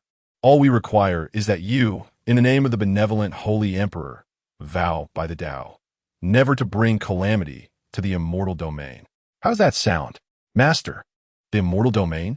Chu Ming's mind jolted. His gaze sharpened suddenly. The sword he wielded gradually rose, and he declared coldly, it seems I must delve into your souls. Master, that was the source of his lifelong anguish. For the sake of the myriad realms, his master, the benevolent holy emperor, had united with 100 other sovereigns, utilizing their lifetimes of cultivation to construct the Great Barrier Formation. He had believed everything was under his master's control. Yet unexpectedly, as the formation neared completion, numerous powerful beings from foreign realms counterattacked. His master, having suffered significant losses, was slain before him by the very stronghold he sought to protect. He believed that everything had come to an end since that time. Little did he expect to hear the name of the benevolent Saint Emperor once more from the lips of the powerful beings in the realm of immortals. He understood all too well what this entailed. Futile. Had it been earlier, perhaps answers could have been gleaned. However, now, gaze upon the river of time. The future has been severed. Even if you could obtain our memories, under the weight of the grand path, you would glean not a shred of information. For that fragment of memory cannot manifest in this temporal space. This is the supreme principle of the Tao, which you cannot evade. Yet, should you agree, I might, after dispersing the Tao, endeavor to safeguard some scattered shards of memory for you, though they may be few. Before ancient Song could finish his words, Chu Ming interjected decisively. In the name of the benevolent Saint Emperor, I vow that I shall never bring calamity upon the realm of immortals. Shall I break this vow? May my grand path dissipate, and my soul scatter. Enough with the idle chatter. While you still possess power, show me the memory fragments. Chu Ming was resolute. He had no interest in enhancing the celestial path, but when it concerned his master, he had no choice but to comply. Furthermore, the bodies of the two had already begun to crack. Should they delay any longer, these two would be crushed by the celestial path on the spot. The golden-robed expert, upon hearing these words, widened his eyes in astonishment. He sensed the tremors of the grand path, a testament that Chu Ming had indeed made a vow upon the grand path. Should he breach this vow in the future, he would undoubtedly suffer the consequences. Even if this backlash would not claim the demon's life, it would certainly impede his cultivation. More crucially, swearing in the name of the benevolent Saint Emperor would intertwine the fates with that figure. The golden-robed expert gasped in disbelief. He had never anticipated that ancient Song could wield such formidable power. In their dire predicament, he had created a glimmer of hope for the realm of immortals. Marvelous. Truly marvelous. A smile graced ancient Song's face as he exhaled with relief and declared passionately, Chu Ming, remember your vow, and I shall fulfill your wish. With that, he spread his arms wide, embracing the heavens and the earth.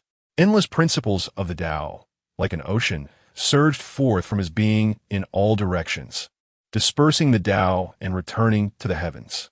The golden-robed expert looked skyward, murmuring, in the future, this represents the utmost we can achieve.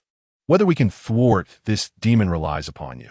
He too began to disperse the Tao, not to fulfill ancient Song's bargain, but to spare no effort in enhancing the intensity of this realm's grand path, further binding Chu Ming with the vow of the Tao. The greater the power of this realm, the more severe the backlash he would face should he violate his oath.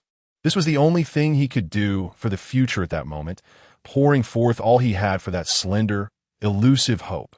On this day, as the grand path returned to the ocean of realms, a thread departed while countless strands returned, and the heavens and earth underwent a tremendous transformation. Chapter 48. Why does my companion remain silent? The radiant light of the great Tao cascades from the edge of the Sea of Realms, spilling forth like waves unto the heavens. The laws of the universe greedily absorb the supreme principles contained within this luminosity, completing themselves while gradually undergoing transformation, evolving towards a more profound level. The barriers of realms become increasingly fortified. The strength of the void also enhances, capable of withstanding more colossal forces. The laws of the great Tao become progressively refined, their power swelling from the obscure to the readily accessible. However, conversely, the strength of the heavens is also on the rise. I have broken through. What auspicious light graces the heavens? Could it be that I am destined to encounter such a monumental opportunity? Nonsense about opportunities. I have also transcended. Something feels amiss. Not just us, but the majority of beings are breaking through. Good heavens! What do I see? Even a venerable ancestor Wang Su is breaking through. He has been trapped at this level for millennia. What on earth has transpired in this world? Look over there. Dark clouds of tribulation are gathering. It is the tribulation of the sage. My revered ancestor, our clan is finally about to give birth to a sage.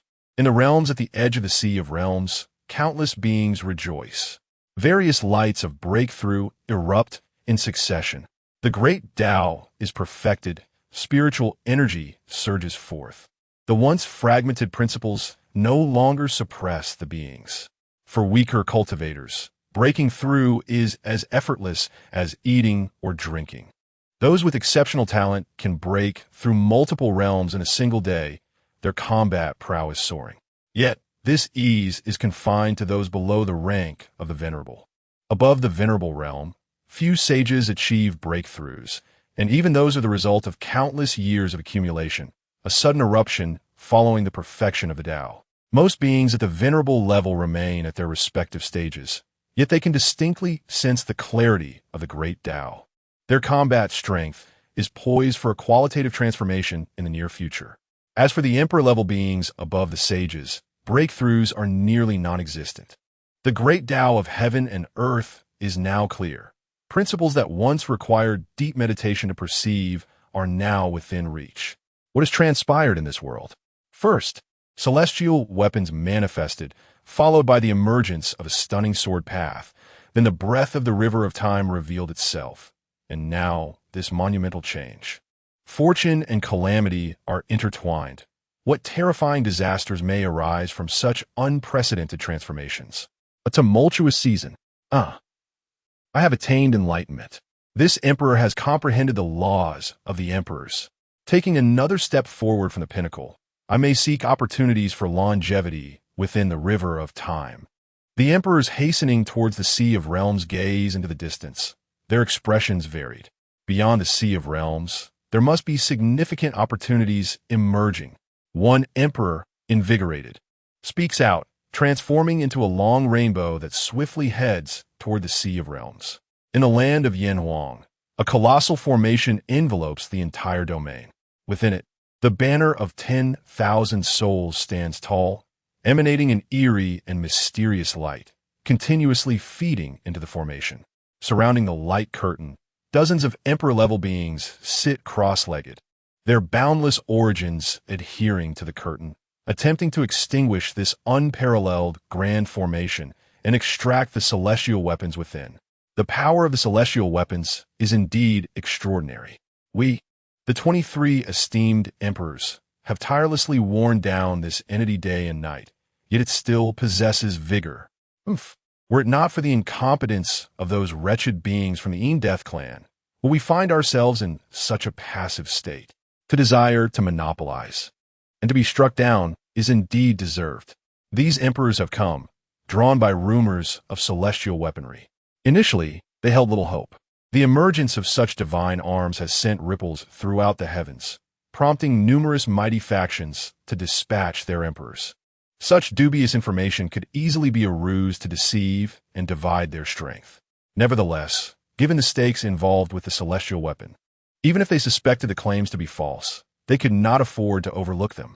However, upon their arrival, the emperors were utterly astounded.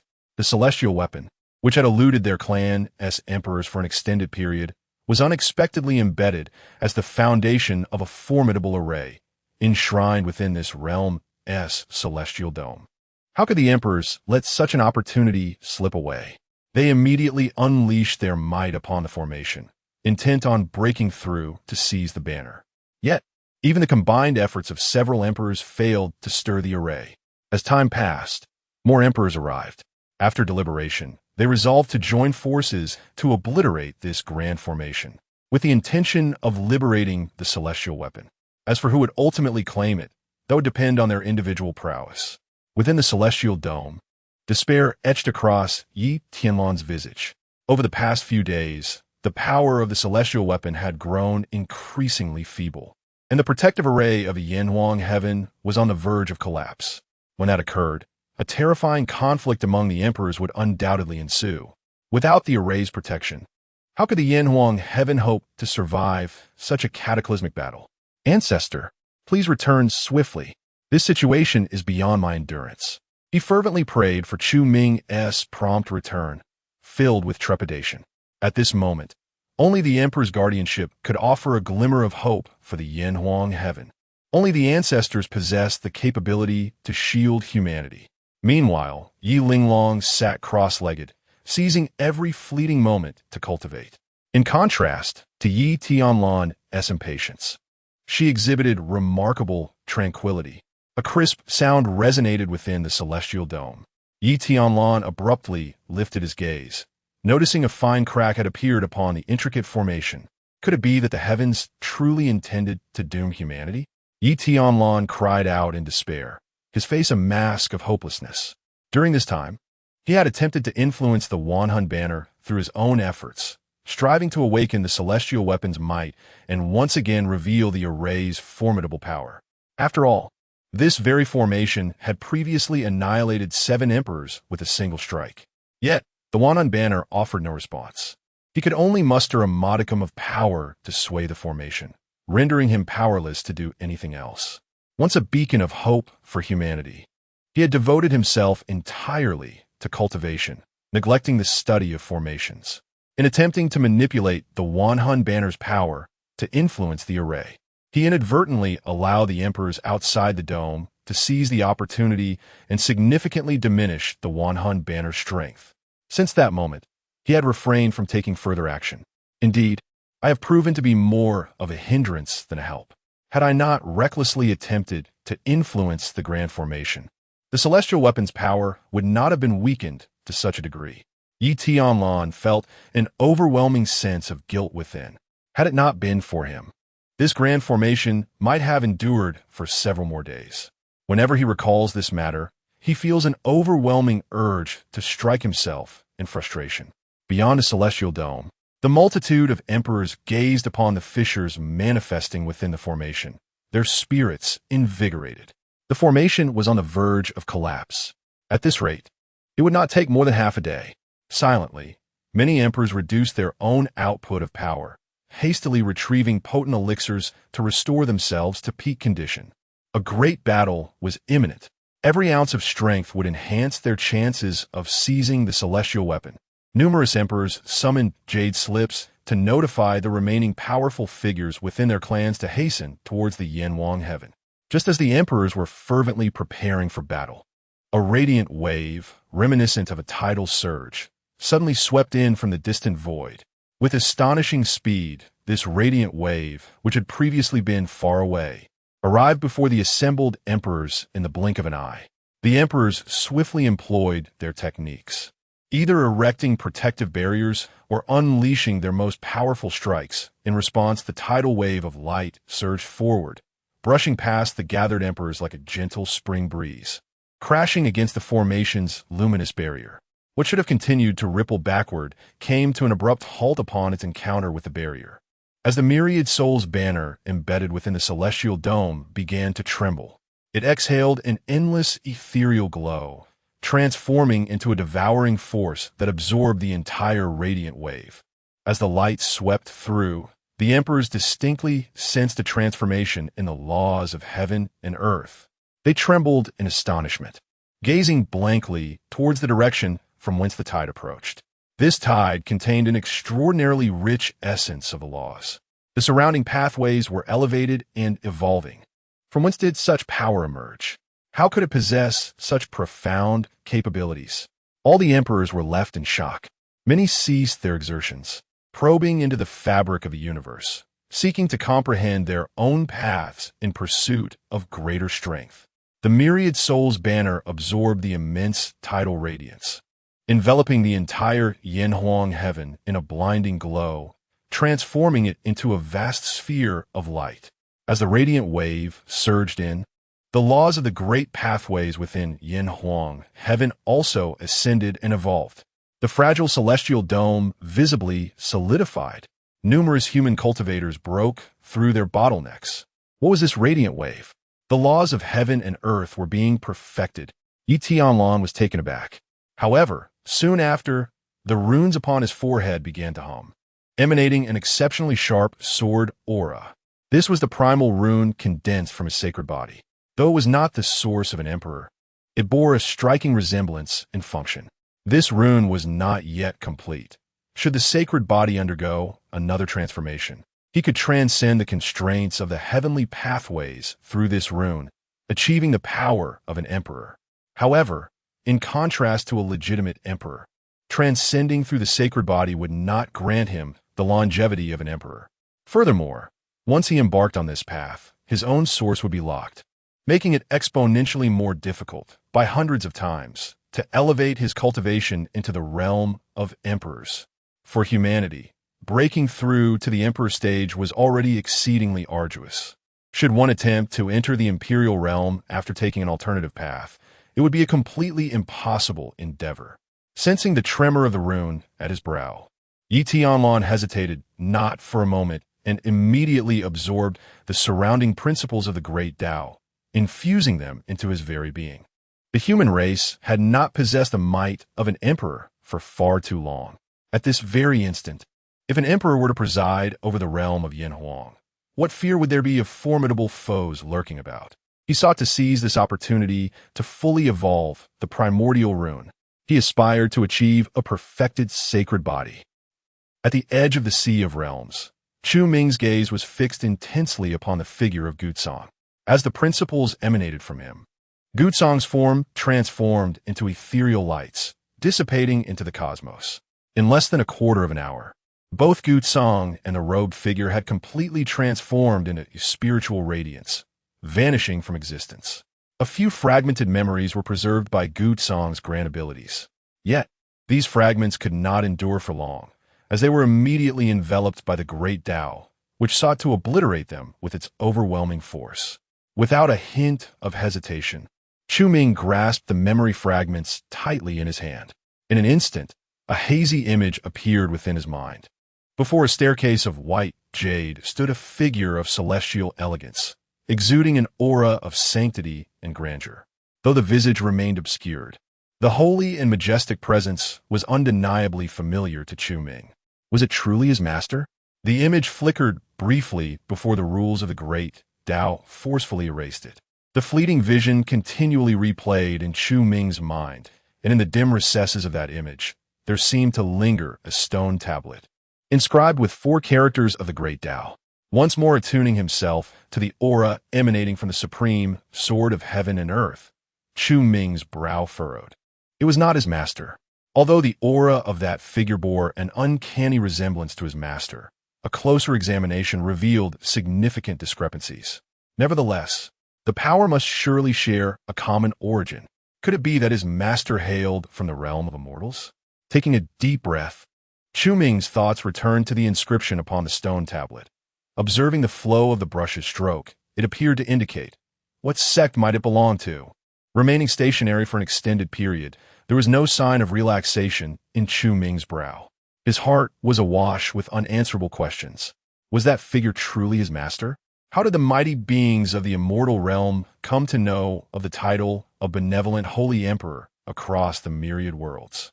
Why did powerful figures from the future travel back through the river of time to slay him? And why did the old man in black possess a force deeper than the great Tao of time? Had the future version of himself orchestrated all of this? What could his intentions possibly be? Furthermore, Chu Ming's gaze drifted to the distant void. There, the river of time had long since concealed its traces. Yet he had previously overheard the dialogue between Gu Song and the robed elder. Was the future vanishing? The river of time stretches across the past, present, and future. Who could make it disappear? Who could bear such consequences? Rubbing his aching temples, Chu Ming could vaguely infer certain truths. The future version of himself likely encountered an extraordinarily powerful adversary. Before such an enemy, he found himself powerless to alter fate, thus placing all hope upon his present self. Chu Ming looked at the purple immortal sword in his hand. This sword had awakened a third rune. No, to be precise, it had awakened four, one of which lacked a physical form and was imperceptible. Yet, it undeniably existed. In a state of incomprehension, he existed within the purple immortal sword. He could sense the rune harboring a power that resonated with his own, the great path of time. This must be a gift from his future self to his present incarnation in this realm. Yet, I find myself amidst countless worlds, pondering the mysteries of the immortal domain, while I remain oblivious to the very entrance of that realm. How could I have shouldered such a formidable fate? Chu Ming couldn't help but smile wryly at his own lofty aspirations, realizing that such ambition could lead to anxiety and uncertainty. What he ought to focus on now was returning to the Tianyuan heaven to preserve the emperor of humanity. Buzz!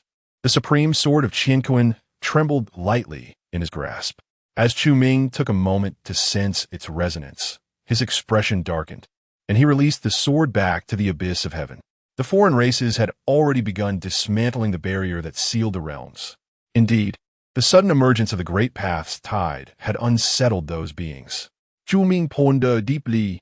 The tide of the Great Path could transform the very fabric of existence, giving rise to even more formidable warriors. The longer the delay, the more challenging it would become for the foreign realms to seize control of the myriad worlds. Therefore, the turmoil on their side did not surprise Chu Ming excessively.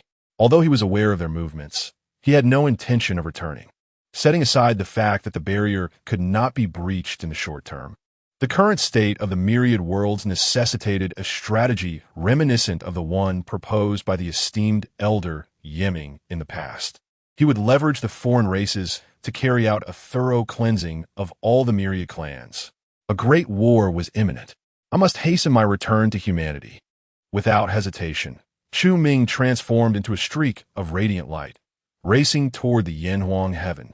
He aimed to reunite with his kin while the world was in upheaval, and the mighty emperors were still immersed in their comprehension of the Great Path.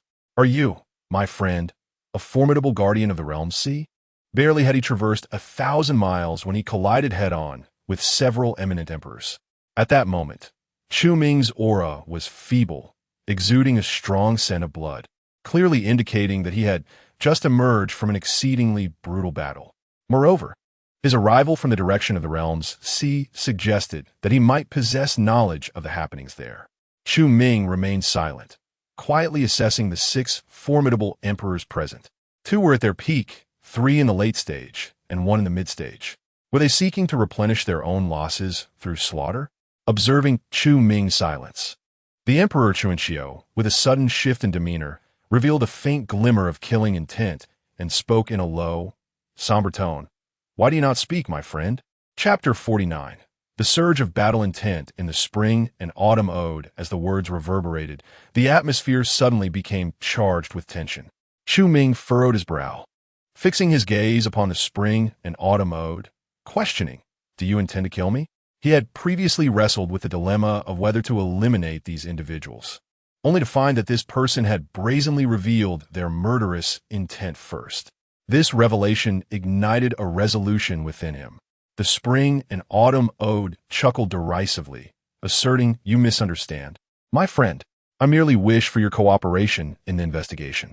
The recent upheaval in the boundary sea is of significant consequence. You have arrived from that direction, appearing as though you have endured a fierce battle. Thus, I have reason to suspect you possess certain knowledge.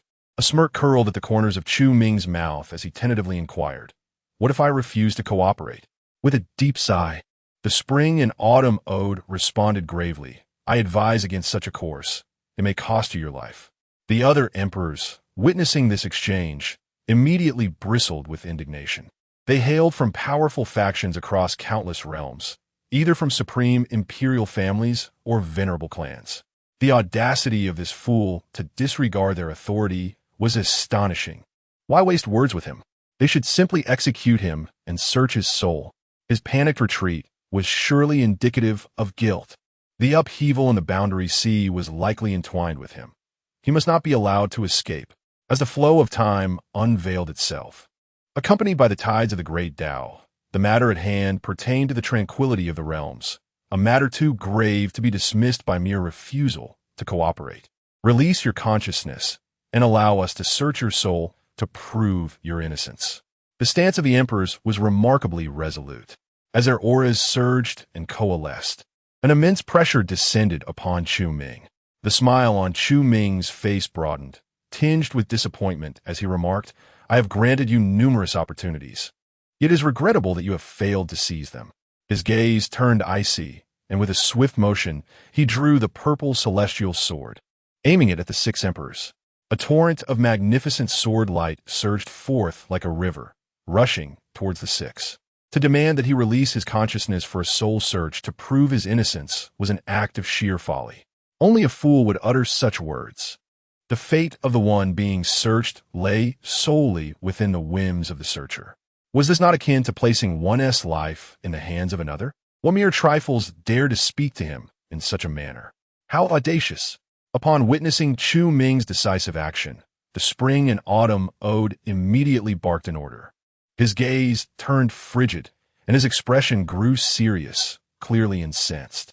With the might of the emperors unleashed, he flipped his palm and drew forth a silver spear. The spear shimmered with radiant light, entwined with Tao patterns, and the rich essence of the Tao formed a stunning spectacle akin to falling stars, remarkably extraordinary. With a single thrust, the spear shot forth, its brilliance roaring like a fierce tiger, meeting the oncoming torrent of sword energy with overwhelming force. However, his confident strike was effortlessly shattered by the sword's relentless flow, rendered utterly impotent. What? The spring and autumn ode's expression shifted to one of astonishment. He could hardly fathom that his spear, despite being wielded by a peak emperor, was so easily vanquished by the seemingly ordinary river of sword energy. Even a casual strike from him should suffice to injure an opponent of equal stature. How could this unassuming sword energy possess such ferocity? Without hesitation, he braced himself for the impending confrontation. With a sudden, forceful advance, the spring and autumn assignment unleashed an unparalleled killing move. The phantom spear. The long spear in hand quivered, manifesting countless spear lights in the void. The sheer might of its ferocious energy shook the heavens and the earth. The clash of spear light and sword energy erupted once more. A thunderous explosion ensued, unleashing a terrifying shockwave that sent the spring and autumn assignment staggering back several steps, blood trickling from the corner of his mouth. The five observing emperors bore expressions of disbelief. In a single strike, the spring and autumn assignment had sustained injuries. Such a feat was beyond the capability of even a half-step emperor, was it not? As the pinnacle emperor of the Tianyuan clan, the spring and autumn assignment had exhibited an invincible demeanor since childhood, effortlessly overpowering peers without rivals. With the Starfall divine spear in hand, he traversed the myriad realms, carving out a magnificent reputation for himself. To proclaim him the foremost in the spear arts might be an exaggeration, yet he undoubtedly secured a place among the top three. It was rumored that he had once fought a half-step emperor to a standstill. His combat prowess was unrivaled, a beacon among the masses. Yet, this formidable emperor found himself injured in the initial exchange. Who, then, was this terrifying opponent, spitting out a mouthful of bloodied saliva? The spring and autumn assignment felt the Starfall divine spear hum ominously in his grasp. So, it was a half-step emperor. No wonder he possessed such confidence. However, do not presume that a half-step emperor instills fear in me. The fire of battle ignited in the spring and autumn assignment's eyes, his aura surging restlessly. A martial enthusiast, he thrived on combat. The earlier setback did not instill fear. Rather, it stoked the flames of his fighting spirit. Such a rare opponent. How could he let slip this opportunity? An emperor must not shy away from formidable foes. He would shine the brightest amidst blood and flames. His long hair billowed, and his dark robe fluttered. The emperor's presence surged like an ocean, sweeping across the surroundings. The Starfall divine spear radiated dazzling brilliance, elevating him to the status of a divine being, inspiring a natural inclination to worship. Observing the fervent spring and autumn assignment, Chu Ming remained remarkably composed. Was a mere casual sword strike worthy of such arrogance? Shaking his head, he turned to the 6 emperors and declared, "Let us all engage. I am pressed for time." Arrogance. Upon hearing this, the spring and autumn assignment's expression contorted. It was nothing but a sudden ambush that had granted this fellow a slight edge. How could he boast so brazenly? To suggest a joint effort? How utterly dismissive of his own capabilities. Today, this fellow must come to understand the true might of the spring and autumn assignment of the Tianyuan clan. Kill. His momentum soared to its zenith as he abruptly thrust the Starfall divine spear towards Chu Ming. In the void, phantoms of long spears materialized. The Tao trembled, and laws resonated. The sharp spear tips emitted a chilling radiance, akin to a multitude of shimmering stars. Each spear contained unmatched divine might, wielding the terrifying power to subjugate even the strongest of emperors. At this moment, the skies were filled with spear shadows, numbering well over 1,000,000. Hiss! Such terrifying spear techniques. Even before they descended, the emperor felt a prickling sensation at the scalp. Was this the depth of the spring and autumn assignment's prowess? Though both stood at the pinnacle of emperorship, under this onslaught, the emperor would surely shed a layer of skin, if not perish. The 5 great emperors observing the battle were engulfed in a tempest of thoughts. Though the legendary reputation of the spring and autumn rhapsody had long echoed in their ears, witnessing its prowess firsthand revealed the truth. The rumors had been rather conservative. You are indeed somewhat different from the other emperors. However, this is where it ends. Chu Ming spoke, for since emerging from the abyss, this was the only emperor who had caught his eye. Yet, it was merely a fleeting glance. To be a worthy opponent, this individual still fell short. With the Zishian sword in hand, he unleashed a flurry of afterimages. Hundreds, even thousands, of sword energies erupted suddenly. Divine technique, sword sweep of 1,000 autumns. Whoosh, whoosh, whoosh. Countless sword energies surged forth, transforming into an impenetrable net of sword chi that confronted the myriad shadows of spears raining down. Fall! With a thunderous roar from the spring and autumn rhapsody, the multitude of spear shadows plummeted violently, akin to rain beating against banana leaves, a ferocity that struck terror into the hearts of onlookers. However, no matter how formidable the spear shadows were, they could not disturb the sword energy net in the slightest. After unleashing his divine technique, Chu Ming did not cast a single glance at the heavens. He stepped forward, his figure suddenly appearing before the spring and autumn rhapsody. The speed was so astonishing that even with his preparations, the spring and autumn rhapsody barely managed to react. The instinctive awareness cultivated through years of warfare prompted him to sweep his spear, attempting to force Chu Ming back. Yet, what took the spring and autumn rhapsody by surprise was that, facing the descending stellar spear he had swept forth, the man opposite did not block with his sword, but instead reached out and grasped it with his bare hand. The immense force carried by the spear unleashed a tremendous roar behind Chu Ming, yet did not budge him in the slightest. The spring and autumn rhapsody was rendered speechless, his eyes wide as saucers. The stellar spear was a weapon of utmost power, bearing the imprint of his imperial essence, endowed with boundless might. Moreover, it was being wielded by him personally, amplifying its power manifold. Even an emperor at the pinnacle would be gravely injured from a single strike. Yet this man not only caught it barehanded, but he remained utterly unperturbed by the full might of his spear. What anomaly! Is this what it means to be half a step into the realm of the emperor? It is simply absurdly powerful. The spear is commendable. Its understanding of the Tao, is somewhat lacking. The Zetian sword slashed upward. The spring and autumn Rhapsody's pupils constricted to the size of pinholes, as a life and death crisis suddenly descended upon him, causing his hair to stand on end.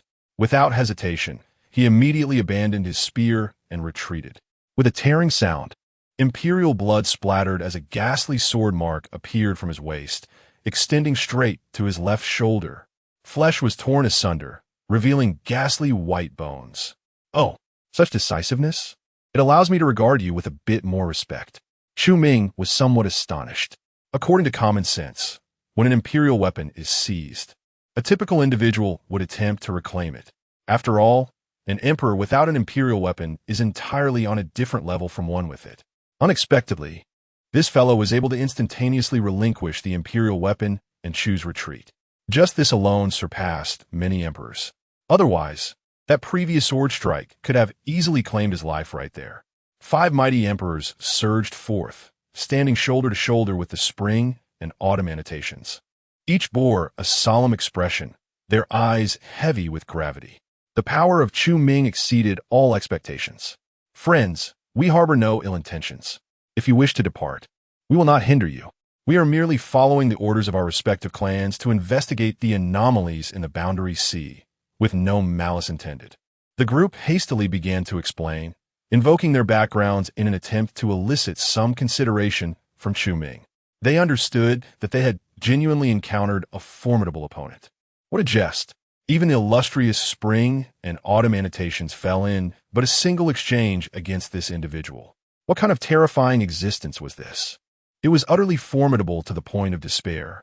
Chu Ming sheathed the Starfall Divine Spear, his gaze sweeping across the 6 emperors as he spoke with a smile that was neither here nor there.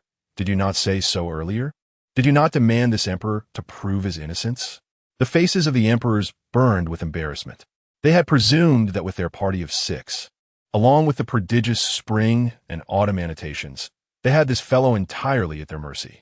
Who could have anticipated that even spring and autumn annotations could not withstand a single strike from him? Your jest is misplaced, friend. The prior offense was indeed our fault. We offer our sincerest apologies.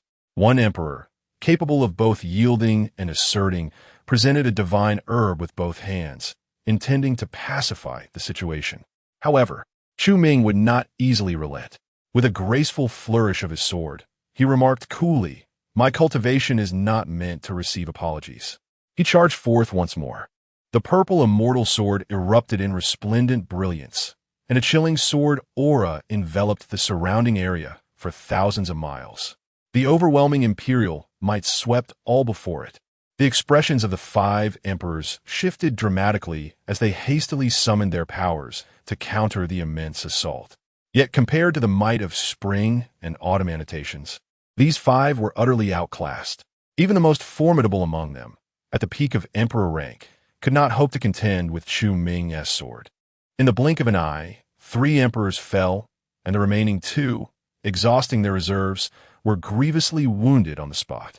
Chu Ming was already an invincible entity among emperors. Now, having breached into the realm of half-step Emperor Zun, his strength was unmatched by any Emperor Zun. Seizing the moment of battle between the others and Chu Ming, spring and autumn annotations consumed a medicinal pill. Under the overwhelming potency of the elixir, his aura surged dramatically. In an instant, he surpassed the peak of emperor rank, stepping into the half-step Emperor Zun realm. Boom! Under the immense pressure, the heavens and earth reverberated. With my might, I am invincible.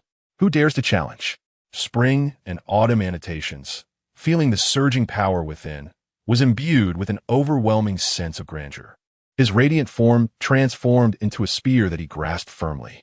At this moment, his presence reached its zenith, embodying the spirit of one who could sweep away all foes. The absence of weaponry only fueled his resolve to grow stronger. What need have I for imperial arms to slay you, this emperor? Spring and autumn annotations declared with imperious confidence. As the pinnacle emperor of the Tianyuan clan, he possessed a grand ambition. Even without imperial weaponry, he remained assured of his ability to vanquish all adversaries and ascend to the pinnacle. With my might, I am unrivaled. Who else but I? The spear, forged from the essence of the great emperor, grew increasingly solid, emanating an aura that seemed to surpass even that of imperial weapons. Kill! The thunderous roar reverberated through the vast expanse, a tidal wave of battle, intent soaring to the heavens. A glimmer of cold light appeared first, followed by the spear shooting forth like a dragon. The imperial technique, 13 lethal spears. The world fell into a profound silence. Only a streak of spear light, like a meteor slicing through the cosmos, pierced through this realm, aimed directly at Chu Ming's chest. A chilling intent made the very air feel as though it were freezing. This strike shattered myriad paths, extinguishing endless laws. A faint smile graced the corner of Chu Ming's mouth, his indifferent gaze finally meeting the onslaught head-on.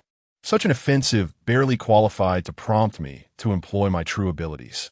The long sword lay across his chest. In the next instant, the spear light penetrated the void, firmly landing upon the blade's surface. Boom!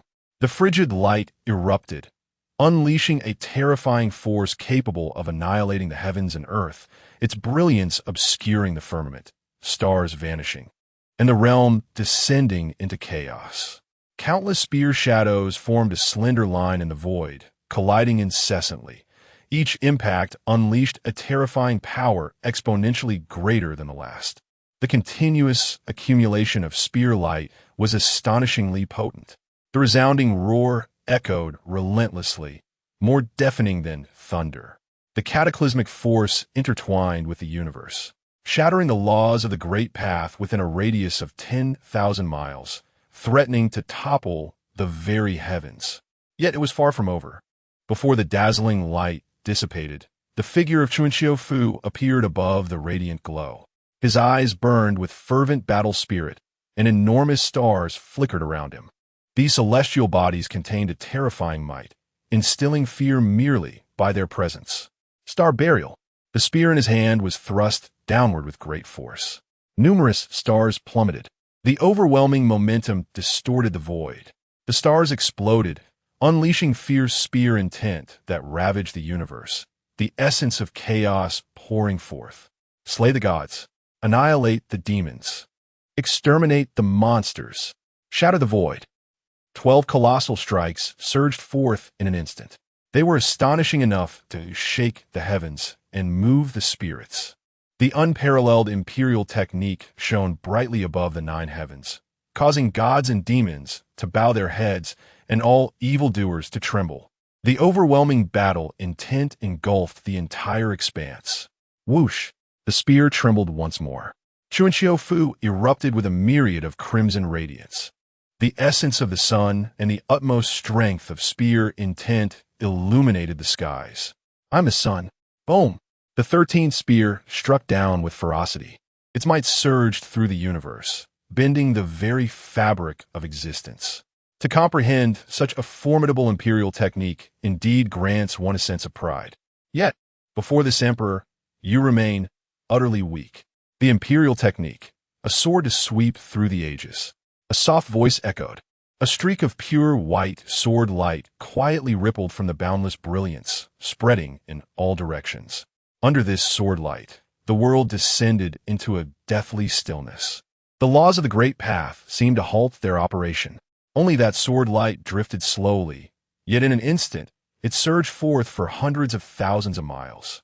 The overwhelming spear intent was instantaneously cleaved by the sword light, and then it rippled towards Changsheng Fu. He sought to resist, yet in a moment of despair, he realized that, under this radiant sword light, he was even devoid of the qualification to struggle. Who exactly was he? How could he possess such formidable strength? Until the very end, Changsheng Fu could not fathom why he had been defeated with such swiftness.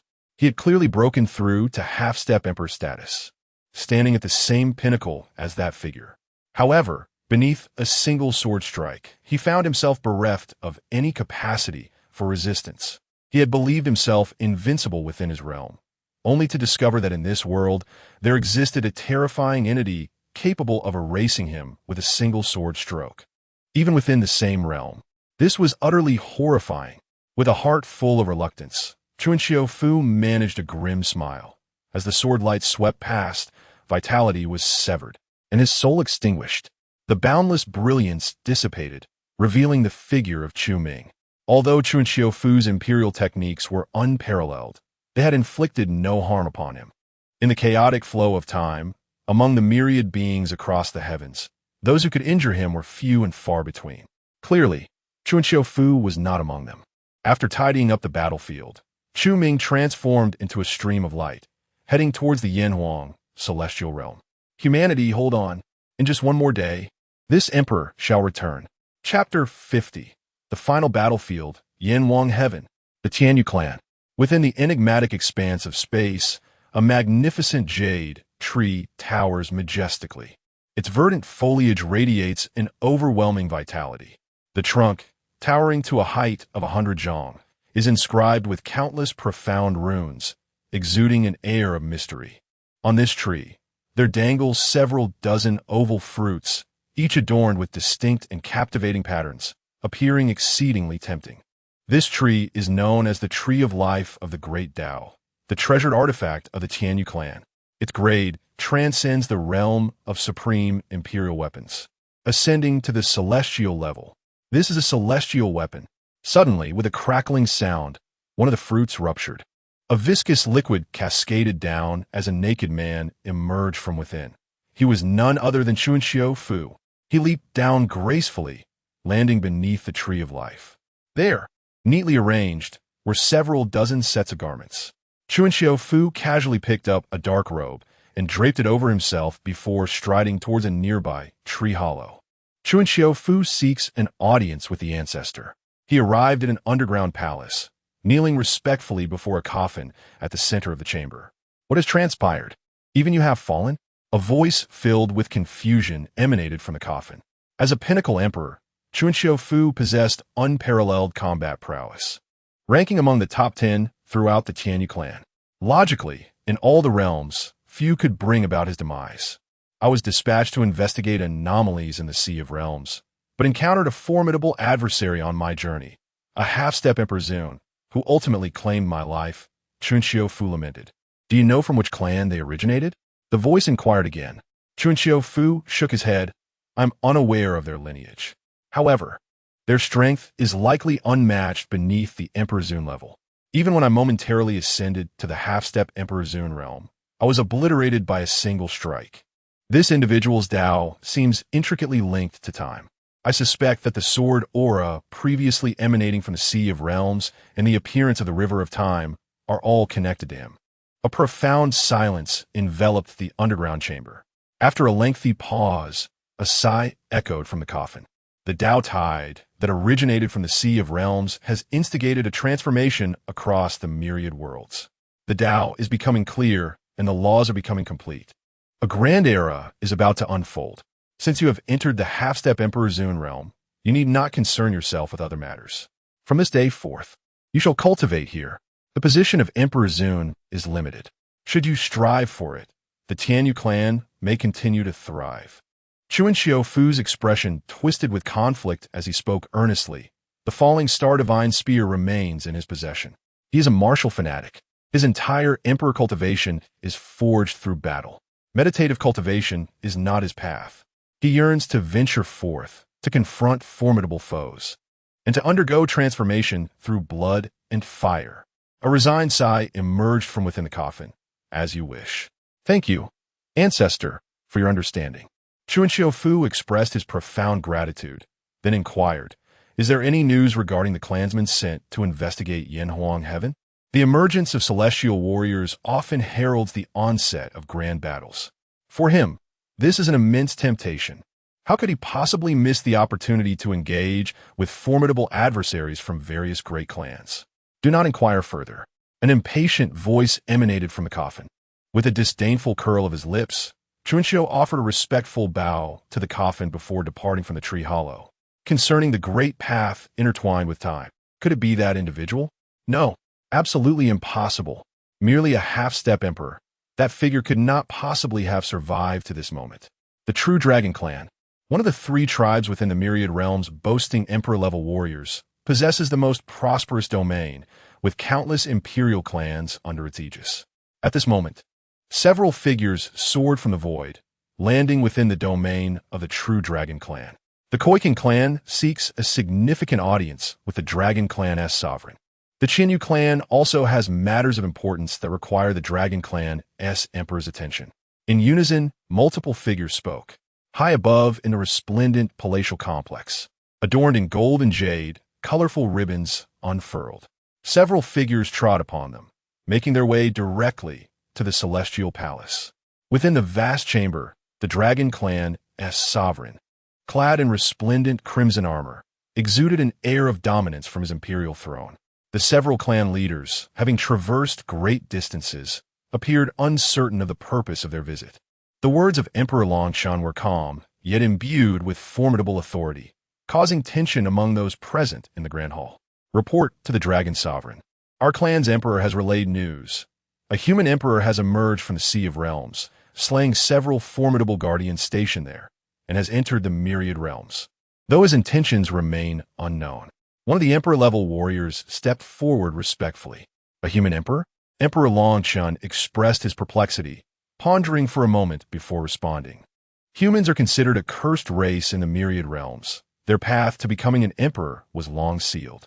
How could one suddenly emerge? The expressions of the several emperors in the hall reflected astonishment. A cursed race? Humans are a cursed race in the myriad realms? They were utterly oblivious to this revelation. According to reports from our clan's emperor-level warriors, the strength of this cursed race's warrior is astounding. The guardians of the Sea of Realms, 12 emperors in total, were slain by him, for in total, had it not been for the disturbance in the river of time that caught his attention, it is likely that all 12 emperor-level warriors would have met their demise. One emperor-level warrior trembled as he spoke. There are indeed 12 emperors tasked with guarding the Sea of Realms, yet they were thrown into disarray by a single human emperor. This utterly shatters our understanding. After all, to fend off incursions from the beings of the Sea of Realms, those 12 emperors commanded a formidable array capable of annihilating any being beneath the level of an emperor. Yet, despite this, 4 of them were still slain. The remaining 8 escaped only because the attention of that emperor was diverted by the anomaly in the river of time, preventing him from pursuing them. It is unfathomable what terrifying combat prowess that emperor possesses. After a moment of contemplation, Emperor Longshan waved his hand, saying, "Enough. You may return to your respective clans for now. This cursed race's emperor shall be dealt with by me." After the departure of the assembled emperors, the hall fell silent. The Dragon Emperor Longshan solemnly commanded, "Dragon 13, you must immediately proceed to the Forbidden Grounds to retrieve the slaying spirit heavenly blade. Then journey to the Yanhuang realm to eliminate the human race emperor and bring back his imperial blood." In the Yanhuang realm, the great tide of the Tao had vanished, yet its repercussions were extraordinary. The fundamental laws of the Tao within the entire Yanhuang realm underwent a remarkable transformation under the radiance of splendor. The celestial barriers solidified into a tangible form, becoming exponentially more resilient than before. Yi Tianyuan sat cross-legged, enveloped in a fierce glow of sword light. The primal rune upon his brow shimmered with resplendent brilliance, embodying the pinnacle of swordsmanship. A resonant sword chant reverberated through the air. Countless streams of sword energy surged forth from the primal rune, boundless and extraordinarily sharp. An imposing aura, rivaling that of an emperor, erupted from Yi Tianyuan's being, causing the Tao to roar and the laws to tremble. With the completion of his sacred body, the path of the sword transcended into divinity. Yi Tianyuan slowly opened his eyes, revealing a depth filled with myriad traces of swordsmanship. Chapter 51. The Gathering of Heroes. Is this the power of the perfected sacred body? Yi Tianyuan felt the surging and boundless energy within him, a smile unconsciously curling at the corners of his lips. The origin runes had been perfected, and the sacred body had undergone a supreme transformation. At this moment, his combat strength rivaled that of an emperor. After 30,000 years, the human race had once again attained the might of an emperor-level warrior. "Master, your disciple has succeeded." Yi Tianyuan wept tears of joy. He lifted his gaze towards the distant soul banner, and in a hazy vision, he seemed to see Tianyuan Wuji offering him a compassionate and approving smile. Beyond the celestial canopy, over 40 emperor-level warriors had gathered. They resembled ferocious and ravenous wolves, eagerly eyeing the Yanhuang heaven. Once the formation shattered, they would pounce en masse, tearing this realm to shreds. Yi Tianlan's gaze swept over the grand formation. The cracks, previously carved by 23 emperors, still lingered. However, due to the transformation of the Yanhuang heaven, the formation seemed to have received a fortifying boost. Although the fissures remained, even the combined efforts of over 40 emperors could not hasten their spread, which offered him a modicum of comfort. Time is of the essence. What the Yanhuang heaven desperately requires now is time. As long as they wait for their ancestors to return, everything will be resolved effortlessly. Yi Tianlan steadied his mind. Previously, his impatience had allowed the 23 emperors to exploit weaknesses, depleting the power of the Soul Banner. This time, he would not err in the same manner. This grand formation was infinitely profound, far beyond the control of someone like him, who was solely focused on cultivation. Allowing it to operate autonomously was the wisest choice. Beside him, Yi Linglong continued to meditate in her pursuit of cultivation. Her semi-saint realm had been thoroughly stabilized, and she was but a step away from truly entering the realm of saints. This astonishing rate of advancement left even Yi Tianlan, a sacred body, in quiet awe. Seizing the remaining time, he resolved to strengthen himself further. Withdrawing his gaze, he stood beneath the celestial canopy, hands clasped behind his back, and slowly closed his eyes. The ultimate transformation of the sacred body granted him combat power commensurate with that of an emperor, yet he still had latent potential to harness. When Chu Ming had reshaped his foundational powers, he had left within him an immensely potent force. Previously, due to the limitations of his cultivation, he had been unable to refine it swiftly. Now, with the sacred body fully realized, the treasures of his physical form had been entirely unlocked, presenting a splendid opportunity akin to rivers converging into the sea. Suddenly, amidst the void, a dazzling radiance illuminated the cosmos. The numerous emperors couldn't help but turn their gazes. Within the endless brilliance, 9 ancient beasts drew an exceptionally luxurious chariot, thundering forth from the void. The path of the great Tao recoiled, and the laws of the universe parted. The overwhelming might reverberated, resonating with the heavens and the earth. This was the chariot of the Xianling clan. It was an artifact of supreme power. In times past, the clan's leader had wielded this chariot, single-handedly vanquishing several masters of forbidden zones, earning renown through a single battle. The chariot itself possessed boundless profundities, and the 9 ancient beasts pulling it were also formidable in strength. Was the Xianling clan truly intent on acquiring the celestial artifact? All the emperors were utterly astonished. The great Tao war chariot of the Xianling clan is rarely unveiled. Its appearance in such a remote location today underscores the immense value the Xianling clan places on celestial artifacts. This revelation rendered the expressions of many emperors rather grim. Attempting to seize anything from the Xianling clan would be an extraordinarily formidable challenge. Just as the crowd was grappling with their astonishment, on the other side of the void, a brilliant light surged forth. Amidst the boundless radiance, a figure clad in a blood-red robe, bearing the celestial blade, strolled forward. Although no overwhelming aura erupted, the moment that figure materialized, the hearts of numerous emperors began to race. Long San, the most formidable emperor of the true dragon clan in the present age. Chapter 52. Honored guests. Enter the Soul Banner. The great emperors were filled with dread. If the Tao battle chariot represented the Xianling clan, then Long San undoubtedly embodied the true dragon clan. As an emperor of the true dragon clan, Long San had carved his path through the Tao, remaining undefeated throughout his life. With a celestial blade, he severed the myriad spirits of the heavens. His profound foundation was astonishing, far beyond that of ordinary emperors. He was indeed a paragon of excellence, a true sovereign. Long San, it is unexpected that the true dragon clan has sent you. A light chuckle emanated from the Tao battle chariot. Long San cast a sidelong glance at the chariot and snorted coldly. Though your might may falter, your display is grand. The emperors within the Tao battle chariot paid no heed to such derisive words, for strength is relative to whom it is compared. In this vast universe, how many can truly match Brother Long in prowess? Disregarding them, Long Shersan directed his gaze towards the grand formation of the Yanhuang heaven. After observing for a while, he settled into a meditative posture, showing no intention of intervening. This caused the emperors still engaged in dismantling the formation to wear grim expressions.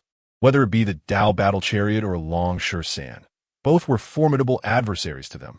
Some emperors had already begun to secretly form alliances, seeking to counteract these threats.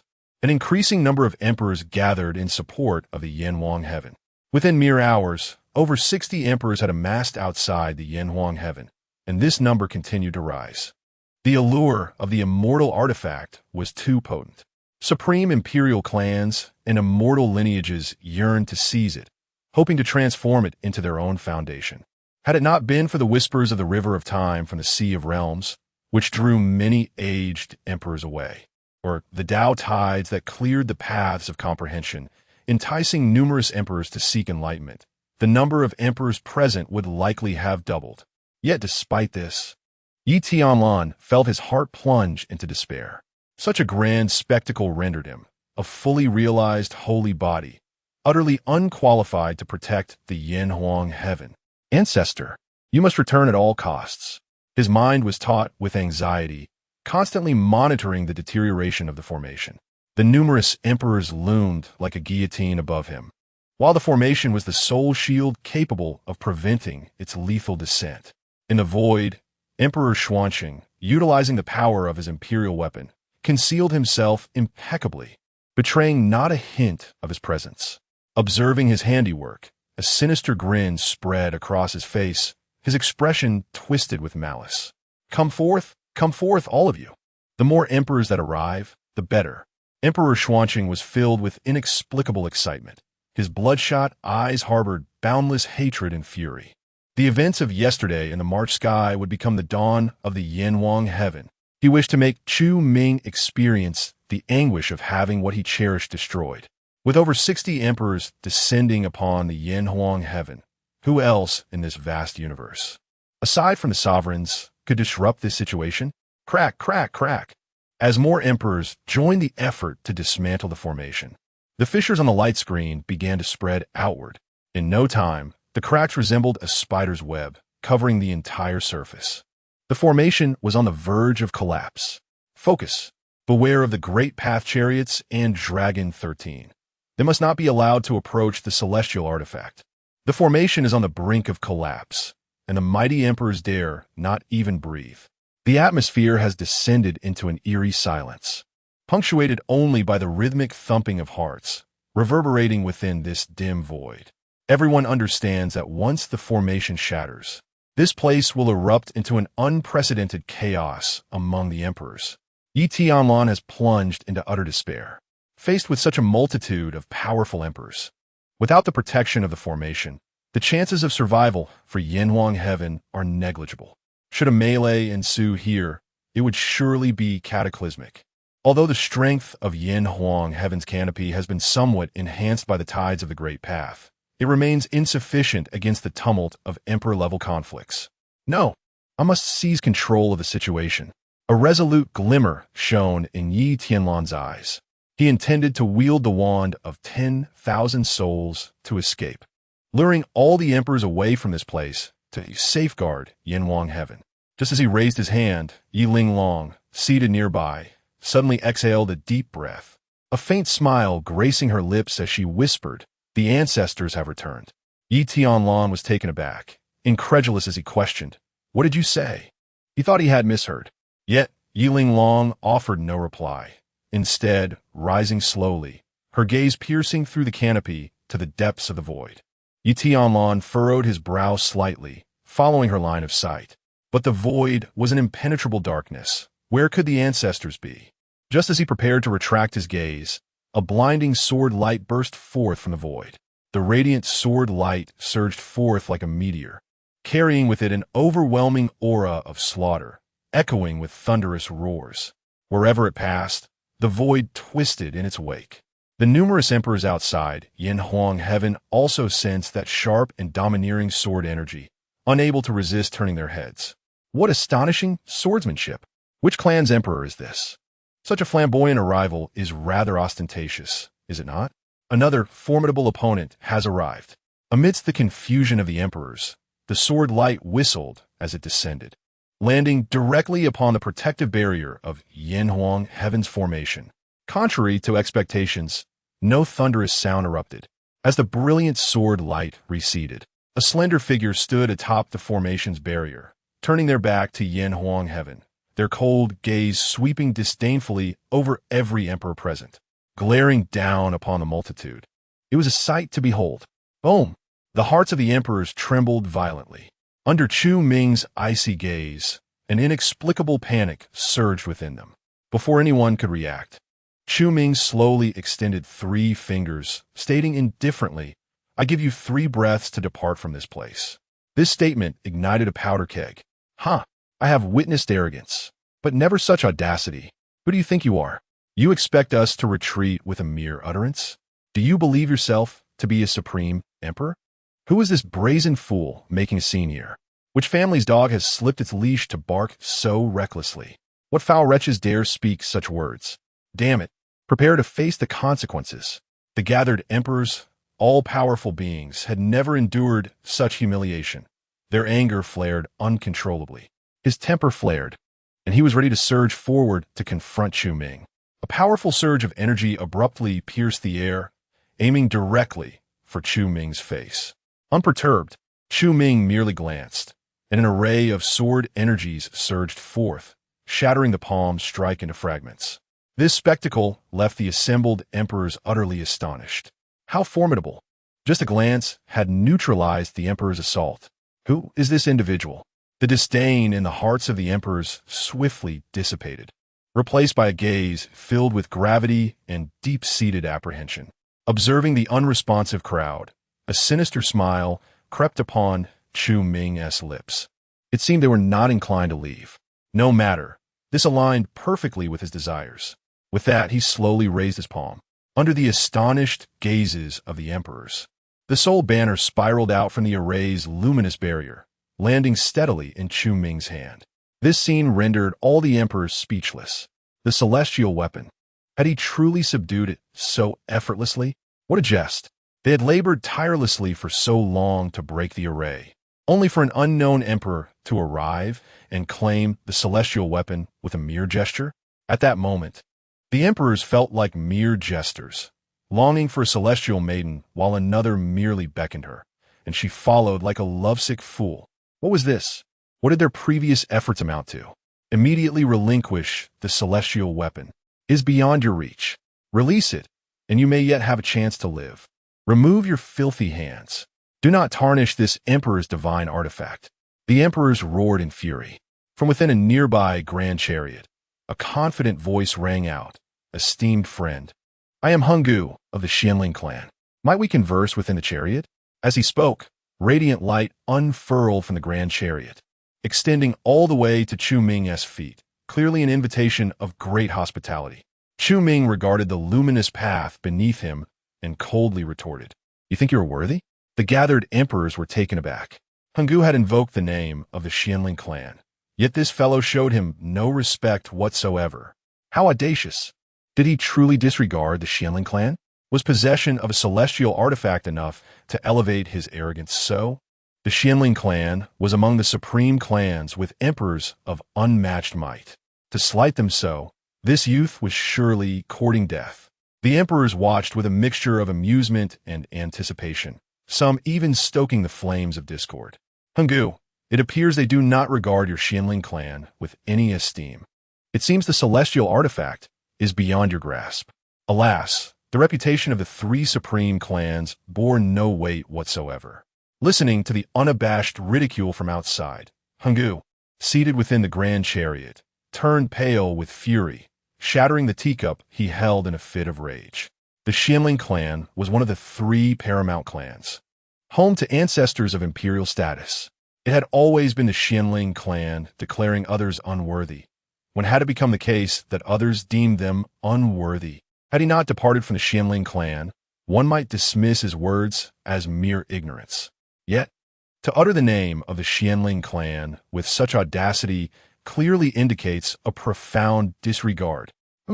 Does he truly believe that wielding a celestial weapon renders him invincible? Allow me, the eternal emperor, to gauge your true worth.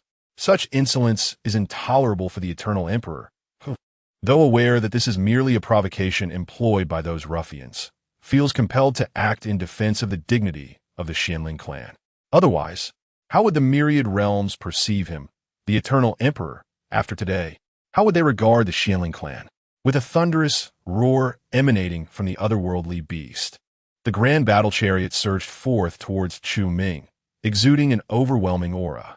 The eternal emperor, fueled by murderous intent, summoned all his strength to propel the chariot, aiming to crush Chu Ming into oblivion, thereby asserting the inviolable majesty of the imperial clan. Countless majestic runes shimmered upon the chariot, radiating an aura capable of annihilating the heavens, as if to collapse an entire galaxy. Seeking death, Chu Ming's gaze turned frigid, and with a mere gesture towards the chariot using the soul flag, a wisp of ghostly light shot forth. A resounding explosion followed as the grand battle chariot was forcefully hurled away. The nine-headed beast lay in a pool of its own blood, and the formidable runes upon the chariot dimmed by nearly 40% from a single strike. This scene left all the emperors present utterly dumbfounded. The grand battle chariot was the most powerful imperial weapon of the Xianling clan, yet was severely damaged with just one blow. The bloodshed of the nine-headed beast was one thing, but the destruction of half the formidable runes on the chariot was truly alarming. Such terrifying power was beyond comprehension. Before anyone could react, Chu Ming wielded the soul flag once more. Thousands of vengeful spirits surged forth, transforming the surrounding area into a hellish domain. A chilling and eerie atmosphere enveloped the world. All the emperors could not help but shudder, standing with the flag in hand. Chu Ming's indifferent voice resonated through the heavens. I invite all to enter the soul flag and safeguard the prosperity of humankind. Chapter 53, untitled. Chu Ming's expression was as cold as frost, his sword-like brows standing tall, and his icy gaze betrayed no emotion. He had hastened from the Sea of Realms, a growing intention of slaughter accumulating within him. This was not a deliberate choice. Rather, it was the sights he encountered along the way that fueled his murderous intent. Once, the human race thrived across the myriad realms, scattering their bloodlines like dandelion seeds in every corner of existence. Yet, traversing hundreds of domains this time, he found not a single trace of human lineage. What did this signify? Chu Ming understood all too well. At some point in the past, a great massacre against humanity had erupted across the realms, nearly extinguishing their bloodline entirely. How ironic it was. What the foreign beings had failed to achieve, the myriad races accomplished with ease. The human warriors guarding the abyss fought valiantly until their last breath for the peace of the myriad realms. So, what was it that the human race fought so desperately to protect? How had the realms become so utterly corrupt? The human race gave everything for the myriad realms, only to be met with the calamity of extinction? What a grand betrayal! Observing the emperors of various races before him, none willing to depart. A flicker of solace emerged in Chu Ming's heart. Perhaps these emperors understood their past transgressions against humanity. Thus, filled with remorse and a newfound resolve, they sought to contribute their meager strength to the resurgence of humanity. Such noble intentions are truly commendable. For the generosity shown towards humanity, Chu Ming expressed his profound gratitude. In the days to come, he would erect monuments in honor of their selfless contributions, ensuring their legacy would be celebrated for eternity. The soul-eating formation arise. Chu Ming's gaze sharpened, and he raised the soul banner, his deep voice resonating like thunder across the heavens. With his words, the soul banner rustled ominously, its purple surface erupting with radiant brilliance as countless runes spiraled forth, imprinting themselves in the void. In an instant, the heavens wept and the earth mourned. the cries of vengeful spirits piercing the air with their shrill wails. A tempest of malevolent winds swept across the land, shrouding it in darkness. A murderous aura permeated the surroundings, the order of the cosmos thrown into chaos. The heavens rumbled, and the very fabric of reality began to tear. Countless runes flickered, dark clouds engulfed the sky, and a colossal formation rose violently from the ground, altering the very colors of the universe. The emperors present were all struck with dread. Many cautious souls immediately employed their abilities, striving to escape the formation's reach. Yet it was futile. Chu Ming had already sealed off the space within 1,000 miles. This man seeks to establish an unparalleled formation to ensnare us. We must not allow him to complete it and take away the celestial artifact. Does he truly believe that possessing the artifact makes him invincible across the realms? Break it. Merely a formation, a trick of the trade. The emperors sprang into action.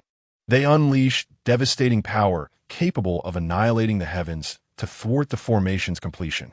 Countless lights flared, unleashing unrivaled and awe-inspiring attacks. Boom! The thunderous roar reverberated throughout the universe, a manifestation of the emperor's formidable might that pressed down upon the world. Be subdued. Chu Ming had anticipated this moment, and he promptly summoned the Mirror of Eternal Ages. A myriad of radiant lights surged forth, significantly diminishing the emperor's lethal strike. Without a moment's hesitation, Chu Ming released the Wand of Souls and stepped boldly into the fray.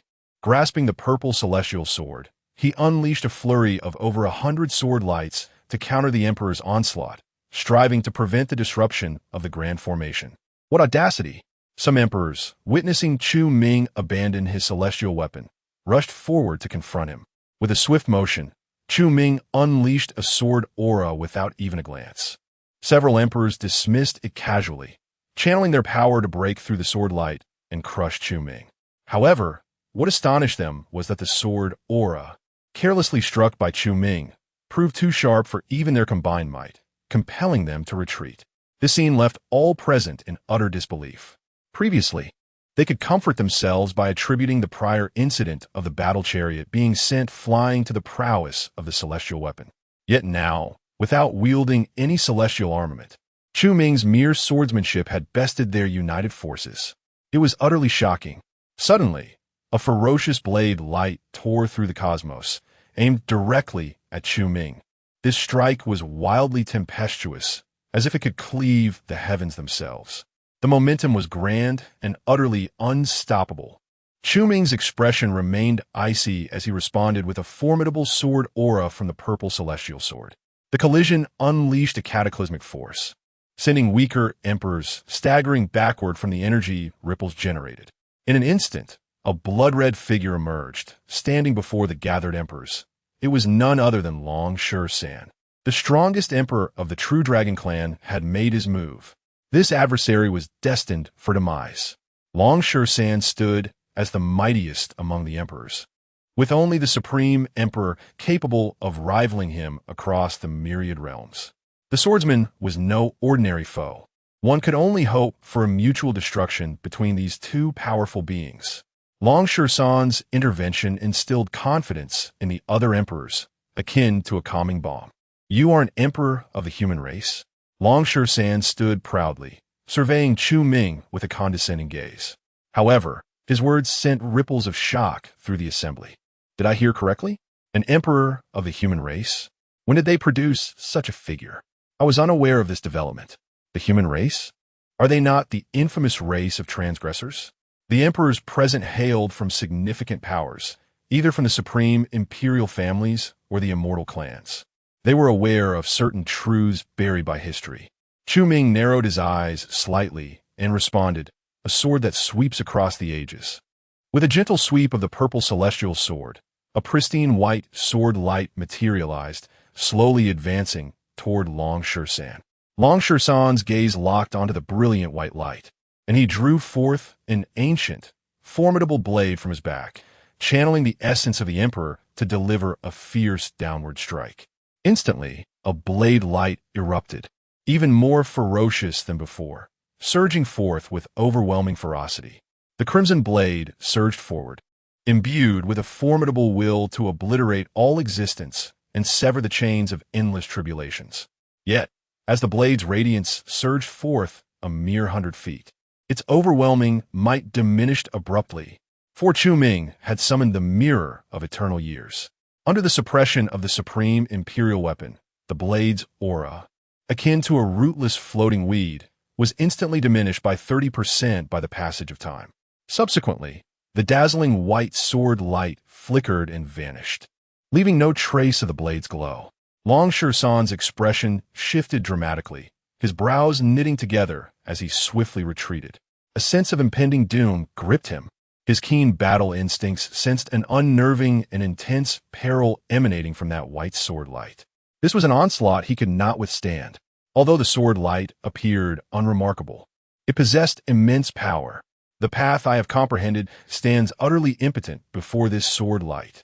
What path has this individual traversed to attain such imperial prowess? Long San felt a shiver run down his spine. The path of slaughter he had grasped transcended all beings, ranking among the most potent of destructive pathways, inherently superior to myriad other paths, endowed with boundless divine might.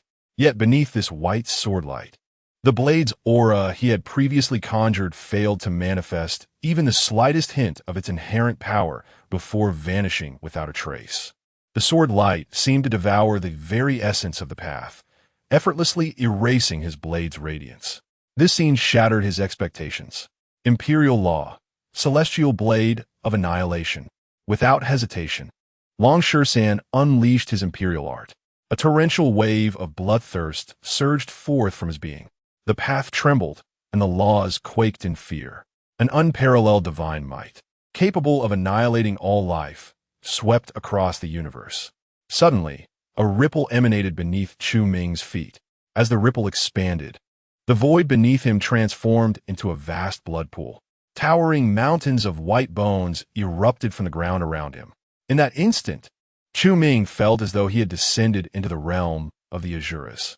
The bone mountains and the blood pool shimmered with the symbols of the great path, their insidious whispers resonating in his ears, laden with corrupting power that threatened to disturb his very essence.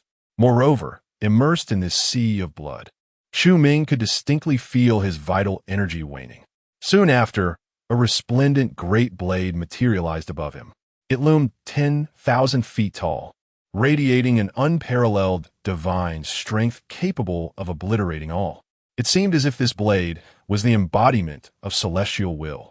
Even the gods would face their demise in its presence.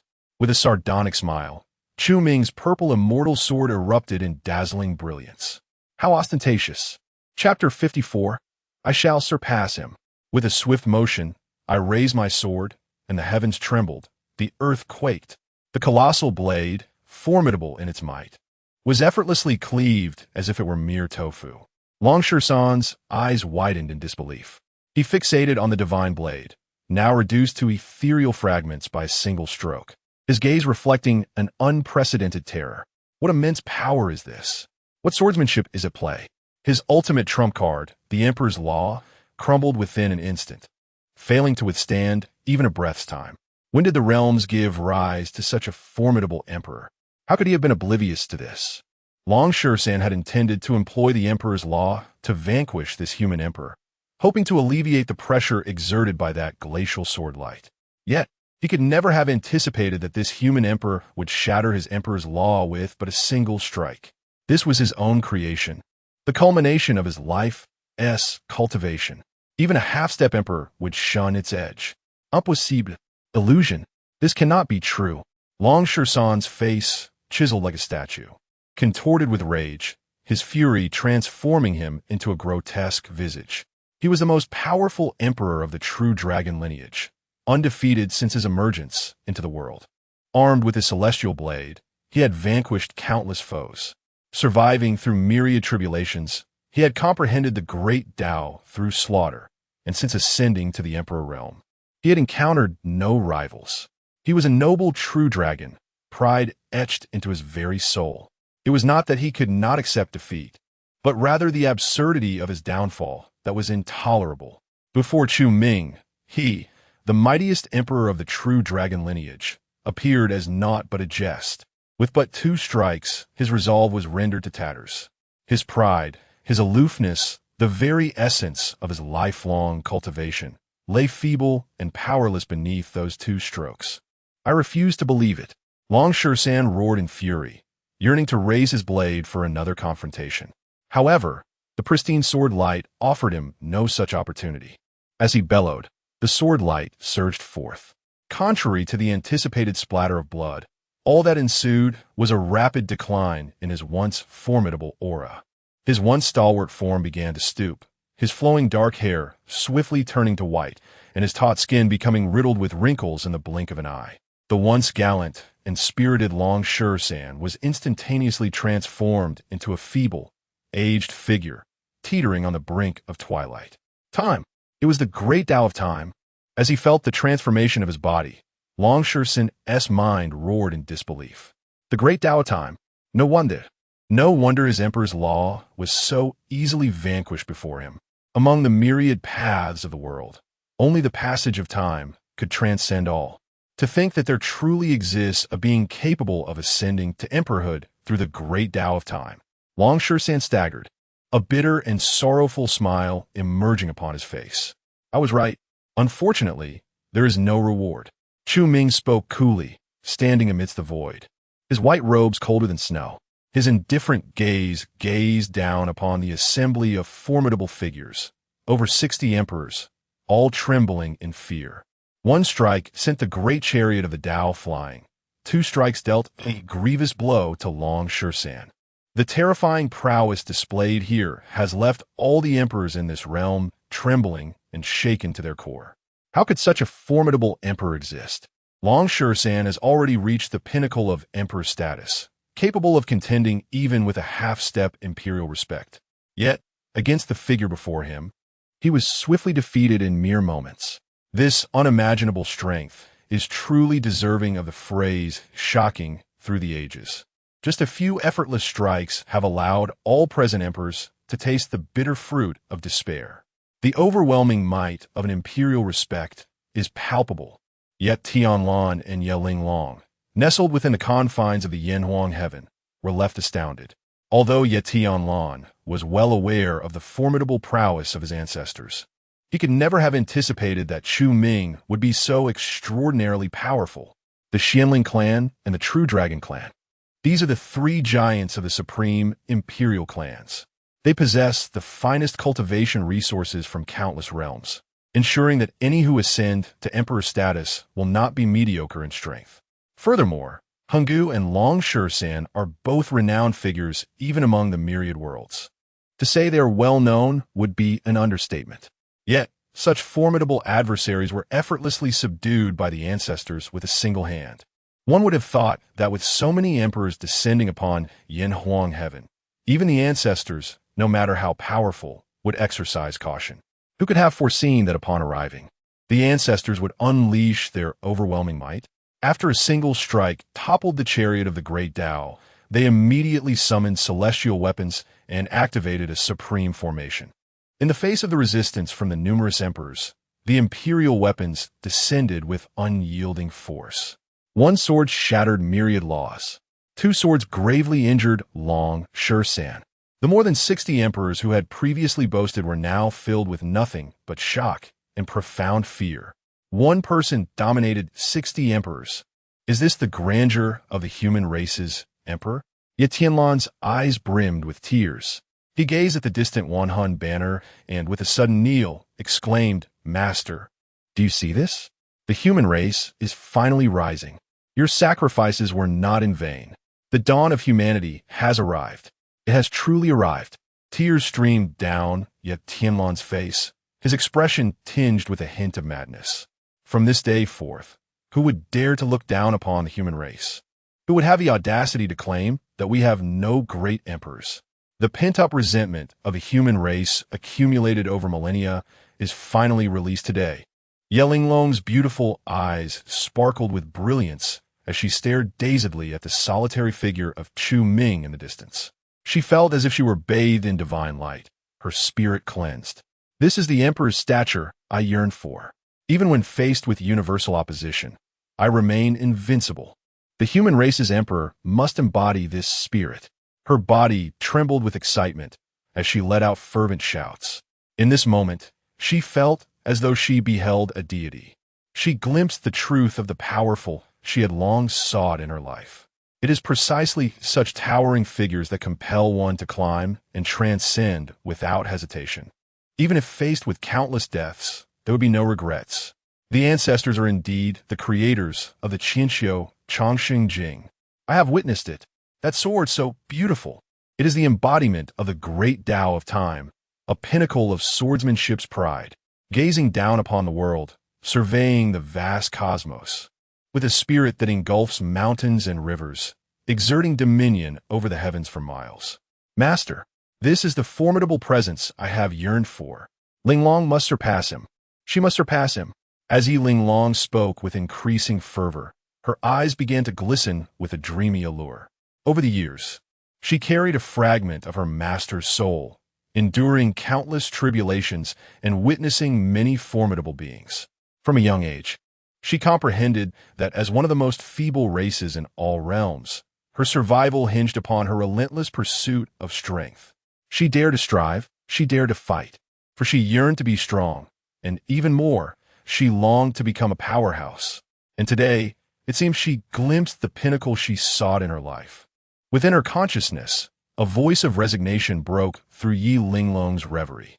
Though her master did not wish to undermine her confidence, he felt compelled to inform her of the impossibility. In the myriad realms, this individual may not be an invincible entity, yet within his realm, no being could surpass him in strength. This fellow, truly a sovereign of the Emperor realm, achieved through the path of time.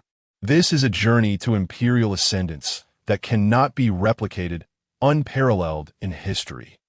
I understand, but does Master not agree that a single person wielding a sword, dominating over 60 emperors, is not incredibly awe-inspiring? Linglong, her breath quickening and her complexion flushed, exclaimed with excitement. Over the years, in her quest for cultivation resources, she had often snatched from the jaws of danger, fleeing like a hound from powerful adversaries.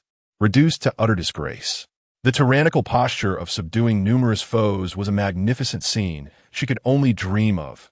Now, it vividly unfolded before her eyes, leaving her legs trembling. Boom! As the emperors stood in stunned silence, countless runes intertwined, howling winds surged forth, and myriad spirits stirred. The myriad ghosts devouring immortals array, activated. With a swift motion of Chu Ming's arm, the banner of 10,000 souls roared to life, landing in his grasp. Esteemed guests, the banquet within the banner has been prepared. Please take your seats. Chapter 55, The Spectre of the 10,000 Souls. As Chu Ming's voice resonated, the immense source of the emperor surged into the banner of 10,000 souls. In an instant, the 10,000 ghosts devouring immortals formation roared to life. The myriad of spirits roamed, emitting eerie caws, enveloping the atmosphere in a chilling gloom. An oppressive cold seeped from the void, accompanied by the descent of black snowflakes. Those flakes, upon contact, devoured the spirit and wounded the soul. In that moment, the countenance of every emperor shifted dramatically. Cursed be this. This is not a confinement array. It is a slaughter array. This fiend intends to annihilate us. Break the formation. We cannot allow this array to continue its operation. What madness! He dares to attempt to eradicate us with his solitary strength. Such audacity! Feeling the immense offensive power of the formation, the emperors were filled with fury. Previously, they had believed this array was meant to confine them, that this human emperor sought to trap them to seize the immortal weapon and escape. Little did they anticipate that this human emperor harbored the reckless ambition to utilize the formation to slaughter all the emperors present. There were over 60 emperors in attendance. Even if he wielded an immortal weapon, this action was undoubtedly a path to his own demise. After all, when an emperor is enraged, rivers run red with blood. If 60 emperors truly unleash their wrath, unless a supreme emperor were to intervene, no one could suppress them. Kill. The emperors launched a series of attacks, striving to shatter the formation. Yet, the 10,000 ghosts devouring immortals formation was of celestial quality. It was the most formidable killing array, the crowning masterpiece of the evil Nether Emperor's lifelong endeavors. Had the formation not yet formed, the 60 emperors might have had a chance to shake it. However, once the formation was complete, even a powerhouse of emperor level would be subjected to grievous consequences. The sinister winds howled, and dark smoke billowed. Countless malevolent spirits darted within the array. Do not let the spirits approach. They will harm the soul, taint the path, and disrupt the five senses. One of the emperors exclaimed in horror. The other emperors immediately became vigilant, unleashing powerful techniques to eradicate the spirits. Yet, bolstered by the formation, these spirits were undying and unyielding. In but a few dozen breaths, many emperors felt their energies waning, and some imperial weapons had become tainted with dark energy. Their power greatly diminished. Realizing the extraordinary nature of the formation, these emperors dared not exhibit any carelessness. They clustered together for warmth, employing their respective imperial weapons to erect a massive barrier of light, hoping to shield themselves from the black snow and the spirits. A futile struggle. Chu Ming Sigop Gonli, the banner of 10,000 souls in his grasp, trembled violently. In an instant, countless runes erupted, the formation's offensive capabilities shifting rapidly. An innumerable host of spirits converged, transforming into a fearsome, towering ghost general, clad in iron armor. The ghost general wielded a pitch-black blade, striking fiercely against the barrier of light. With each blow, the barrier quaked violently. Merely defending is not a solution. The ghost general's onslaught grew increasingly potent with the passage of time. Curse be this. This is a celestial array. If any fellow cultivators possess a means to break free, do not hold back. The emperors grew frantic. The black snow was already eroding the barrier, compounded by the relentless strikes of the ghost general. The shimmering barrier cannot withstand for long before it is breached. When that time comes, the imperial weapons will be severely compromised, and in the face of this terrifying grand formation, they will be left to await their demise. The intricacies of this formation are profound. In a short span, one cannot even locate the formation's core, let alone dismantle it. An emperor well-versed in formations spoke solemnly.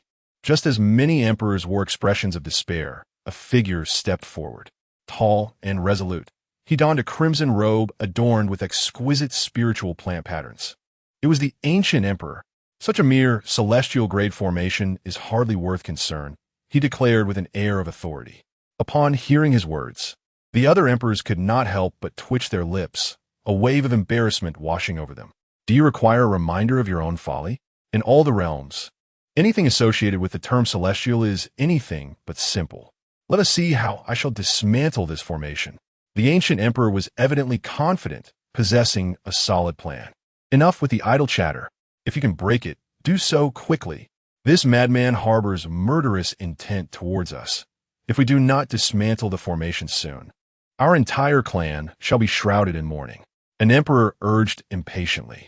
Understanding the gravity of the situation, the ancient emperor ceased his words, his fingers dancing swiftly as he performed intricate hand gestures. In an instant, an overwhelming aura, surpassing that of an emperor, erupted from him.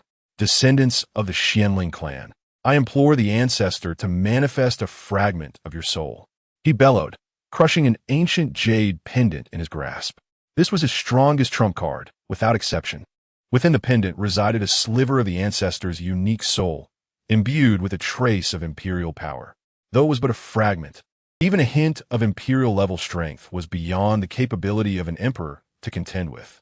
In the next moment, a brilliant azure radiance burst forth from him, piercing the heavens and illuminating the universe.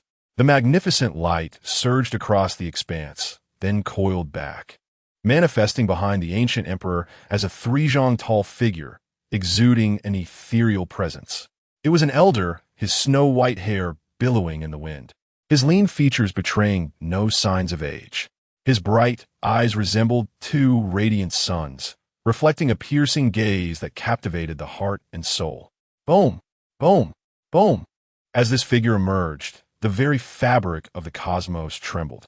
An overwhelming aura pressed down upon the universe, causing the void itself to fracture under the weight of such supreme power. The previously immovable grand formation, which had withstood the efforts of many emperors, now exhibited signs of disturbance for the first time. There is hope. Many emperors rejoiced at this sight. However, none were more delighted than Chu Ming. Upon witnessing the appearance of that figure, a grin spread across his face, almost reaching the back of his head. The heavens indeed reward the diligent. This place truly harbors the descendants of an imperial power. Chu Ming stepped forward, directly entering the grand formation. This action sent the ancient emperor into a frenzy of joy. If you seek your own demise, do not blame me. He licked his lips, urging the figure behind him to strike down upon Chu Ming with a fierce palm. The formation's barrier prevented him from making a direct move against Chu Ming. However, what the ancient Emperor Henggu could not have anticipated was that, despite unleashing his imperial-level prowess, this audacious rogue dared to enter the formation. To allow such an opportunity to slip by without slaying him was utterly intolerable. Yet, in the face of the terrifying force unleashed by that figure, Chu Ming remained steadfast, not flinching nor evading. Sol come fort.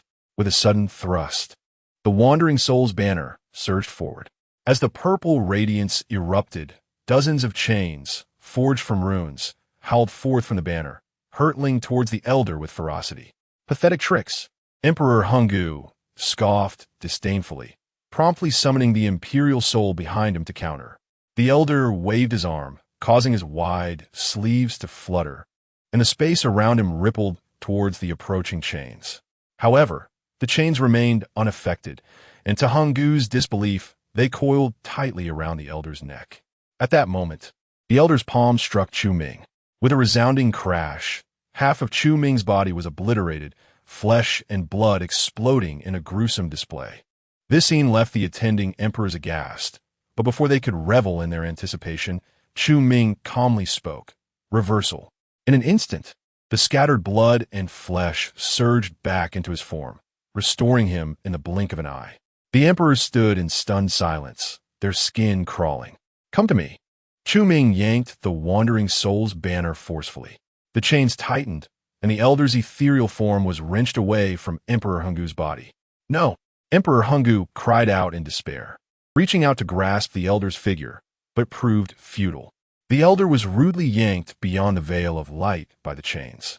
The wandering soul's banner radiated with glorious light, resembling a famished beast, devouring its prey whole.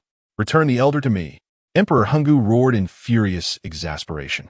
He could not fathom how the elder's soul, endowed with imperial power, which should have displayed an invincible might, could be so easily taken away. It felt like a dream.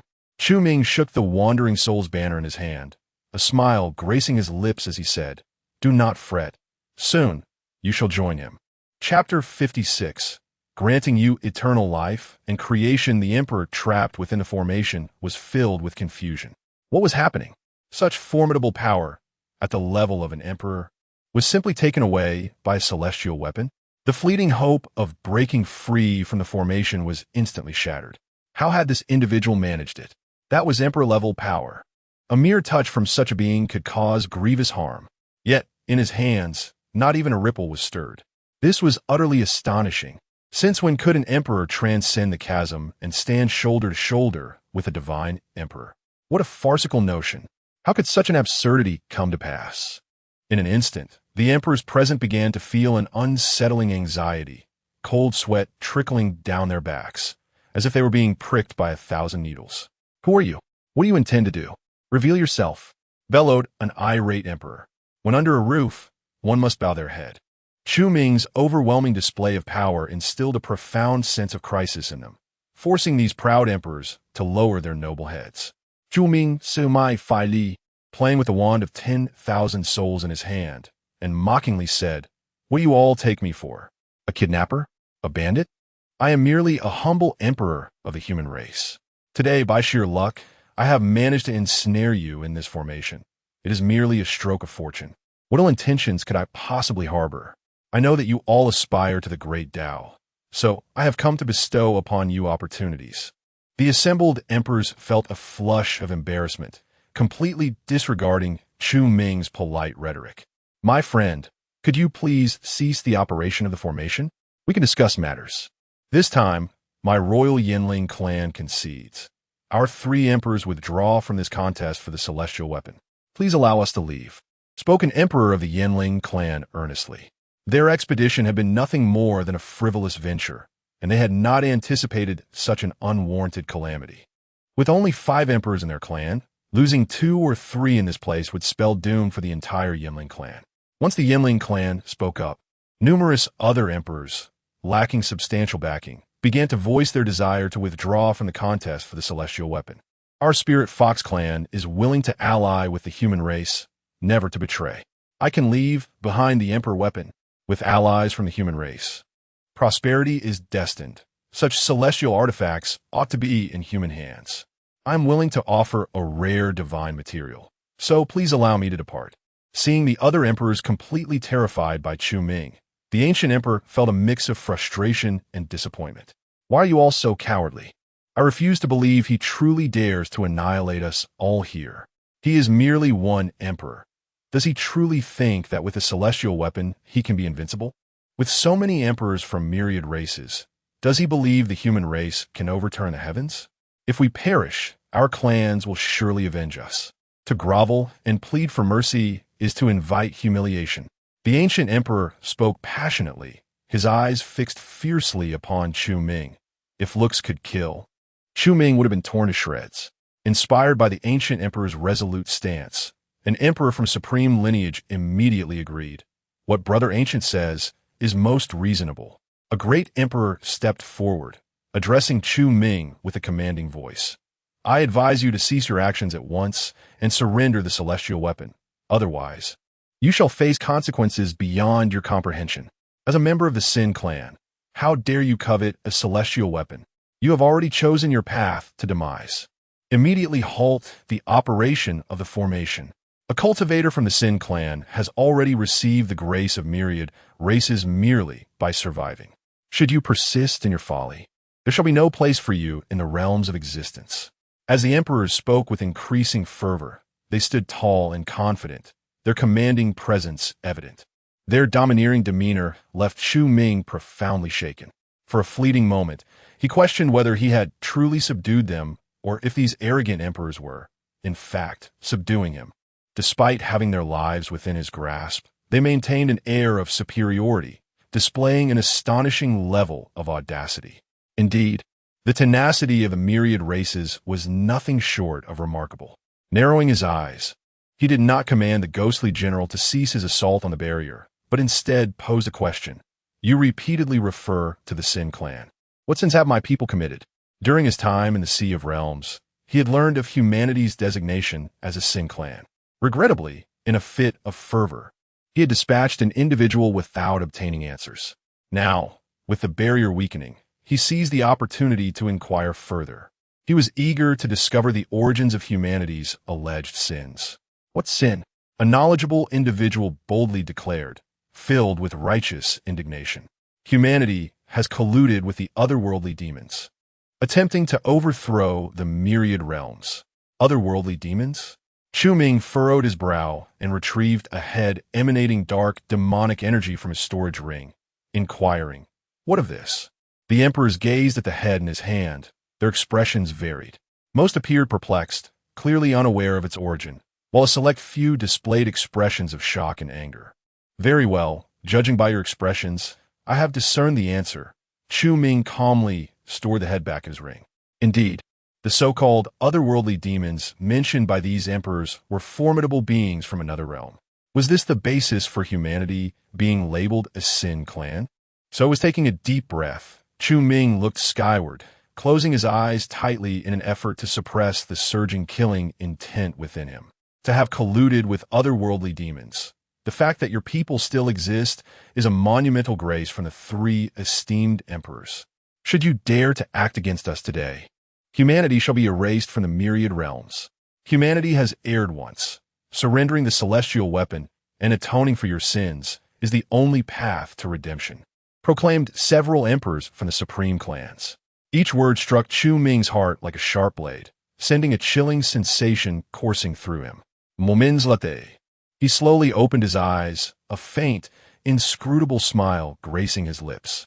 He shook the banner of souls in his hand, and the ghostly general, who had been relentlessly striking the barrier, suddenly halted. Upon witnessing this, the emperors all wore smiles. It was not too late to awaken to reason. Although the human race once brought boundless calamities to the myriad realms, that chapter has ultimately passed. As supreme deities, we shall not delve into it further. Acknowledging one's mistakes and amending them is a virtue beyond measure. You have made the right choice. The great emperors spoke with expressions of contentment. However, Chu Ming waved his hand and, with calm demeanor, proclaimed, "I have promised to bestow upon you opportunities, and I shall honor my word." With that, Chu Ming grasped the purple celestial sword and strode purposefully toward the light barrier. Suddenly, the world fell into an eerie silence. Only the faintest sound of his footsteps echoed.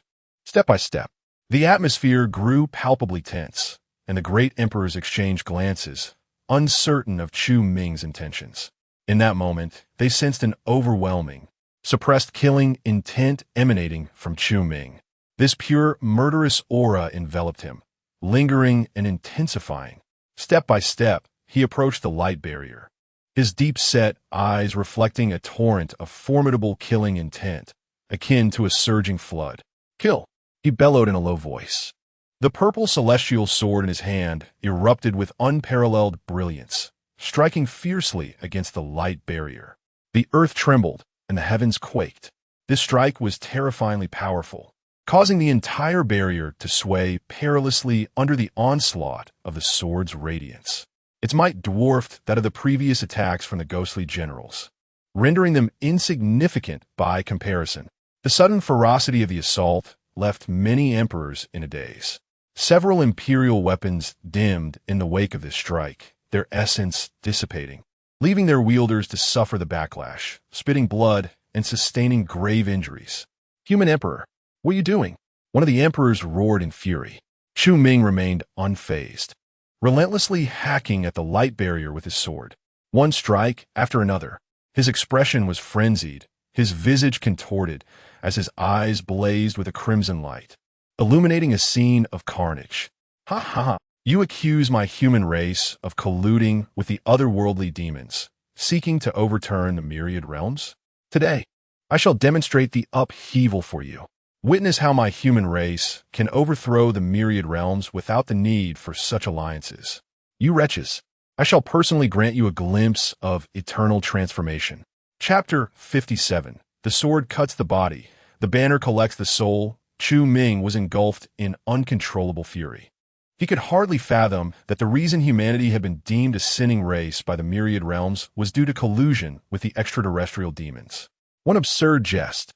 As formidable beings from foreign realms invaded the myriad worlds, all races cowered in fear, leading to the descent of the heavens into chaos. At the brink of universal collapse, it was the valiant warriors of humanity, undeterred by death and fueled by fervent passion, who staunchly upheld the shattered cosmos. It was the benevolent Emperor Saint, wielding a sword alone against formidable foes, shattering the heavy gloom that enveloped the hearts of the myriad races with unparalleled valor. It was the Emperor Tianyuan, gathering the fortune of humanity, single-handedly dominating a realm, fighting to the last breath. It was the Emperor Changyu, a solitary soldier advancing deep into enemy territory, clashing with the malevolent forces of foreign realms. It was the Emperor Ming, leading the warriors of humanity, employing an almost desperate strategy of combat to vanquish the sharp blades of their adversaries, determining the fate of the world in a single battle. In the span of merely a century, the mightiest of humanity had suffered grievously, with 7 or 8 out of every 10 emperors severely wounded. In this vast expanse of the universe, any race could be accused of colluding with the extraterrestrial demons, yet only humanity could not. The purple immortal sword hummed with intensity, its formidable light striking the barrier time and again. Chu Ming unleashed his pent-up rage. It was one thing for the myriad races to remain silent about the countless achievements of humanity, But to label them as conspirators with extraterrestrial demons was an outright travesty. The sinning race of the myriad realms? If humanity were indeed a sinning race, then the transgressions of all other races would be insurmountable, fueled by an inferno of wrath. Chu Ming wielded his sword with even greater ferocity and speed. The barrier trembled violently, the numerous imperial weapons within suffering catastrophic damage under this almost frenzied onslaught. Madness. Could this individual truly be insane? The emperors trembled in fear, desperately striving to maintain the barrier's stability. Human Emperor, do you seek death? Human Emperor, await your extinction. The warriors of all races shall not spare you. Hold fast, everyone. This overwhelming assault cannot last long. Once he exhausts his strength, I shall personally end his life. With a thunderous crash, a devastating sword strike shattered the barrier. Blood spewed from the mouths of many emperors, who were grievously wounded on the spot. Several emperors had already prepared their ultimate techniques, unleashing them the instant the barrier disintegrated, hurtling towards Chu Ming. Radiant light filled the sky, and murderous intent hung thick in the air. Chu Ming's gaze turned icy, with a sweeping motion of his hand. The full power of the eternal mirror of time in the heavens was unleashed. Under the influence of the path of time, the speed of the lethal techniques drastically diminished. Then he surged forth. The purple immortal sword radiated with a tricolored brilliance, unleashing a cataclysmic sword aura that stirred the very fabric of reality. In an instant, he obliterated numerous lethal strikes and arrived before an injured emperor. With a sweep of the purple immortal sword, a head was sent flying, and imperial blood gushed forth. Drenching him, the emperor's soul emerged, a visage of terror as it attempted to flee backward. Yet in the next moment, the soul was horrified to discover the distant soul banner emitting a tremendous pulling force, disregarding all the soul's protective measures, forcibly drawing it closer. Save me! Save me! The emperor's spirit cried out in dread, seeking aid from the other emperors. A few attempted to intervene, striving to save the essence of this soul. Yet before the means could be fully unleashed, Chu Ming's figure materialized before him. With his left hand extended, he seized the emperor's head, and with a forceful grip, the head burst apart like a ripe watermelon, red and white matter splattering everywhere. The soul was instantly wrenched from its body, drawn towards the myriad soul banner. Madman! Exclaimed a heavily injured emperor in horror. Having slain 2 emperors, their souls were entirely absorbed by the celestial artifact.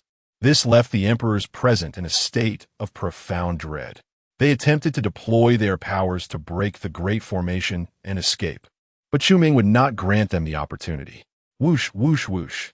A chilling sword light enveloped the heavens, and the raging flames of fury incinerated all. One man, one sword, chased many emperors into a frenzied retreat. Demon, this emperor will fight you. They yelled. Kill. Break the formation. With the fall of over a dozen emperors, the remaining ones united to retaliate. Chu Ming stood unafraid, unleashing a mighty sword light. The Great Formation continued to rain down black snow, forcing the emperors to divert some of their strength to counter the encroaching darkness. Despite their joint efforts, they could not shake Chu Ming in the slightest. There is no need to struggle. The chance for eternal life awaits you. Chu Ming declared coldly. His gaze swept across the battlefield, and with a sweep of his sword, he felled several severely injured emperors. Bathed in imperial blood, his aura grew increasingly formidable. In just a brief moment, over 40 of the 60 emperors present had perished. The remaining few were left trembling in terror. Please spare me. I am a powerful emperor of the Dreamyu clan. Our lineage is supreme, and I am willing to offer my core essence and recognize you as my master. One emperor cried in despair. That is unnecessary, Chu Ming replied indifferently, his sword striking with merciless precision. Thud! The sword pierced through the chest. The powerful sword energy instantaneously extinguishing the emperor's life force. Madman! This fellow is truly a madman. The emperors felt their scalps tingle, their souls quaking in fear. At that moment, Chu Ming, drenched in blood, resembled a calamity incarnate emerging from the depths of hell. Closing in relentlessly, the more than 10 emperors trembled uncontrollably. Human Emperor, You cannot kill me. I am an emperor of the Xianling tribe. My ancestor was a supreme emperor. If you harm me, it will surely bring about unparalleled catastrophe. The ancient emperor's face turned pale as he trembled uncontrollably. Having lived for tens of thousands of years, he had witnessed countless bloody scenes. Yet, today's experience shattered his very essence. In a mere moment, over 40 emperors had fallen. It is known that emperors represent the foundation of a clan. In an era without the emergence of supreme emperors, such a vast number of emperors falling has not occurred in ages. This human emperor has truly torn through the heavens today. Unparalleled disaster? Then let it come. I, Chu, await with bated breath. Chu Ming ziplit gun li. Suddenly, behind the more than 10 emperors, a brilliant light surged skyward. The aged Dragon 13, surrounded by overwhelming principles of the Tao, emerged. A formidable, not belonging to the emperor, suddenly surged forth from him. With the emergence of this energy, the injuries inflicted by the passage of time visibly began to mend. In a short while, he reverted to his youthful appearance. The aura surrounding him intensified, seemingly on the verge of transcending the emperor's limits and stepping into the realm of the imperial sovereign. The techniques of the imperial sovereign, Chu Ming focused intently, his hand forming a grip, as the myriad soul's banner howled into existence. Amidst the violent surge of purple light upon the banner, he summoned the full force of the 10,000 ghosts devouring celestial formation, which bore down fiercely upon Long San. With a cough of blood, Long San staggered. Beside him, the ghostly general brandished a large blade and struck. Yet the assault was far from over. The purple immortal sword trembled, its pure white radiance re-emerging, drifting towards Long San. Chu Ming understood that the imperial sovereign-level power within Long San did not exist in its primordial form, but rather in a fragmented soul state. Should such power be allowed to manifest, there was a genuine possibility that the 10,000 ghosts devouring Celestial's formation could indeed be breached. Therefore, upon sensing that this individual intended to unleash imperial sovereign-level power, Chu Ming resolved to reveal all his trump cards, aiming to obliterate him instantaneously. This was to thwart the emergence of imperial sovereign-level power. Not a chance. Protect Long San. He is our sole remaining hope. Chapter 58. Ascending to the realm of Yin Huang, the formidable power of this formation was beyond the reach of any emperor's strength. Thus, when Long San manifested an imperial level of power, the dozen or so emperors appeared as if they had found a lifeline. They surrounded Long San, utilizing their individual abilities to alleviate the pressure exerted by the grand formation. Moreover, 7 emperors stepped forward, unleashing their unparalleled killing moves, preparing to withstand Chu Ming's imperial laws.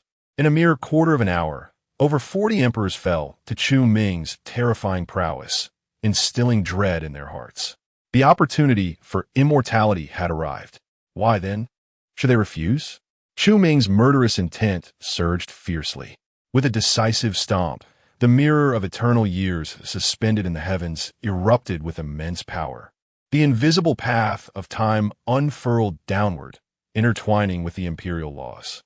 In that instant, the might of the imperial laws surged, and the ethereal sword light swiftly swept past the foremost 7 emperors. In a fleeting moment, the power of the time path detonated upon them.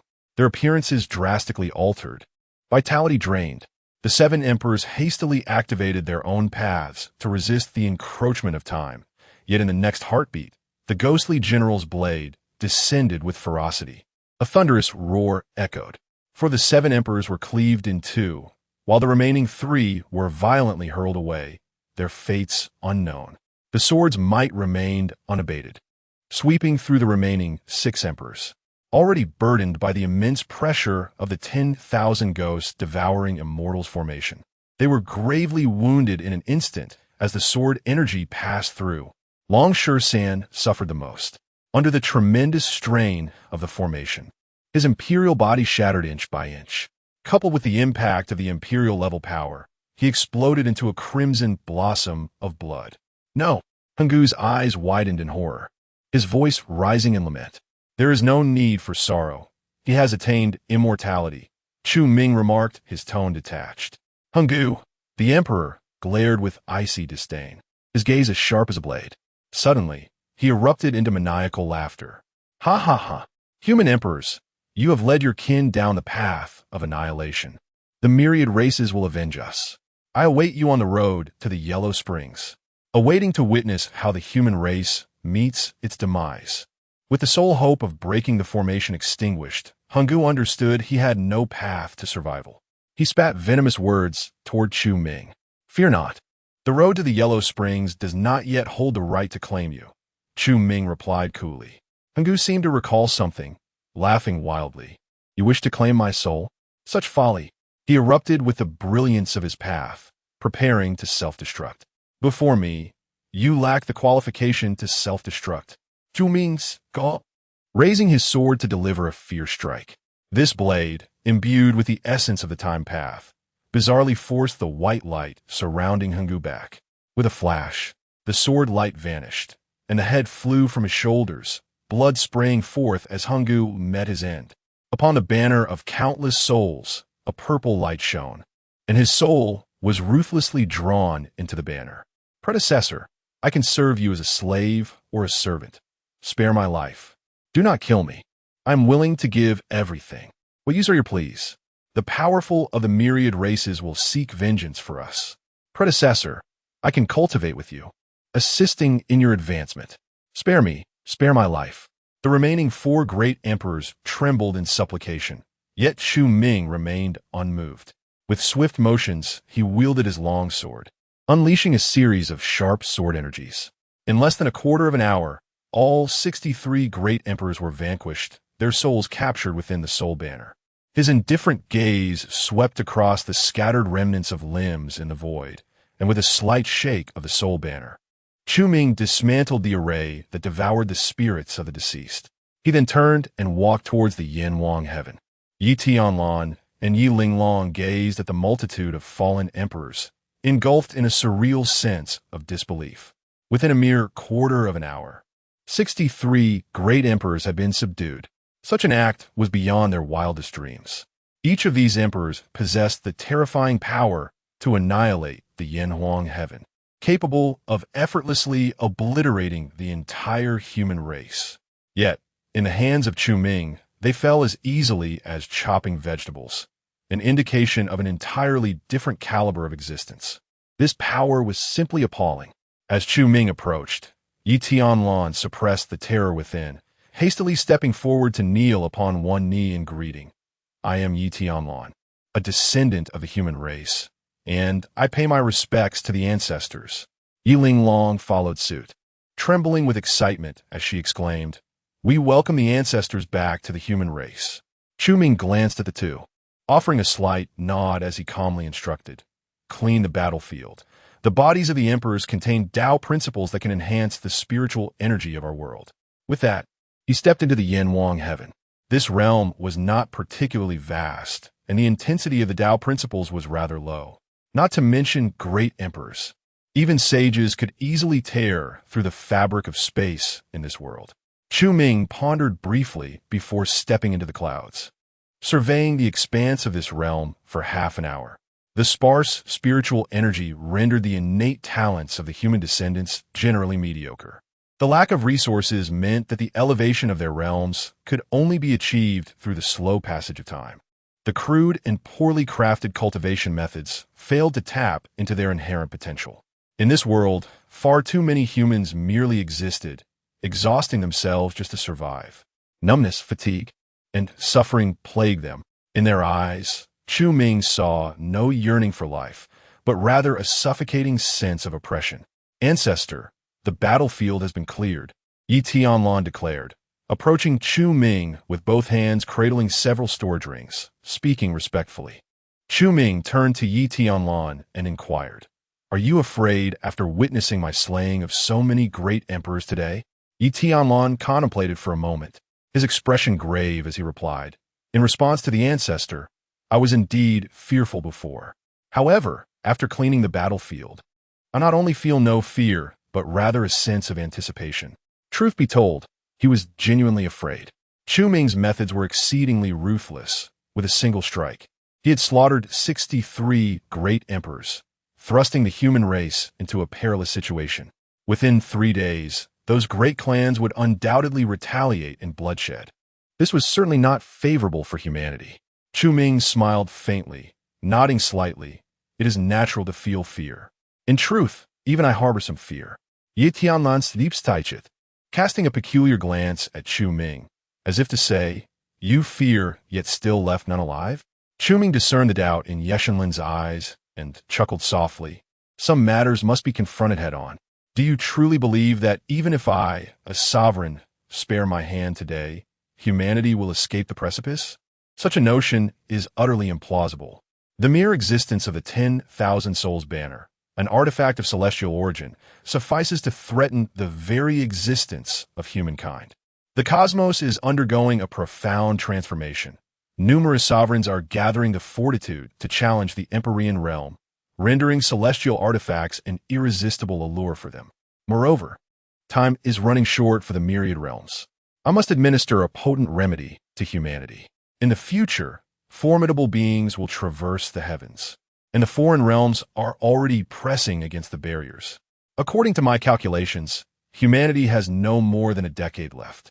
This span is far too brief. There is no leeway for gradual development. I must inject a powerful tonic into humanity. Bring me the remains of the sovereign, Chu Ming commanded, extending his hand. Yeshenlin respectfully offered a luminous pearl, an imperial weapon crafted from an incomplete world, refined by a sovereign, capable of containing even the bones of the sovereign. With a swift gesture, Chu Ming extracted the remains, scattering them throughout the vast expanse of the Yanhuang realm, burying them deep beneath the earth. The remains not only possessed the essence of the Tao, but also harbored an immense reservoir of vitality and spiritual energy. His seemingly casual motion belied the application of the path of time, enabling the sovereign's bones to release their power in a remarkably brief moment. 63 sovereign remains were sufficient to elevate the strength of Yanhuang to an entirely new echelon. Furthermore, the sovereigns bore immense fortune, buried deep within Yanhuang. The offspring born henceforth would possess extraordinary talents. Once these tasks were completed, Chu Ming clapped his hands and strode toward a nearby peak. "This place is quite suitable. I shall cultivate here henceforth," he remarked, surveying the pleasant surroundings with satisfaction. Yeshenlin appeared somewhat reluctant, opening his mouth as if to speak, but ultimately nodded in agreement. "Gather a few promising disciples. I shall personally instruct them. By the way, I still possess some resources for you to utilize," Chu Ming stated, retrieving a storage ring filled with numerous divine treasures he had gathered from the Tao Destruction Divine Palace. "Ancestor, we have already collected ample resources from the battlefield. There is more than enough," Yeshenlin demurred. The worth of the 63 sovereigns rested squarely upon him. At this moment, he was exceedingly wealthy. "Resources are not solely your concern," Chu Ming replied, somewhat exasperated. After appraising Yeshenlin, he realized that this individual had achieved the pinnacle of the sacred body, his combat prowess rivaling that of a sovereign. After a moment's contemplation, he continued, "First, invest the resources in yourself. With the human emperor's banner, your cultivation will yield exponential results. Next, I require you to accompany me to meet the Empyrean strongholds." Chapter 59. Do not let me down. Yi Tianlan's powerful frame trembled, his eyes reflecting astonishment and excitement as he declared resolutely, "As a junior, I shall dedicate myself to rigorous training and will never hold back my ancestors." He was eager to encounter the formidable emperor's might. Had these words been uttered by another, Yi Tianlan would have dismissed them with disdain. However, coming from Chu Ming, they resonated with reason. This ancestral figure was undeniably extraordinary. He had already come to the conclusion that although the ancestor claimed to be an emperor, his combat prowess was likely not significantly inferior to that of an emperor-level being. First, let us elevate our cultivation to the pinnacle of the sage realm. The sooner, the better, Chu Ming suggested calmly. Upon reaching a spacious area, he waved his hand, causing trees in the distance to soar toward him, which, under his control of spiritual energy, arranged themselves into several thatched huts. The two engaged in light conversation as Yi Tianyuan cautiously inquired about the future plans and strategies for the human race. In matters of this nature, Chu Ming was not particularly adept and waved his hand dismissively, saying, "You are the human emperor. Let all decisions rest in your hands." With a sigh, Yi Tianyuan clasped his fists in respect and took his leave. Before long, he returned with 4 young members of the human race, among them the striking Yilinglong. Aside from her, there were 2 young men and another woman. All 4 appeared quite reserved, bowing deeply as they beheld Chu Ming emerging from the thatched hut, trembling in their reverence. "Esteemed ancestor, these 4 are the finest seedlings of our race." Yi Tianyuan spoke respectfully from his side. Chu Ming glanced over them and nodded, responding, "Very well, you may return now." Among the 4, aside from Yilinglong, the other 3 possessed talents that could only be considered average, at least from his perspective. Yet, in the context of the Yanhuang era, claiming that their abilities were rare treasures of a millennium would not be an exaggeration. "My friend, might you wish to step forward for a discussion?" Chu Ming asked, his gaze resting on Yilinglong. She trembled at the sudden attention, realizing that her greatest secret had been unveiled by her ancestor. Under the panicked gazes of the other 3 juniors, a lingering soul gradually emerged from Yilinglong's form. It was the visage of a middle-aged man, strikingly handsome and exuding an ethereal presence. His elongated ears were adorned with 2 emerald leaves, bestowing upon him a delicate femininity, while his sharp brow retained a masculine valor. "Ah, an elf," Chu Ming remarked, slightly taken aback. "I am he, and I have encountered the great emperor of the human race." The middle-aged man introduced himself respectfully. Despite having once reached Chu Ming's realm, he would still not be worthy to carry his shoes in terms of combat prowess. The feat of subduing 63 emperors, most of whom belonged to supreme and immortal clans, was a rarity across the myriad realms, a task only achievable by this very individual before him. Chu Ming furrowed his brow slightly, contemplating before inquiring, "What unfulfilled wish do you harbor? In light of your protection over my human race's descendants, I may consider assisting you in its fulfillment." Yilinglong gasped, her lips parting to speak, but she found herself bound by Hie's force, unable to move or voice her thoughts. His gaze softened as it fell upon Yilinglong, and he said with a hint of affection, "This child has grown under my watchful eye. Over the years, I have imparted to her many secrets of the elf race. Though she lacks the bloodline of the elves, she possesses an extraordinary affinity for their arcane arts. If you permit, might she journey to the ancestral lands of the elven race? Our clan holds a secret technique that has long awaited an heir. The resurrection of all things?" Chu Ming inquit gasu. Hie's gaze sharpened, disbelief etched upon his face. "You have heard of it? The resurrection of all things, as the pinnacle of elven secret arts, has been lost to the myriad realms for countless millennia.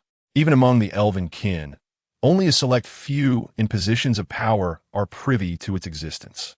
It is astonishing that this human emperor has spoken of it so readily, leaving him utterly astounded." Chu Ming offered no response to Hie's words, stating coolly, "To inherit the resurrection of all things, one requires a special imperial artifact. Fortuitously, that artifact is not within the myriad realms. Should I manage to retrieve it, we may explore this matter further." He found himself even more perplexed by Chu Ming. Retrieve it? In other words, he knew where the artifact lay? Taking a deep breath, he clasped his hands in gratitude. "To hear such words from you is more than I could wish for." Chu Ming inclined his head slightly, gesturing with a finger to draw Yi into the essence of Yilinglong. He then produced a thick, azure vine from his possession, handing it to Yilinglong, and spoke, "This item will assist you in attaining the sage realm. The remnant soul of the emperor within you knows what to do." Yilinglong connect, her delicate form trembling slightly, tears glistening in her beautiful eyes. "Ancestral spirit, is there truly no hope for my master's continuation of life?" Chu Ming replied blandly, "There is indeed hope. However, you're not yet qualified." Yilinglong bowed thrice, resolutely stating, "I beseech the ancestral spirit to teach me." Chu Ming furrowed his brow slightly and replied, "There exists a substance known as the wuhua xianshui. This item can preserve the soul from annihilation, but it grows in an exceedingly frigid domain. Without having entered the sage realm, you cannot withstand such cold. Yet Yi Linglong's gaze remained steadfast. Thank you for your guidance, ancestral spirit. I owe my life to my master. Even if faced with mountains of daggers or seas of flames, I wish to try. I implore you to aid me. Chu Ming handed her the azure vine, saying indifferently, your legs are your own. Where you go is your freedom. Thank you, ancestral spirit. Yi Linglong bowed once more, receiving the vine before leaping from the mountaintop. Watching her depart, a hint of amusement danced on Chu Ming's face. Yi, do not let me down. Rise now. I shall impart upon you the paths of cultivation. For now, practice alone for a few days. With a wave of his robe, he gently lifted the 3 individuals from the ground. According to their talents, he imparted an imperial technique to each of them. As a disciple of the benevolent Saint Emperor, he possessed an abundance of imperial arts. The 3 chose respective thatch cottages and began to contemplate the imperial techniques. Returning to his own cottage, Chu Ming sat cross-legged, now back among the human race. The heavy stone that had weighed upon his heart finally settled. At last, I have time to organize the treasures I have acquired along this journey. Taking a deep breath, he first retrieved the Wanhun banner. The soul of the great emperor must be swiftly refined to enhance the power of the myriad souls banner. In the void, a figure shrouded in black mist was fleeing in a state of utter disarray. What an absurdity! To suppress 63 great emperors single-handedly. Just how formidable are the great emperors of the human race? Is this the power one would expect from a great emperor? Long San was grievously injured by 2 strikes, while the ancient chariot of the Tao was overturned by a single blow. Is this truly within the capabilities of a great emperor? The Changsheng great emperor wore an expression of astonishment. He had conceived a flawless plan in his mind, envisioning how to mercilessly slaughter the human race. Yet, to his utter disbelief, the human great emperor had single-handedly annihilated all 63 great emperors. Had he not been distanced from the fray, he too might have met his demise beneath that sword. A vision crossed his mind of Chu Ming, one man wielding one sword, traversing the battlefield among the 63 great emperors, vanquishing gods and Buddhas alike, sending a chill of dread coursing through his heart. However, as he quelled his initial shock, a sinister smile crept upon Xuanzhen's lips. Human race, even if you have summoned an invincible great emperor, what difference does it make? The slaughter of 63 great emperors has already shaken the heavens. You shall witness the true essence of the supreme imperial clans and the indomitable lineage. In the myriad realms, there shall be no place for your human race to stand. Fellow clansmen, await. The human race shall soon arrive to accompany you. Chapter 60. The killing intent from the True Dragon clan in the ancestral land of the Xianling clan, within a towering edifice reaching 1,000 zhang. An elderly man sat cross-legged. His hair was disheveled, and his visage resembled that of a withered husk. Surrounding him were numerous crystal vials filled with blood. At this moment, the vial at the pinnacle suddenly shattered, and the blood within swiftly lost its vitality. The elder raised his head in astonishment, gazing at the broken vial, his brow furrowing into a deep frown as he spoke solemnly. Has the ancient emperor fallen? He extended his hand to calculate, and soon, his murky eyes burst forth with an unprecedented sharpness. Immediately dispatch powerful individuals to the Yanwang heaven. Ascertain which clan's expert is responsible for the downfall of the ancient emperor, and bring back the heads of the culprits along with the great Tao chariot. As one of the 3 formidable heads of the supreme imperial clan, the dignity of the Xianling clan was not to be trifled with. The ancient emperor was a prodigy of the Xianling clan, possessing the potential to achieve imperial status. To dare strike against him was akin to slapping the face of the Xianling clan. This matter, regardless of which great clan was involved, could not be easily brushed aside. Suddenly, a radiant light appeared before the elder. Our clan's emperor, Long San, has fallen. Do the Xianling clan's compatriots know what transpired in the Yanwang heaven? The elder stood abruptly, his eyes wide with disbelief as he gazed upon the golden script, his breath quickening. His gaze swept back and forth across the name Long San. ultimately culminating in a sharp intake of breath. In all the myriad realms, could there truly be an emperor whom Long San could not contend with? The elder's heart raced furiously. He had guarded this place for countless years and had long been devoid of such intense emotional fluctuations. Now, confronted with the script before him, he felt an icy chill enveloping his entire being. While the ancient emperor was undeniably formidable among the Xianling clan, he was not without peers capable of matching his strength. Yet, Long San of the True Dragon clan was an unparalleled existence among emperors. His might was such that he could retreat and scathe even the face of a half-step emperor. The fact that such a powerhouse had fallen, especially within the Yanhuang heaven, left him utterly stunned, as if the True Dragon clan were mocking him. However, this fleeting thought was quickly dismissed. He understood the strength of the True Dragon clan. They would never engage in such jest. Thus, what had truly transpired in the Yanhuang heaven? Had some clan's emperor not only seized the celestial artifact, but also compelled it to acknowledge their dominion on the spot? After pondering for a moment, he sent a message to the True Dragon clan. Our clan's ancient emperor, having commandeered the great Dao chariot, ventured to the Yanhuang heaven, and his lifeblood has also lost its vitality. On this day, the heavens trembled.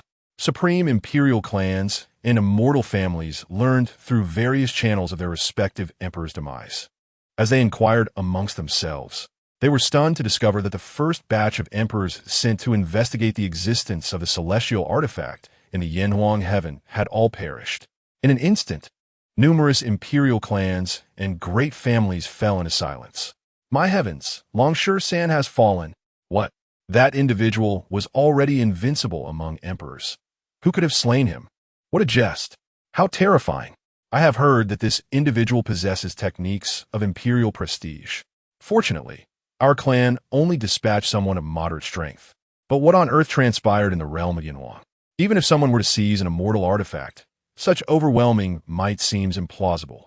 The demise of so many emperors is simply outrageous. Who could possibly argue otherwise? Numerous imperial clans and great families are utterly bewildered. I have always maintained that this is a trap, undoubtedly orchestrated by some unseen hand that leaked news of the immortal artifact to ensnare the powerful of those great clans. Such audacity is astonishing. Alas, the balance of the universe is at stake. The news of the fall of numerous emperors in Yanhuang spread rapidly throughout the myriad realms. In an instant, Yanhuang seemed to transform into a forbidden existence among the countless worlds. Yet, despite the catastrophic losses, those supreme imperial clans and immortal families that suffered great setbacks in Yanhuang still dispatched their strongest to investigate. In the Tianyuan clan, Fu adeptly entered the forbidden grounds. Elder, I have come to train alongside you. Fu knelt before the coffin, his expression radiating utmost reverence. A mocking chuckle emerged from within the coffin. A martial fanatic, have changed your mind? Fu slowly rose, wiping the cold sweat from his brow, and responded with embarrassment, I cannot afford to remain obstinate. The moment I stepped outside, I encountered the one who sought my life. Oh, a curious voice resonated from within the coffin. Fu trembled, fear overtaking him. It was Long San of the True Dragon clan. Surely the elder is aware? In the presence of that individual, he had no opportunity to unleash even imperial techniques. It was utterly terrifying. That is the embodiment of unrivaled imperial power. I have resolved to follow the elder in my training. I will not emerge until I attain imperial prestige. Fu's gaze was resolute. This time, he vowed not to venture outside. The might of Chu Ming pressed down upon him like a mountain, leaving him breathless. If he could not break through to imperial prestige, he would lack the courage to confront Chu Ming. After a prolonged silence, a voice emanated from a coffin. So be it. In the True Dragon clan, Emperor Long Chun stood before a colossal mountain. Elder, the strength of the human emperors far exceeds our estimates. Long San has fallen, and the slaughtering spirit heavenly blade has also fallen into the hands of the humans. His expression was grim. The loss of Long San pierced his heart like a dagger. As the most promising candidate from the True Dragon clan to ascend to imperial prestige, Long San's potential had now crumbled into nothingness. Nevertheless, it is of no consequence. Long San, though devoid of malicious intent, was nonetheless vulnerable. His temperament was lacking for breaking through to imperial prestige. However, we cannot afford to lose the slaughtering spirit heavenly blade. Take a scale of my essence and confront this human emperor. A golden scale spiraled forth from the mountain. It was immense, measuring 100 feet in length. It exuded an aura of terror that surpassed that of an emperor, and upon its emergence, the very space cracked with dark fissures. As the scale shrank to the size of a palm, it landed in the hand of Emperor Longchen. Sensing the formidable power emanating from it, Emperor Longchen solemnly declared, "I shall not disappoint the ancestors' expectations." After Longchen's departure, a weighty voice resonated within the mountain. The world is undergoing a metamorphosis. In a matter of months, the emperor will emerge. The true dragon clan must secure at least one seat in the esteemed ranks of the emperor. Otherwise, the balance of this realm may face profound upheaval. Chapter 61. Refining the souls of the emperors in a thatched cottage. Chu Ming sat cross-legged, cradling the Hun banner, now reduced to mere inches in size.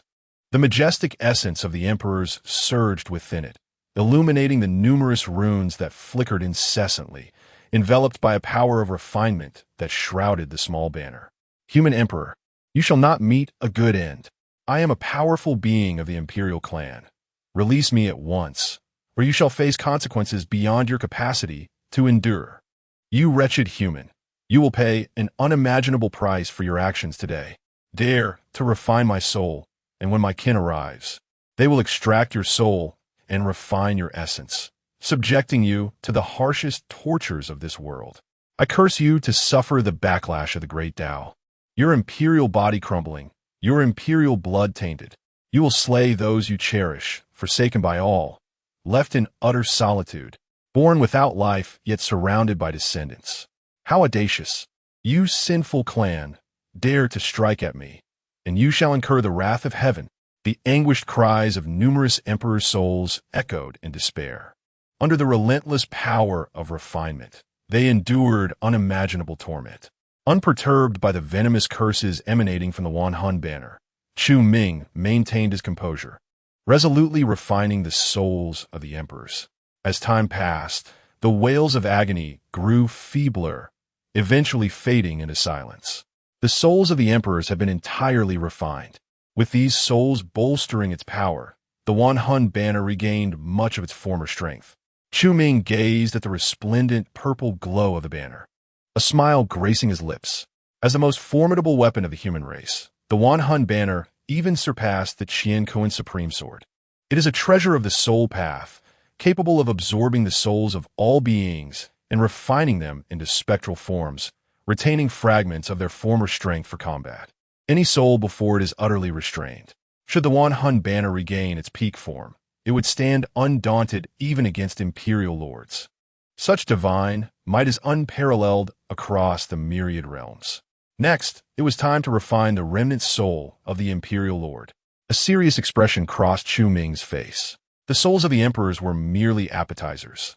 The remnant soul of the imperial lord was the true main course.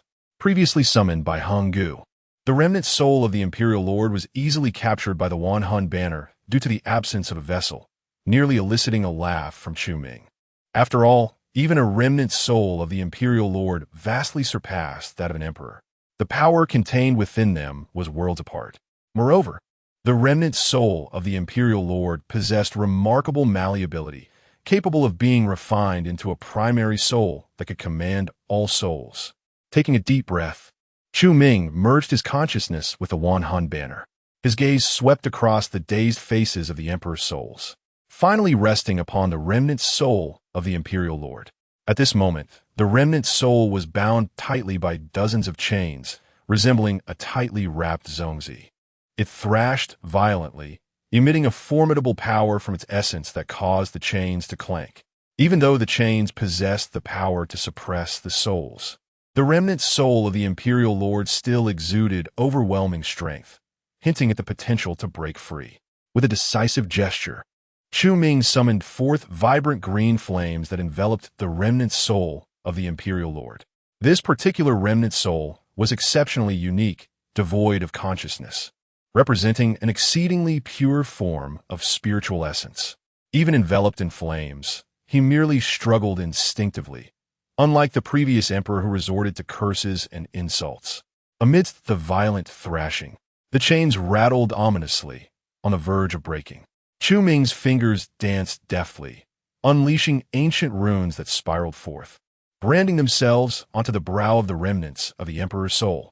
Simultaneously, the souls of the surrounding emperors approached slowly, exhaling a powerful aura of darkness to enhance the flames.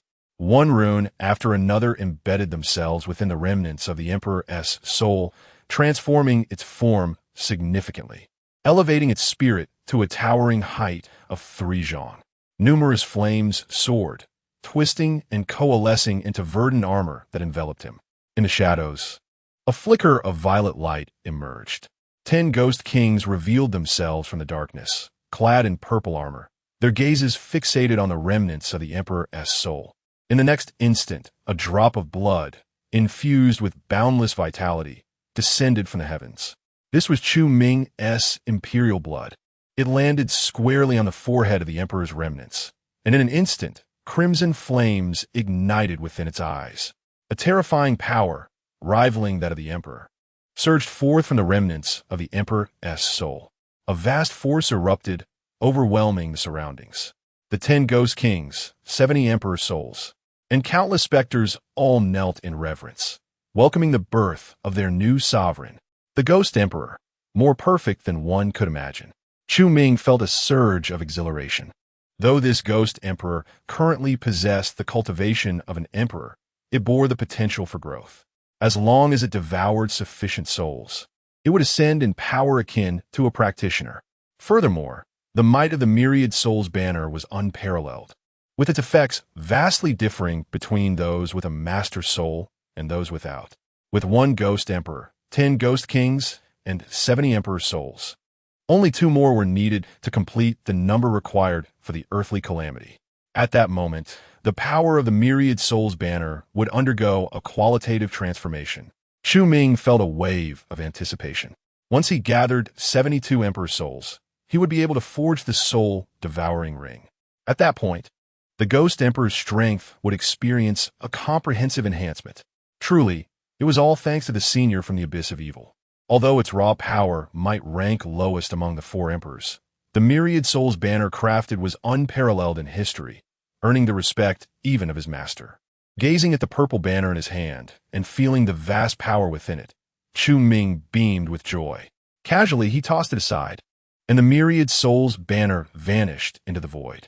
It reappeared on the celestial screen of the flame-yellow sky, emanating a chilling and mysterious power, augmenting the heavenly curtain. Buzz! An invisible force rippled outward. Many powerful beings concealed around the flame-yellow sky paled in shock and fled in haste. What was happening? In that fleeting moment, it felt as though I glimpsed the divine, a distance of tens of thousands of miles, and yet I receive a warning? Damn it! Let them be arrogant for a few more days. The true Dragon Clan has already made their move. They shall surely avenge my brother. 1 artifact. Such terrifying power. Merely the aura emanating from it sends chills down my spine, creating an illusion of a great blade hanging over my head. I cannot remain here any longer. I must return to the clan. The flame-yellow sky is far too perilous. The aura of the wandering soul's banner permeated the surroundings, prompting many lurking emperor-level beings to hastily retreat from this place. They had been dispatched by their clans to observe the realm of Tianyuan, believing themselves to be at a considerable distance, thus feeling secure. Yet unexpectedly, the sweeping presence of the celestial artifact instilled in them a profound illusion of helplessness in the face of life and death, compelling them to flee without daring to linger even for a moment around Tianyuan. Ought they depart so swiftly? I had anticipated they would attempt to seize the opportunity. Their courage is rather lacking. Observing the dissipating auras, Chu Ming could not suppress a cold smirk. He was well aware of the existence of emperor-level entities surrounding Tianyuan. The earlier demise of 63 emperors meant that those great clans would not simply relent. Furthermore, Those figures were dispersed too widely. Even if he were to strike, he could only vanquish one or two. Rather than squander time, it would be wiser to strengthen the Wandering Soul's banner, thereby ensuring a more formidable defense for Yanwang. Where the emperors of the Sin clan, I, Emperor Long Chun, have come to annihilate your human race. Chapter 62. Do you have sameness? As Chu Ming intended to draw out the purple immortal sword to study the profound runes obtained from the powerful beings of the future, he was suddenly interrupted by an unexpected voice, causing his figure to vanish from the humble abode. The Dragon Emperor Long Chun stood majestically in the void, exuding an overwhelming aura characteristic of a peak emperor, directing his formidable pressure towards the Yanhuang heaven. Today, he had come bearing the ancestral scales, determined to seek justice for Long Shersan. He aimed not only to reclaim the divine artifact for his clan, but also to eradicate the human race entirely. The human race was indeed the scourge of the myriad realms. Were it not for the restraint shown by the true Dragon Clan in years past, humanity would not exist in the present multiverse. It was one thing for humans to lack gratitude, but to audaciously suppress the true Dragon Clan's prodigies was simply a foolhardy act, inviting their own demise. His imposing presence and boundless aura surged unabashedly through the void, captivating the attention of many emperors who regarded him with newfound intrigue. Ha ha! It is the Dragon Emperor of the true Dragon Clan. With the Dragon Emperor's arrival in the Yanwang realm, the human race stands no chance of survival. I always said the true dragons would never swallow this grievance in silence. Ha ha! I shall remain here, awaiting the fall of the human emperor, ready to strike and annihilate the humans, avenging my kin. The emperors, previously frightened by the aura of the 10,000 Souls banner, now turned their gaze towards Long Chun. The humans were not to be feared. What was truly terrifying was the unknown human emperor who might emerge. Once Long Chun suppressed him, the humans would be mere lambs awaiting slaughter, easily grasped by any emperor. Long Chun's expression darkened, his eyes ablaze with murderous intent. The essence of his imperial power surged within him. The moment a human emperor revealed himself, he would summon the ancestral scales, unleashing imperial-level might to obliterate him in an instant. Suddenly, without warning, a figure appeared before him. Long Chun's eyes widened in shock, and he instinctively began to retreat. In that instant, Chu Ming materialized, his thigh raised high like a steel whip, striking directly at Long Chun's head. With a resounding impact, Long Chun braced himself with his face, the force shattering most of his teeth and sending his body flying through the air in a parabolic arc. Long Chun was incandescent with rage. He never anticipated that this human emperor would be so devoid of martial ethics. He had announced his intentions before making a move. Yet this fellow had come out swinging a vicious kick straight at his brow.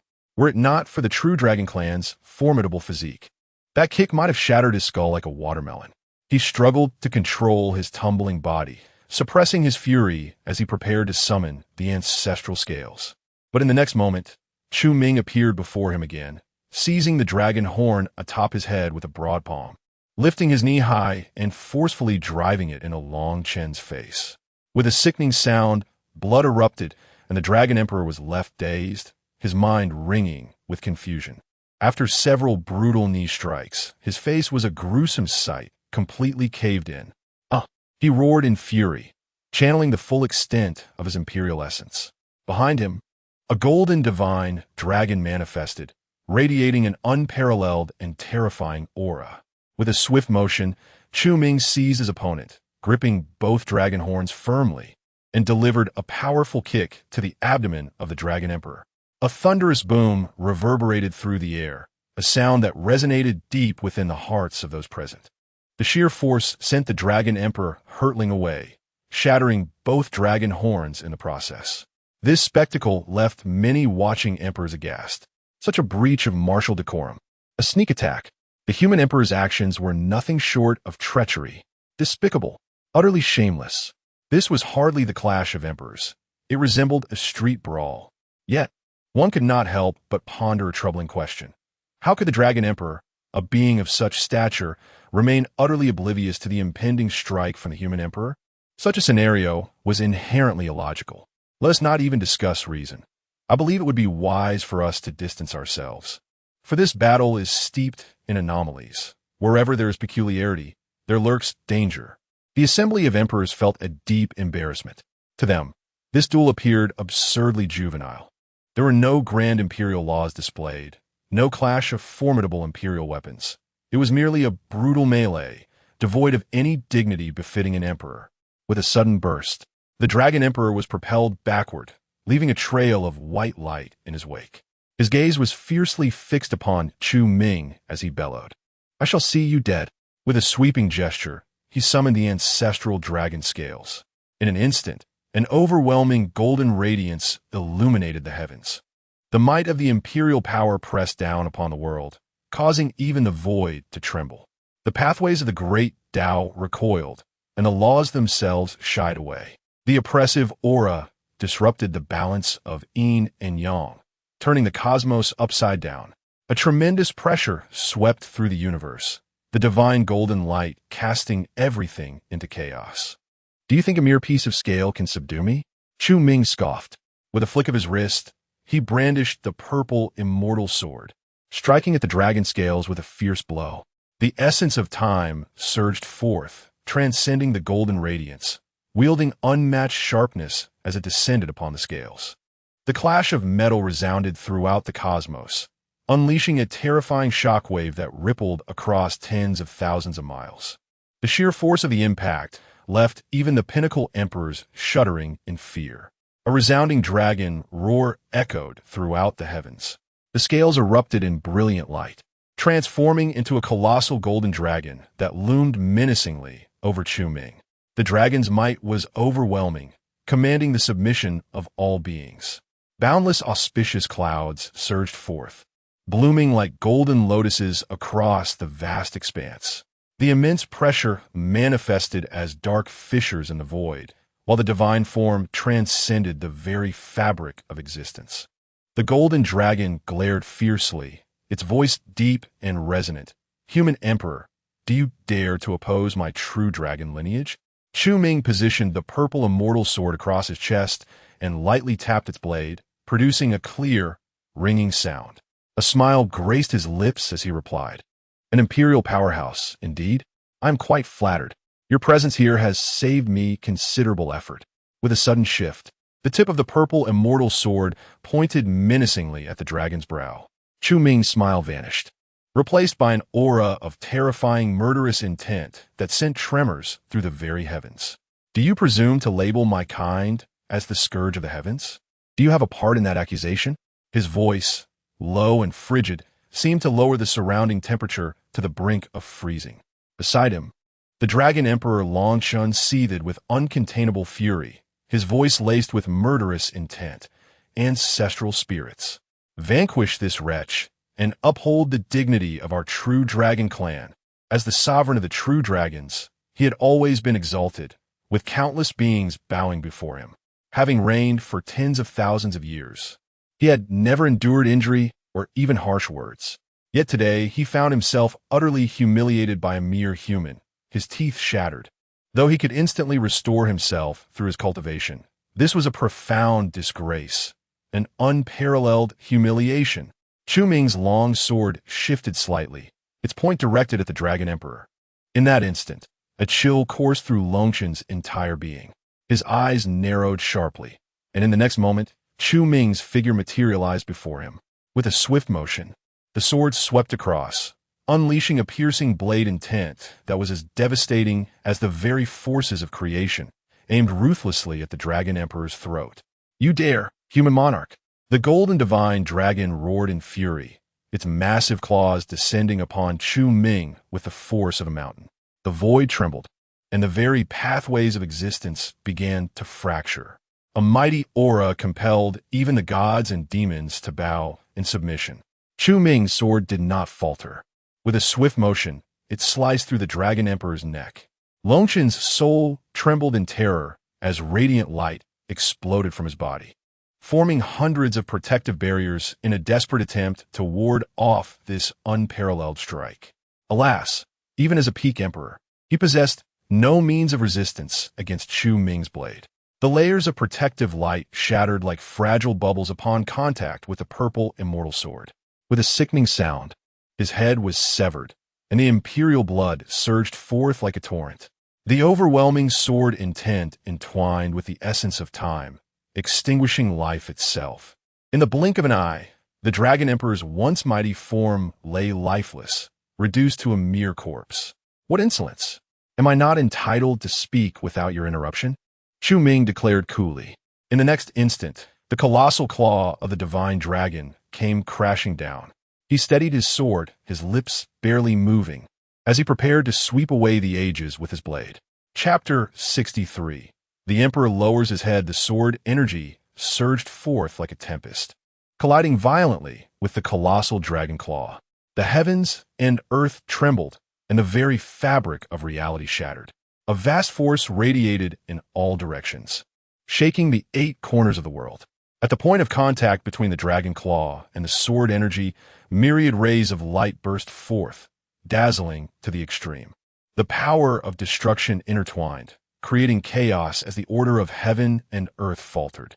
With a resounding roar, the sword energy shattered, and the dragon claw was forced to retreat. Human Emperor, are you seeking death? The golden dragon roared, its wrath soaring to the heavens, deadly intent manifesting in its eyes. Chu Ming scoffed dismissively, retorting, "What are you barking about? Just a mere avatar. Do you think I fear you?" In his hand, the purple immortal sword erupted with a tricolored brilliance, the aura of a half-step emperor emanating from Chu Ming, suppressing the very cosmos. The golden dragon's whiskers swayed, its powerful voice reverberating like thunder across the realms. "Very well. Once I emerge from my seclusion, you shall be the first to be slain. As a being of emperor-level strength, even a mere avatar could dominate all other emperors." Yet Chu Ming had already stepped into the realm of half-step emperor, possessing profound foundations. And with an immortal weapon to protect him, he felt uncertain about eliminating this avatar here and now. Unfazed by the threat posed by the emperor-level being, Chu Ming calmly replied, "You still have not answered my question. Do you deem yourself worthy?" The dragon snorted coldly, expressing disdain. "A mere half-step emperor dares to expect an answer from me? What does he take emperor-level beings for?" With a slow motion, Chu Ming extended his left hand, revealing the mirror of eternal years. "If that is your stance, I have a far more intriguing way to pose my inquiries." The essence of the time, Tao, permeated from a mirror of eternal years, enveloping a radius of tens of thousands of miles. An invisible force pressed down, causing even the dragon to feel a twinge of trepidation. "Human Emperor, do you truly believe you can suppress me?" The dragon's murderous intent intensified, its words chilling as a winter's gale, evoking fear in the hearts of all. It was an emperor-level being. Even a mere avatar could reign supreme across the heavens. Yet today, it found itself threatened by a half-step emperor. If word of this spread, what face would the emperor-level beings have left? Perhaps I should test it? Chu Ming tilted his head, amusement dancing in his expression. As his words echoed, the banner of 10,000 souls emerged from the celestial vault of the Tianyuan realm behind him. Though it did not exude the might of an immortal weapon, its ethereal glow was poised to unleash its power. Utilizing an immortal weapon? Huh! If you dare to act, the Tianyuan realm shall be annihilated. Just an avatar. I care not. But the lives of this realm's beings, do you dare to gamble with that? The dragon scoffed. Should the immortal weapon be activated, the overwhelming power unleashed by both would shatter the Tianyuan realm into fragments, erasing all human lives in an instant. Chu Ming smiled soothingly, the purple immortal sword humming in his grasp. "No matter. If the Tianyuan realm ceases to exist, I shall have no attachments left. I trust this matter will be most welcomed by the myriad races across the heavens." The dragon's laughter abruptly ceased. A being, possessing a celestial artifact and embodying the profound essence of a half-step emperor, liberated from the burdens of his lineage, finds himself capable of innumerable feats. None but the emperor can bind him. Should he desire, he could annihilate an entire clan, leaving only the emperor-level beings alive. As long as he persists, no race across the myriad realms can rest easy. The human race conspires with the extraterrestrial demons, seeking to overturn the celestial order. It is a testament to his benevolence that he has not eradicated them completely. The divine dragon, now cowed, refrains from taking chances. The humble humans of the Tianyuan heaven hold no significance compared to his true dragon lineage. The world remains in a state of anticipation, and emperor-level beings cannot emerge. Should this human be willing to act against the true dragon clan at any cost, it would surely spell an unimaginable calamity. The existence of the Tianyuan heaven serves to divert Chu Ming's focus. Once the transformation of the world is complete, he shall emerge and directly suppress them. A mere half-step emperor cannot even stir the slightest ripple in his presence. Thus, the accusations against the human race indeed stem from your actions, Chu Ming stated calmly. He continued, "So, did you also sever my people's path to becoming emperors?" The divine dragon retorted with a cold snort. "Why not?" Chu Ming shook his head, replying nonchalantly, "No, I merely asked out of curiosity. From which lineage do the true dragons and the mysterious spirit, as well as another emperor-level being, originate?" "Tianyuan," the divine dragon replied solemnly. A smile spread across Chu Ming's face as he nodded. "Excellent. Depart. I am in a good mood today and shall spare you for the time being. When we meet again, I shall not show mercy." "You," the divine dragon seethed with rage, smoke billowing from his 7 orifices. How could he, a dignified emperor, be chastised by a mere half-step emperor? This incited a surge of murderous intent within him, yearning to obliterate Chu Ming into countless pieces. Yet he understood that with this mere avatar, he could not accomplish such a feat and might even sow the seeds of disaster for the true dragon clan. "Very well, human emperor, you have successfully provoked my wrath. The day I emerge will be the day of your people's annihilation." The divine dragon spoke gravely. Chu Ming scoffed, disdain evident in his tone. "Do not speak so boastfully. The world's transformation is imminent, and the opportunity to attain the emperor's realm is manifesting. Should I succeed in crossing that threshold, what difference would there be between you and an ant?" The divine dragon laughed heartily, gazing at Chu Ming with profound calmness. "I shall eagerly await that moment.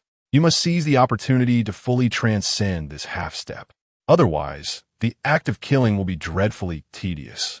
The divine dragon's figure flickered, golden light enveloping the corpse of the dragon emperor, vanishing in an instant. As he watched the departing divine dragon, Chu Ming's smile gradually faded, replaced by a grave expression. The achievement of becoming an emperor loomed near, yet he found himself devoid of any leads. Time was running short. First, I must break through the heavens above the human race. I wonder how that junior has progressed in these past few days. Chu Ming transformed into a streak of light, returning to the Tianyuan heaven. Chapter 64. The attendant Gu Yin at the Imperial Hall. In the Imperial Hall, Yi Tianlan sat cross-legged, enveloped by the rich spiritual energies of heaven and earth. As time slowly flowed by, his cultivation in the late saint realm steadily approached the pinnacle of sainthood.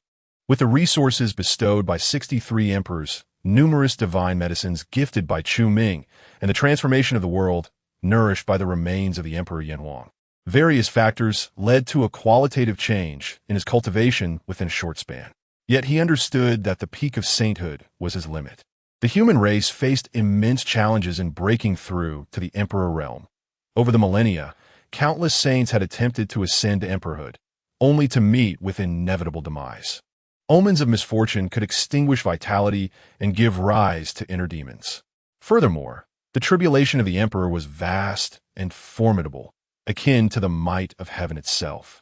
After achieving great success in his saint body, his foundation surged exponentially. Should he provoke the emperor's tribulation, it would undoubtedly be terrifying enough to instill despair. However, he held no concern regarding these matters. Although he had not yet stepped into the emperor realm, his combat prowess already rivaled that of an emperor. As long as he augmented his foundation in the saint realm, it would greatly benefit him. Even without provoking the emperor's tribulation, he could contend with ordinary emperor-level beings. With Chu Ming's formidable return, the human race was flourishing. He glimpsed a promising future ahead. Whether he would become an emperor had become inconsequential to him. Once more, he ingested a divine medicine, continuing to enhance his cultivation. Outside the hall, golden leaves blanketed the ground. An attendant, wielding a broom, hummed an unknown tune as he leisurely swept. Your foot has a small corn. I'll hold back tears to remind you to trim it, he sang joyfully. At the foot of the steps, Chu Ming approached with measured strides. Noticing someone coming, the attendant quickly composed himself, straightening his back and adopting a focused demeanor while cleaning. Casually glancing at the attendant, Chu Ming etched the encounter in his memory. The imperial hall lacked guards, as he walked, aside from a few scattered servants. The hall was eerily silent and desolate. There were indeed numerous formations, but their low levels posed no hindrance to Chu Ming's advance. As he progressed, his consciousness swept the area, granting him an exceptionally clear understanding of the layout of the imperial hall. Before long, he arrived at the sanctuary where Tianyuan practiced. Without pushing the door open, Chu Ming stepped forward, traversing the formations outside and appearing directly within the sanctuary. Observing Tianyuan striving for the peak of sainthood, he surveyed the surroundings, raised his arm, and summoned the great laws of the world. The spiritual energies of heaven and earth converged. In an instant, a massive vortex materialized above the imperial hall, eliciting gasps of astonishment from countless cultivators. Chu Ming approached the window, hands clasped behind his back, gazing into the distance. The azure sky stretched endlessly, warm sunlight was pleasant, and a gentle breeze lulled him into tranquility. Time flowed by, and 3 days passed in the blink of an eye. Boom! A powerful aura erupted violently from Tianyuan, sending a substantial shockwave crashing against the formations outside the sanctuary, producing a thunderous roar. I have achieved it. I have reached the peak of sainthood. Amidst his inexplicable exhilaration, Tianyuan had anticipated that this breakthrough would extend over several months. To his astonishment, within merely a few days, he surged to the pinnacle of the sage realm. Such a feat stirred within him an overwhelming desire to unleash a triumphant roar to the heavens. However, upon lifting his gaze, he beheld the figure of Chu Ming. The exuberant cry that had risen in his throat was abruptly swallowed, and he hastily rose to clasp his fists in respect. Trembling as he addressed Chu Ming, I pay my respects to my ancestor. Chu Ming nodded slightly and turned to regard Tianyuan with an expression of calm. The pinnacle of the sage realm is but a step away from the emperor. Time has been somewhat prolonged. The fortune of the human sovereign flag, after all, remains somewhat diminished.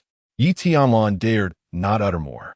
In the span of just a few days, he had traversed the path that had taken others a millennium to walk. His heart brimmed with ambition, exuding a regal aura that proclaimed his destiny. Yet, Chu Ming's words fell upon him like a bucket of cold water, extinguishing the pride that had ignited within. Chu Ming opened the hall doors and stepped outside. Come, I shall aid you in becoming an emperor. Tianyuan was momentarily taken aback, quickly hurrying to follow, incredulously exclaiming, Ancestor, you mean, you will assist me in becoming an emperor? Chu Ming replied coolly, What?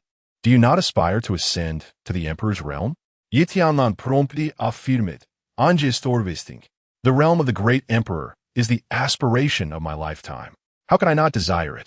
At this juncture, a bittersweet expression crossed his face as he sighed. However, there are matters of which you may be unaware, ancestor. The path to becoming an emperor for the human race is fraught with immense difficulty. Many predecessors who sought to ascend to the emperor's realm ultimately fell short. Chu Ming interjected calmly. That is to be expected. The path to emperorhood for the human race has been obstructed by formidable beings employing great means. Today, I intend to utilize your strength to reforge the path to emperorhood for our kind. A profound shock coursed through Tianyuan's body, eliciting a chill that ran down his spine. The path to emperorhood for the human race had been blocked by powerful entities. So that was the case. It was no wonder that, despite the human race's formidable foundation, no great emperor had emerged in thousands of years. The celestial and feathered races, having received remnants of the emperor's weapons from the human race, had given rise to their own great emperors, establishing dominance over their realms. Yet, even with the complete emperor's weapon of the human sovereign flag, the human race managed to produce sages, only to see them perish at the threshold of the emperor's realm. It became clear. There were indeed powerful beings who wished to prevent the human race from birthing great emperors. Is it the emperor sovereign? Yi Tianlan's throat felt parched as he spoke softly. Chu Ming nodded, affirming, only they possess such power. However, our human race is the mightiest among the myriad realms. The price they will pay to seal the path to emperorhood for the human race will be steep. Yi Tianlan's hidden hands clenched into fists within his sleeves. The emperor's sovereign. So this was why the human race had fallen to such a plight. Behind it all lay the machinations of the emperor's sovereign. In that moment, he gritted his teeth, his blood surging within his chest. He suddenly knelt before Chu Ming, speaking earnestly, I implore you, ancestor, to surely unshackle the chains binding the human race. Even if Tianyuan were to perish, I would do so with my eyes closed. Chu Ming turned back with a scoff. It is not so dire. The foundation of our human race is indeed robust. Since the emperor dares to take action, he naturally possesses unwavering confidence in his victory. You need only focus on confronting the imperial tribulation. Leave everything else to me.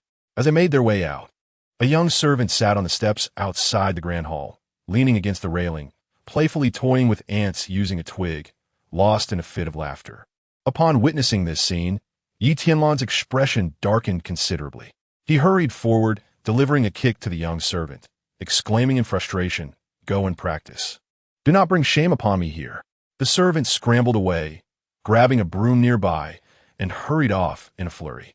Yi Tianlan managed an awkward smile and respectfully addressed Chu Ming. This lad is a descendant of an old acquaintance. He has been rather indulged these years, much to the chagrin of our ancestors. Chu Ming observed the servant's retreating figure with a light chuckle, inquiring, What is his name? Gulian, Yi Tianlan replied. Chu Ming nodded and remarked, After this matter concludes, send him to the thatched cottage. This lad possesses considerable talent. With proper guidance, he will not fall short. Yi Tianlan appeared troubled and spoke, Ancestor, while this boy is clever, he lacks dedication to his cultivation. I have scolded and admonished him over the years. But as you witnessed, at this point, Yi Tianlan's expression was one of helplessness. Chu Ming smiled faintly and said, Does he enjoy slacking off? Suddenly invigorated, Yi Tianlan replied, Indeed. He has openly admitted to it. It is infuriating. If this continues, I shall be at a loss on how to explain to my ancestors. Chu Ming smiled knowingly, nodding. This individual is endowed with great fortune. He cannot be treated with ordinary standards. With that, he soared into the sky. Yi Tianlan followed closely behind.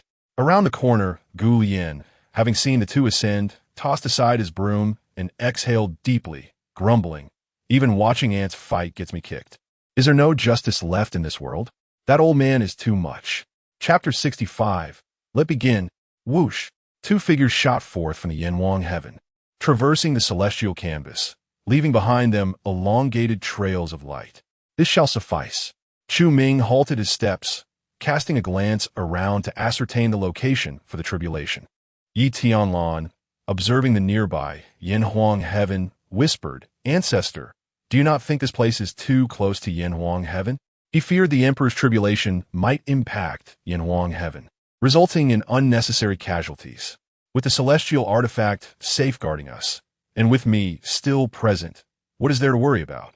Just summon the emperor's tribulation. Chu Ming ziplit non jialen. Upon hearing this, Yi Tianlan's worries dissipated.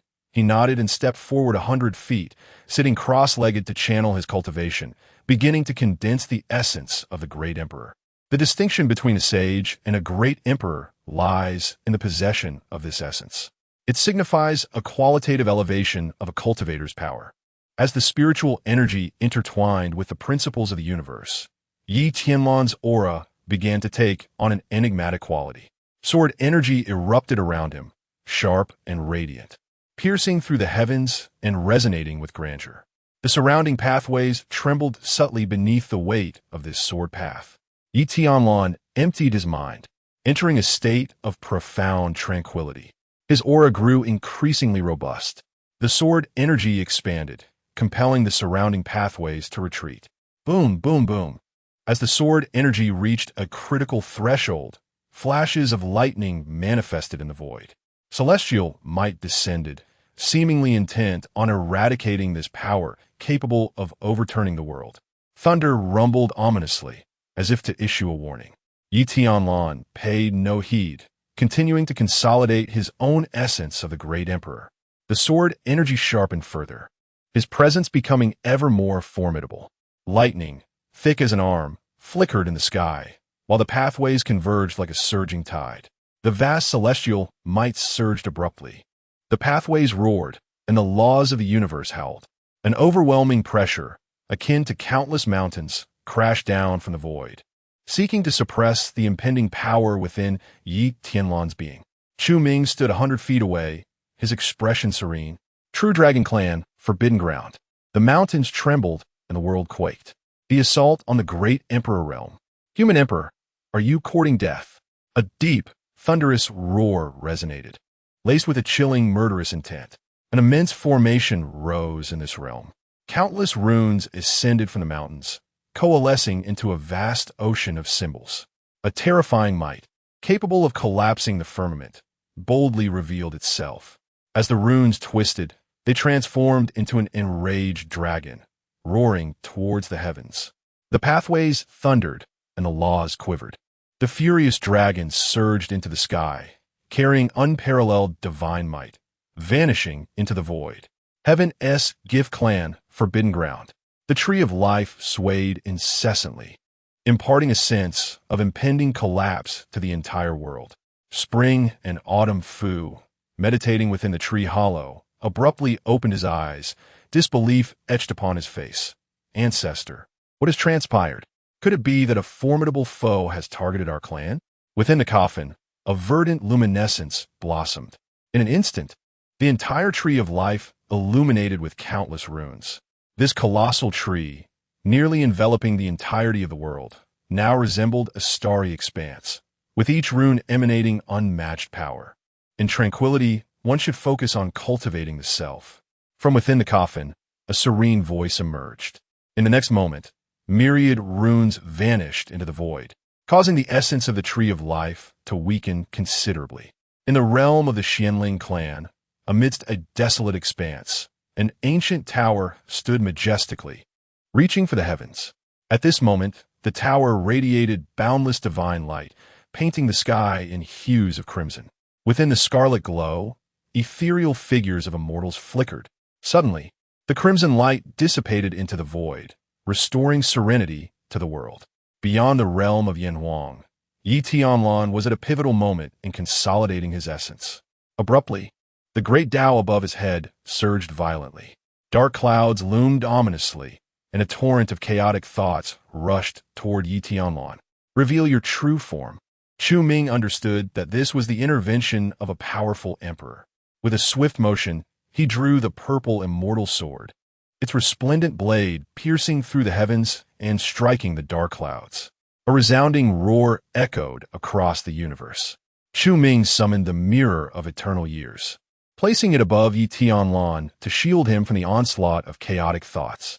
Should these thoughts descend upon him, they would disrupt his state of mind, leading to uncontrollable desires, potentially causing the collapse of the emperor's essence, or even resulting in self-destruction. Death accompanied by the loss of the Tao. The sword energy surged forth unrelentingly, its razor-sharp ness sweeping away the dark clouds. Yet, the methods of an emperor are not so easily thwarted. The dissipating clouds swiftly reformed, contorting into a fearsome visage of malevolence, composed of boundless negative emotions: anger, bloodlust, greed, arrogance, lust. Any touch of these would breed insidious thoughts, ensnaring beings in despair. Interfering with the Tao, releasing inner demons. Such a cunning strategy to disturb the hearts of my kin. Chu Ming Sigop Gun Li. He stepped forward, the purple immortal sword erupting with a tricolored radiance. As he infused it with the essence of an emperor, unleashing dozens of strikes at the demonic visage. The magnificent sword energy tore through the air, imbued with the might of the Tao, striking fiercely upon the ghastly face. With a resounding crack, the visage shattered into fragments. Yet, it was not over. Chu Ming surged forward, diving straight into the remnants of the demonic face. With the unfolding of the time Tao, he enveloped the disintegrating clouds entirely. A dignified emperor, daring to strike against my kin, yet not revealing your true form? Show yourself. Chu Ming Bao Lao. The perfected time Tao, wielding the terrifying power to obliterate all, surged through the void. The demonic visage twisted, the dark clouds roiling, ultimately transforming into an enraged dragon that encircled Chu Ming. The dragon, dark as ink, bore crimson eyes filled with a boundless murderous intent, its swirling black mist capable of unsettling the very spirit of any being. How grotesque, Chu Ming remarked disdainfully. To align with the Tao, you have nurtured a dragon of inner demons. Your efforts are indeed commendable. The dragon, dark as the shadows of the abyss, embodies all the malevolent thoughts of sentient beings, coalescing into form and nourished by the essence of the great Tao, specifically designed to shatter the resolve of the heart. This dragon emerges with the calamity, easily mistaken for the heart devil tribulation within the imperial tribulation. However, the power of this heart devil dragon surpasses that of the heart devil tribulation by more than tenfold. The heart devil tribulation manifests the heart's entanglements through the great Tao, stirring the deepest desires within the cultivator, leading them to their demise. Yet, this heart devil dragon directly amplifies the myriad of malevolent thoughts upon the cultivator, magnifying their wickedness without restraint. Not even a sage, nor an emperor, can withstand such a lethal force. Alas, the supreme sword of the universe remains immobile. Otherwise, it would compel you to reap the bitter fruits of your own malevolence. Chu Ming scoffed coldly as the temporal essence of the great Tao pressed down with the overwhelming might of a half-step emperor, binding the heart devil dragon in midair. Subsequently, the purple immortal sword trembled, activating the formless rune inscribed within its blade. With a resounding whoosh, the immeasurable sword light swept through the universe, dazzling and trembling the very fabric of existence. As the sword light passed, the heart devil dragon shattered inch by inch. A gift from the future, a sword traversing the sky, its might rivaling the heavens. Within the forbidden grounds of the true dragon clan, torrents of violent sword light surged between the mountains, instantly tearing through several peaks. The earth cracked open, revealing a blood-red expanse. Ah! The wretched cries echoed throughout this realm. The mountains writhed as countless ancient trees toppled. Upon closer inspection, where once stood mountains, now lay a dragon of colossal proportions. Yet, at this moment, a wound appeared along the dragon's spine, with blood flowing like a spring. The human emperor, I shall slay you! I shall slay you! The furious roar reverberated throughout this world, distorting the very void. Chu Ming stood resolute with his sword, a solitary figure guarding Tianyuan. Before him, stars flickered. His eyes narrowed, a murderous intent simmering within. Do you possess more tricks? The sword in Chu Ming's hand spun lightly, his austere visage betraying no fear. Let it come. When a younger generation is in peril, how could the elder retreat? Do you wish to deceive my human race? First, you must contend with the sword in my hand. Kill. Chapter 66. The gate of the blocked avenue, Chu Ming brandished the purple immortal sword and surged forward. The stars, numbering in the hundreds, radiated an overwhelming power, their cross-shaped brilliance blinding to behold. After emerging in the void, they advanced relentlessly toward Tianyuan. With each swing of his sword, Chu Ming unleashed a torrent of sword energy that tore through the air, manifesting in dazzling splendor. Under the suppression of the path of time, the stars continued to extinguish. However, the sheer abundance of stars was overwhelming. Even though Chu Ming's sword strikes were executed with utmost precision, a few still slipped through, heading straight for Tianyuan. Stars detonated above Tianyuan, the power within them causing his vitality to surge dramatically, only to then snap back like a bowstring pulled to its limit. In mere moments, his body began to wither. Torrents of his vital essence spilled into the void, his flesh desiccating, vitality fading. In the blink of an eye, an aura of death enveloped him. His skin, dry and bark-like, began to peel away in layers. His surrounding sword energy grew increasingly feeble, and the very essence of the path began to falter, failing to replenish his waning vitality. With a sudden gasp, blood erupted from Tianyuan, transforming him into a mere skeletal figure. His once luxuriant hair turned gray in an instant before swiftly falling away, the flame of life within him flickering perilously, teetering on the edge of extinction. The fleshly tribulation. Chu Ming's expression twisted in disbelief. He had never anticipated that these stars would intertwine with the tribulation of the emperor, launching a merciless assault upon the one undergoing the tribulation. Such a terrifying drain on vitality was unbearable for a saint. To thwart our human race, you truly spare no effort. Chu Ming's visage darkened. This method of amplifying the cultivator's vitality to incite greater calamities was something even the chrono year's mirror could not shield against. There was no time for contemplation. If Tianyuan were to perish at this moment, the skies above humanity would once again be shrouded in darkness. He must protect this junior, for it was the only hope for the continuation of the imperial path for humanity. What these two methods represented was merely an appetizer. The true means to sever humanity's path to emperorship had yet to reveal its might. Go! Chu Ming hurled the purple immortal sword, which transformed into a streak of light, vanishing into Tianyuan's form. Instantly, a torrent of bloodlight erupted from within Tianyuan. The third rune of the purple immortal sword was activated. This rune contained immense vitality, capable of sustaining life essence. Simultaneously, amidst the crimson, a hint of green light intermingled, infused with boundless vitality, continuously pouring into Tianyuan's body. Under the might of the two runes, the aura of death around Tianyuan gradually dissipated, his breath returning to calm. Chu Ming shaped his fingers into a sword and unleashed a sharp sword energy, further obliterating the stars before him. However, without the purple immortal sword, the potency of his sword energy diminished, and he found himself straining against the emperor-level techniques. Fortunately, the number of stars did not increase. After 100 breaths, the remaining stars were obliterated by the sword energy, dissipating into the void. Thunder roared, and lightning slithered like a serpent. The vast might of heaven surged once more, as boundless dark clouds, infused with the power of the cosmos, gathered ominously above Tianyuan. Chu Ming's gaze sharpened, fully aware that the trial of the emperor was upon them, a test from the heavens.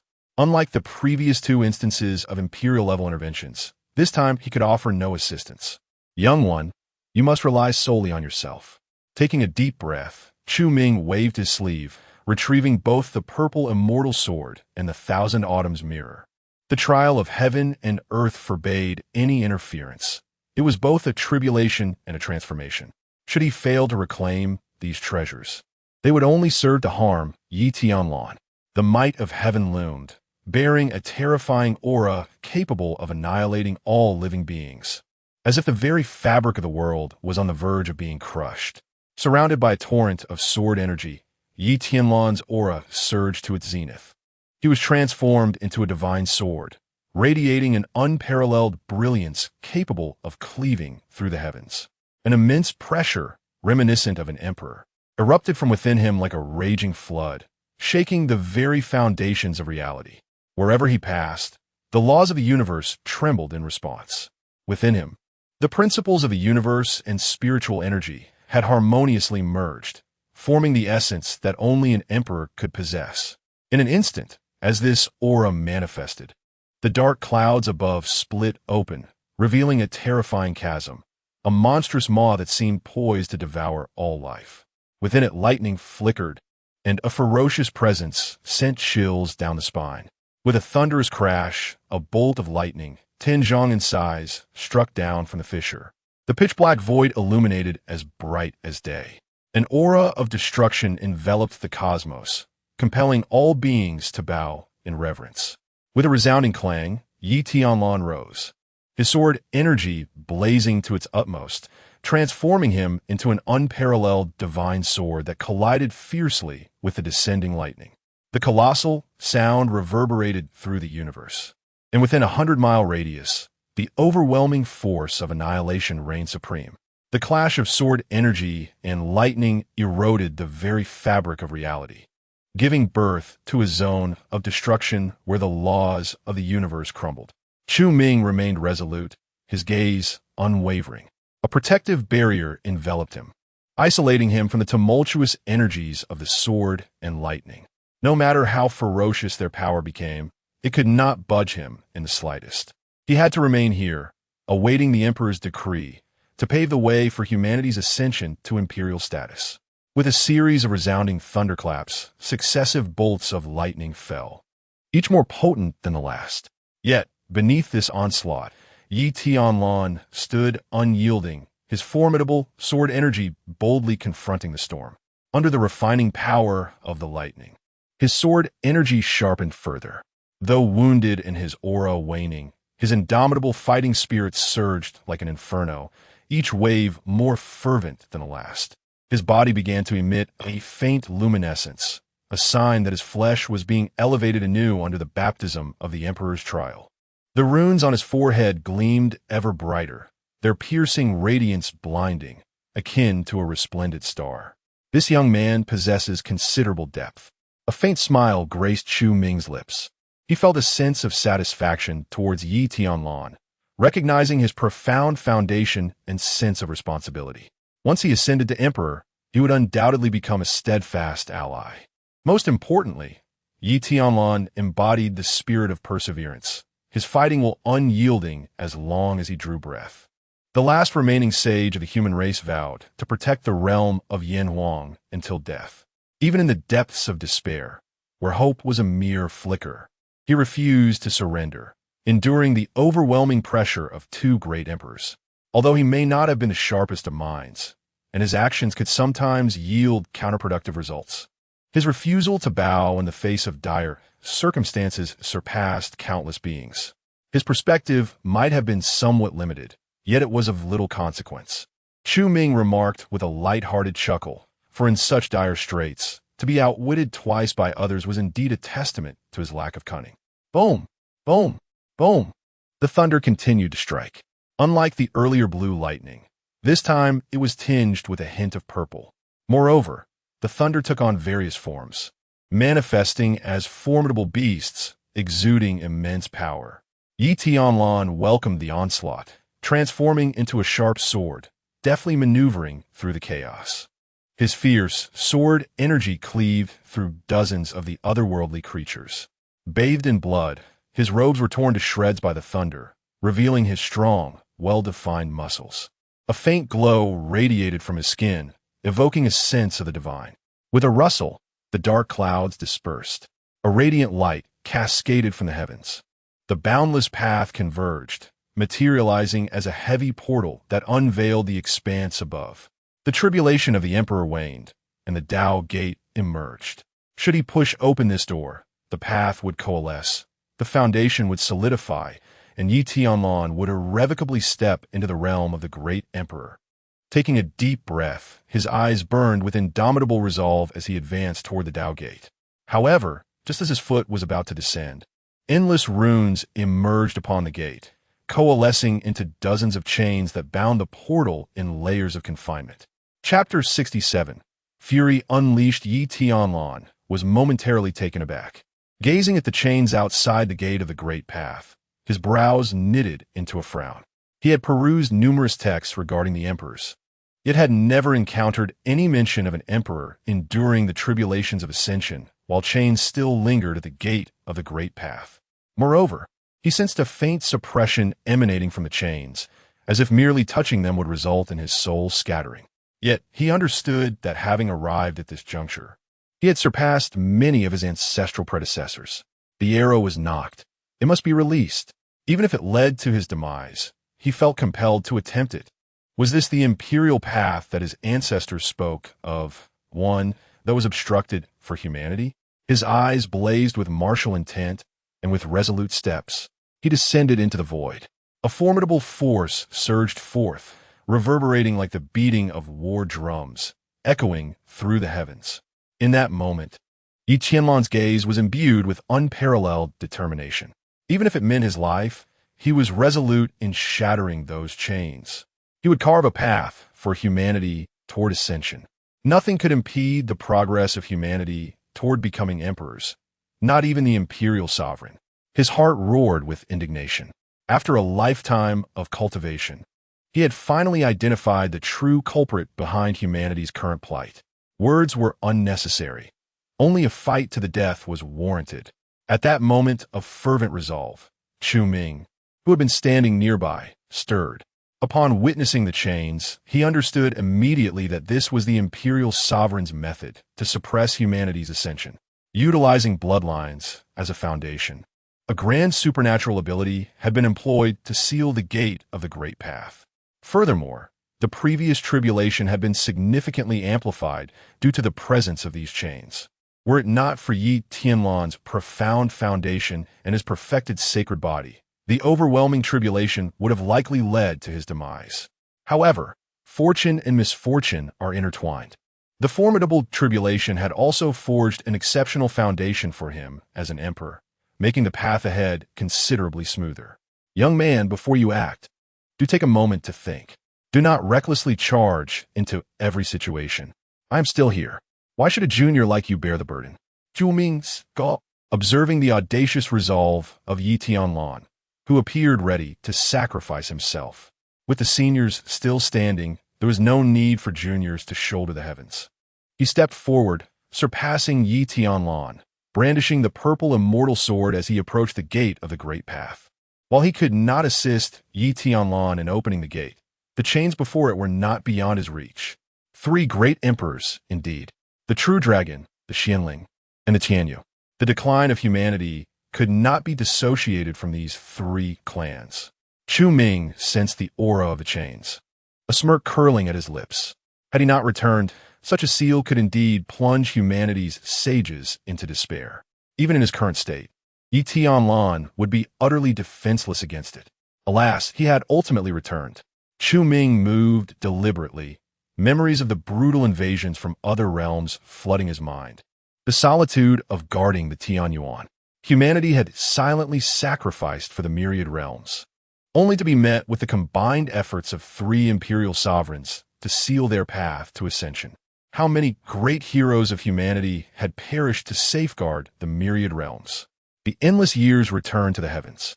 Not only have the unparalleled achievements of humanity been erased, but they have also been unjustly branded as colluding with extraneous celestial demons. Once the most formidable clan ruling the heavens, they have now become the scourge of the realms.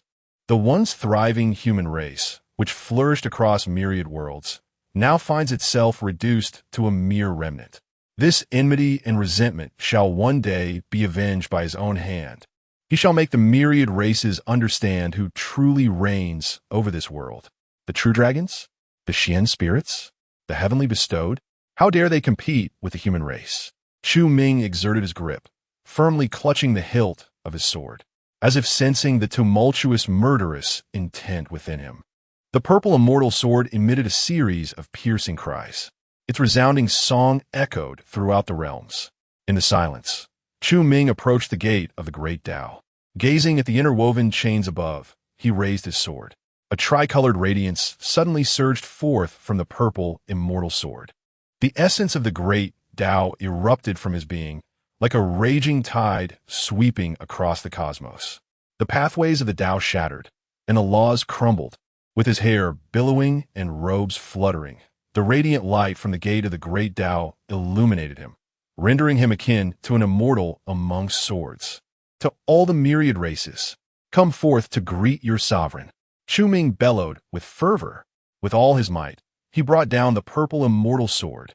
An immeasurable brilliance of sword light unfurled across the heavens, blanketing the surroundings with the intent to cleave the very sky. Yi Tianlan's eyes stung. He could not see through the blinding sword light. Shielding his eyes with his hand, he squinted through his fingers. Atop the gate of the great Tao, 3 figures stood with an air of pride. Their faces bore expressions of anger, radiating a formidable might akin to the descent of deities upon the realm. In that instant, Yi Tianlan felt an unprecedented pressure. His knees buckled involuntarily, compelled to bow reverently before those 3 figures. These 3 figures seemed to embody the very origin of humanity. Any formidable being of the human race who stood here would be overwhelmed, astonished, and subdued by the invisible force emanating from them. Tianyuan felt his vital essence surge chaotically, blood seeping from his 7 orifices. Faced with these 3 figures, it seemed that only by kneeling could one hope to retain the right to live. Yet he gritted his teeth, determined to withstand. Even as the bones of his body creaked and his knees and spine refused to bend. I am the Emperor of humanity. I would rather die than kneel. The cursed race of sinners, adept at peering into the great Tao, must be slain. Their tainted bloodline, steeped in boundless sin, cannot be accommodated by the Tao. Their demonic nature is unruly, their evil thoughts unquenchable, polluting the great Tao. They must be punished. 3 voices resonated across the heavens, akin to the mandates of the universe, stirring the resonance of the great Tao. In this moment, all humanity in Yin Huang trembled in fear. It was as though an invisible blade hung above their heads, ready to cleave their souls should they dare to move. Numerous chains traversed before the gate of the great Tao. A myriad of runes howled forth, transforming into an unparalleled killing intent, propelled by the control of the 3 figures, bearing down upon Chu Ming. This was not merely an imperial assault. Each rune contained the essence of countless human lives. In this moment, they coalesced into a sea of overwhelming power capable of subduing the strongest of humanity. Chu Ming felt the torrential blood essence within the runes, and his murderous intent blazed to an extreme. To gather such a multitude of runes, one could only imagine the countless lives of humanity that had to be sacrificed. You 3 clans, you shall pay dearly. Chu Ming was consumed by an uncontrollable fury, the radiance of the purple immortal sword glowing with an even more intense brilliance. The true dragon, the Xianling, the Tianyuan. He vowed to annihilate their entire clans. Veins bulged upon his forehead as he bore immense pressure, pouring all his strength into the purple immortal sword. Boom! A deluge of sword light surged forth, sweeping away everything in its path as if it were a raging tide. The sharpness of the blade distorted the very fabric of the void. Countless runes shattered beneath the sword's brilliance. Yet, as those runes crumbled, they transformed into droplets of blood, coalescing into a vast sea of crimson. The blood sea churned, giving rise to a calamitous demon. Towering over 100 feet, its entire body was a vivid red, adorned with wings and crowned with 2 horns. Its fearsome fangs and claws glimmered with a chilling light, capable of effortlessly tearing apart the very pathways of existence. A terrifying aura spread forth, reverberating across the expanse of 10,000 miles. An epic's worth of time was swept away by a single sword strike. The mirror of millennia spiraled forth, erupting in a blaze of brilliance. Runes soared within it, compressing the fabric of time across vast distances. Simultaneously, the white sword energy surged with unprecedented power, swiftly slicing through the calamitous demon. Under the dominion of time, the demon's colossal form, forged from blood, began to dissolve, as if it were succumbing to the relentless passage of time. The imperial law combined with imperial weaponry, alongside the 4th rune within the purple immortal sword, propelled the power of the time pathway to its zenith. Even the demon, which had remained unchanged through countless ages, felt the vitality within its form wane, and in but an instant, it was reduced to a pool of blood, merging into the blood sea. The time pathway continued to exert its force, rapidly diminishing the blood sea. In an ephemeral vision, Chu Ming glimpsed countless human figures within the blood sea, offering him benevolent smiles before vanishing into the void. This stoked the flames of his wrath. What darkness had humanity endured throughout these endless ages? The powerful guardians of humanity protected the heavens, while myriad races slaughtered the descendants of humans. This enmity and hatred must be repaid in blood. This emperor shall eradicate your kin. I shall ensnare them within the banner of 1,000 souls, ensuring they never attain rebirth. Chu Ming roared to the heavens. He surged forth, the purple immortal sword in hand, and with righteous fury struck down upon the chains. Boom! Chapter 68. The Emergence of the Sovereign. A thunderous roar reverberated across the realms.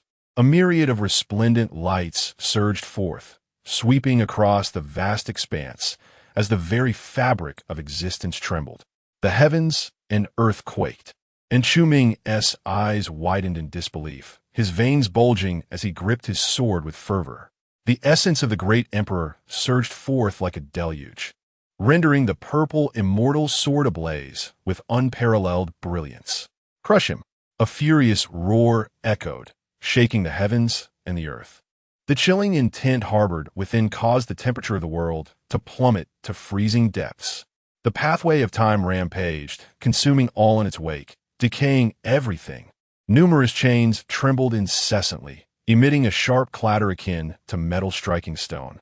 Before him stood 3 figures, their fury palpable. "Sinclan, do you dare?" They unleashed a sovereign-level pressure, infusing it into the chains, exponentially amplifying their might. Radiant brilliance erupted as the power of the Tao converged upon the chains, forming a terrifying assault aimed at Chu Ming. Swish, swish, swish. The light, sharp as blades, carved countless wounds upon Chu Ming's form. Flesh was torn, revealing bone beneath. Moreover, the power of the Tao infiltrated through the wounds, extinguishing his life force and suffocating his soul. Yet, Chu Ming bore no fear.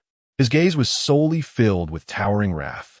With veins bulging in his sword arm, he let out a primal roar and forcefully pressed down. Boom! The earth trembled violently. An immense sword light reached toward the heavens and the earth, piercing through the boundless darkness. Wherever the sword light passed, all was severed. The 10 chains upon the gate of the Tao were obliterated in a single strike. The figure standing at the center of the human race widened his eyes in shock. His aged visage twisted into a ghastly expression, emanating an overwhelming aura of murderous intent. He opened his mouth to speak, but before he could utter a word, the sword light surged forth, instantly reducing him to ashes. The other 2 figures stood in stunned silence, dumbfounded by the spectacle. Chu Ming offered them no time to speak. His expression remained cold as he swung the purple immortal sword in swift succession, annihilating the 2 figures without mercy. In an instant, the chaos subsided. Only the gate of the Tao radiated with sacred light, standing silently in the void. Covered in blood, Chu Ming stood resolute, drops of imperial blood continuously falling from the purple immortal sword. He remained still for a few moments, steadying his rapid breaths. Then, he slowly turned to face Tianyuan, speaking with calm authority. "Junior, the remaining matters rest solely upon your shoulders." With that, he sheathed the purple immortal sword and the mirror of eternal years, stepping aside to clear the battlefield. Observing the bloodied Chu Ming, Tianyuan felt a surge of determination. "I shall not disappoint our ancestors." He bowed deeply to Chu Ming, his voice ringing with resolve. As he rose, Tianyuan's expression hardened, and he strode towards the gate of the Tao. The ancestors had already cleared his path. If he could not open this gate of the Tao, how could he face them? "Open for me." Arriving before the gate, Tianyuan pressed both palms against the door, channeling all his strength into a sudden, forceful push. With a resounding roar, the once tightly shut gate of the Tao began to slowly creak open. A radiant light from the other side streamed forth, illuminating Tianyuan. In an instant, a rapid transformation surged through his very being. Vitality, bone structure, skin, the grand path, the essence. Everything is illuminated by the radiance of the great path, advancing towards another realm. A thunderous roar, akin to a muffled thunder, resonated within Tianyuan. In an instant, an overwhelming pressure erupted from within him. The heavens and earth trembled. The great path recoiled. The force surged forth, shaking the very mountains and rivers. After countless millennia, humanity once again witnessed the emergence of a formidable emperor. In the forbidden grounds of the true dragon clan, the mountains quaked incessantly. Massive boulders tumbled down, raising a cloud of dust while producing deafening roars. Towering ancient trees fell in great numbers. The earth cracked open, forming vast chasms, unfathomably deep. A boundless power ravaged beneath the surface, causing the entire world to tremble. The Emperor of humanity. They seized my imperial weapon, destroyed my methods, severed my avatar. This grudge shall not go unavenged. I swear I shall not rest until it is settled. A deep, furious growl echoed through the mountains. Chu Ming, reinforcing the path to imperial ascendance for humanity, faced a powerful backlash. That sword not only cleaved the blockade against humanity's imperial path, but also severed centuries of his accumulation. Under the backlash of the Great Path, even his imperial foundation began to waver. After venting his pent-up fury, the world gradually calmed. For the first time, the true Dragon Clan's emperor felt a hint of trepidation. With the might of an emperor, he had forcibly contended against the methods of 3 other emperors and emerged victorious.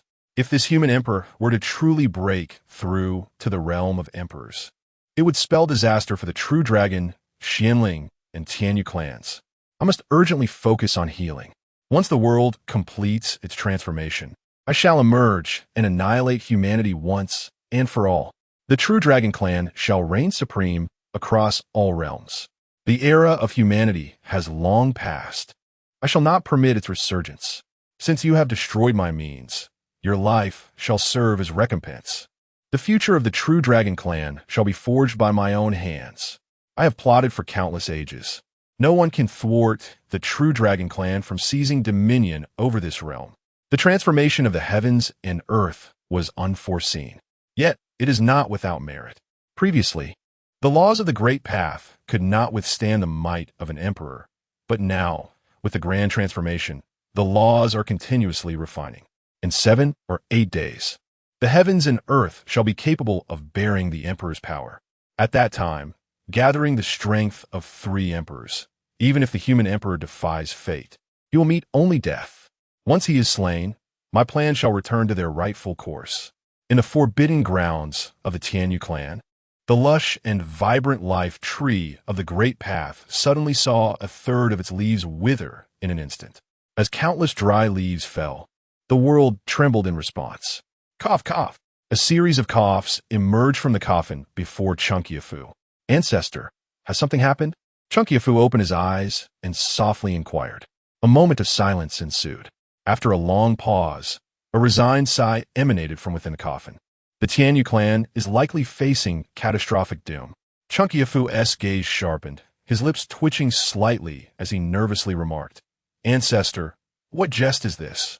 The Tianyuan clan, as one of the 3 paramount entities of the supreme deity clan, not only possesses celestial artifacts, but also has an ancestral figure of imperial stature to maintain its dominance. In all the myriad realms, which clan could possibly bring calamity upon Tianyuan, unless the Xianling and the true dragons were to join forces. However, these 3 clans have long established an alliance, rendering such a scenario utterly improbable. Alas, you are still too young. There are ancient matters of which you remain unaware. A sigh of resignation emanated from the coffin. Changsheng, with a furrowed brow, inquired solemnly, Ancestral Master, is there anything I can assist you with? He understood that the ancestral figure's words implied a task to be entrusted to him. Despite being shaken by Chu Ming in the Yanhuang realm, he recognized that the prosperity of their race was at stake. As a powerful emperor of the Tianyuan clan, he must bear the weight of responsibility. Suddenly, a jade slip flew from the coffin, landing before Changsheng. This slip contained records of a clandestine realm. You must immediately journey to this domain. Heed this warning. Do not disturb even a blade of grass or a tree in that realm. Your sole task is to remain there and await the arrival of the powerful. Changsheng, puzzled, grasped the jade slip and asked, what the imperial position? Shall we not contend for it? The transformation of the realm heralded the emergence of opportunities for imperial ascension. For the myriad clans, this was a chance to reverse fate itself. Should he secure a seat among the emperors, the Tianyuan clan would remain a titan among the myriad clans.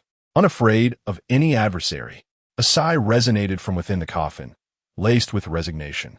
That is not for you to ponder. The matter of contention is one I shall determine. You need only to steadfastly guard that realm. It is a retreat I established for the Tianyuan clan long ago, one I had hoped would never be necessary. Yet, it seems that their return was inevitable. Who has returned? Changsheng asked, bewildered, failing to grasp the true meaning behind the ancestral figure's words. Nonetheless, The tone of the ancestral voice conveyed an impending storm. It appeared that the ancestral figure possessed no certainty of victory in this forthcoming tempest. Ancestral Master, are you arranging for future contingencies? Why ask so many questions? You are to go where instructed. Bid farewell to your parents and set forth immediately. Came the urging voice from the coffin. Chuan Xiu nodded, performing a respectful bow before the coffin, then turned to exit the forbidden grounds. However, unbeknownst to him, as his foot crossed the threshold of that realm, a leaf from a verdant tree of life fell into his long hair, vanishing without a trace. In the Xianling clan, a towering ancient pagoda stood resolutely amidst the desert. Atop this pagoda resided a colossal luminous pearl, surrounded by swirling symbols of the great Tao, forming radiant orbs that danced around it. Within the pearl, a hazy figure sat cross-legged. At this moment, the figure suddenly trembled and coughed up blood, causing fine cracks to appear on the surface of the pearl. How could this be?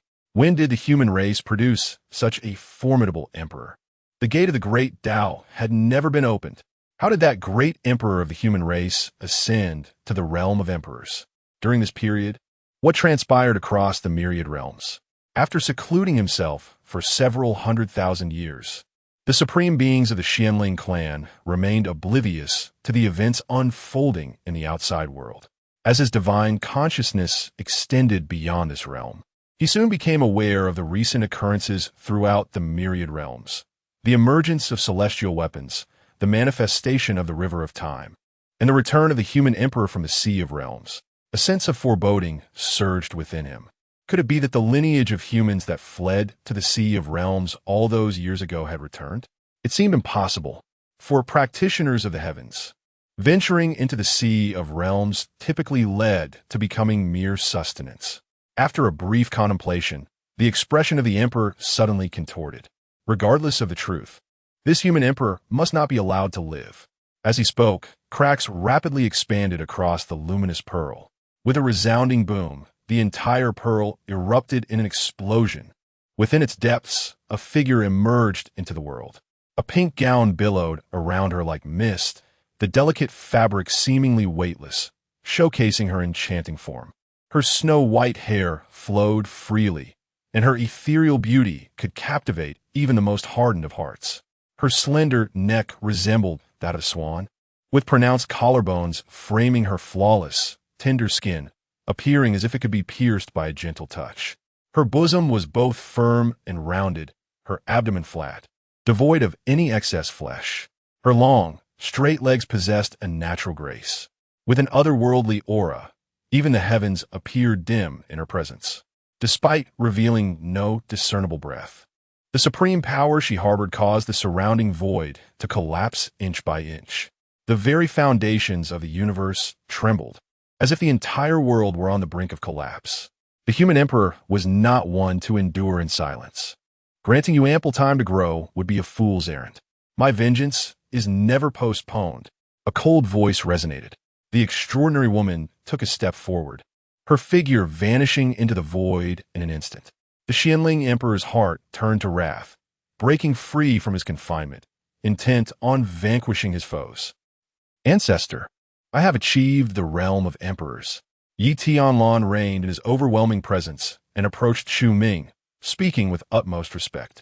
Though joy filled his heart, seeing Chu Ming drenched in blood cast a heavy shadow over his spirit. Without the ancestor's intervention, he likely would have been a mere skeleton by now.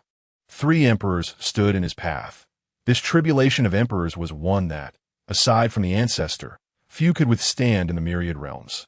Chu Ming note that, gesturing towards Yan Huangtian not far away, and said, "You have entered the realm of emperors and can wield the power of celestial artifacts.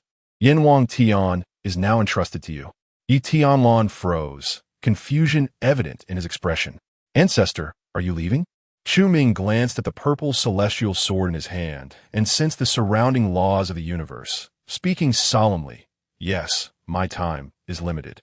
In just a few days, the laws will be able to withstand the might of an emperor. I must advance further." He raised his head and sighed, his expression a tapestry of complexity, genuinely lamenting. Without becoming an emperor, one is destined to remain an ant. Yi Tianyuan observed Chu Ming's demeanor, his eyes reflecting a tinge of regret as he spoke with a hint of remorse. It is the younger generation that has held you back. Chu Ming, aware of his unvoiced thoughts, promptly raised his hand to interrupt, chuckling softly. You have already distinguished yourself. Do not belittle your own worth. A perfected holy body can achieve the status of emperor, and in the realm of emperors, you are by no means feeble. The only shortcoming lies in your comprehension of the great Tao. However, this is not due to a lack of talent, but rather because the celestial principles of the current age are shrouded, making them elusive to grasp. There is no need for haste in this matter.